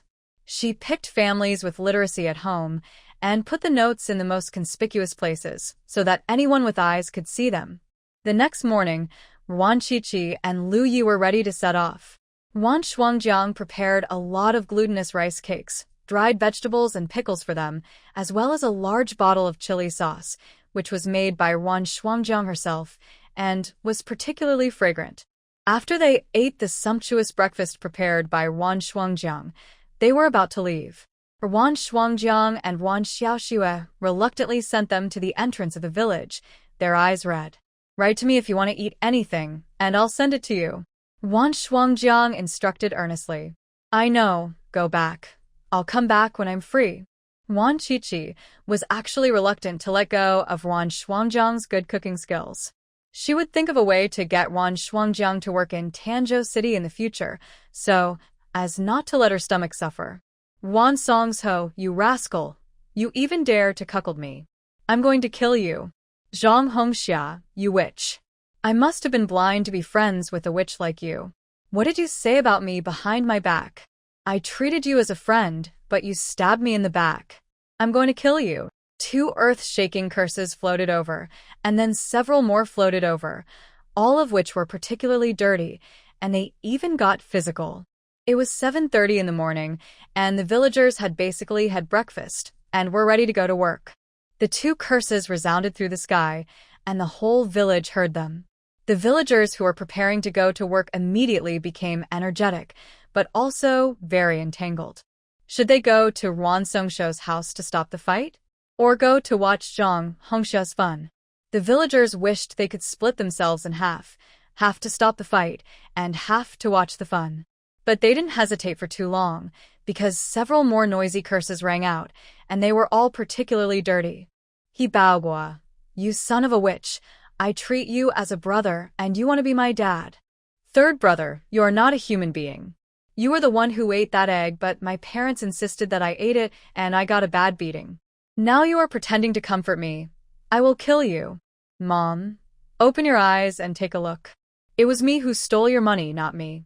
You have wronged me for 30 years. Come out and slap me.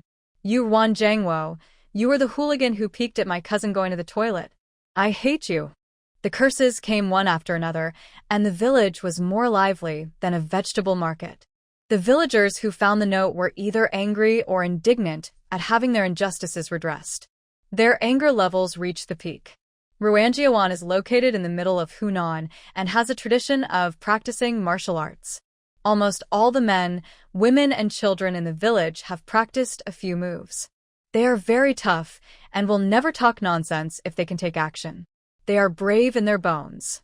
A few minutes later, more than a dozen men and women rushed out of the house with red eyes, holding things in their hands, hoes, shoulder poles, hatchets, etc., all of which can take lives, and went to their enemies' homes murderously. Soon there were crackling sounds of fighting, as well as screams and howls, and foul language and abuse, which were more beautiful than a symphony. Luyi had already started the car. When he heard the noise, he decisively turned off the engine, jumped out of the car, and dragged Wan Qiqi to watch the excitement. With such a big noise, it must be a big show. Let's go and see. Luyi had sufficient reasons. It didn't matter if he returned to Tanzhou early or late, but if he missed the excitement, he would regret it for a long time. Let's go. Wan Qiqi had been itching to go. This big show was directed by her, and she had to go to witness it. Otherwise, she would regret it for the rest of her life.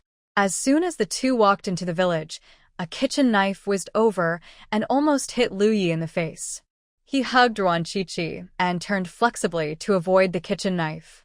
Bang! The kitchen knife, with a sharp murderous aura, pierced into the locust tree behind them and stabbed at least an inch deep. "Wan Songsho, I'm going to chop you to death."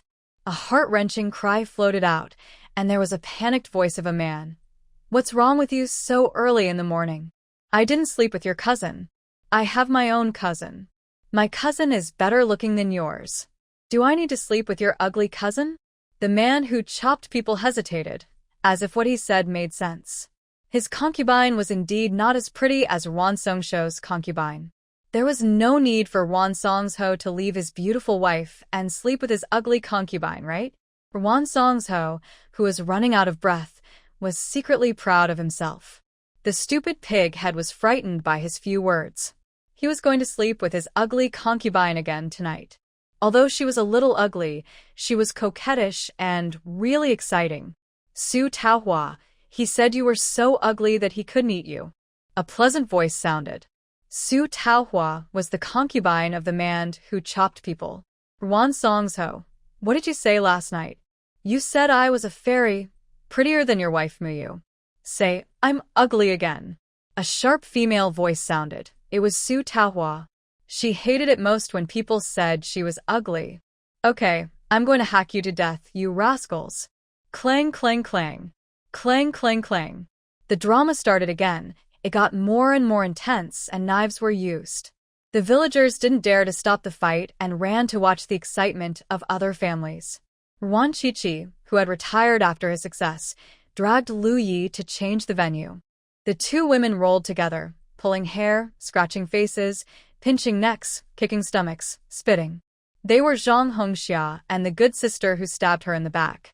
Yesterday they were half-sisters, but today they have become irreconcilable enemies, and every move is fatal. Not far from them, two men also fought in a group. They are brothers, because of a tragedy caused by an egg. Go to the cemetery and explain clearly in front of your parents that you eat that egg, not me. Perhaps it was because he was in the wrong. The younger brother failed to beat his elder brother and was taken to the cemetery. A little further over, there were also two men fighting. One of them was obviously at a disadvantage because he had no weapon, and the man hitting him was holding a carrying pole, waving it vigorously, and he could only retreat step by step. Come on. Wan Qiqi threw a carrying pole over, and the retreating man caught it and counterattacked with even greater force, immediately turning the tide, and the two men fought evenly. Lu Yi was amused by the sight and gave some pointers from time to time. Watch out to the left rear. Oh, I reminded you, you idiot. Sweep his lower body. Ouch! I told you to sweep his lower body. Why did you hit upwards? Are you thinking of flying into the sky? Lu Yi was even angrier than watching the Chinese men's football team. None of these rookies were useful. He wished he could play on the field himself. Wan Qiqi was also very busy. She was busy handing out weapons, a carrying pole to one and a knife to another, for fear that the gap between the two sides would be too obvious and the battle would end too quickly. The busy and exhausted captain ran over in a mess. He had just torn apart two pairs of players and was slapped in the face and punched in the eyes. His hair was pulled bald by Zhang Hongxia, and his clothes were torn by Zhang Hongxia's bees. His beloved Zhongshan suit, which he had just put on in the morning and was about to go to the commune for a meeting, now had 3 buttons torn off. Stop fighting. Oh, if you have anything to say, talk it over nicely. Stop fighting. I told you to stop fighting. Are you deaf? The captain's voice was hoarse. He looked at this group of crazy villagers with tears in his eyes. He didn't know what happened. Why overnight? These people brought up old scores from many years ago? Which rascal told them that? These people didn't listen to the captain at all. They fought even harder, and even blood was seen. The captain didn't dare to stop the fight. He was afraid of being hurt by mistake. He had to stand outside, trying to persuade them with a hoarse voice. But it was no use. No one listened to him. I will definitely not be selected for the civilized team this year. Oh my God. Why am I so unlucky? The captain pulled his hair hard, which made him gasp and his scalp hurt. He remembered that Zhang Hongxia, that evil witch, had just pulled a lot of his hair. The angry captain saw the couple who were busier than him out of the corner of his eye, and his eyelids twitched. One handed over a knife, the other gave instructions. Why haven't these two crazy husband and wife gotten out of here yet? Qiqi, why haven't you left yet? The captain gritted his teeth and walked over, grabbed Wan Qiqi, and snatched the hatchet from her hand. If this crazy woman really handed over the hatchet, Ruanjiwan would probably be like Bailey Village, with blood and gore. How can I leave like this? The fight is so fierce. I have to stop it. Wan Qiqi said very confidently, and even wanted to take the hatchet back from the captain. Are you trying to stop the fight? Others are killing people and you hand over the hatchet. Wan Qiqi, you are helping the evil, and if someone really dies, you will not have a good ending.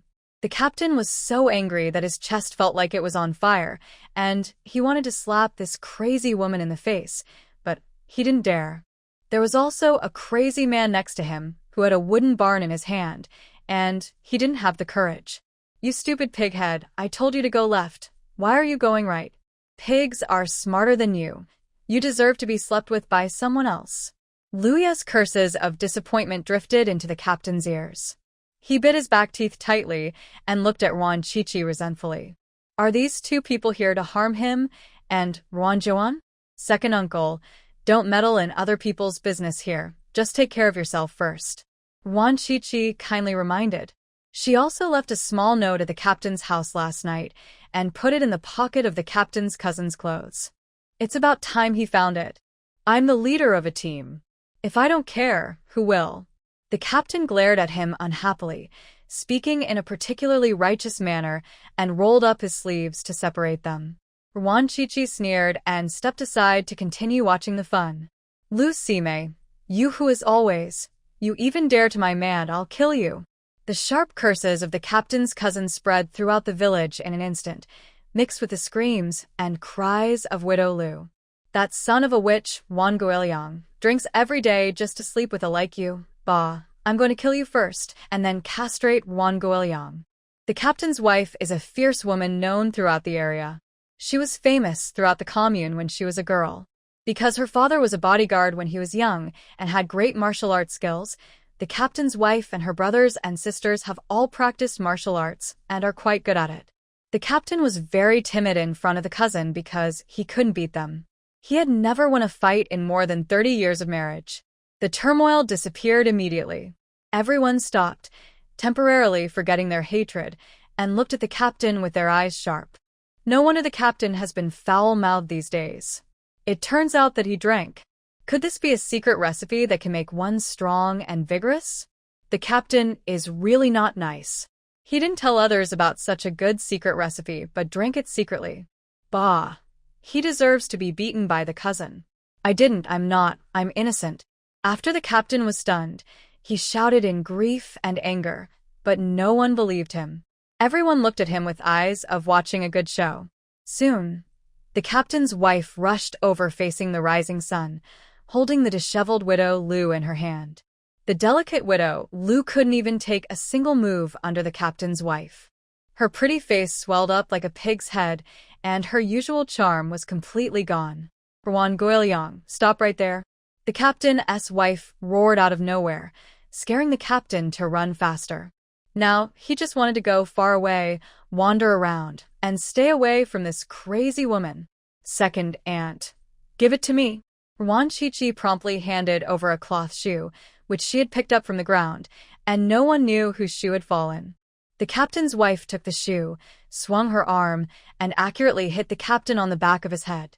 Bang! The captain fell back straight, fell hard, and was motionless. The shoe sole that his wife hit him with was powerful enough to knock him out. Ruan Chichi was laughing when she saw it.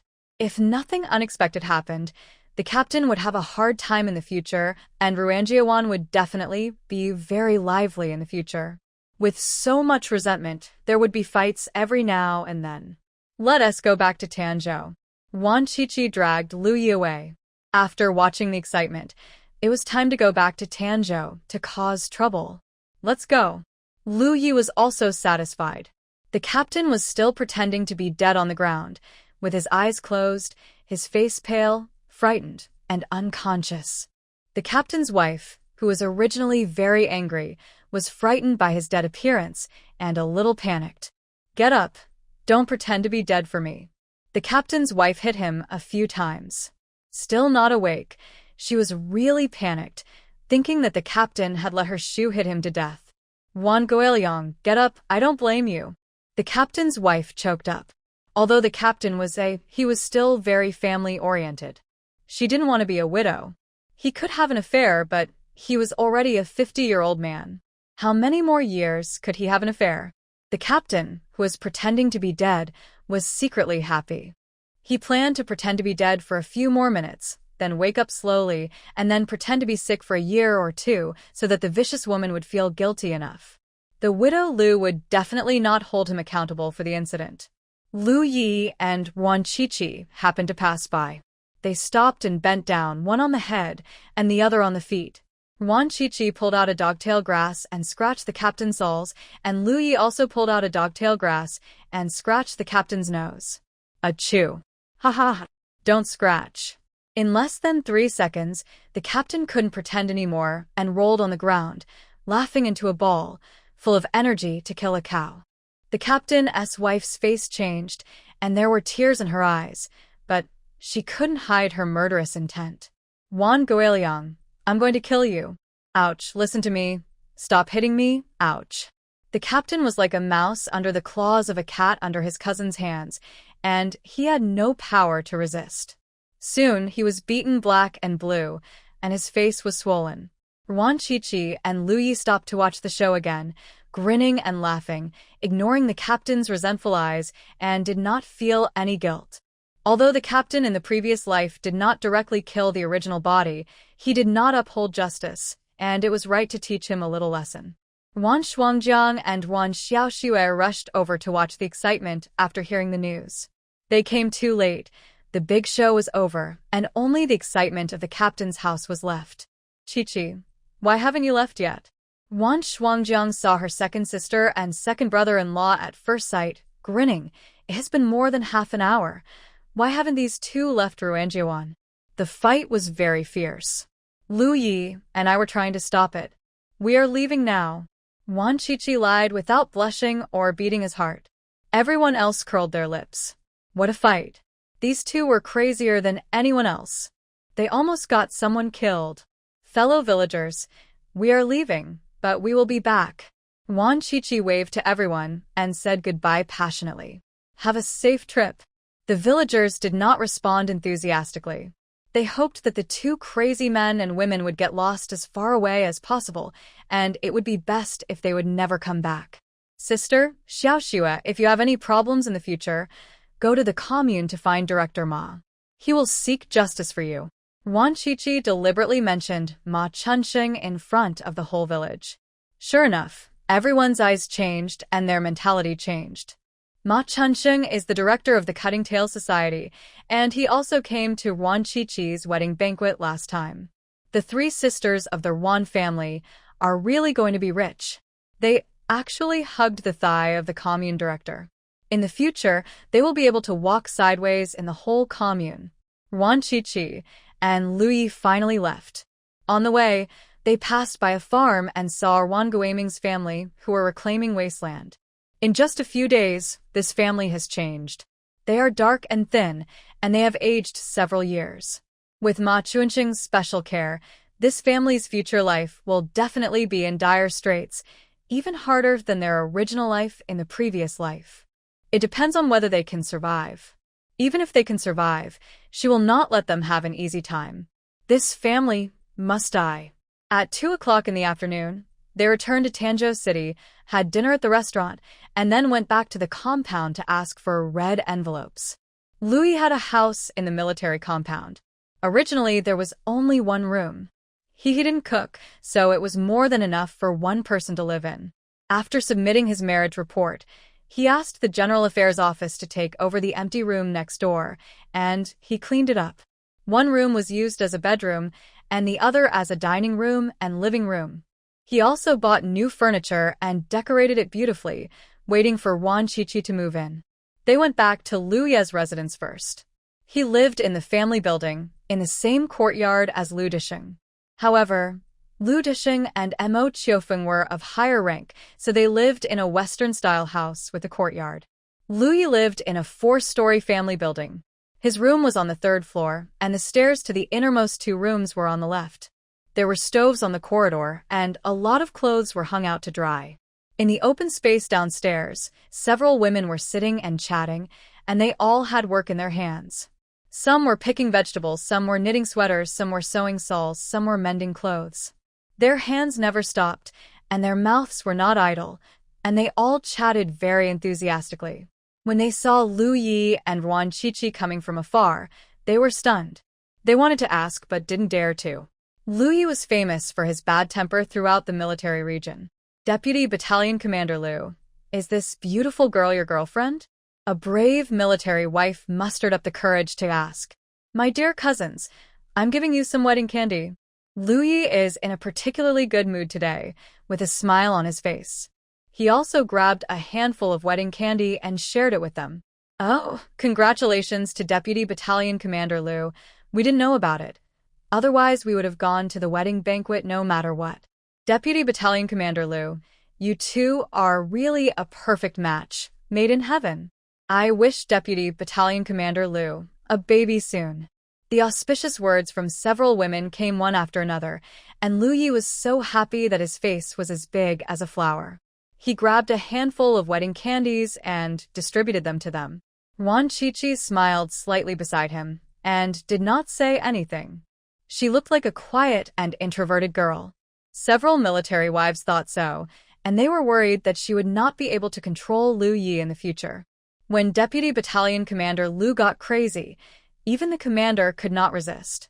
Such a gentle and timid girl, with thin arms and legs, could not even beat Deputy Battalion Commander Lu's little finger. Wan Qiqi smiled at them and said politely, "Hello, sisters-in-law. Please take care of me in the future." "Hello, sisters. Please take care of each other in the future." Several women were very enthusiastic. The youngest of them was 30 years old. Looking at the young Wan Qiqi, it was like looking at their own daughter. After the two went upstairs, a woman sighed and said worriedly, "This girl speaks in a soft voice. She must be timid.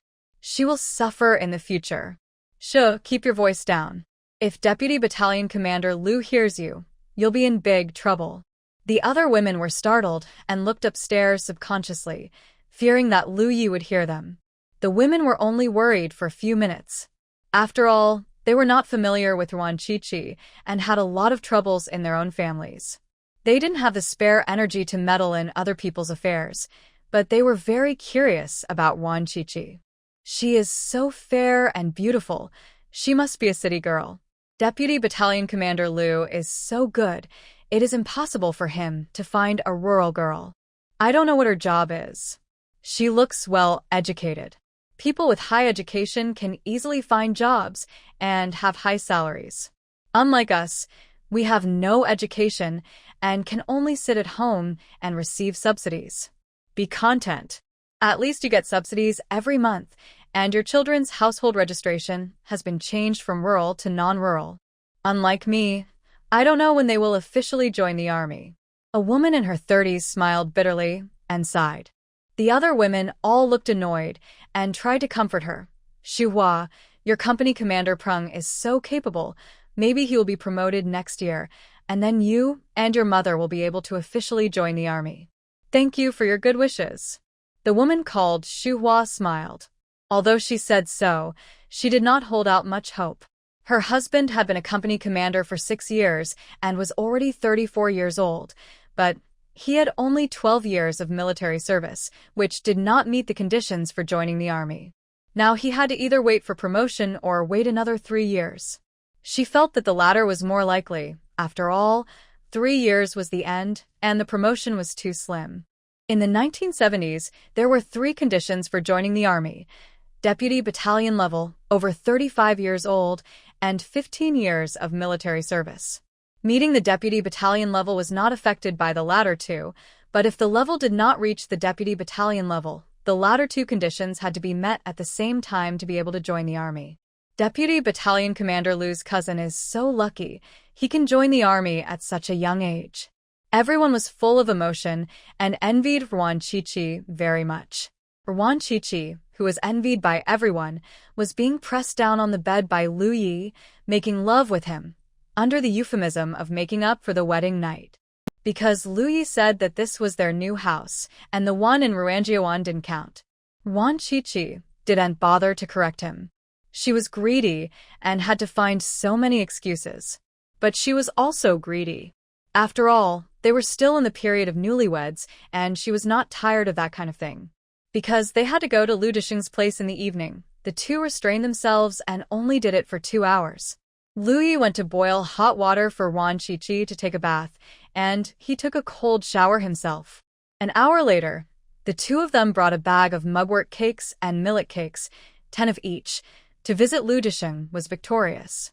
The corridor was very lively. The military wives were cooking, and the air was filled with the aroma of various dishes. Wan Qiqi saw a few women downstairs, greeted them, and said that she wanted to go to her father-in-law's house for dinner. After they left, the other military wives asked around and learned that they were Lu Ye's cousins and Commander Lu's daughter-in-law. They were envious and jealous again. When they arrived at Lu's house, it was already dark, and the courtyard door was not closed. It opened with a push. Wan Qiqi went to check the growth of the vegetables as soon as possible.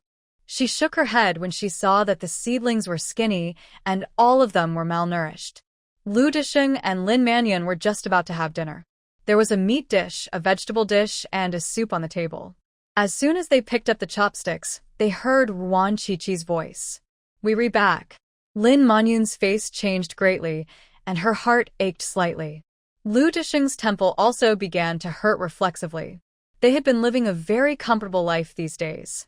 The sky was blue, the air was fresh, the flowers were fragrant, and they ate well and slept well every day, so well that they even forgot about Wan Qiqi. "Old Lu, my heart aches. I don't want to eat anymore." Lin Manyan's face looked very ugly. This time she was not pretending. She really had a pain in her heart and was angry. She got up and was about to go back to her room to hide from the plague god when she saw Wan Qiqi stepping in, followed by Lu Yi. "It's time to eat." "Lu Yi and I haven't eaten yet. Let's eat together." Wan Qiqi was not polite at all, as if she was at home. She went to the kitchen and got 2 bowls of rice, and even scraped off the rice crust. "There's too little rice and too few dishes. It's not enough for us. How about cooking some more?" Wan Qiqi looked at Lin Manyan and grinned at her. "I'm not feeling well. If you want to eat, cook for yourselves." Lin Manyan's face became even uglier. She was not a nanny. Why should she cook for these 2 crazy people? "Forget it, Lu Yi. Let's go to your stepfather's house to eat later.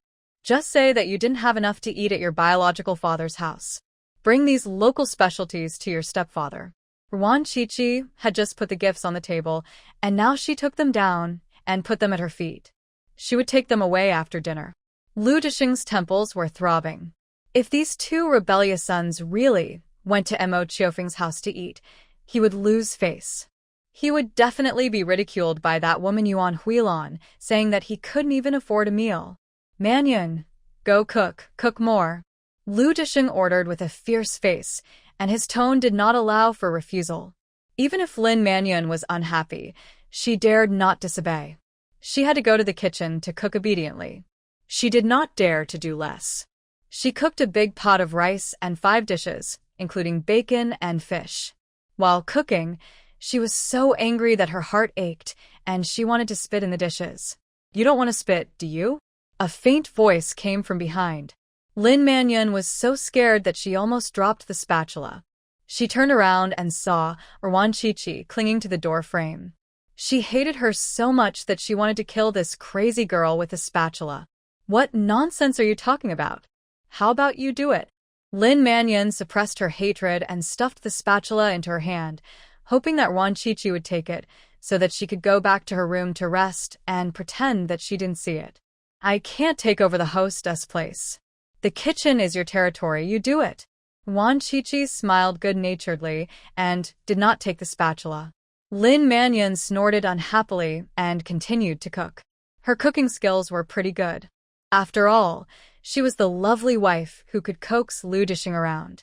In addition to her sweet mouth, she also had to capture a man's stomach. Her cooking skills were much better than Yuan Huilan's. "It tastes really good, Lu Yi. Your stepmother's cooking is better than your biological mother's."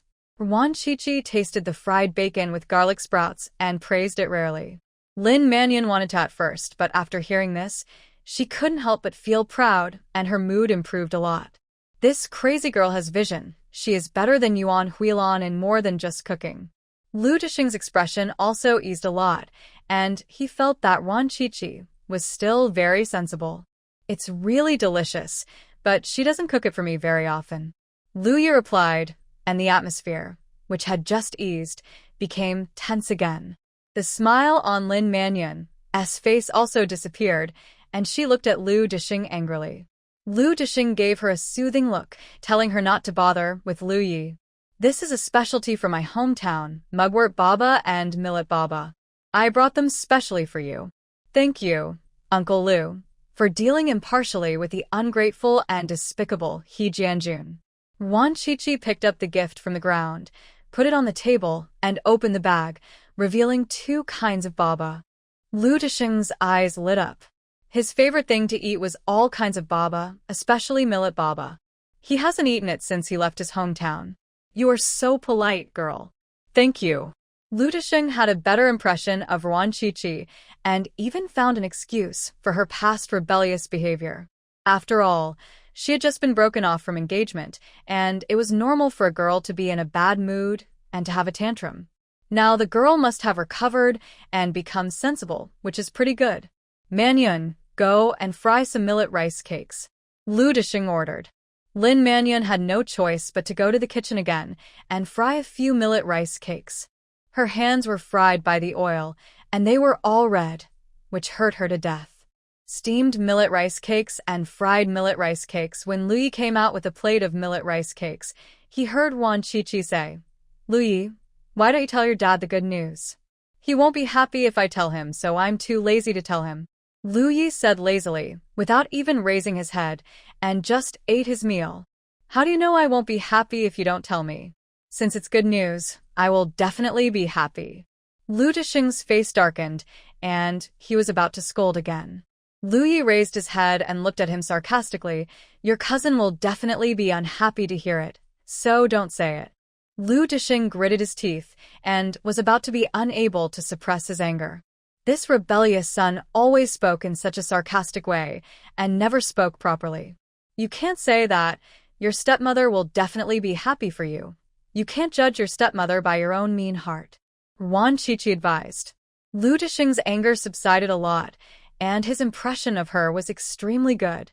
This girl is really sensible, and it's not bad to be a partner with the rebellious son.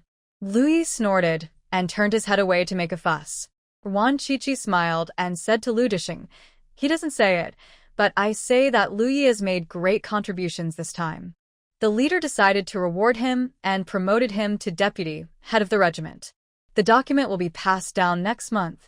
Bang, the plate fell to the ground and broke into pieces, and several pieces of were also broken. Lin Manyun looked at Lu Yi with astonishment. This little rascal was actually promoted to deputy, head of the regiment? She tried her best to whisper in Lu Disheng's ear and suppressed this little rascal for several years. So how come he was promoted so quickly? Ruan Qiqi frowned, looked at her with dissatisfaction, and asked sarcastically, what do you mean by this? Are you really not happy to hear that Lu Yi was promoted? No way. Although you are a stepmother, you are also Lu Ye's elder. Why are you unhappy about his promotion? Are you psychologically unbalanced because Lu Yi was promoted and your two sons were not promoted? Lu Disheng hadn't thought much about it at first, but after hearing this, he immediately looked at his wife suspiciously. Lin Manyun forced a smile and explained, I was just too happy, so I didn't hold the plate firmly. Xiao Yi is really promising. He became a deputy, head of the regiment, at such a young age. Lu Disheng's suspicion was dispelled. He knew that Lin Manyun was not that kind of person and would definitely be happy for Xiao Yi. I'll wash these baba and fry them again. Lin Manyun picked up the baba on the ground, swept away the broken porcelain pieces, and asked casually, Old Lu, why don't you know about Xiao Ye's promotion? I haven't even heard you mention it. The smile on Lu Disheng's face froze. Yes, he was so happy that he didn't think about it. He was the commander of the military region. He should be the first to know about Lu Ye's promotion. Why didn't he receive the notice? Lu Yi showed a sarcastic smile on his face and looked at his father as if he was a fool. The stupid old man was fooled by his concubine, and he would definitely be dragged down by Lin Manyun in the future. Lu Yi, what does your stepmother mean? Does she suspect that we are telling false news? No way. How could she think like that? You're a family. She actually doubts you. Doesn't she know that your promotion notice was issued by the general military region? No way. How can she be so dark in her mind? Ruan Qiqi spoke in a sarcastic tone, making Lin Manyun's face turn red and blue, and she had to defend herself. I didn't mean that. I just asked because I felt it was strange. Old Lu, believe me, I am really happy for Xiaoya. Okay, go and fry the baba. Lu Disheng didn't completely believe it this time. He was also a little suspicious. Lin Manyun behaved very abnormally, and she didn't look very happy. Ruan Qiqi had a point. Is my wife really unhappy to see Xiaoya succeed? Don't be surprised. She is my stepmother after all. It would be abnormal for her to be happy for me. Lu Yi also said sarcastically, took another big mouthful of rice, and after swallowing it, he said, "Who made my stepmother give birth to 2 sons? So mediocre. They are not as good as me in everything. It's strange that she can be balanced in her heart. No wonder. Her own sons are not as good as the one born by the cousin in front. She must be sick to death in her heart, and she is to pretend to be a loving mother who treats everyone equally. It's too difficult for her." Wan Qiqi looked as if she had suddenly realized something. There was a bang sound from the kitchen. It was Lin Manyan, who was so angry that she smashed the pot and almost drilled through the pot. Lu Disheng was also uncomfortable. In terms of ability, the 2 sons born by Lin Manyan were indeed not as good as Lu Yi, but they were all brothers. How could they be compared like this? Wan Qiqi really couldn't help but praise her, and now she started to talk nonsense again. Wan Qiqi took a bite of bacon and said seriously, "From the perspective of you 3 brothers, it shows a very important truth." "What truth?" Lu Yi asked flatteringly, and Lu Disheng's ears also pricked up. "A loving mother often spoils her son. Your 2 stepbrothers have never suffered from hardship since childhood and have been brought up in pampered conditions. Unlike you, you have been left to fend for yourself since childhood. You went up the mountain to find game, went down the water to catch fish, and even went out to beg for food. Although you had a narrow escape from death, you have a promising future. This proves from the root that your 2 brothers were abused by your stepmother. You must arrange for them to be tempered in the most difficult frontier, away from your stepmother, then they may have some promising future." Wan Qiqi deliberately spoke very loudly, just to provoke Lin Manyan in the kitchen and make her angry to death. Sure enough, there was a bang in the kitchen, and this time the bottom of the pot was really pierced through. Wan Qiqi glanced at the kitchen and said to Lu Yi in surprise, "Your stepmother was just frying a cake. Why was there such a bang?" She was so angry that she poked a hole in the bottom of the pot. Lu Yi answered casually, not knowing that he had guessed it right. Lu Disheng was too lazy to get angry with them. People's habits are terrible. Now that he heard these outrageous words, he was able to remain calm. And he felt that what Wan Qiqi said did make sense. Lu Ye's 2 younger brothers grew up with him and Lin Manyan since they were young. They had never suffered and were very spoiled. As a man, he must not be afraid of hardship or fatigue. Those who are spoiled are. Lu Disheng's thoughtful look fell into Lin Manyan's eyes, and her heart sank to the bottom. Having lived with him for more than 20 years, Lin Manyan knew this man too well. Lu Disheng must have been moved by that crazy girl. "Old Lu, the baba is fried. Eat it while it's hot." Lin Manyan interrupted Lu Disheng's thoughts and put a plate of slightly burnt fried baba on the table. "Why is it burnt? Your stepmother didn't really drill a hole through the bottom of the pot, did she?" Wan Qiqi yelled in surprise. "It's very likely. After all, my stepmother doesn't like me to be successful the most. It's normal for her to pierce the bottom of the pot when she's angry," Lu Yi said. Lin Manyan's brows jumped, and she explained through gritted teeth. "The fire is too big. If you turn it over a little slower, it will be burnt. Do you have enough dishes? Do you want me to fry some more?" "It's enough, but since you want to fry so much, then fry a few more dishes." "Lu Yi, and I will definitely finish them." Wan Qiqi was not polite at all. As long as Lin Manyan went to fry, she would finish it even if her throat was full. "Go and fry. Lu Disheng has spoken. He can't just not let people eat their fill." Lin Manyan's mouth tasted bloody, but she didn't dare to show it at all. She had to put on a smile and go to the kitchen to cook. Fortunately, there was still a pot at home. Wan Qiqi followed her to the kitchen quietly. Seeing Lin Manyan taking a new pot from the cupboard, she started yelling, "It's terrible, Lu Yi. Your stepmother really chiseled a hole in the bottom of the pot. How angry must she be? It's strange. She can even chisel a hole in the bottom of the pot. The grass in the vegetable garden is taller than the vegetables. She has so much strength. Why doesn't she go and—" Lu Yi didn't even eat his meal. He ran to the kitchen to watch the fun. He and Wan Qiqi each pulled up one side of the door frame, and they were talking in a weird way again. Lu Disheng came over with a fierce face and saw Lin Manyan trying to hide the broken pot. Such a fresh gap made his head throb. Old Lu, this pot has been used for many years. It's not stable anymore. Lin Mannion explained quickly. If you are angry, then you are angry. Why blame the pot? It didn't break down earlier or later, but it broke down when Lu Yi was promoted. What a coincidence. Wan Qiqi curled her lips and said righteously. It's normal. My stepmother is as narrow-minded as a needle tip. She gets angry when I get higher scores than her son in the exam. I'm used to it. Lu Ye's face was full of sarcasm. He didn't even look at Lu Dishing and turned around to go back to eat. It's understandable. After all, she is a stepmother. She must want the best for her own son. You have to think like this. Although you don't have the love of your parents, you have the most promising future. Wan Qiqi comforted him and went to eat. These words were like needles that pierced Lu Dishing's heart, especially what Lu Yi said about the exam. He looked at Lin Mannion suspiciously. He always thought that Lu Ye's grades were so bad because he didn't work hard enough and never thought that it was his wife's fault. Is she really suppressing Xiaoyi? Old Lu, I'm not. This pot is really about to break. Xiaoyi has a bright future. I'm happier than anyone else, really. Lin Mannion cried bitterly and used her usual tricks, but the tricks that always worked didn't work today. Lu Dishing still had a suspicious look in his eyes, but he didn't say anything else. He just glanced at the broken pot, looked at Lin Mannion deeply, and left the kitchen. Lin Mannion stood in the kitchen in a daze, with a chill on her back. She knew that Lu Dishing was suspicious of her. Lu Yi, that rascal, why didn't he starve to death back then? Wan Qiqi and Lu Yi ate all the dishes with relish. Lu Dishing didn't even eat a few bites of vegetables. He was full from eating. Let's go to your stepfather's house to ask for a red envelope. Wan Qiqi stood up decisively.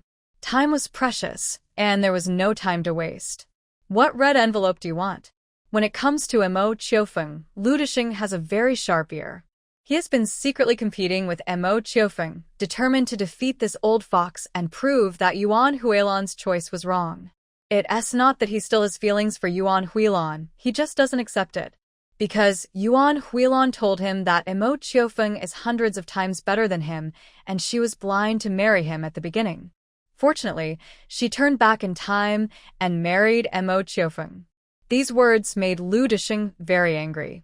Since then, he has regarded Mo Qiufeng as his opponent. He can lose to anyone but Mo Qiufeng. Lu Yi has been promoted, and the elders have to give him a red envelope to celebrate. Okay, we're leaving, bye. Wan Qiqi waved and pulled Lu Yi out. 5, 4, 3, 2. Wan Qiqi counted silently, and sure enough, when she counted to 2, she heard Lu Dishing's call. Mannion, go and pack a red envelope for Xiaoyi, and pack it thicker. She and Lu Yi smiled at each other, turned around quickly, and waited to receive the red envelope. Wan Qiqi also said, the last time I went to the Mo family, Uncle Mo gave me a huge gift of 50 yuan. How generous. Lu Dishing's head hurt even more, and he cursed Mo Qiufeng for being shameless. He gave him a red envelope behind his back and didn't tell him, causing him to be bullied by this crazy girl. In order not to lose to Mo Qiufeng, Lu Dishing simply went to the room and wrapped the red envelopes himself. Lin Mannion had already wrapped a red envelope of 10 yuan, which was the limit of her tolerance. If Lu Dishing hadn't asked for a thicker one, she would have wrapped 1 yuan at most. After all, in her opinion, all the money of the Lu family belonged to her and her son, and Lu Yi and Lu Chunqiao had no right to spend it. I didn't ask you to wrap a thicker one. Do you want Mo Qiufeng to laugh at you by wrapping 10 yuan? Lu Dishing's tone was very dissatisfied. He felt that Lin Mannion suddenly became not sensible at all. The face that he originally thought was gentle and beautiful also had some mercenary and calculating. Lin Mannion bit her back teeth and wrapped 2 red envelopes, each containing 50 yuan, because Lu Dishing said that he must not lose to Mo Qiufeng. 100 yuan, it was so cheap for Lu Yi. Lin Mannion was so heartbroken that she almost fainted. Although she was very unwilling, Lin Mannion did not dare to resist. She took the 2 red envelopes out and stuffed them into Lu Yi. Lu Yi didn't even look at them and gave them to Wan Qiqi. Lin Mannion couldn't help but sneered. Xiao Yi is really sensible. He knows how to hand it over to his partner before getting married. Lu Disheng frowned, thinking that Lu Yi was indeed stupid. How could he hand over the money before getting married? He seemed so humble.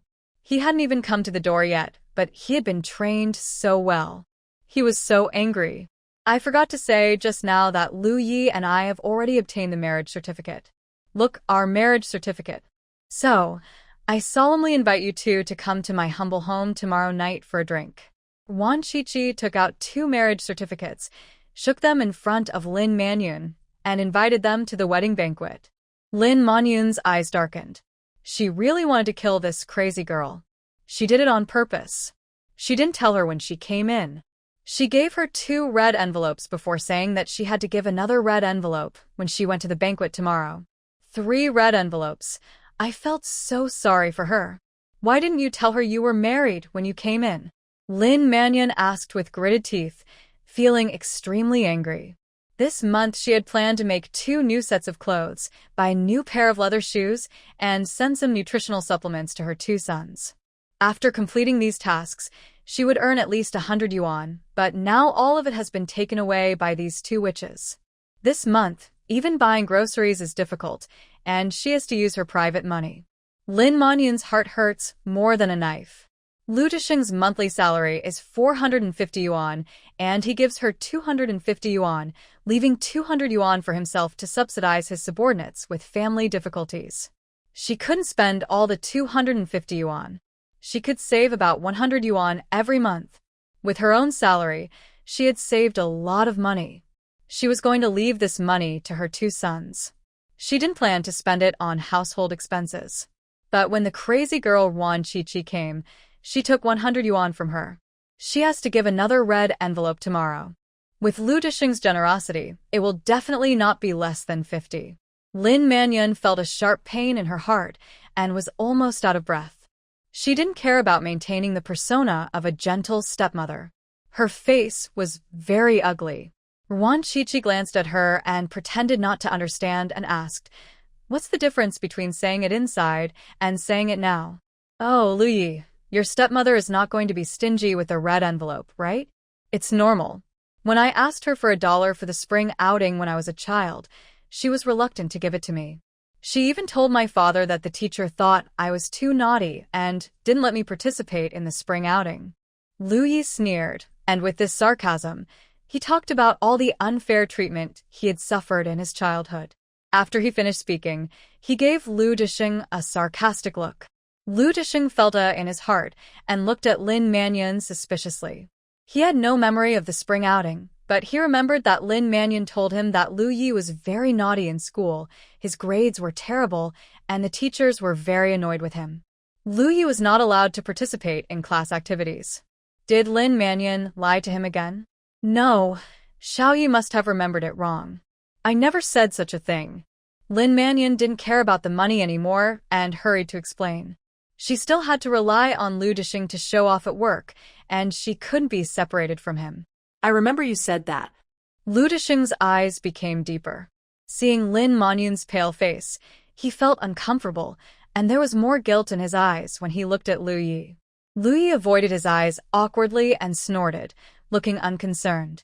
Lu Disheng smiled silently, feeling very frustrated. Wan Qiqi was right. He was a failure in his family. Did you really go to her house? Lu Disheng softened his tone. It was the gentleness that Lu Yi had never heard in the past 25 years. He frowned, suspecting that the old man was possessed by a ghost, and said, "Just talk. Don't be so cheesy. I get goosebumps. I'm your dad. You're nothing in front of me." Lu Disheng's guilt was instantly driven away by anger, and he scolded with a fierce face. "I'm going to say this to you. When you come to the dinner tomorrow, don't give a small red envelope. Don't let outsiders say that my biological father's red envelope is not as big as my stepfather's. That would be really embarrassing. Even if others don't say it, my mother will definitely spread the word." Lu Yi snorted. He had to talk about me, and if he didn't like it, he would poke his ears. "Will I lose to Imo Qiufeng? Let me ask you, did you really come to the house?" When it came to Imo Qiufeng's matter, Lu Disheng couldn't stand any provocation and fell into the trap immediately. He also planned to make preparations, bring more money tomorrow, and say that the red envelope must be thicker than Mo Chiofeng's, so as not to give that woman Yuan Huilan a chance to laugh at him. Is there any fate coming to the house? Now, I am the son-in-law of the Yuan family. Lu Yi was afraid that he would not anger the old man to death, so he stiffened his neck and kept saying some treasonous words. Seeing Lu Disheng's face flushed with anger, he felt very happy. Dad, your awareness is too low. You should take time to study the quotations from Confucius. Wan Qiqi also added a knife and took out a brand new quotations from Confucius and stuffed it into Lu Disheng's hand. And my stepmother-in-law, the vegetables in the garden are too scarce. If someone with ulterior motive saw this, they would think that my stepmother-in-law is dissatisfied with the land. Even the chairman grows his own vegetables. Only 20 years have passed since the victory of the revolution, and my stepmother-in-law has become a delicate young lady who can't even grow a little vegetable. No wonder she raised 2 mediocre sons. Dad, you are so majestic, and Lu Yi can be said to be a better student than your father. But my stepmother-in-law's 2 sons are really a tiger father giving birth to 2 dog sons. Wan Qiqi said a long paragraph. Praise Lu Disheng and disparage Lin Manyun, and in passing, step on Lin Manyun's 2 precious sons. Her family's Lu Yi has suffered so much. Why can these 2 brothers stay in Tanzhou City to enjoy the good life? Snow-capped mountains, deserts, rainforests are all good places to train people. Let her suffer. I'm not, old Lu, I'm not feeling well recently. Lin Manyun was about to death, but facing Wan Qiqi's provocation, she couldn't refute it at all. Because she really didn't grow vegetables carefully, and her 2 sons were indeed not as good as Lu Yi for the time being. Not feeling well? Let me feel your pulse, don't worry, my father is a famous doctor, and anyone who can breathe in the surrounding area is all taken care of by my father. Wan Qiqi grabbed Lin Manyun's hand and felt her pulse in a serious manner. The pulse is strong and powerful. Oh my, it's incredible. Boom, boom, boom, like beating a drum. Lu Yi, your stepmother's body is stronger than a sow. She can give birth to 5 or 6 more babies without any problem. I can't give birth anymore. My concubine has drained me dry. Otherwise, if I could give birth to 5 or 6 more cubs, our home would be so lively. Let me feel your father's pulse again. Wan Qiqi snatched Lu Disheng's hand and started to feel it properly. It's amazing, Lu Yi. Your father is not an empty-handed man. He is strong enough to go to the battlefield and fight the Japanese again. There will be no problem in having a baby. Lu Disheng's face originally looked a little ugly, but after hearing this, he couldn't help but raise the corner of his mouth proudly. He was not bragging. Although he was over 60 years old, those recruits in their 20s in the barracks could not beat him, and his health was his greatest asset. Encouraged by Wan Qiqi and Lu Yi, Lu Disheng's mind became active. He really liked to have many children in the family. He was in good health, and Lin Manyun could also give birth, so it was no problem to have a few more. Wan Qiqi saw through his thoughts at a glance. As expected, even if a man was 80 years old, he still wanted to prove that he could have children.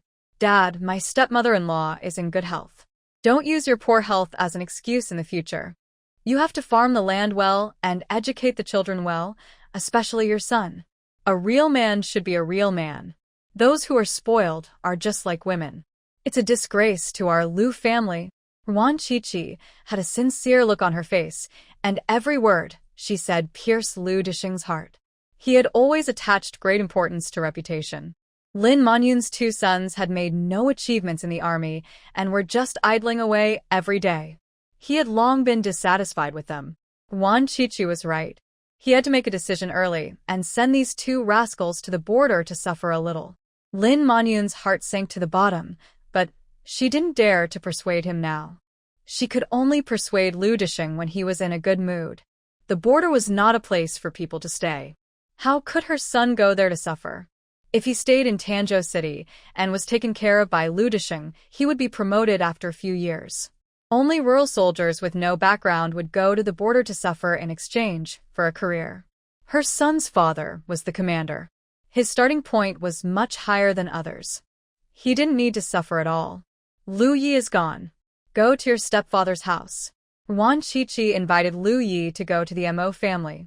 When the two of them walked to the threshold, she turned around and said to Lu Disheng, "Dad, spoiling a son is like killing him. Look at Lu Yi, and then look at Lu Yuanchao and Lu Jiafeng. Wow, there is a world of difference between them." After that, she and Lu Yi walked away proudly, leaving Lin Manyan with a dark face and Lu Disheng thoughtful. Old Lu, this crazy girl is talking nonsense. Jiafeng and Yuanchao performed very well in the army. They were praised by the leaders some time ago. They are still young and will definitely not tarnish your reputation in the future. Lin Manyan hurriedly defended her son. Wan Qiqi, this witch, was too vicious. She would never let her son go to the border to suffer. When did you get the praise? Why don't I know? Lu Disheng was half believing and half doubting. Those two rascals were serving in the army in the Jiangcheng military region. The third one, Lu Jiafeng, was 22 years old and barely made it to the position of platoon leader. The fourth one, Lu Yuanchao, was 19 years old and joined the army last year. He is still a soldier now. He often went to the Jiangcheng military region for meetings and would inquire about the two rascals. He had never heard of any praise and, of course, no criticism.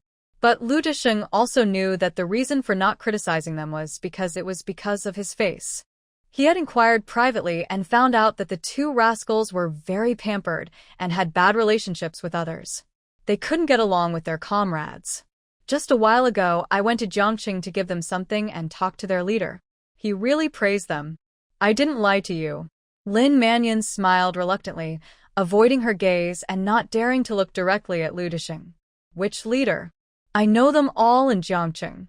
I'll go ask. Lu Disheng was smart this time. He didn't believe her lies and started to ask questions. I can't remember what your name is. It's really a compliment.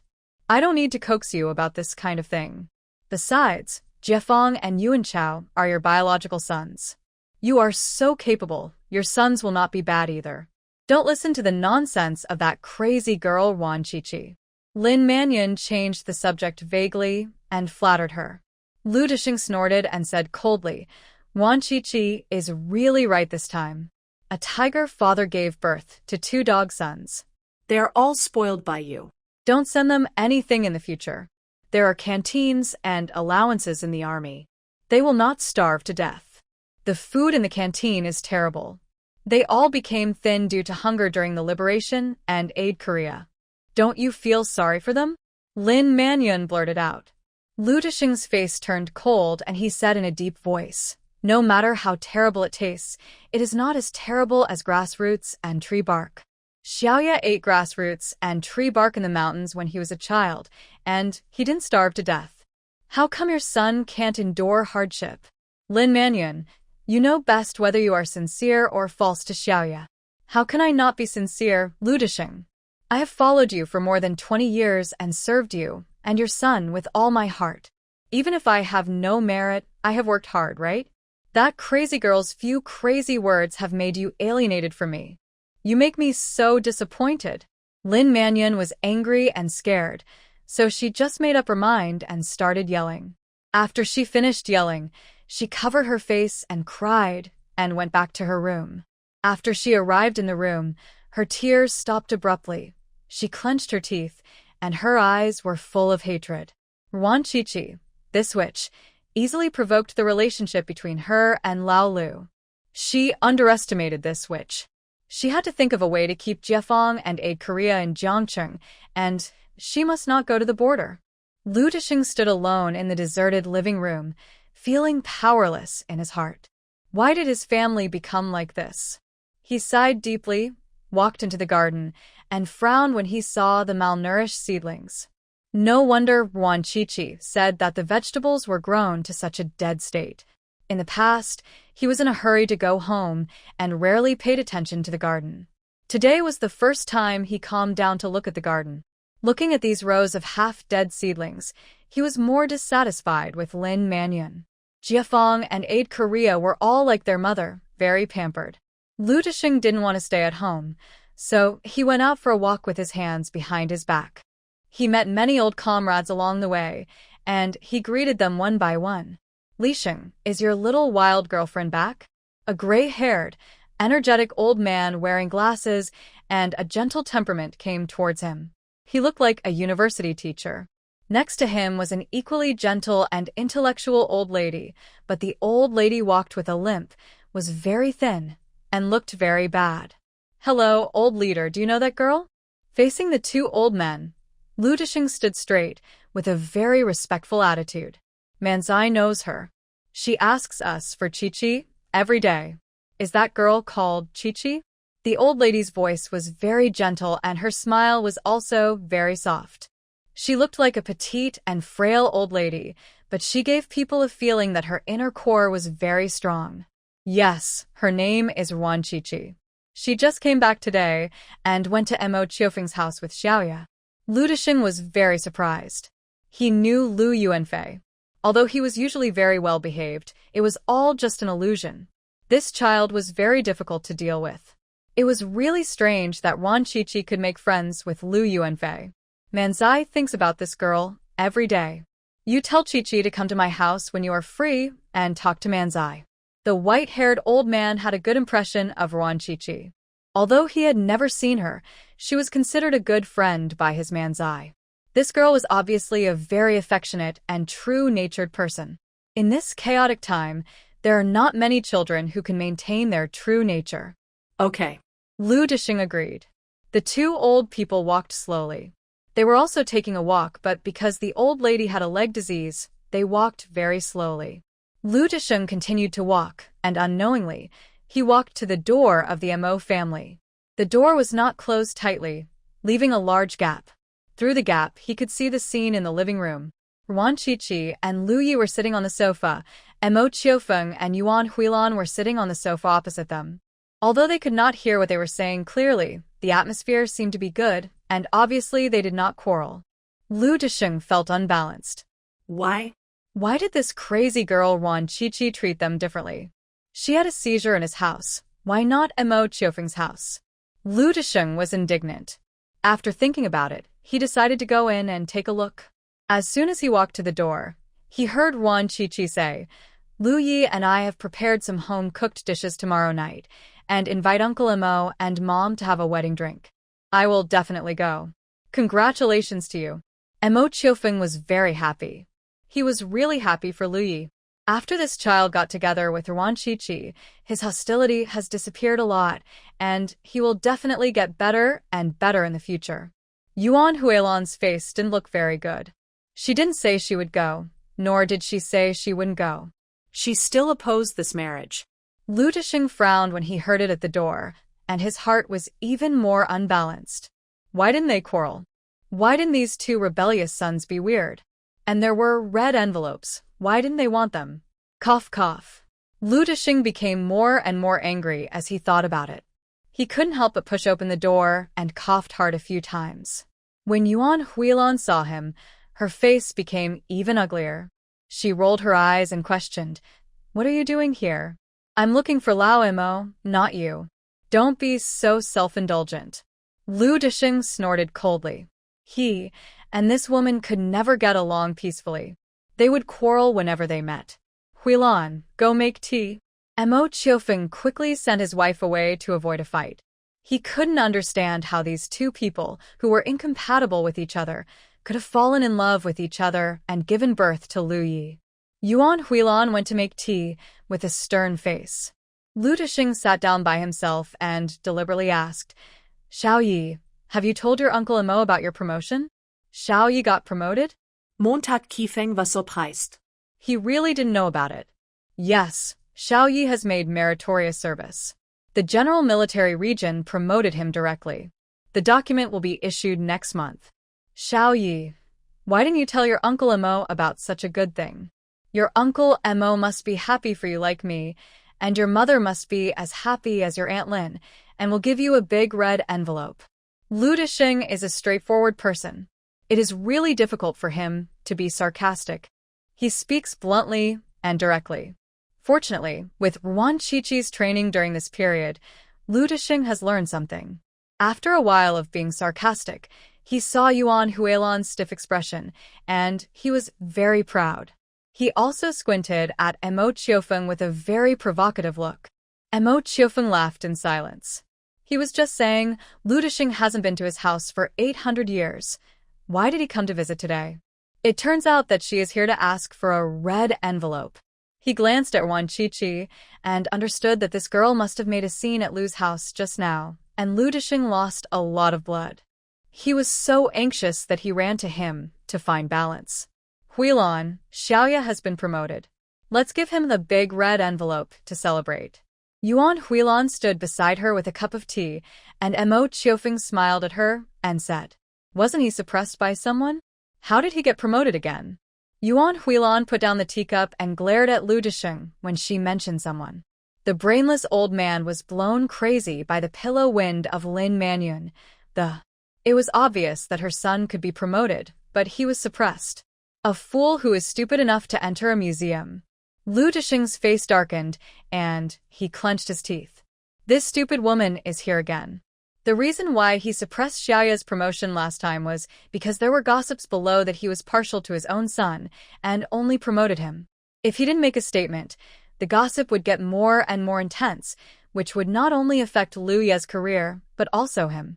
After discussing with Mo Qiufeng, he decided not to promote him this time and would raise the issue later. This stupid woman's head is just a decoration, without any brains.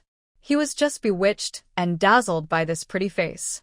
Otherwise, even if he was still single, he would not marry this stupid woman. You women don't understand, work matters. I'm talking to Lao Mo. Don't interrupt. Lu Disheng was angry and spoke with a little anger. He didn't want to talk to Yuan Huilan at all, and even one word was too much. How are women worse than you? Lu Disheng, I graduated from a girls' high school. How many years did you study? Do you know a lot of words? Do you still look down on women? You are so capable. Why did you have to be born from a woman's belly? Why don't you learn from Sun Wukong and jump out of a stone? Yuan Huilan was furious. The reason why she joined the revolution was because her family was particularly patriarchal. Her father wanted to marry her to an old man as old as her father as a concubine. She couldn't resist, so she had to run away secretly and join the revolution by chance. What she hated most was that men said that you women don't understand, but Mo Qiufeng never said that and respected women. You are just making a fuss, Yuan Huilan. I won't argue with you. I'll talk to Lao Mo. Lu Disheng was so angry that his face turned black, but he claimed to be a man, and it was embarrassing to quarrel with a woman, so he used Mo Qiufeng as an excuse. In fact, he didn't want to talk to Mo Qiufeng at all. Dad, your attitude is quite problematic. The chairman has said that women can hold up half the sky. You look down on female comrades in your words and deeds. Your consciousness is a bit low. Although Wan Qiqi doesn't like Yuan Huilan, she stands on Yuan Huilan's side on this matter. Yuan Huilan glanced at her, a little surprised. She didn't expect that this rural girl had a high level of ideological consciousness. She didn't get crazy and spoke in a flowery way. Obviously, she had some knowledge. The chairman is such a great man. He said that women can hold up half the sky. What right do you have to say that women can't do it, Lu Disheng? Only people like Lin Manyun can tolerate a stupid and arrogant man like you. If you change to a woman with a little bit of thought, who can live with you? Yuan Huilan's tongue is still very sharp. After all, she used to be a propaganda officer in the army and has a set of words. What's in your head? Yuan Huilan, don't be so conceited. With your wooden brain, a 3-year-old child is smarter than you. Do you think I want to live with you? You were the one who insisted on marrying me back then. Don't show off your girls' high school in front of me. What's wrong with girls' high school? Girls' high school can't save your stupid brain. Lu Disheng was almost furious. He glared at Wan Qiqi and went back to settle accounts with this dead girl. She actually helped Yuan Huilan deal with him. She really didn't know the inside from the outside. When dealing with Yuan Huilan, Lu Disheng's mouth was like a blessing, at least 3 times faster, and his vocabulary increased several times, not losing out at all. I was blind back then, so I was so confused as to marry a good-for-nothing like you. Fortunately, I turned around and married Lao Mo compared to you. Lao Mo is the bright moon in the sky, and you are just a worthless person in the stinking ditch. What about the bright moon in the sky? You are just the free babysitter that Mo Chiofeng found. You take care of his 2 sons wholeheartedly, but you don't care about your own son. Xiaoya is starving and crying. You still have the nerve to say that. When did I starve, Xiaoya? Lu Disheng, don't spit blood on me. Before you say anything about me, wipe your own ace first. Why don't you care about the in your family who abuses Xiaoya? You are Xiaoya's biological father, and you are helping the tyrant. How dare you shout in front of me? Before you say anything about me, punish Lin Manyun first. When did Lin Manyun abuse Xiaoya? Don't talk nonsense, Yuan Huilan. I'm too lazy to argue with you. Mo Chiofeng, take care of your stupid guest. If you me off, I won't be polite. How do you want to be rude? Are you at a loss for words? You have nothing to say when it comes to Lin Manyun. Lu Disheng, you are as clear as a mirror in your heart. You just don't care. Xiaoya has you as a father. It's really unlucky for 8 lifetimes. This former couple is now like an enemy, exposing each other's shortcomings. In their mouths, Lu Yi has been mentioned many times. Lu Ye's face is getting uglier and uglier, and the pressure on his body is very low. It turns out that he is not doing well, and his parents know it, but they didn't reach out to help him but chose to ignore it. Now we are a family. Let me vent your anger for you. Wan Qiqi patted him gently a few times and comforted him softly. Lu Ye's anger was so strong that it was about to overflow. If she didn't coax him, this guy would probably go crazy. The evil spirit on Lu Yi disappeared instantly. He looked up and smiled at Wan Qiqi, indicating that he was fine. Qiqi was right. Now Qiqi was his closest person. He was no longer alone. Whether it was Lu Disheng or Yuan Huilan, he no longer wanted their love. In the future, he only wanted their money. Old Lu Huilan. Mo Chiofeng frowned and scolded coldly. These 2 people were too ignorant.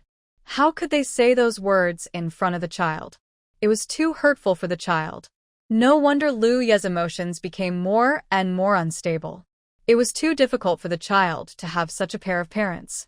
The 2 people who had been arguing anxiously finally calmed down and remembered what they had just said.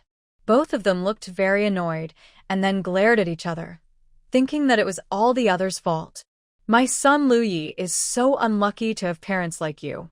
Since you don't like each other, please tighten your belts and don't give birth to the child. If the belts are not tied tightly, you don't want to take care of the child after it is born. You shirk the responsibility to each other, causing Lu Yi to support himself since he was 2 years old. He went to the mountains to find wild fruits to eat, and he ate so many poisonous fruits. He didn't die of poison or starvation because of his own efforts, but it can't reduce your sins. You are really a pair of cruel parents. Wan Qiqi frowned and spoke in a cold voice.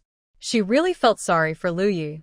The parents were a couple with grievances, and the child they gave birth to became a burden to them. You don't care, and I don't care either. If Lu Yi hadn't had an adventure, he would definitely not grow up.